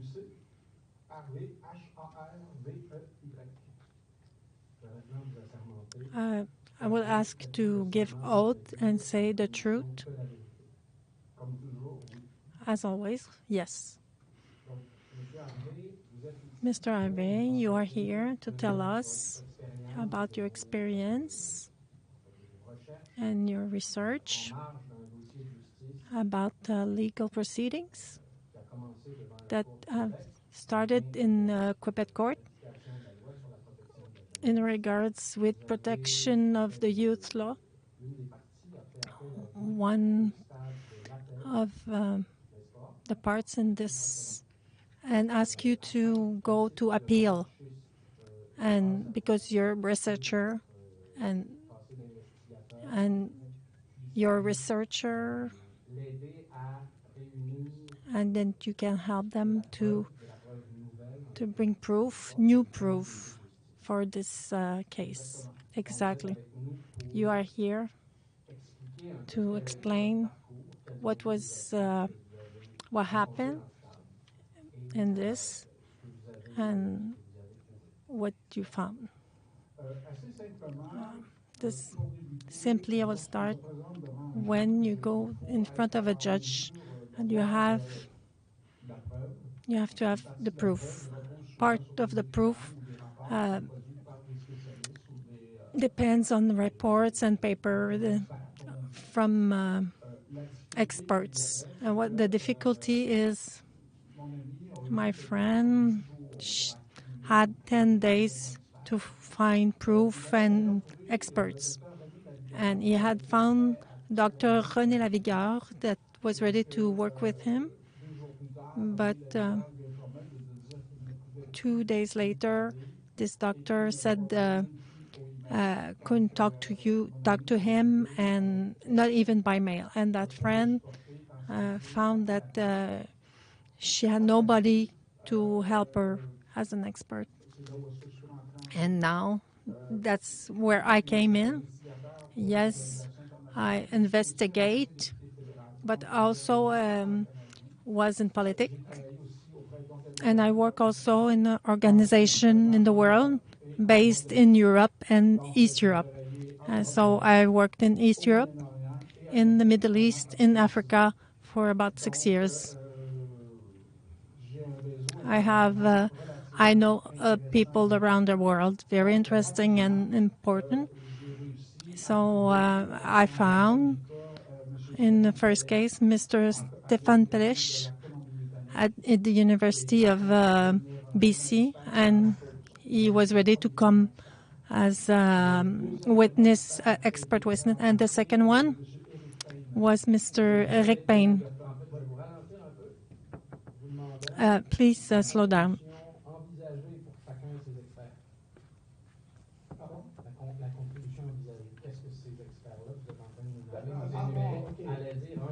And what these experts were going to say, to find somebody that was that could say that the vaccination of a child was okay, and what they could gain from it, and what were the advantage and the benefits, and what the government from Quebec and Canada was produced. It was basic to take a decision like that. We didn't have enough information, so we went to find a specialist in the world so they had a very good reputation. So Dr. Pelech, his objective was to define that the vaccination of a child was okay, or if did it have a gain from getting that vaccination. And in this 250 pages in the document, that's what it says in there. And the commissary, when they're going to see these papers,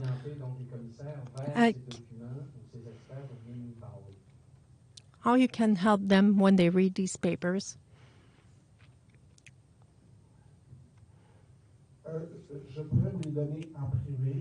I could give it to you in private, but I cannot give it in public because the child that had it, I've some restriction to publish in public, but I can give them to the commissary, but I cannot put it public. But I have the document here, and I confirm they're original. Okay, continue. The third person, Mrs. Alexandra Rion-Code is the other specialist. She's a specialist on clinical and everything that was underlined by her on how the vaccine COVID had an authorization, special authorization to be used on the population. It had about 15 bias that would force to start the study again. And the study that was published by Pfizer, I had by itself 15, but we authorized the vaccine on the population. The report from her says that. So the specialists that we got after that are not part of the procedure, but other people that came are like Dr. Perron and Astrid Schegerberger or something like that. They were participating in the file that was in the court, just in case they would use it. It was to get the specialist and to get their that they would want to participate in Supreme Court on the if the vaccination is pertinent in this case. But the report was filed in court, but it was simple. It was about the capacity of ask question and to get question and to get a debate and to be able to be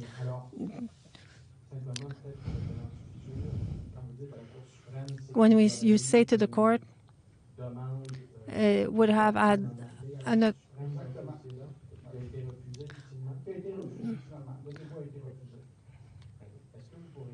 can you say when you look at the proceedings to give us the number, the names, the docket number?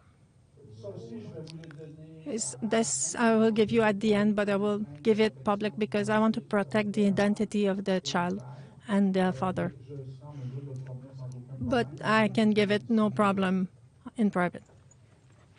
I have the document with me.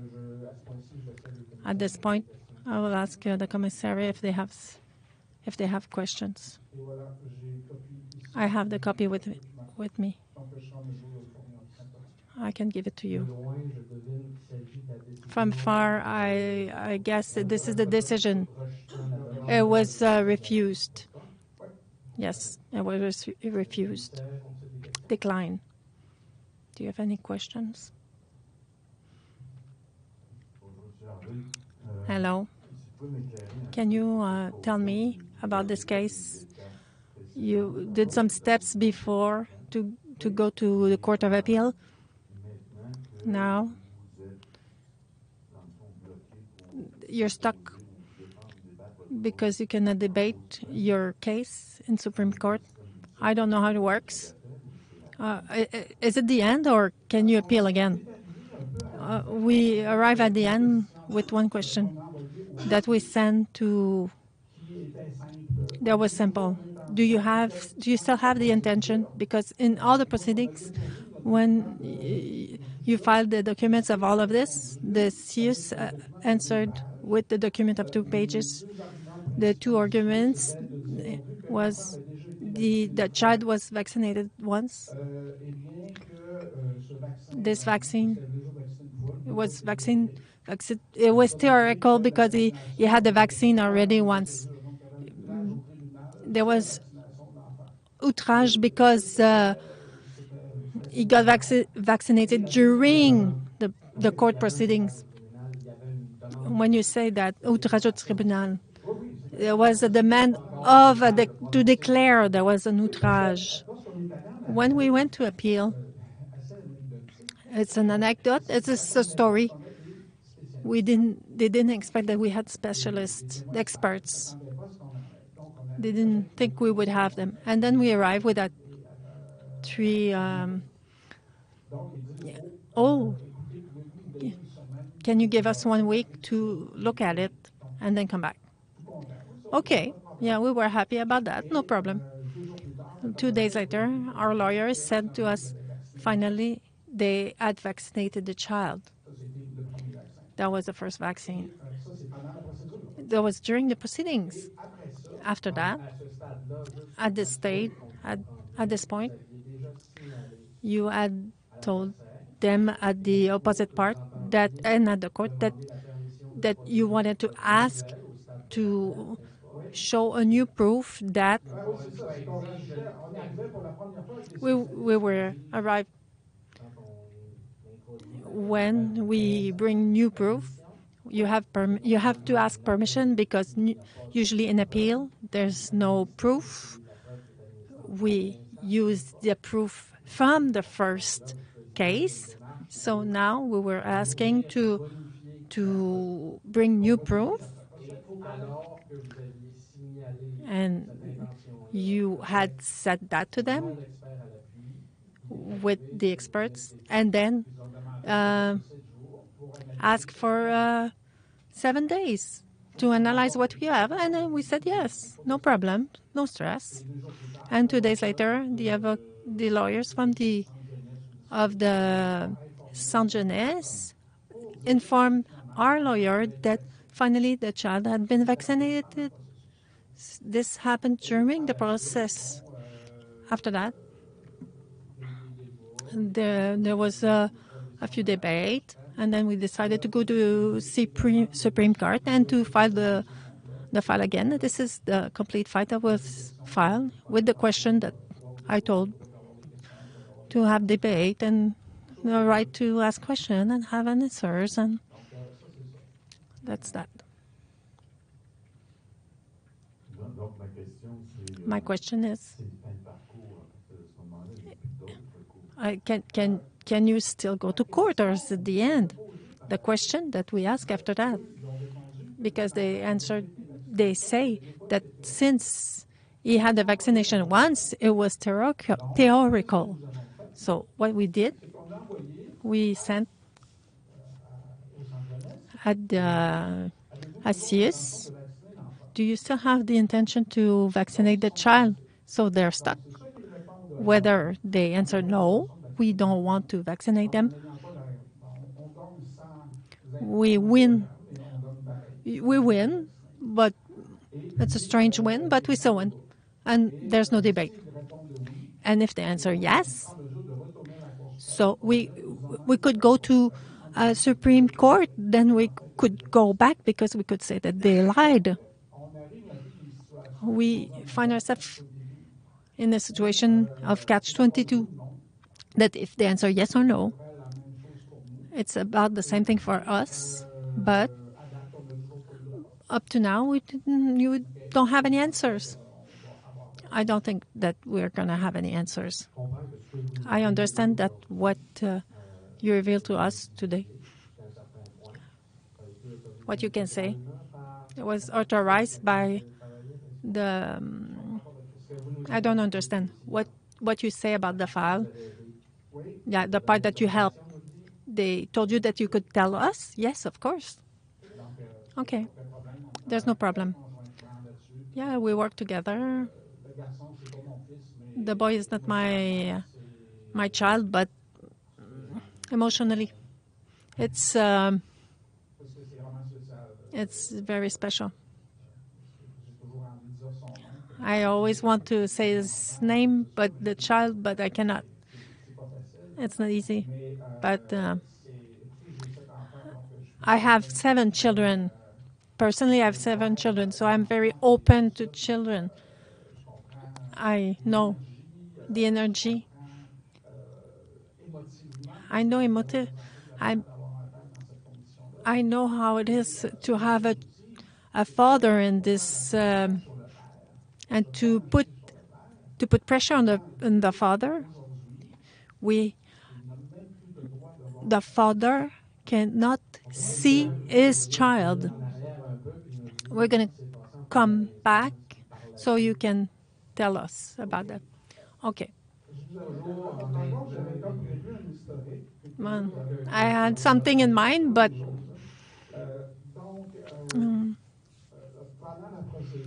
during the proceedings, they sent a letter to the Supreme Court. Wait until you give your decision, because the father is going to lose his right on his child. They sent that to the court. And this is the institution itself that sent that, collaborating with the mother. You understand how mean it is. The level of... No, don't give intentions. Stay in the facts. Leave the commission come to the conclusion itself. So today, so gradually he lost. He could go and see his child, but could only stay in the parking. And he's in the center. That child is in the center, and he is with child that are heavier than him in the case. So when he goes out, it's a breath of fresh air. So he could only go in the parking, and he likes to go in the car and drive with his father. So he would just drive in the parking like imagine a child that is 5 or 6 years old in his head, like, Daddy, what's going on? Himself, he found it crazy that he would drive in the parking, like just parking and unparking and parking and unparking. After that, we limited him to visit his child only inside the center with supervision, and for today to remove all his visits, but he can talk to him on the phone. That's all. That's the only thing. That is the situation. And emotionally, you lose. You love your child. You do everything in your power legally. And one of the things that we reproach to that guy is to have questioned the vaccination, to have asked some question about the vaccination, to want to debate about it. Emotionally, it's very heavy, even for me, and it's not my child. This is terrible, that a government does that to the people. I find it shameful. As an ex-political person, I'm very deceived to find this institution in the national anthem. They say that, and it's not true. They removed that to us. Do you have any questions? Do you have more questions? I'm confused with the... You seem stuck in the development in the legal way, but you mentioned if the organism says, if they say yes or no to the vaccination, then your friend would be okay. But you have reserves that they probably won't answer, and you don't know what will happen. We don't have any answers. They can vaccinate without saying, or we don't know. My friend doesn't have the right to go see his child. Like, understand that. Like, we are far. We are far, far, far. And you think that other vaccines that were administered,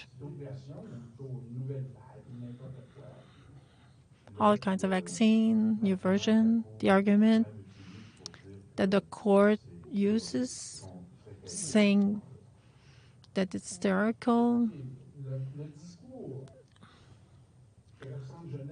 The youth center says even the lawyer of the child, because the youth cannot decide. He has a lawyer that is paid by the state. She's pro-vaccine. And everybody, they hold each other by the hand. Yeah, we're going to give the vaccine. That's what's happening from the start. We vaccinate everybody with a lot of enthusiasm. So today, we're waiting to see what they're going to answer, and then we had some information that maybe we can start the machine going again. But I'm saying that usually everybody that wanted to have a debate on the COVID, it's a big zero, even though that we arrive with proof that they're very solid. We're talking about maybe there's document that I have here that this comes from. It comes from the health minister and social service. A letter that was addressed to Morel Goudreau of the Physicians College. It was on the website of the minister, on the health minister. I have the proof here. September 17, 2021, that's the date of the letter. The minister says to the Physicians College, all the people of the service of the health, if some people ask for exemptions, that would be analyzed profoundly, so that nobody that can ask an exemption, not that I've the physicians of Munster that is informed by the Ministry of Health that there won't be any exemption. Do you want to have the document that he told about? There would be this QU7, QU7, the exhibit QU7 will be QU7 will be separate from the other documents, so it's easy to see. I have another document that I would give to you. My good friend, Daniel Brisson, that works with me on this file. This is autopsy report. The coroner says something is in the blood, but the results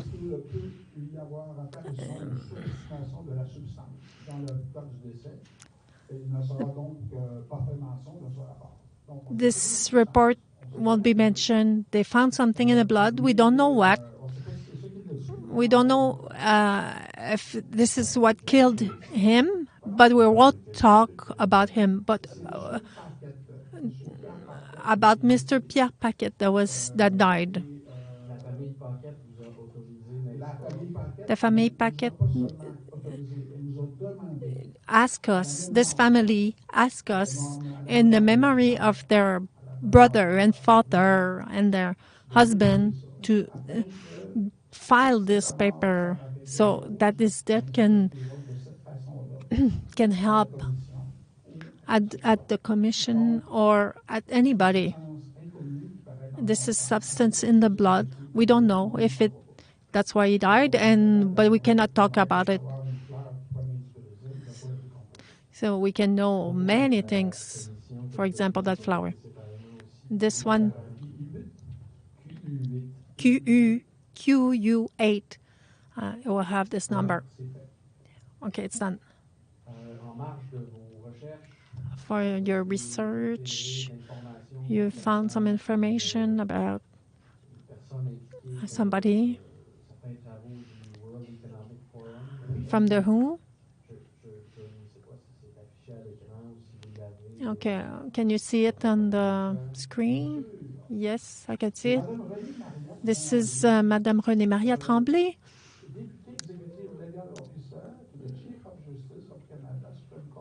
From the Supreme Court of Canada.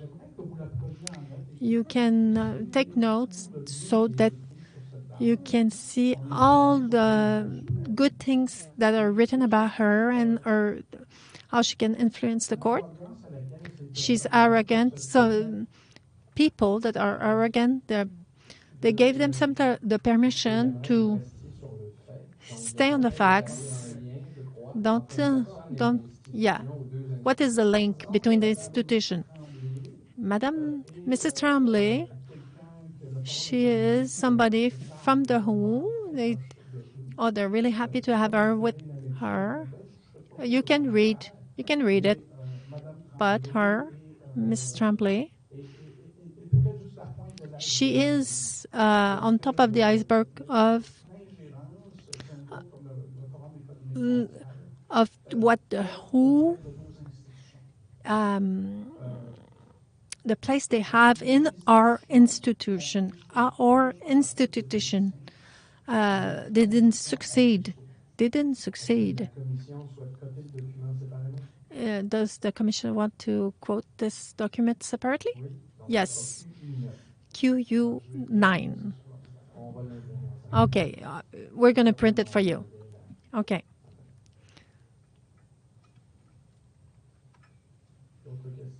Any more questions?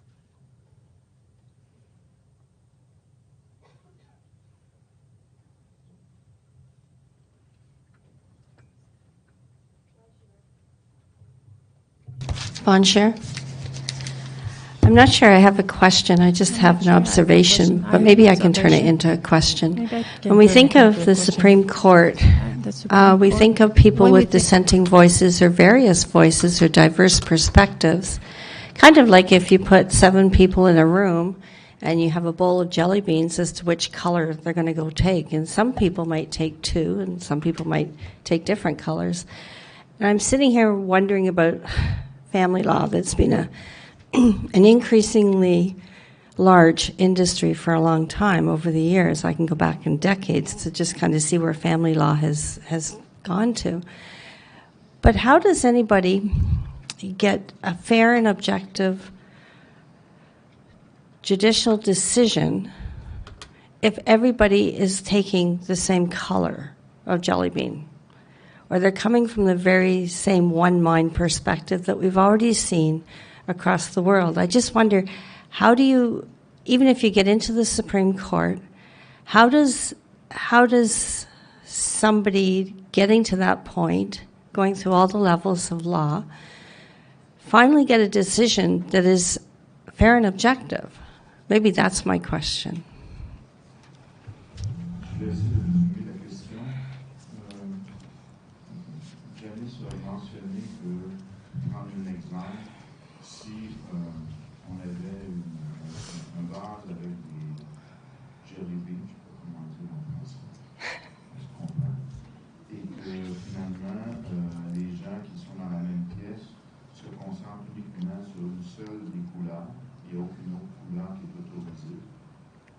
If everybody can only eat one kind of jelly bean, would we have a unanimity at the end? If we don't look at different perspectives, we don't have the risk that the justice won't be done with as wisdom. And I think if we go back to the question,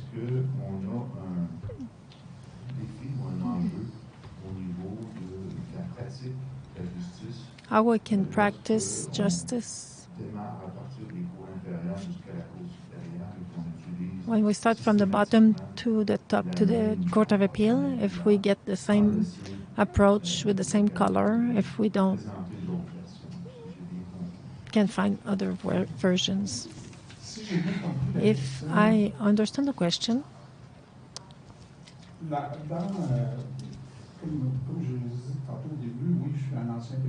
yes, I was a former deputy federal. I'm an investigator. I'm also in a small organization to protect human rights. If we file the question to the Supreme Court to debate, on the other side, I send a letter as a UNEF ambassador. What is your point of view on the loss of... do you find that the trucker, their right to manifest, Do you have any point of view on that? My big surprise, I sent 20 letters, only 3 answered. The Supreme Court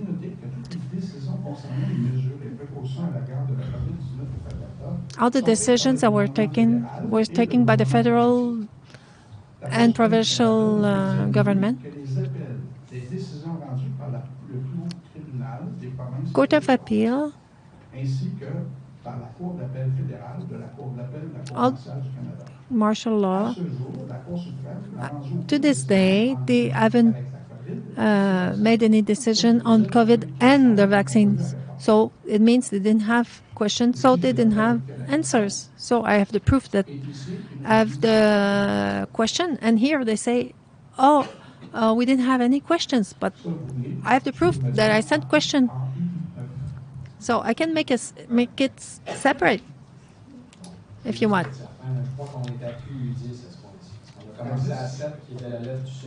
Just make sure. So,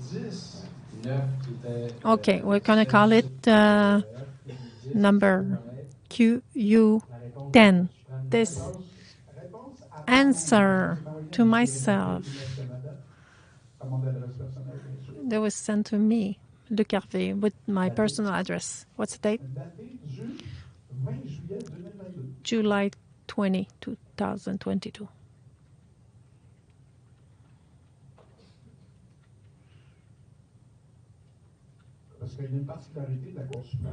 Something particular about the Supreme Court. You can ask question and they can accept or refuse the question. We don't have to justify their answer. And the answer is usually 4 or 5 months, and finally it takes 8 months. So we're above the time. In the name of the Commission, thank you for talking here today. You can go.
Hello, my name is Samuel Bachand.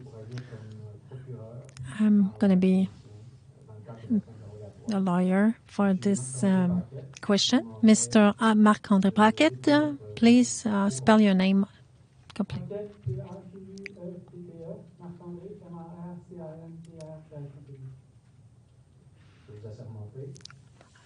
Please give the oath to say the truth. Yes. In a few words, what do you want to say today? As a teacher at kindergarten, and I studied medicine, and I sent many emails. My emails help understand what we have lived. Something professionally can help toward this. In 1995, I studied medicine in Sherbrooke University, and after that, I studied baccalaureate to teach kindergarten, and I teach since 2003 at kindergarten. Can you simply your testimony to find your testimony clearer tell us what you will talk about. Like, I want to talk about 6 things. First, email with Doctor for Children, at which time they had to shut up. 2, email with the expert in experts didn't have any answer for mRNA. I didn't look to find answer, and these emails helped to see there was enough information to ask question, but they chose not to publicly defend to be. 3, it's about when start school, there was a notice that the public health, they didn't make it public, but I made it public, and to the politics and the media and politics didn't inform the population. This is important. 4, the doctor for children, they decide to stay silent in the media. This have a link with me. 5, I want to say, to give reference, all the measures were too strong for the kids and didn't help with their development. 6, to understand the information that was not used correctly and create fear in the population, and the population accept the excessive measure, especially towards the children, and all this fear to put aside the concept of immunity that could help the population because they have natural immunity, and they had opened the door, and they opened the door to massive vaccination towards the children. In the court, we filed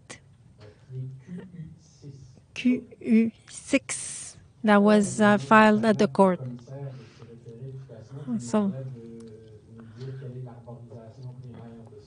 can you tell me more about this file?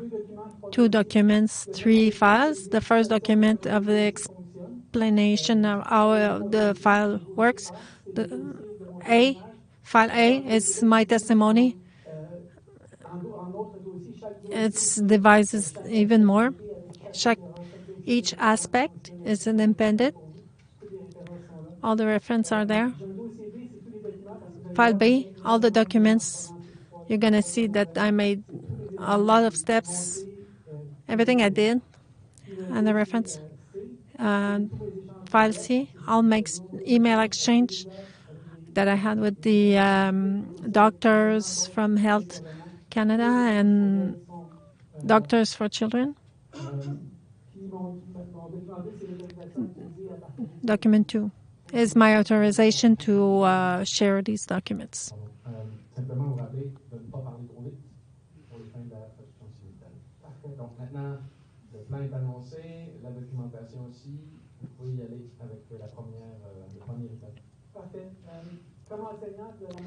As a teacher for kindergarten at the beginning of the crisis, I was very worried of the impact of the measures towards the children, and I was worried that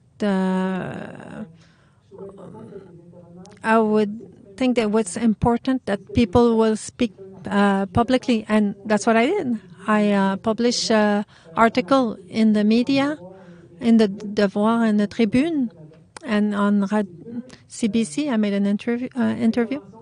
This interview was about keeping the distance and the impact on the children, the impact on their development.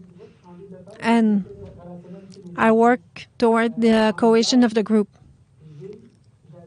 In my class, I had 27 image of there's 27 to include a friend.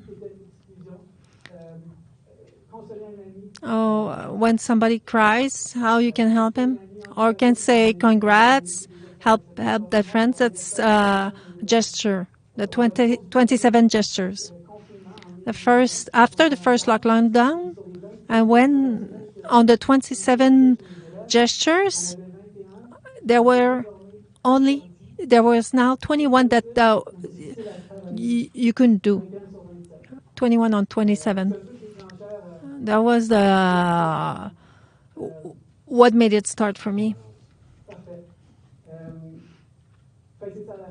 At the end, at the beginning of the school year, the measures, I went home and not to work. I couldn't do that to the children because I think it was bad for them. And the 2 years after that, I chose to to not work and not have pay. That's what I chose, to continue to talk freely. That's what I'm doing today. So I don't have any conflict of interest, and I sacrificed a lot to be able to talk. So you can measure how it's pertinent what I'm saying today.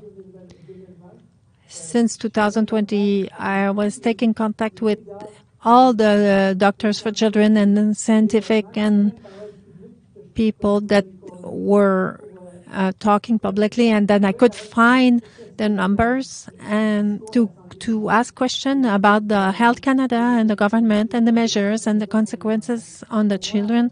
For me, what we were doing to the child is not acceptable.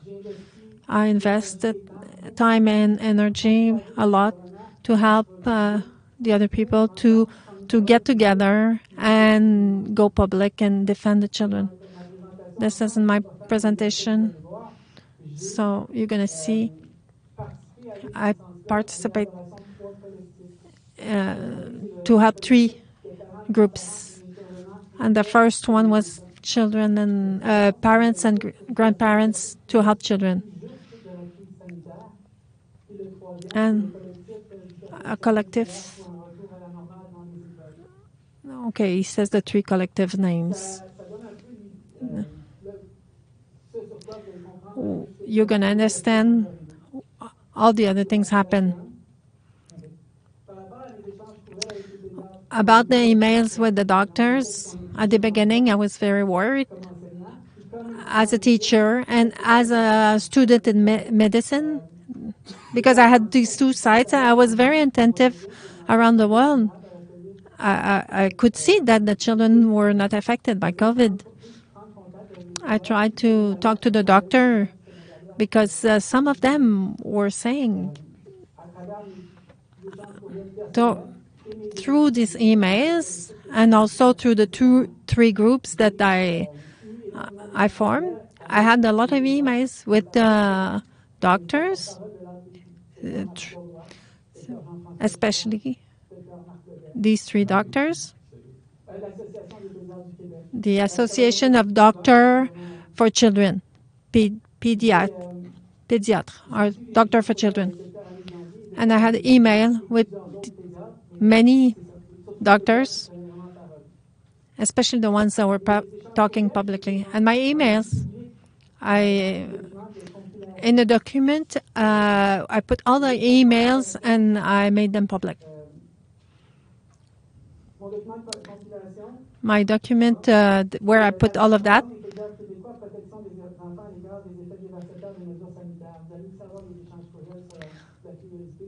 it's in USB.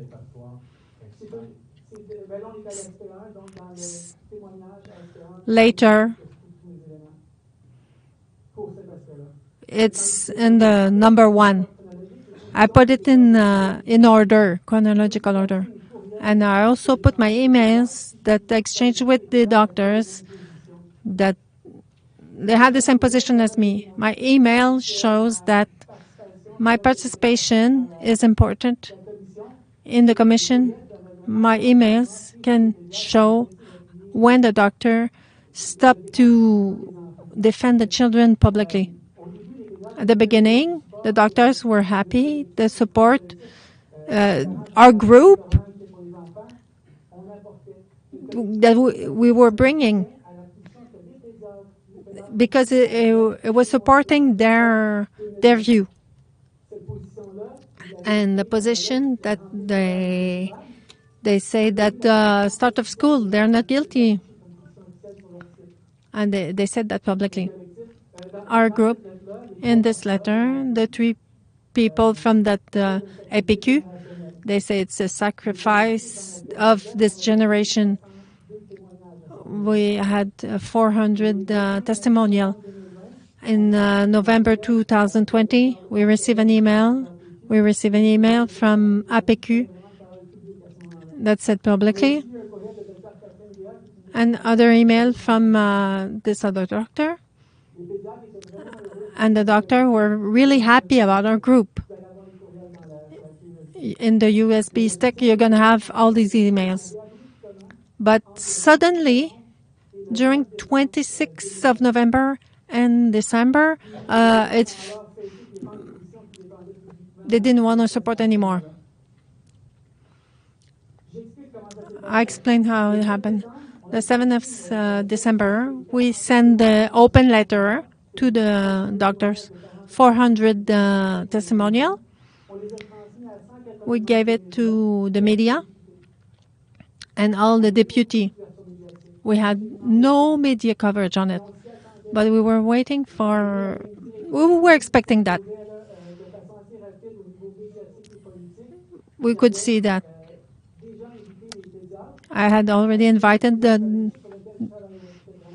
doctor on the other group to get more media to cover all the other aspects that are not covered. So I invited them to that other collective.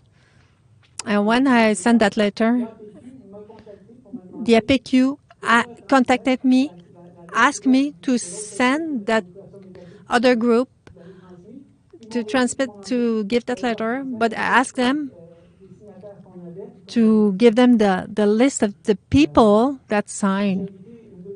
So I invited a second time the doctors that had signed to sign again. And at first they were really happy with the first group and their interest, but then nobody wanted to sign it the second time. It was very surprising and worrisome from that woman.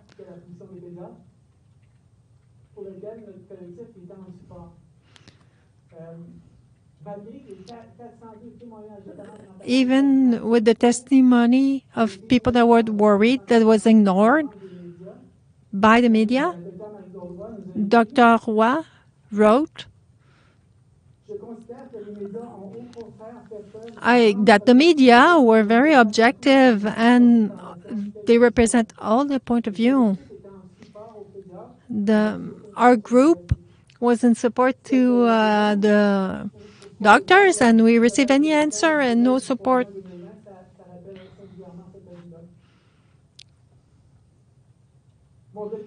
My document with all the emails that I said earlier shows that the doctor abandoned at this point, and it's very clear they chose to shut up, or it was imposed to them. I continued to write to them because I wanted to think, even if they didn't answer. But in March, I sent them a paper that from France.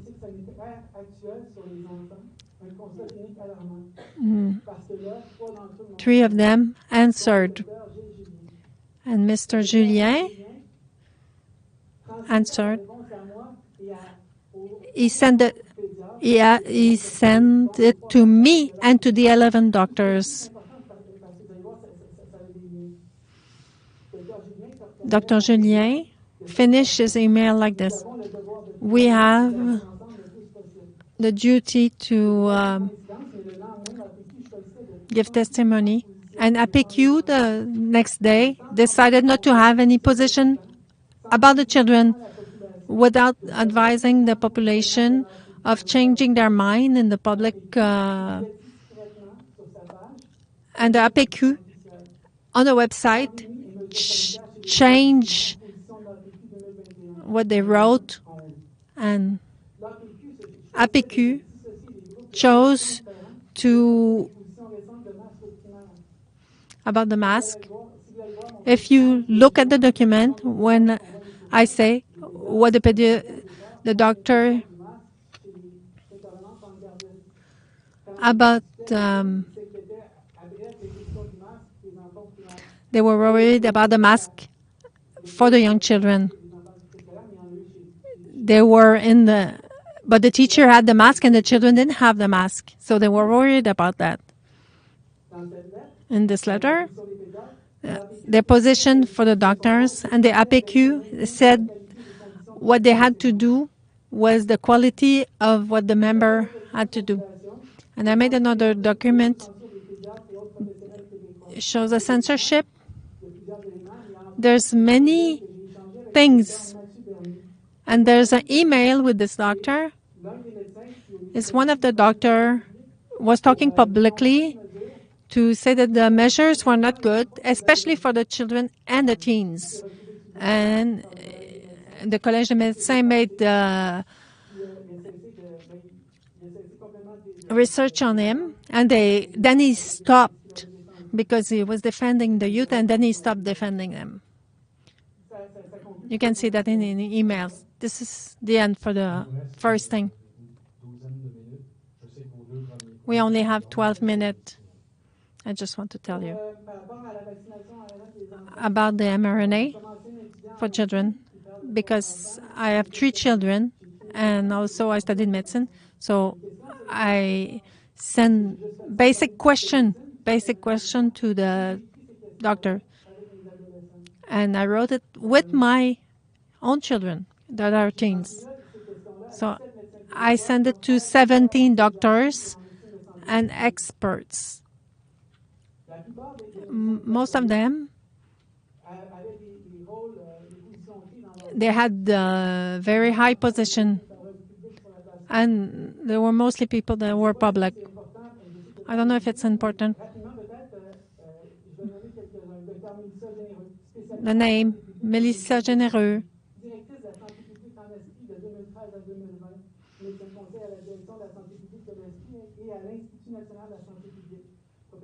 Vous allez trop vite, je suis désolé, mais c'est juste pas possible de traduire à cette vitesse.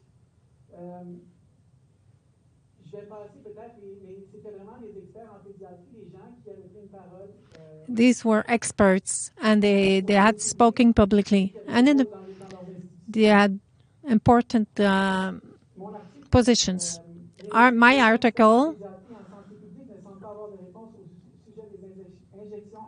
they don't seem to have any answer about mRNA vaccines towards children. And my questions,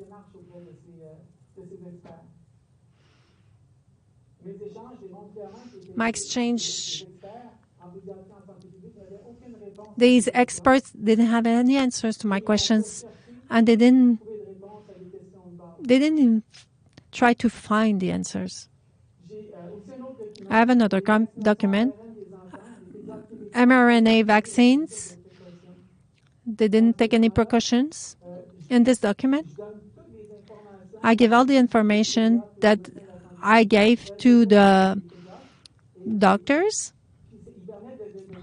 You can see that the doctors had enough information, and they didn't do it, and they have this principle to do. They should have asked some questions to protect the children. And this document had 3 open letters, and a lot of people had signed to it. And the doctor didn't, and even worse than that, Dr. Chiquan went on TV, and with children, they promote mRNA vaccines. with my USB stick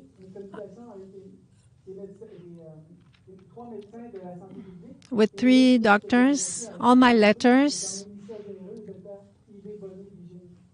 All the letters are on that USB stick. These people, they went down into politics.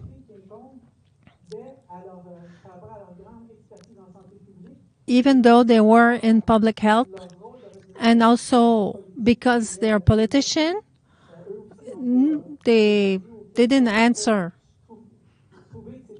They didn't find that it was, didn't try to find or even answered question or answer. They didn't have this responsibility. What about taking the choice of free informed content, and especially for mRNA? And there was a passport. We were excluding people that were asking questions, even if experts and doctors didn't have answers to the questions. And without the answers to the questions, when the experts don't have questions, we cannot say that we can have free consent and all the knowledge. Other populations seems to have faith in them, and they had the responsibility that it was beneficial. But from what I did, we can see that they didn't feel that they had that responsibility. And the doctors seem to had a lot of faith towards the institution and the pharmaceutical companies. They didn't have any questions.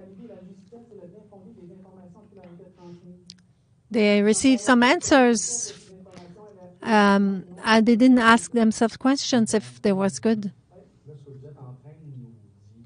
What you are saying to us, this is your opinion, and I understand this is concentrated information from the interaction you had with the doctors. That's why that I send all the emails. This is easy to. They had a lot of information, and I received an answer. I received many answers, and one of the open letters from Dr. Généreux that was sent to a lot of people.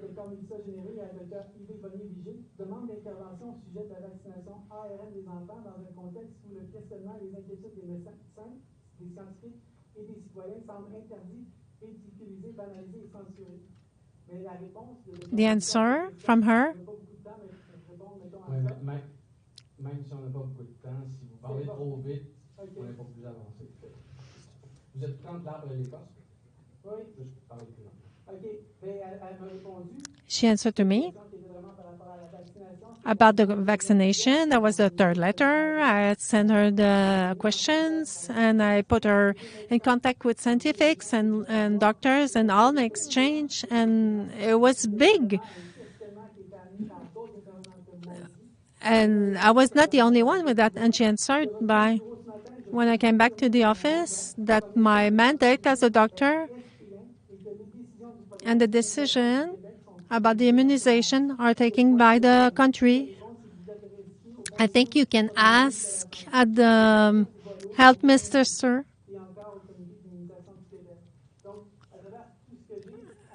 Through all of that, and there was no answer. There's no supposition. This is it's clear. I didn't have any answer.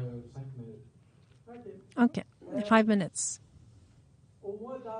In now 2022, I published an article because the doctor have to talk publicly. One person sent me pictures about the beginning of school.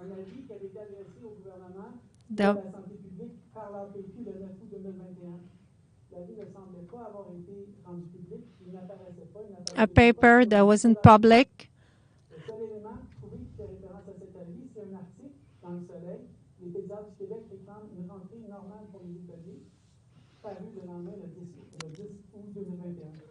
Mais le surlendemain, le 11 août, il y a un nouvel article publié dans le même quotidien So the notice one day that was saying something, and the notice next day that was saying something else. And from APQ, this paper is very important. These two doctors signed this paper. They didn't want the children to have masks, and they were questioning the mRNA vaccine for children from primary level. And this paper was kept almost secret. But I made it public.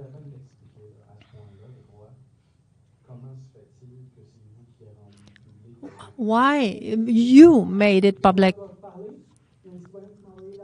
Somebody sent it to me. He got the picture of this article, of this paper, this notice. Because in the newspaper, they talked about this notice. He contacted the newspaper. He wanted to have this notice, and the journalist sent a picture of this notice. And when he saw my publication, he sent it to me with everything I've done since the beginning of the COVID. I made it public.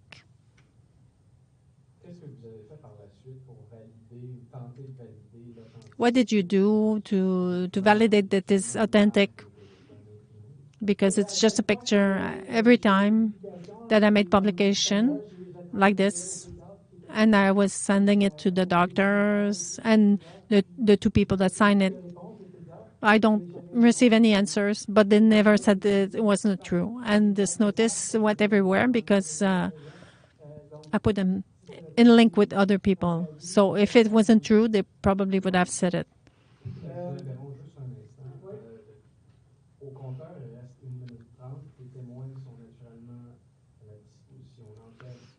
We only have 1 minute. And there's two more major to talk to. Okay, but this is very important. I think it's the most important.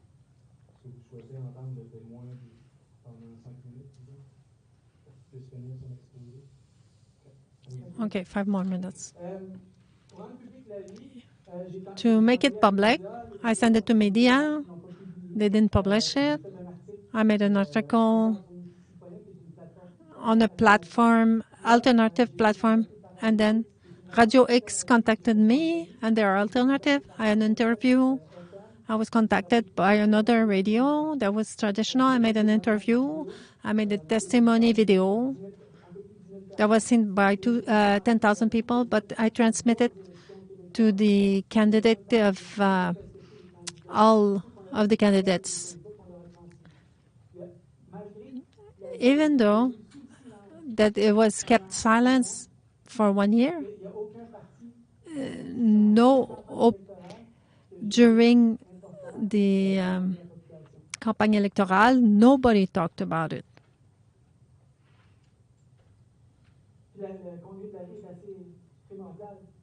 This is very important because for 1 year, the children had masks and the vaccination had started in 2021.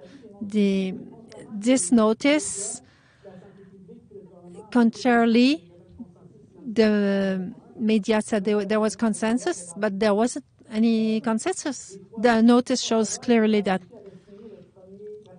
they had signed a paper the first time about the vaccination. This guy went to TV to tell people to get vaccinated for the children. Although this other notice, 2 other doctors were questioning this vaccination. It surely had some impacts. If this notice would have been public, other people could have gone public, would have had the courage to do it. Like Patrick Provost, that was sanctioned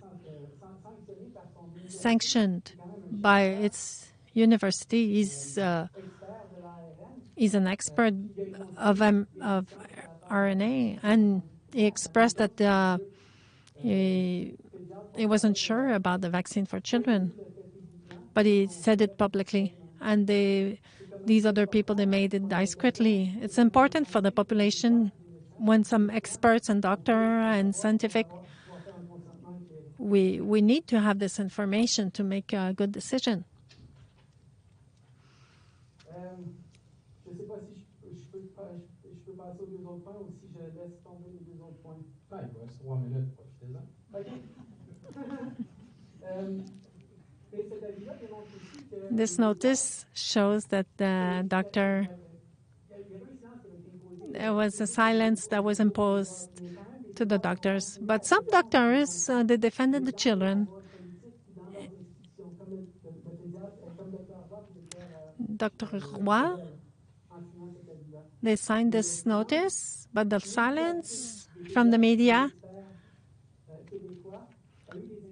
had impact for the children. I explained all of that in the letter. All the teachers, they want to minimize the impact of the measure for the children. They didn't have any credibility. They were pointed and put aside, ignored, and there was not enough of them, and no experts publicly, they were behind them. And some people that were afraid of the measure, that they had everything at their hand to do what they wanted about the measures. Some people thought to do the best thing. They did even more towards the measure. They participate to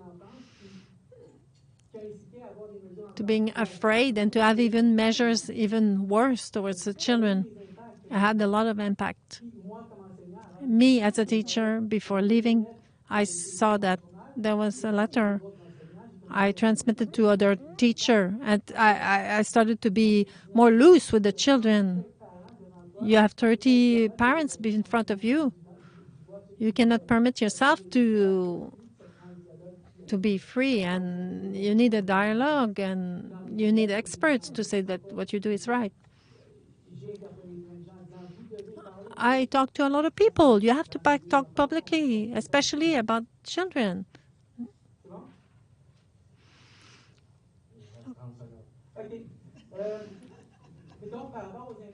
About the impacts and the measures that were not good for children, I would only like to do one thing. These comments, like how big it was towards the children and bad. Because people were afraid,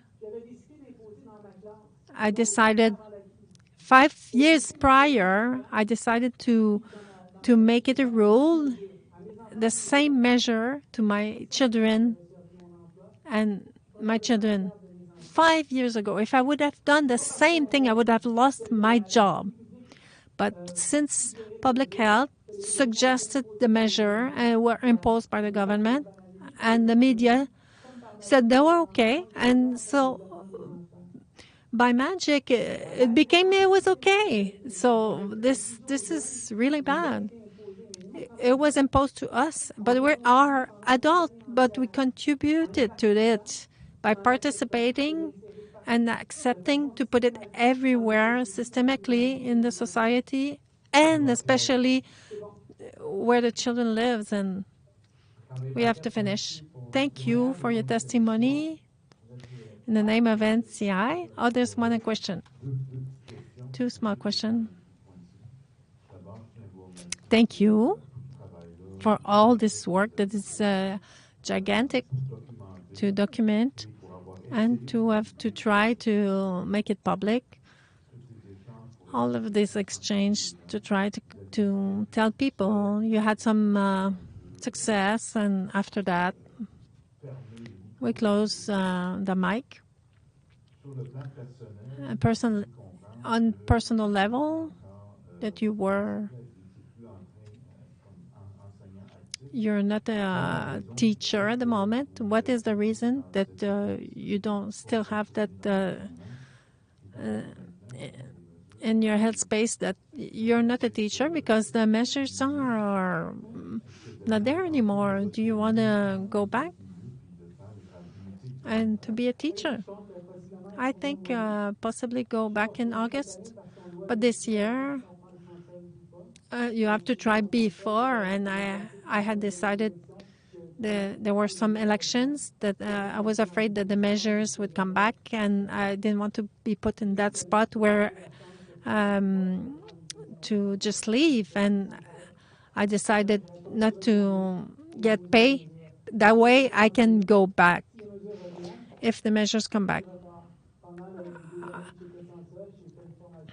Oh, I did another formation. I become I'll go back to this other work that I had a formation, but I love it to work with children. Otherwise, I wouldn't have done all of that. Do you hope that with all you're doing, that you're going to be able to have an impact in, with the children? Do you think you're going to have an impact there? Do you think the people, the parents, the children are going to be more receptive? I don't think so. I don't have any more link with them. Some places are open, and I don't think so. I think that they're going to do like nothing happened. I hope that what we do today, now, is going to have an impact.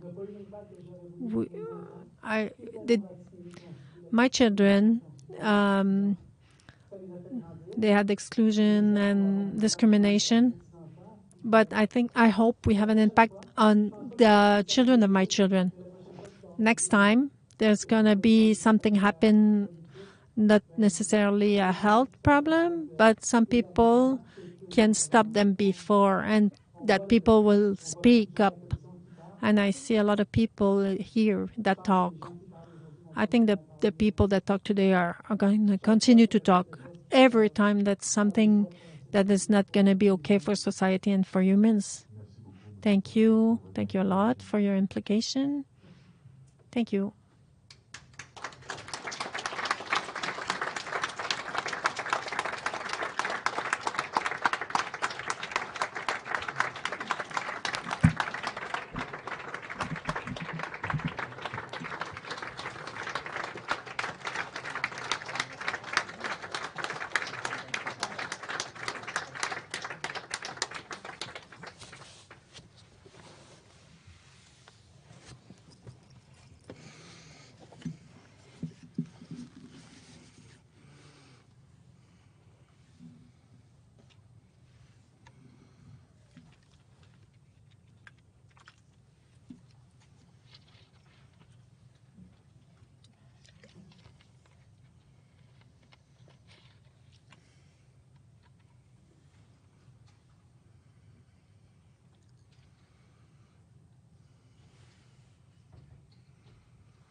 Hello, Chantal Collard, lawyer and procurator for the NCI.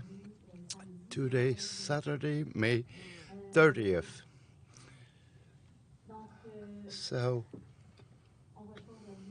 we have the visit of Dr.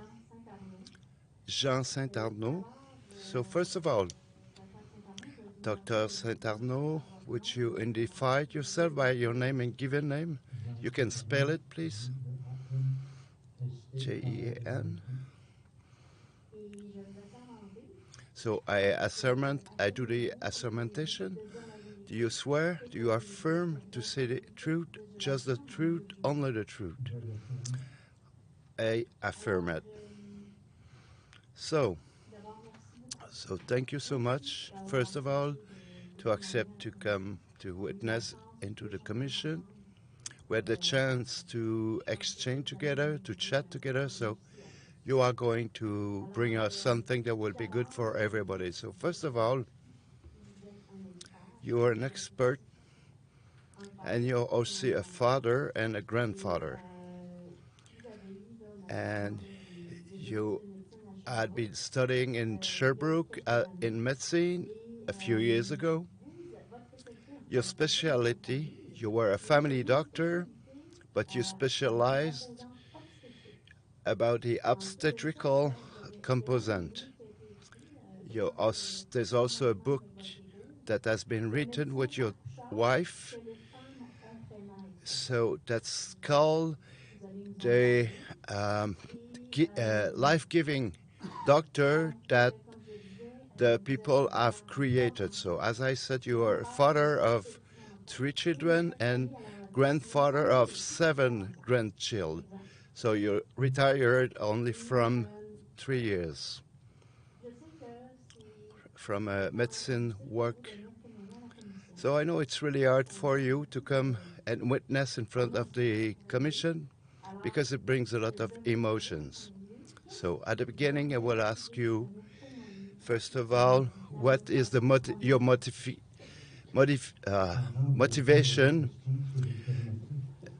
Before I want to answer that, I want to bring into my professional way that the social medicine have been a key element of Sherbrooke University. And those years where I've been resident in there, they were specialized developing the social approach, the medicine, and it's always have been my way of all my life, my career. It's essential to do this social medicine, meaning that the doctor is at the service to the patients and not the inverse. So I hesitate a lot to come witness in front of you because I feel really small, vulnerable, and wicked, and without power. So my motivation to come witness is that I think that I'm not the only one in Quebec to leave those emotions and sentiment. My way started in 2020. So yes, I was going to ask you. So the profound motivation is also that for the people not to feel alone. So that's one of the reasons that you're coming in front of the commission. So your travel, your journey since 2020, talk to us about what happened when the pandemic declared, when it starts. Did you look at, have you looked at adhere to the, yes I did, adhere to the scientific consensus, then now I put into doubt. So I have received 3 shots since 3 doses. So after that, I was surprised I had COVID after that. I didn't have it before. So happily, there was Omicron episode. There was another one of 5 or 6 days with not too much symptoms. You didn't have any symptoms after the first and second doses? No, I didn't have any reaction following the vaccine. So I have to ask you, I would like to ask you, why did you get the 4th jab? So because it has been a major change in my journey. One of my children, my daughter, who choose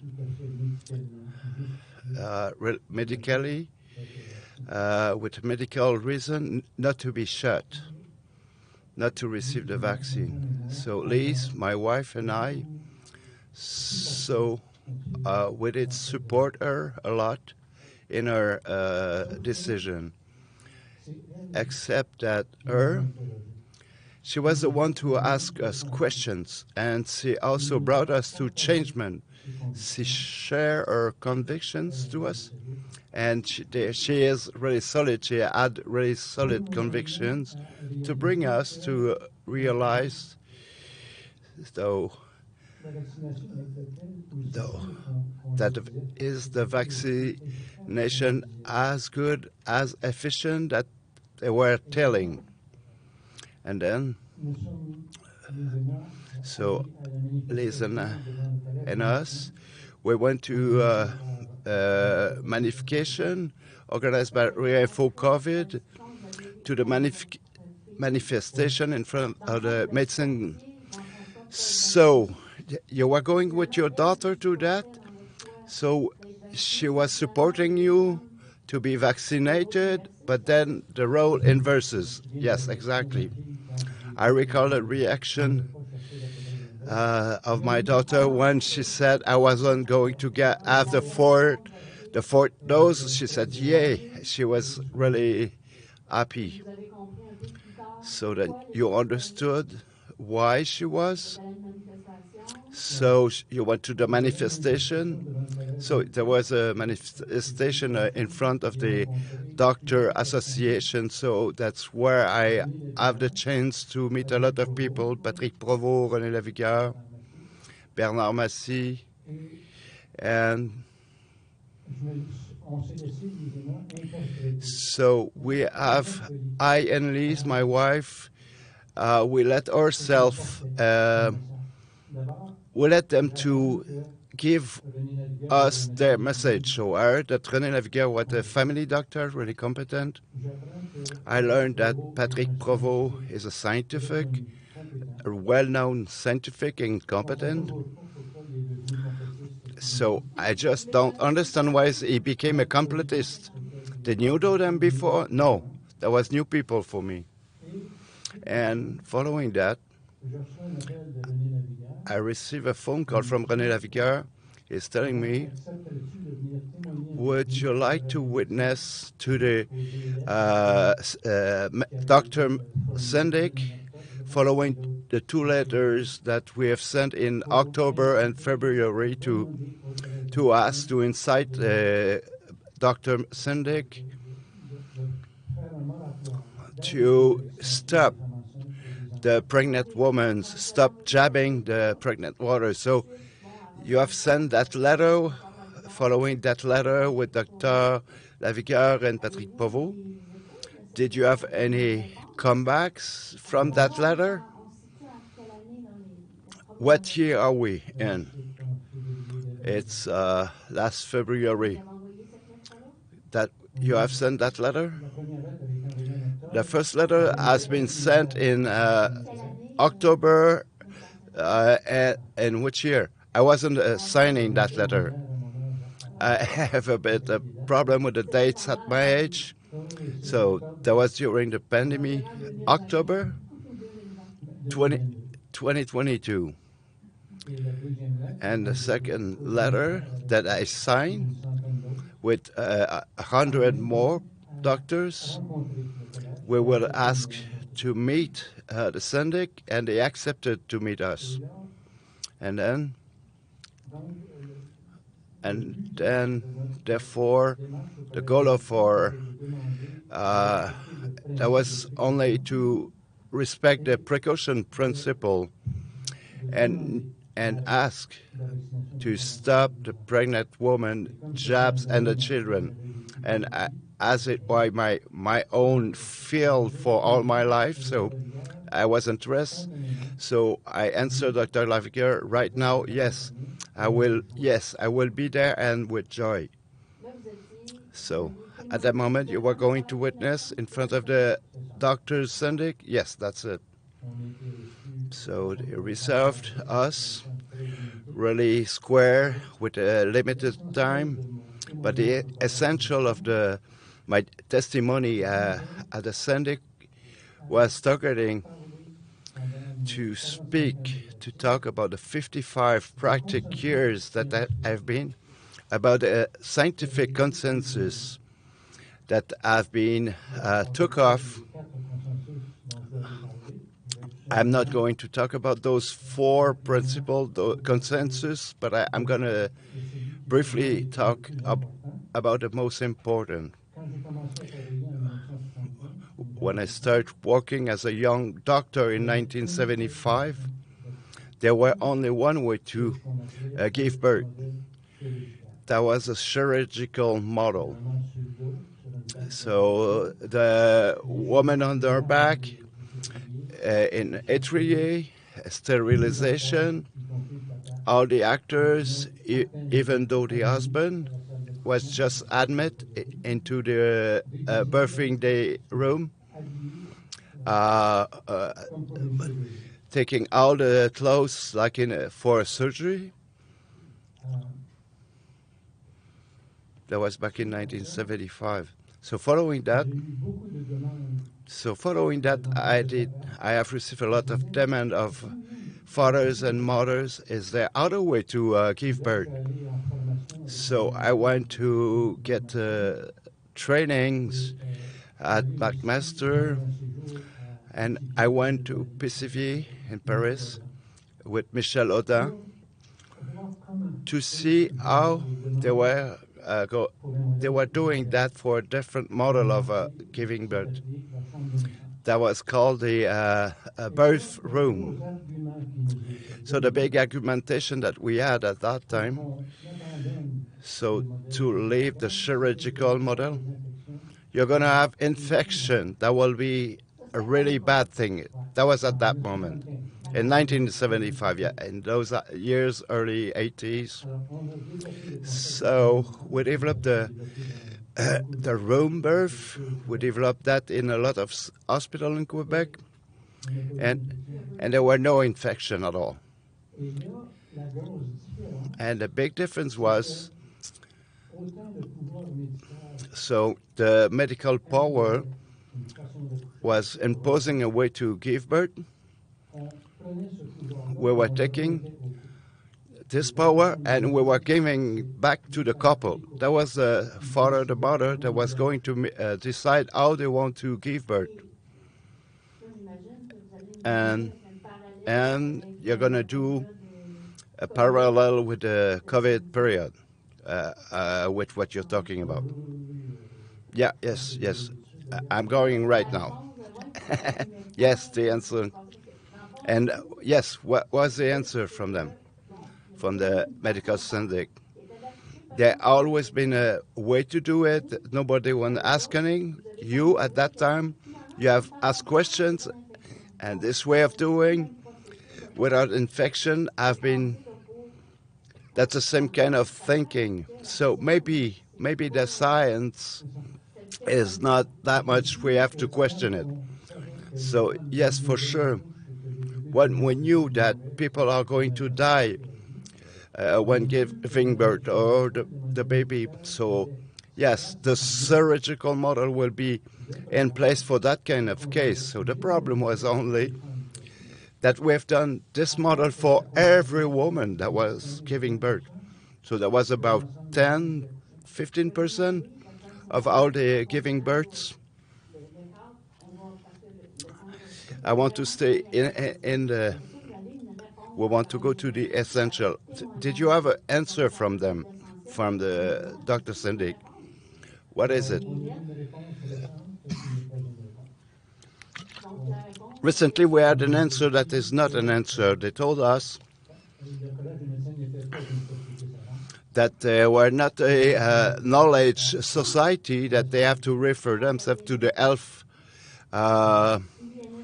So to the NSPQ, they are not a scientific knowledge society. They have to refer them to health association. So that was long to receive an answer, and the answer wasn't an answer.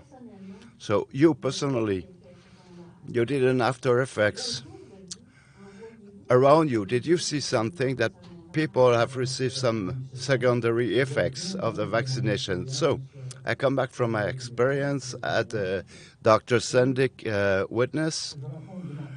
So I met some people around me. And so the first information that I received from that day of witnessing, there was 4 ladies that were suffering of menstruation deregulation really badly. One mama One mom told me that her daughter of 12 years old asking back from school, is this real? So following my vaccination, that I would not have children later. So here there's two answers possible. So we believe the narrative. So everything is no problem with the narrative, but the real answer is I don't know. So with all the information that we just leave in the last 3 days, we can ask ourselves many serious questions. And on top of that, if a woman knows live with menstruation trouble, it means that vaccine is going down into ovaries and also to balls. And when we learn, it has been detailed with a lot power and details. Even though the Pfizer company, before the vaccine were on the market, they said that the pregnant woman is not a good idea to jab them. I learned that 2 persons around me, they had a zona after injection, 2 persons that I know around me. 3 persons have had a blood clot problem, and this one here. Immunosuppressed person looking who has a cardiac surgery, they change a valve, and the cardiologist would suggest that person to get the injection, but the oncologist would contradict this, the cardiologist. So the oncologist would say, because he was treated for 2 cancers, not to do it. So I told him there is no value to receive a vaccine. There's no way of that you're immunosuppressed. So when I heard a few weeks ago that HMS would still sustain that immunosuppressed are good person to receive the jab, I am asking myself some questions. So you saw a lot of people with secondary after effects. So, more or less, that's not people, what you're talking about. That's a walker, talking. That's all people that you know, that they're around you. That's people around me, yes. And I could tell you another one. When I went to have a haircut to come here, my hairdresser told me she knows a lot of people in my own town, so that she knows 3 persons who died after the vaccine. And I know that it's going to keep going like this way in the people around me. What do you think about the traditional media? And we heard a lot about that all the way in the commission. What do you think about the traditional media? But the media aren't there. It's as simple as that. I forgot to say, what fragilized me, my visit to the Dr. Syndic, where I don't have any answer. The fact that the media effectively does not inform the people. So my confidence in our journalism, that they know, that we know that they can't talk about it because the direction imposed them not to speak. And sometimes even it's another fragility element for me. Dr. Saint-Arnaud, speaking about the elements,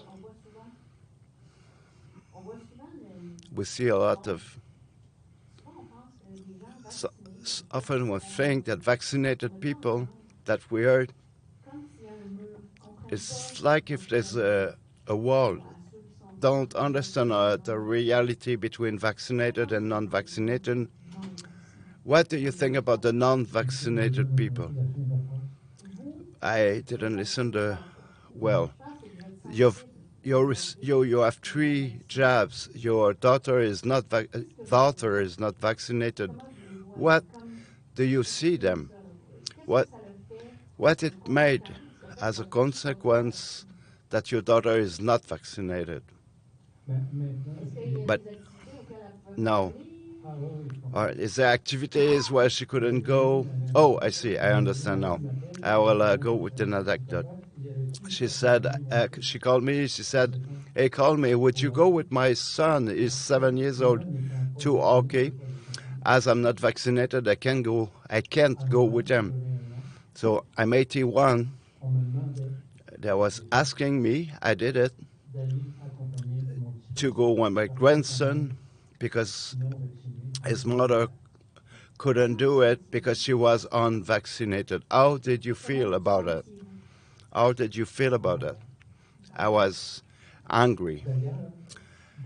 And the reactions of the people that I've been talking about and others, some person have a lot of anger regarding the non-vaccinated people and also what we learned from the secondary effects. It's really questioning. You have a lot of solidarity. We can feel it.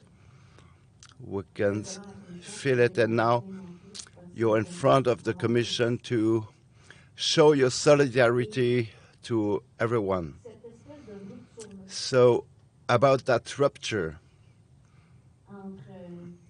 in between vaccinated and non-vaccinated should never happen.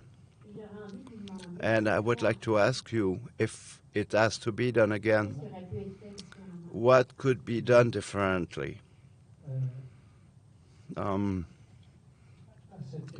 At that question, I would like to propose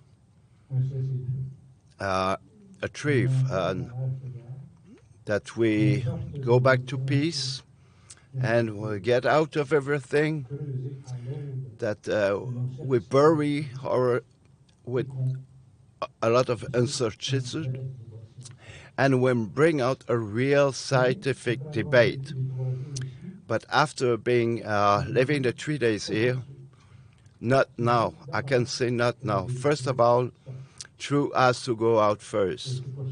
And that's why I'm so happy. I'm grateful of the work of the commissionary and all the people and through all Canada, that work that is being done into this commission. And you, Dr. Saint-Arnaud, how did you do to pass through this period of crisis? What was your best support? There were a lot. First of all was my wife, Liz, and I lived all together, and we've passed through all together through that. My children, I spoke about Paula. My grandchildren have been motivating for us, and maybe I can risk. I'm about in the mind way. I will also say about the spiritual way. Every given birth that I've done, I've been witness, brought me to understand the Pascal mystery. How many women that I accompanied told me that the pain is so intense that if the baby don't pass through, I will die. And that suffering and that fear of death was giving birth, was giving life. So that's the fee. That's the couples that allow me to accompany them during their giving birth reveal me this central element of my faith. Thank you so much. I think that that's the essential. I've been said. It's okay. You have a chart to show us if you need to. Yeah, I want to show it. I can show it rapidly. I try to do that. I have it on my screen. There you go. If someone can help me out. There it is.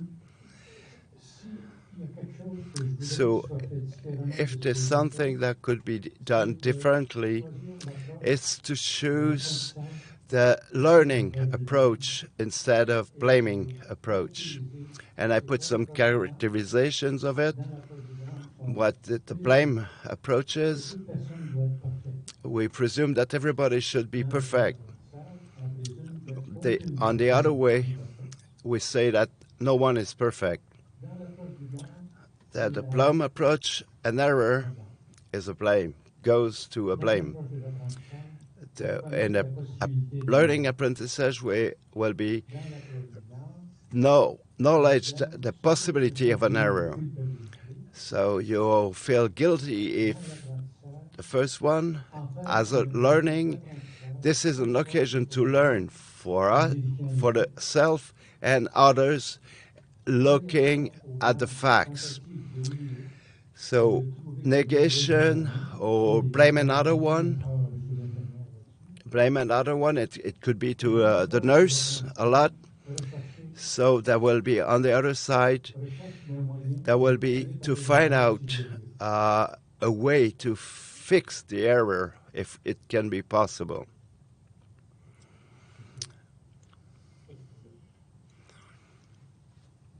So we have it. Gotcha. So this discreditation, the person like the completist, instead of looking at the content of the blame. Otherwise, we reinforce the appartenance of the group. So, consequence, we have source, guilty, people a lot, rejection, division, conflict. Otherwise, we take care of each other. We need humility instead of I for that. Everybody is unhappy every time. The other one is you never lose, or you'll win, or you learn.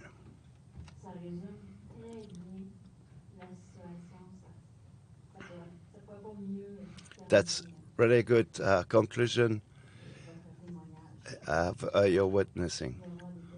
There will be question from the commissary. Everything has been said. Dr. Saint-Arnaud, you brought us a lot of reflection. You came in, even though that was hard for you to come down, you wasn't sure, you hesitated, but you did well, and I thank you. And I would say, a doctor heal the body, it also heal the soul. That's what we call a good doctor does both of them. And I learned, not so far away, I listened to a song that I heard, the body is the workshop of the soul. The body is the workshop of the whole. So we need both to be together. So we have to heal them. Thank you so much, Dr. Saint-Arnaud. Thank you to allow me to speak.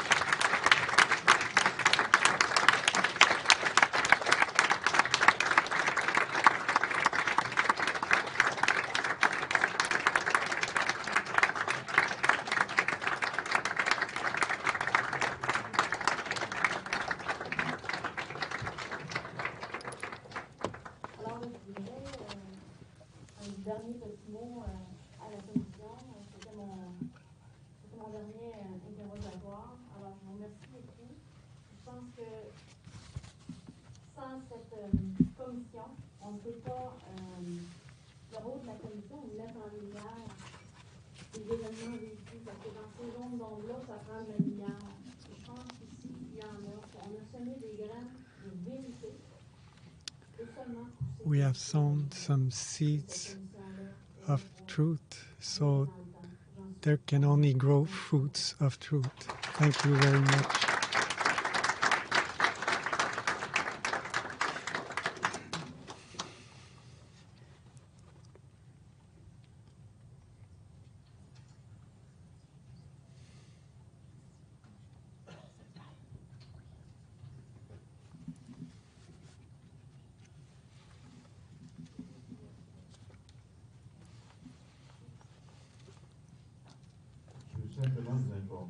I just want to inform you that one of our colleagues, Janice, had to leave early because she had a plane to catch.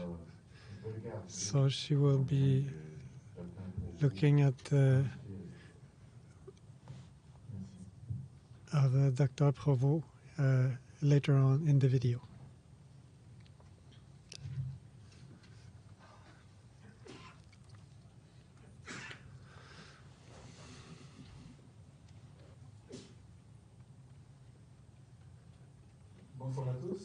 Good evening to everyone. My name is Louis-Olivier Fontaine, lawyer. I'm the procureur for the NIC. For the final testimony, we'll have the one from Patrick Provost, professor. Good evening.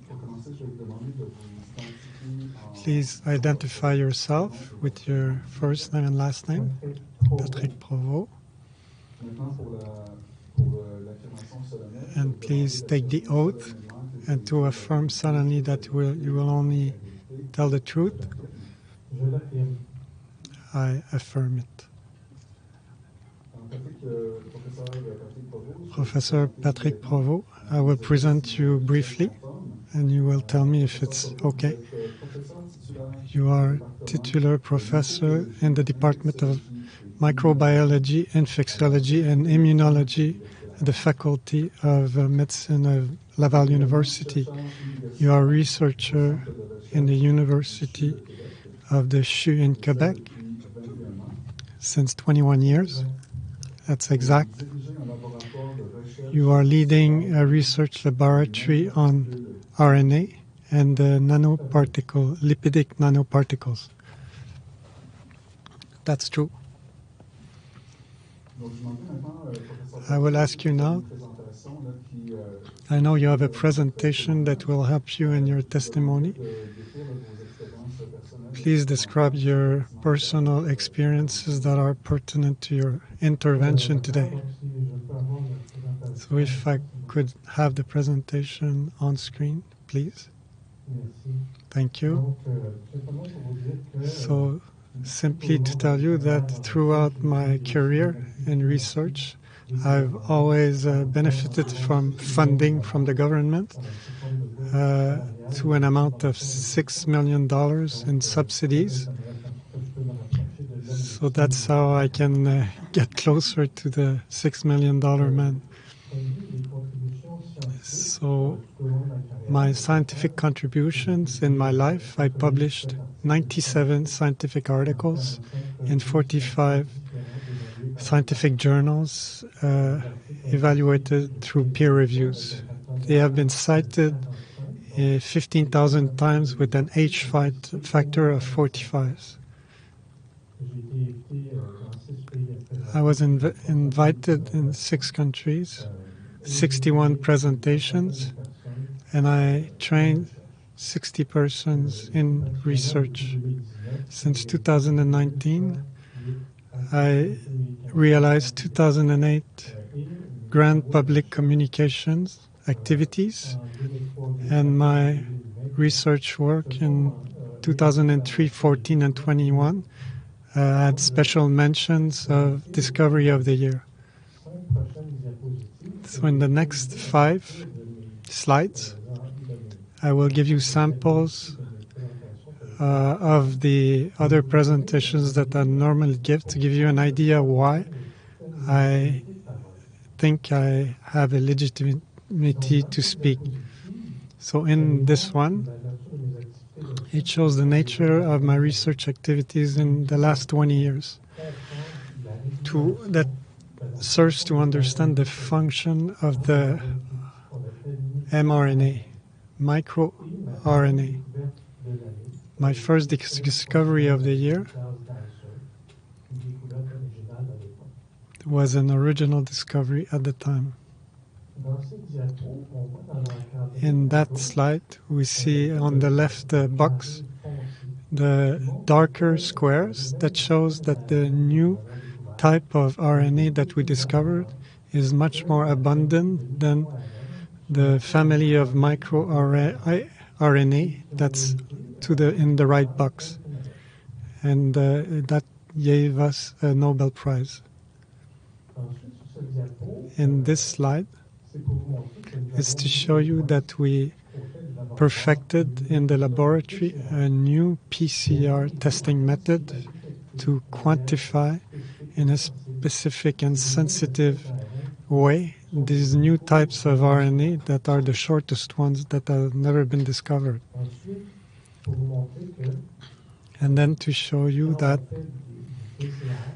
when we do PCR testing, we don't consider the results where the CT are above 30, which is the amplification factor, because of the limit of sensitivity. Above 30, there's too many risks of false positives. But public health, they recommended up to 45 cycles to detect COVID-19 if it was positive or not. Finally, this slide shows our activities of research in the last 10 years about the lipidic nanoparticles that we naturally find in cow milk that we drink. So our particulates look at the ones on the right. So those are cow milk particulates. The one on the left is the nanoparticulate, and in the center, a type of RNA. That's the nature of our research project in our laboratory. That's why I can claim I have a legitimacy to express myself publicly on the subject. Thank you, Professor Provost, for these explanations. Now we'll get to a next topic. Please tell us your personal experience related to the COVID injections. The 5th of July 2021, I got submitted to my first dose of the Pfizer vaccine. Following that, I lived through 5 different manifestations of undesirable effects that I never felt before. I informed my doctor of these effects, and he never accepted to report them to the public health. This really incited me to really think about taking a second dose and on the crisis that we were getting through. And it shook my confidence on my doctor and the institutions.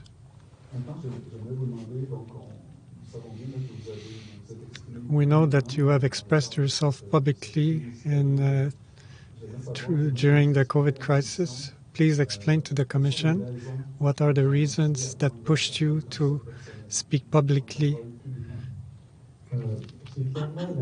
It's clearly the decision at the autumn 2021 of the government to vaccinate massively 5 to 11-year-old children. I thought it was going much too far, and in their case, the risk-benefit balance was not in favor of vaccination. So I started to participate in conferences of scientifics. December 2021, to express myself on the risk and the secondary effect of the vaccine on children.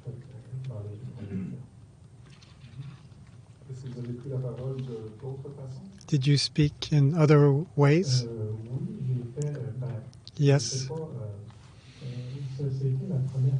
This was my first public intervention, and it got me a few issues with my institute. At the time, we were into a big shake-up, and I took the initiative to send an email to a list of 1,750 professors from Laval University, and I called them to mobilize so they could speak up publicly. And I gave as example my participation to the scientifics and doctors. These professors, only one who didn't like me, he decided to complain to the Laval University. And rather than trying to reconciliate us, they decided to polarize the debate and say that we have one accused and one accusator, and that we have to find a solution, find one guilty. And instead of debate,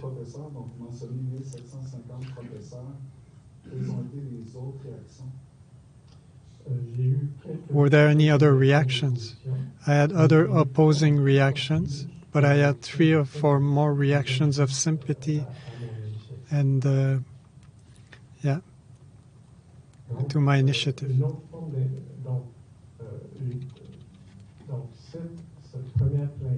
So that first complaint triggered a process of inquiry where professors were put as authorities on me, and they could impose their opinion over mine, that Laval University used to suspend me from any salary for 2 months. After I was invited to speak on the radio, Choix 98.1 Radio X in June 2022. And after my intervention, where I criticized some of the measures, sanitary measures, one auditor within 10,000 complained. And Laval University, instead of asking the auditor to an explanation with me, they took the process, they copy-pasted, and they suspended me for 4 months without salary. After, at the beginning of January 2023, I received a 3rd complaint where I finally got sacked.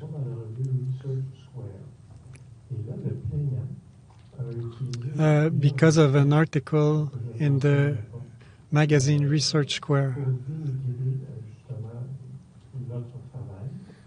And he complained to talk against our work. But the university rejected the complaint because they just received a letter that were in favor of my situation, signed by 281 professors. But several ones never wanted to sign, but they were in my favor because they were afraid of consequences. Just to illustrate the atmosphere that was experienced inside the university. After, my career as a professor and researcher is seriously compromised because of all that.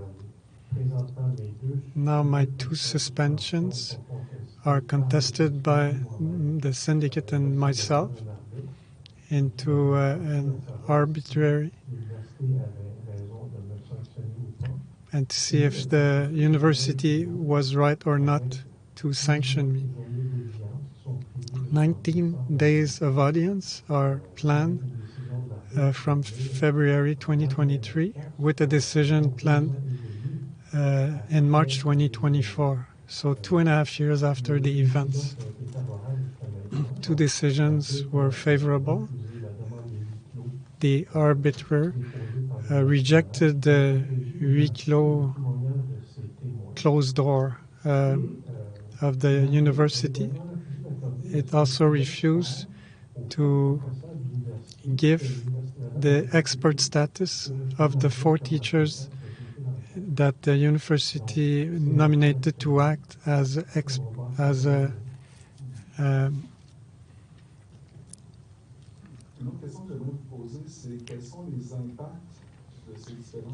what was the impact of these different processes on your personal life or family life?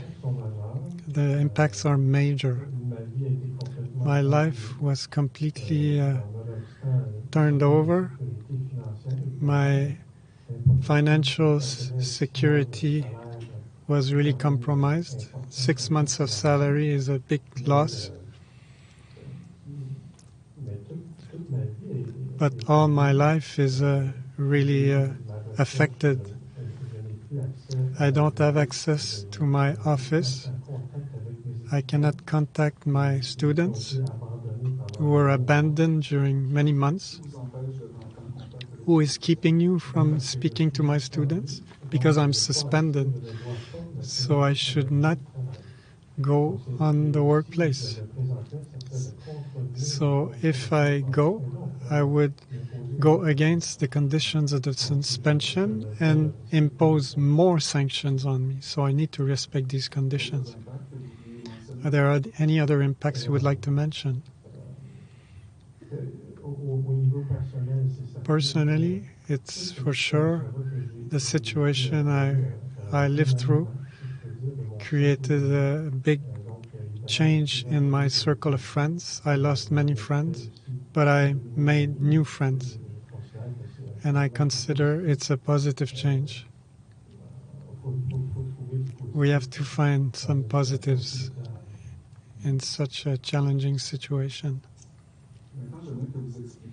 Now I'd like you to explain to the Commission what are the grievances that were mentioned by your employer. So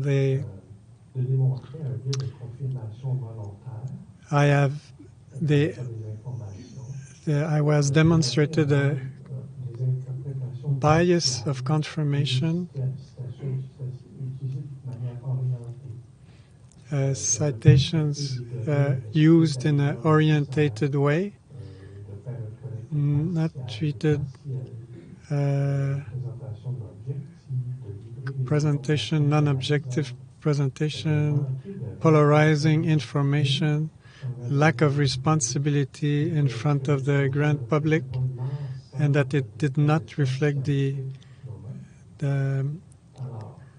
available scientific knowledge of now. So what I can say, like children do, mere effect,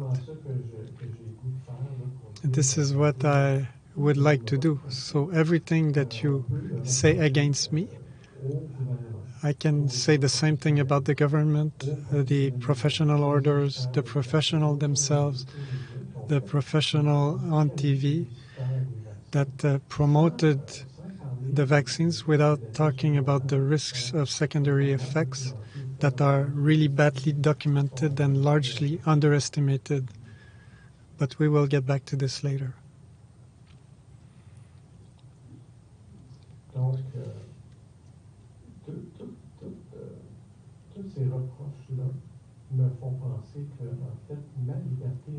All these criticisms is under doctrinal constraint, and this goes against Law 32 that should be the liberty academic liberty in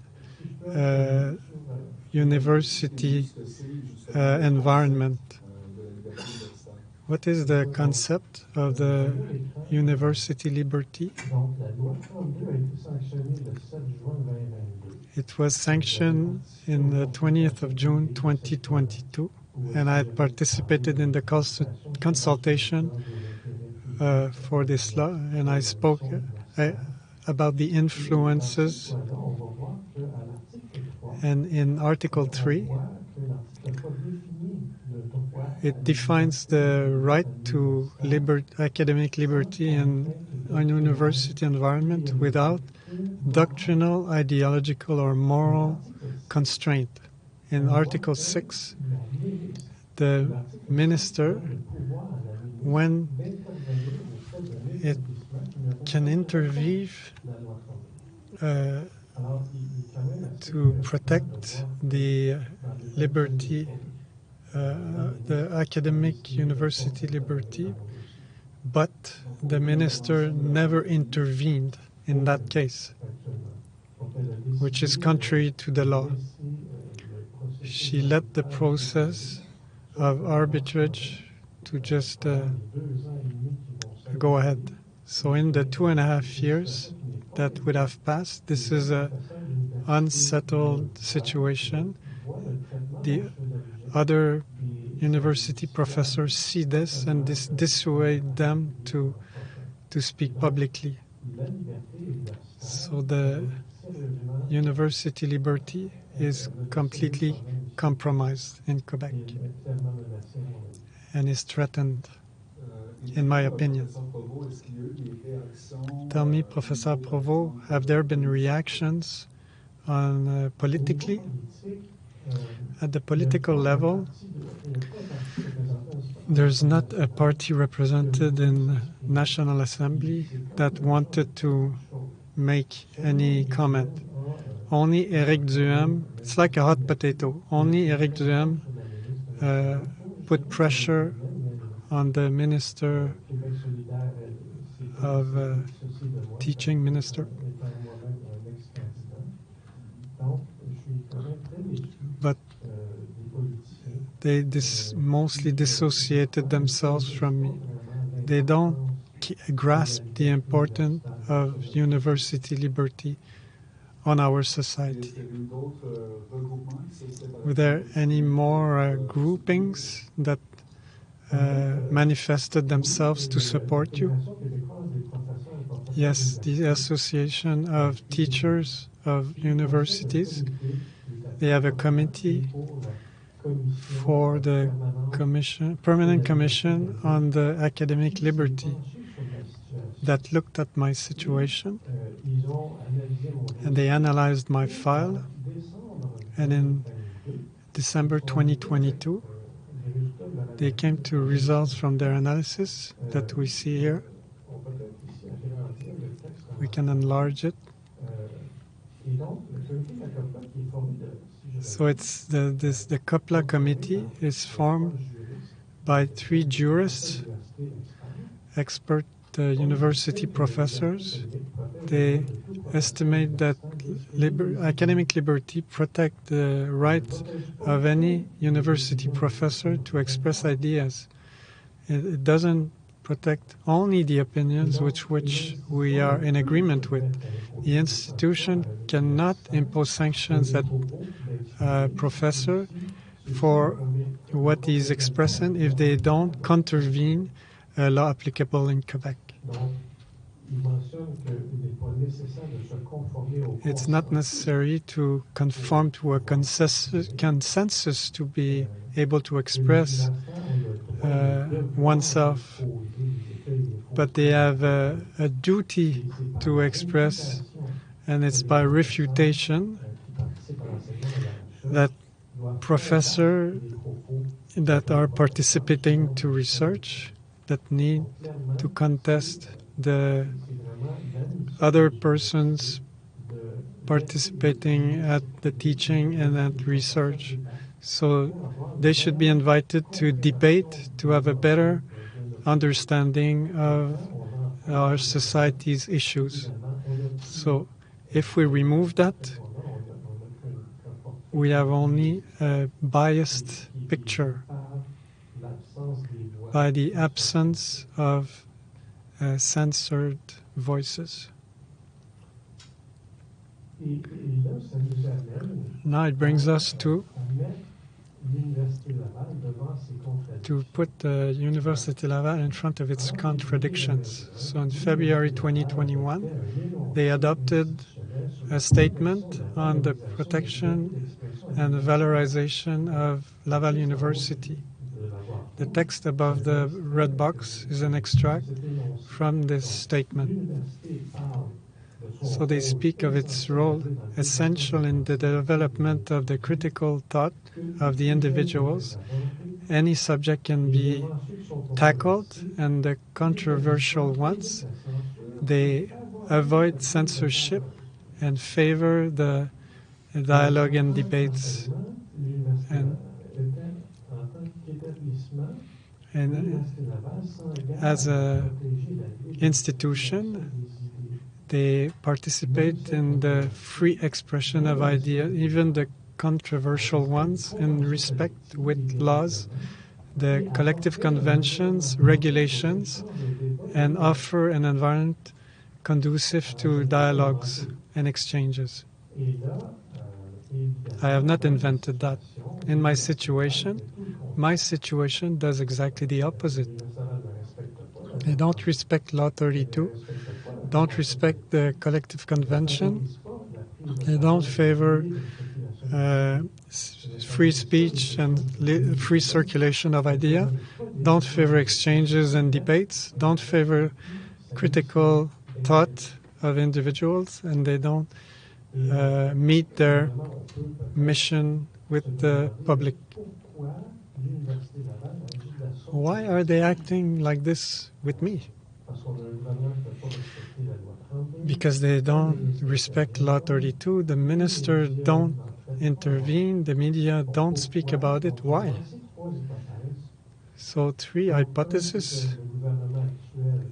The current government, they want to impose their own political agenda by censorship of scientifics. That's a possibility.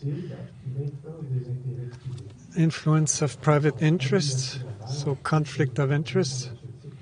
So pharmaceutical companies contribute to the foundation of the university and private financing with donors, and the private donators was deleted from their website in July 2022. Who could we find on that list? We could find out the identity of the pharmaceutical companies that contribute to the foundation. And now they chose to hide, so they avoid being put in more controversy. It's very difficult to access this information even on the annual report. The third point, so reprisals following the publication in 2021, 4 opinion letters that were critical to the administration of Laval University because of the influence of private interests that it was experiencing.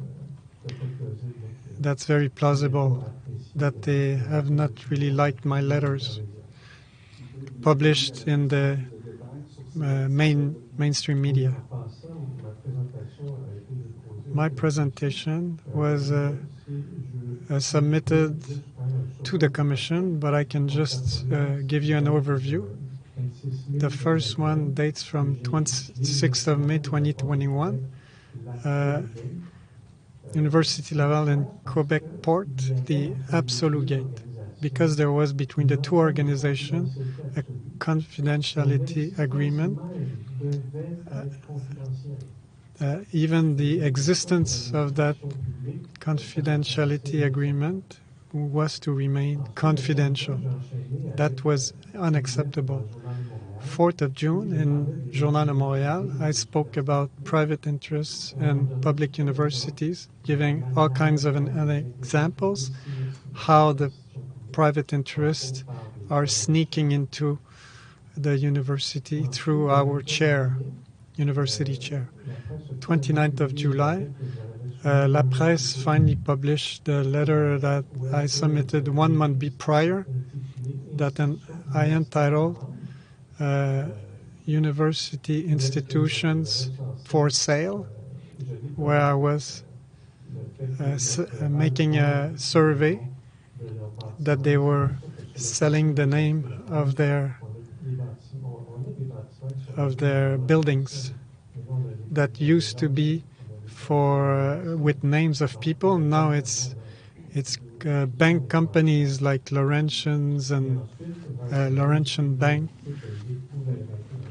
In August 2021, I asked the question, why do we not recruit Alain Deneau at University Laval? Alain Deneau wrote a black book in Canada and was very critical to Canadian mining companies. And there is a law chair that is financed by a mining company. So they can influence the decisions that can be taken in a regrouping of professors inside the institution, which compromises its mission. So I can tell you're not shy to share your opinion, and you write on the subject of COVID. Can you explain to the Commission what you have written about that topic and how it happened? I want to correct that when I express myself publicly, I can be perceived to be against the university, but I always do it in a constructive manner. And what I don't appreciate from the university, I mention what should be corrected so they would fulfill their mission. So I wrote on COVID-19 on 22nd June.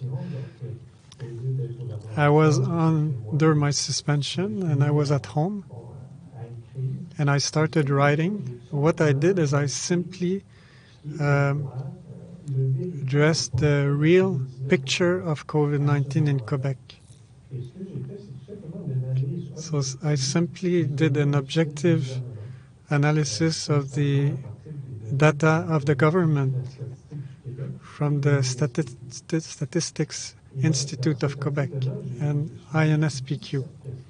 I raised 17 questions that have never been answered until today because the article 40 hours later was censored and removed from all the Québécois platforms.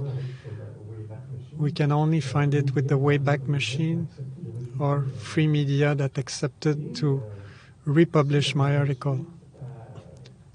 So that was following the contesting of Dr. TikTok and André Noël that was wanting Mathieu Nadeau-Vallée that wanted me to remove my article or Québécois. But they were invited to write a critic of my article. So 2 hours later, the text was removed. And clearly, I was really sad from this censorship because when I saw that my article was going to be published in Journal de Montréal, I thought, yes, we are ready to be holding a debate on the question. So when I saw the censorship, I was said like, shit, we just gone on the wrong side and we're going on the way of censorship rather than debate. So I wrote to the chief editor, Tribune, Opinion Tribune in Journal de Montréal, Sébastien Ménard. I asked him, why did you remove my text? If you look in the red square, he wrote, like I wrote on Twitter after verifications, we noted that this text was including things that could induce the public to make mistakes. So I will not debate with you on the subject. So we remove my text and we give me no explanation. So what I understand, no debates are permitted. Critical thought should be conformed, and it's a unique thought process is imposed. Were there any other forms of censorship to prevent you from writing or express yourself that affected you? Yes. So you have to know that in September 2019, I co-founded the regroupment of university professors that was to speak about biodiversity and climate change. And that grouping includes 620 university graduates that are, it was one full page in the major newspapers, and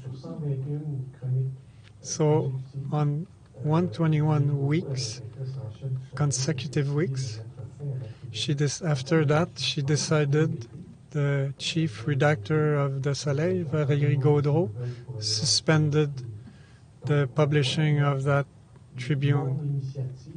So my initiative that I led in good faith, so I got sanctioned another time, censored, by preventing me to publish that Tribune, which was of public interest. I would like to add, we were 5 to coordinate this regrouping, and the other person left because of my public speaking critical of the sanitary crisis, and it created a lot of division. And that grouping is on artificial respirator. So we'll get to another subject. So the media treatment of the Patrick Provost case. So what was the reaction of the media after all these adventures, this saga? So the media treatment, I would like to remind that journalists, they have an ethics code from the Press Council of Quebec. So you can look at it, and I don't want to go into detail, but what I've noticed since 3 years, there are many derogations from good conduct of the journalistic practice, which leads to a mediatic treatment which is not respectful of the information. So a few examples. Jean-François Clich in the Soleil, 30th of December 2021, was mentioning a discovery in our laboratory, a new form of RNA. So it was very full of praise. 6 months later, after I was critical against COVID-19 vaccines, Mr. Clich reversed his position and made affirmations where he was mentioning my suspension. I contested the surveillance of an active surveillance of side effects, which is false. So Mr. Clich was saying that it was false. that surveillance is well exercised, but not true. So I said that we ignore everything from the effects of the mRNA vaccines, but he said it is not just. And I said the mRNA, we know that it doesn't persist that long in the body, and it's not doesn't get fused in the body, which is not true, which renders the possibility of long-term effects not possible. And he seems to be very sure of what he says, that everything is going to be fine.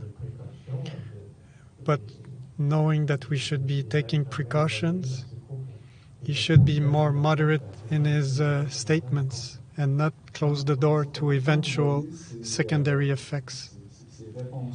So when you see these types of responses in the media that you consider as false, what would you do?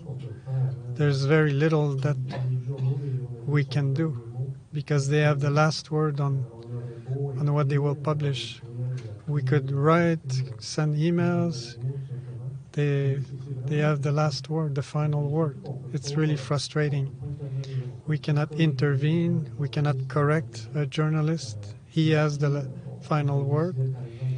And if I would decide to complain to the press council, they can just give a small slap and that's it. There will be no sanction that has derogated to the ethics code. So we can only contain our frustration. And he made more declarations calling me Prof Provo, which is that I had not founded statements, but they are founded.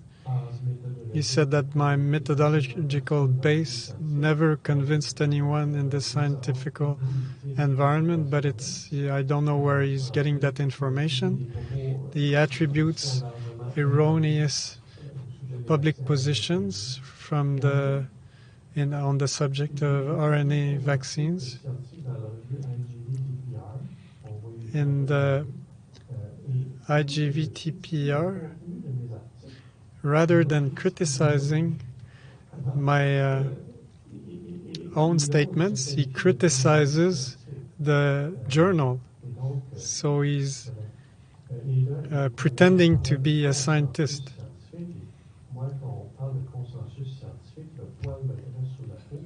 When I hear the word scientific consensus, then I cannot accept that because we suppress dissidents.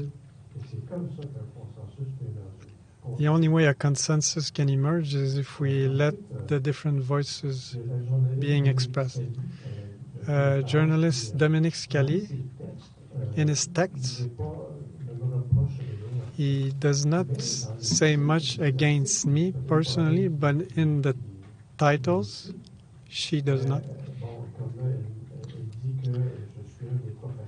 I'm one of the professors that feeds disinformation, which is a tag with political goals. She qualifies me of a doubtful expert. It's very doubtful to use this type of terminology when you're much less qualified on the subject. And my last example is Isabelle Haché from La Presse in an article from 28th of June 2022. She derogated from the journalistic deontology. She said on the efficiency of the Pfizer and Moderna vaccine, she says it is no longer to be proven. Coming from the mouth of a journalist, where does she take her sources from? And she says that my arguments have no scientific basis. And they are weak and just void. And also, she says, I just went sideways and solidly. And she attributes to others her thought. So it's not a scientific point of view that he defends, but that it is lies. So I deserve what's happening to me. And she treats me of irresponsible. So we see the treatment, the way they are treating the news. So I'm critical of the measures. They are very severe and use arguments to diminish me and my word, because people who know me, they don't recognize me in these articles. So unfortunately, I cannot go and meet with 5 million of Quebecers. But the people who know me, they can really notice the bias of the media because of the treatment that I'm being subjected to. Why these derogation to the ethics? Why are they derogating to their... And it's probably from the financing of traditional medias by the government.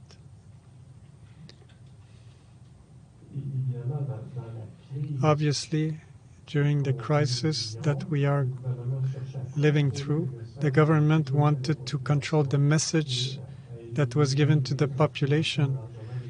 And it came and it did that with financing the media and to encourage the vaccine.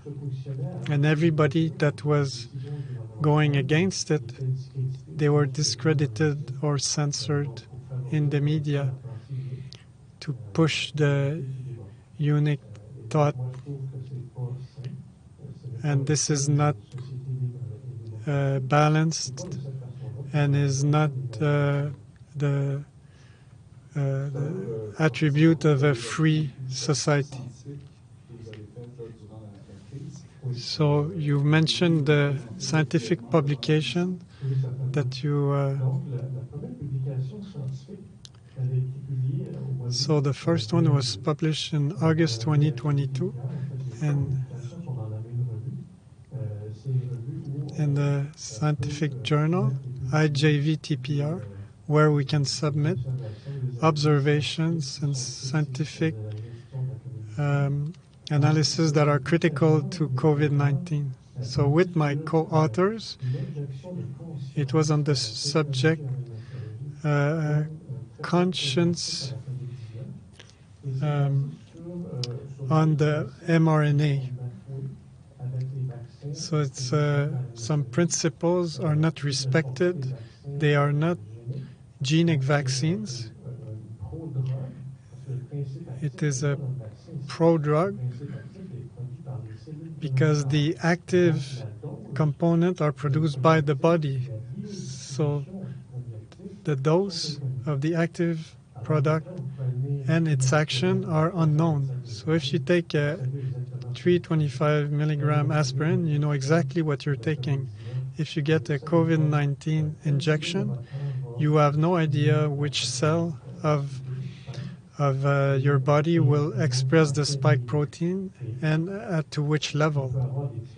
There could be differences in to a factor of 100 in antigens that will stimulate the immunitary response. So high levels of spike protein is typically associated with myocarditis, and that justifies the conscience objection. The second one is a retrospective using the pharmacological files of patients. These analyses revealed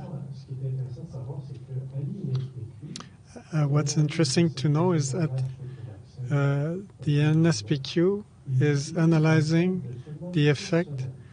They only use a 6-week window to analyze the effect of the vaccine. If there are symptoms that are after that period, they are not considered. I had that confirmed by a nurse for my own studies.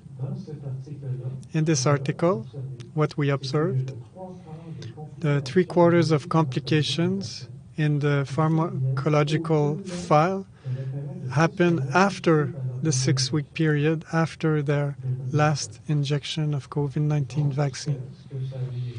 So what it suggests is the effects, undesirable effects related to vaccine would be underestimated by a factor of 4. Finally, I published this article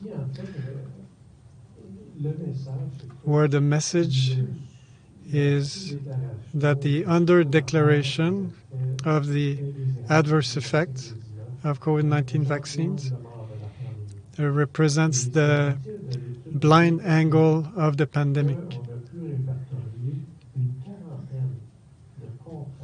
So we could list a list of 40 obstacles to reporting side effects. Before COVID-19, we knew that the side effects were under-declared by a factor of 10 minimum, but with the testimonials that we heard in the last 3 days, we see that the health professionals, they do not report secondary effects. So that factor of 10 that was estimated before the crisis, I think it should be even higher since COVID-19. So combined with the factor of 4, we can think that the secondary undesirable side effects should be underestimated by around 100 times.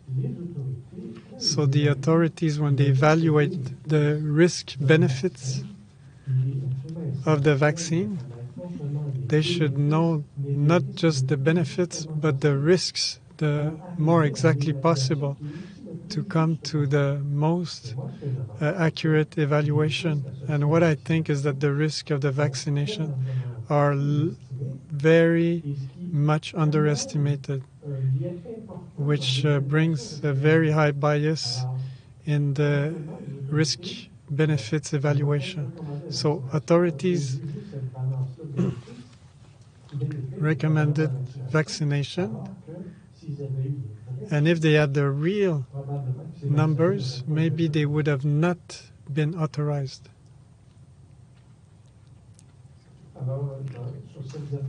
In this slide, you have a summary of the messages of those 3 publications. So now it brings me to conclude. There's 3 more slides. So the saga that I'm living through since I started expressing publicly, it allowed me to analyze the pandemic in a unique perspective. So the divergences of opinion are judiciarized. Debates are forbidden rather than encouraged. So I asked the Laval University to meet with the complainers, and they never accepted. So if we cannot debate and express our ideas in our universities, where can we do it? So I estimate that the fight for university liberties is crucial, and if we lose it, we lose the liberty of an entire population.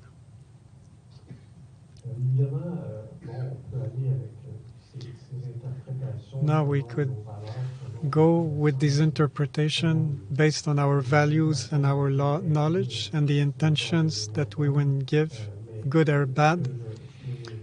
But what I'm going through now is leading me to see the situation in this manner.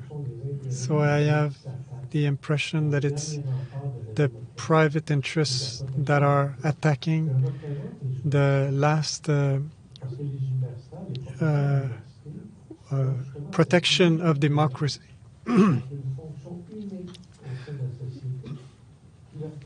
Because these people have a unique position where they can express themselves on the issues of society when nobody else can do.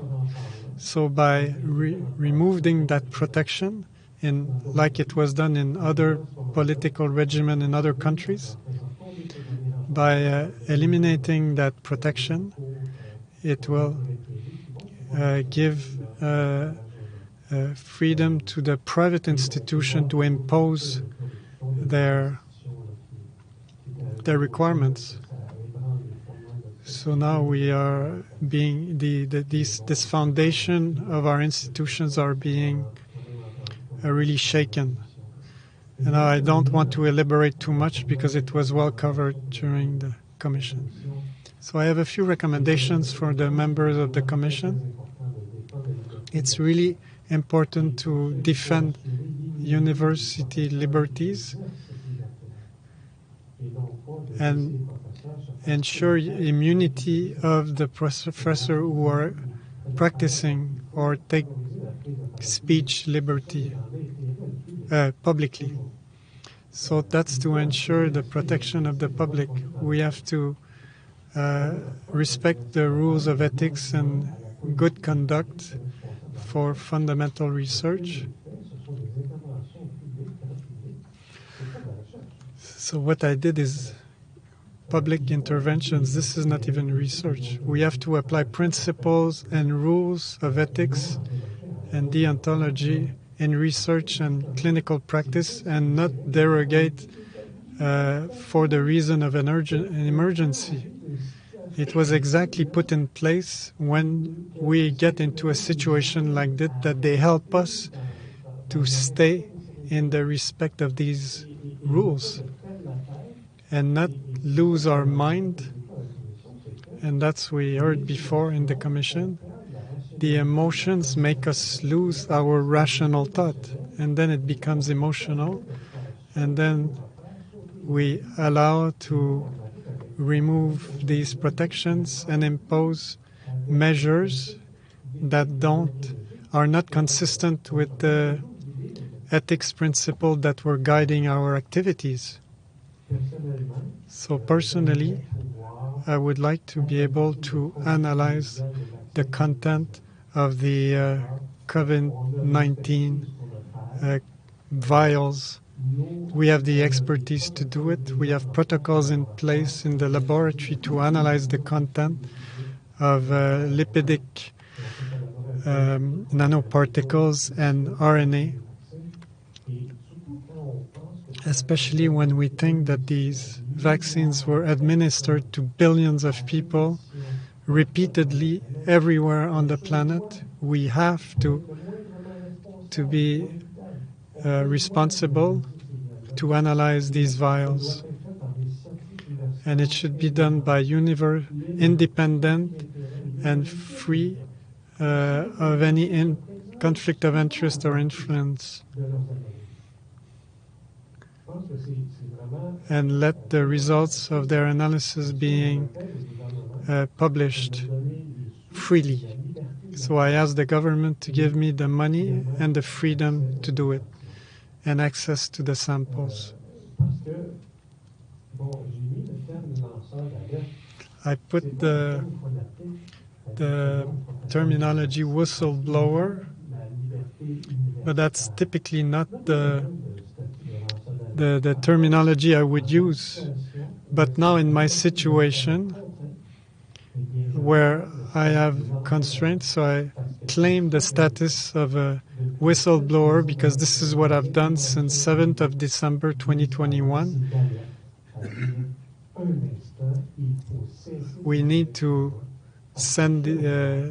ring the alert because the risks are higher than the benefits for the majority of the population. And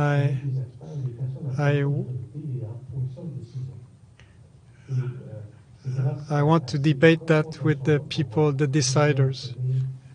And that's how we will be able to obtain the truth about the situation.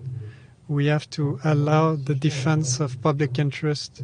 So if I speak publicly, I have profound interest for the population at heart. I have 4 children. I'm mindful of their future, and I want to defend their interest. And to get there, we have to allow a public debate. If not, we won't be able to get there. If they forbid us, it is censorship with decisions that are not favorable to public interest, and I will always go against that. I'm there to defend public interest at the price of my career. That I know it is compromised, but I will stop here. Thank you.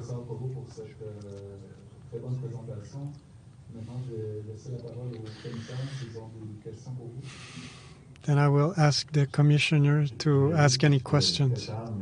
Now it's pretty late, but I cannot resist to ask a few questions to Professor Provost. The first one concerns the climate. Your description is so detailed and just with all the steps that you went through. This is not unique. We've seen that in other places in Canada and Europe, in the United States. And my question is, when you mention Law 32, which is clearly written, what should be the protection for the academic freedom?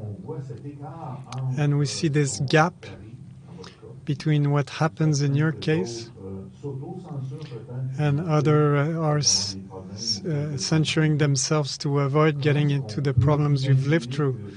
How can we imagine that the law could be applied eventually? The institutions are not really apt at or wanting to do it. What type of political reform could be done to get this done? So Law 32 has no teeth. It is toothless. So there are no sanctions that are planned for if someone doesn't respect that law.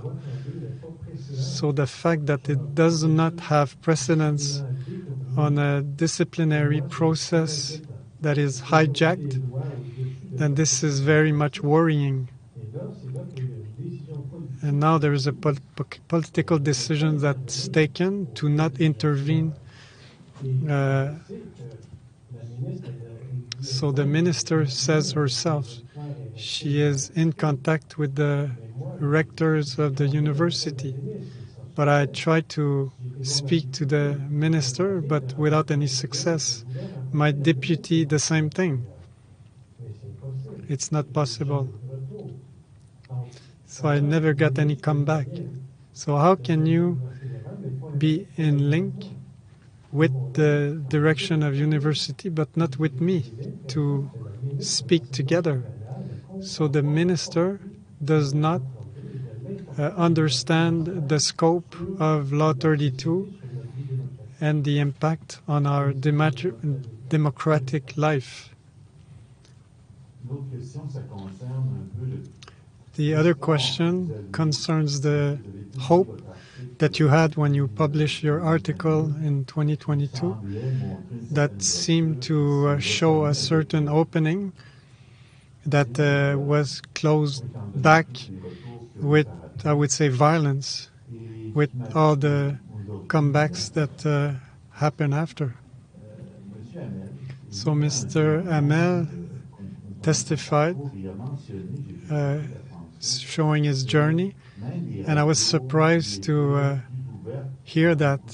So even radios that were more open to hear criticism on sanitary measures, and I know you are associated because you do tribunes every week. I just learned they're not motivated to speak about the commission. When you have contacts there, what is your appreciation of this fact? It's a big deception.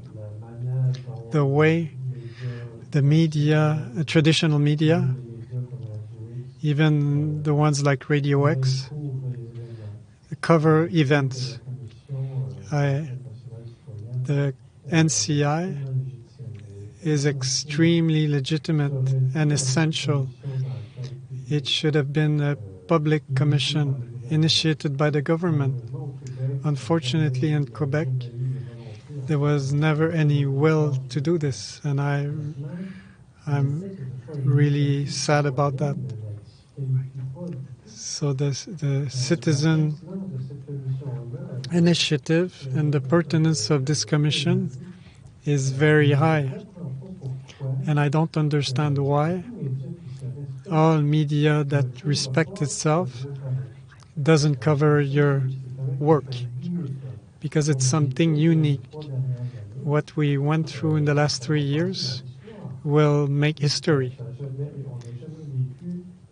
We have never lived through this type of event in our societies since a very long time. So the fact that we don't want to do a post-mortem and review everything that was done, to draw lessons and establish recommendations and change our policies.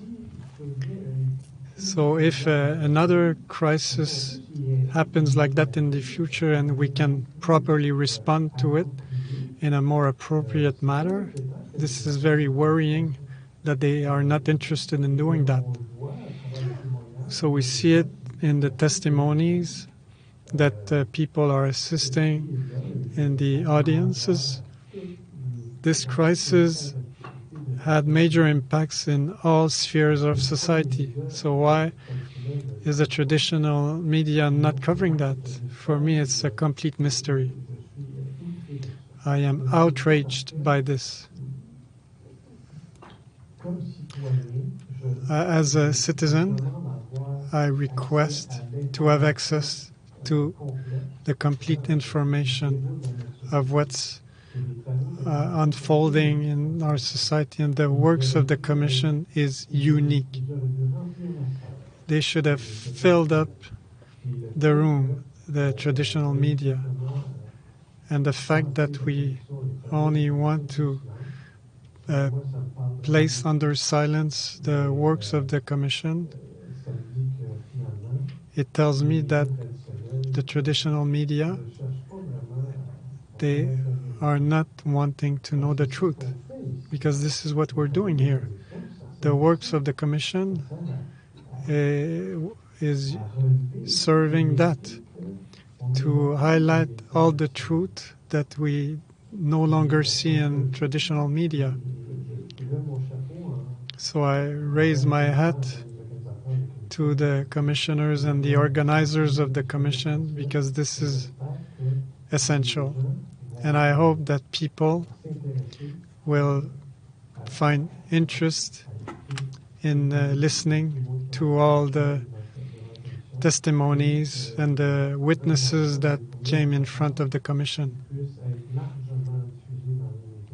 and that it will largely diffused in the public, because the way the government managed the situation, there are clearly many, many things that need to be changed. So I will ask my last question with the limited time. There is a striking element in your story, which was the conference organized by Reinfo COVID. You had a warrior journey even before that, and I was surprised to see your participation in such a conference, because I was anticipating it could cause problems. So I don't think you came in there in all innocence. So were you expecting such a reaction? Not really. I was maybe a bit naive, but never I thought that it would have all the consequences that followed. So it's completely crazy. If I would redo it, if you ask me that, yes, I would redo it. And all the months that followed gave me reason. Right now we see it very clearly that I was right to ring the alert. And even if the deciders don't agree, it will not prevent me from intervening. It's not just a responsibility, it's a duty for someone in my position to intervene publicly when I think it is necessary. And the fact that I get sanctioned, I find that odious, and the way it is done. If I can benefit from the Tribune, I request a public debate and have experts on both sides, and the public can make their own opinion. But as long as this is not possible, there will be this unique thought process that could bring a very worrying future for our society and our children. Thank you, Dr. Provost, for your testimony in the Commission. Ken. Provost, thank you for your testimony. Isn't what you've experienced here at the university really the crescendo of a wave that's been coming for decades? You know, in the civil science, in the social sciences, there's only, for years now, they've been imposing certain thought processes on students and professors. This has been going on for years in the university, has it not?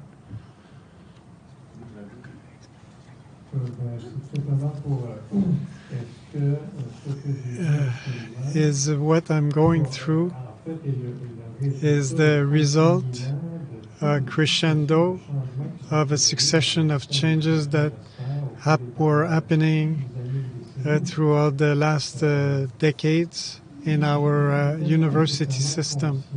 I was not really conscious of this possibility because I thought that these changes were not going to affect me. So I thought it was restricted to the use of some words like charged up words. But I never thought we were going to get attacked on proper science and to come to a point of censoring scientifics and prevent them to tell the public their preoccupations. I never thought it would get to this point. The other item I'd like you to comment on. The other item I would like you to comment on. You were expressing concern and surprise that on Law 32 had no teeth. What we seem to have heard across the country in testimony is that the Charter of Rights and Freedoms has no teeth, that the Ethics Commissioner has no teeth, that the courts have no teeth. So I guess I'm not giving you a lot of hope here, but you want to comment on that in comparison to what you're experiencing?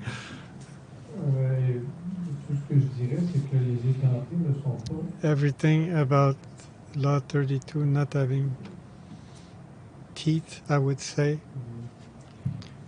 All the... Yeah.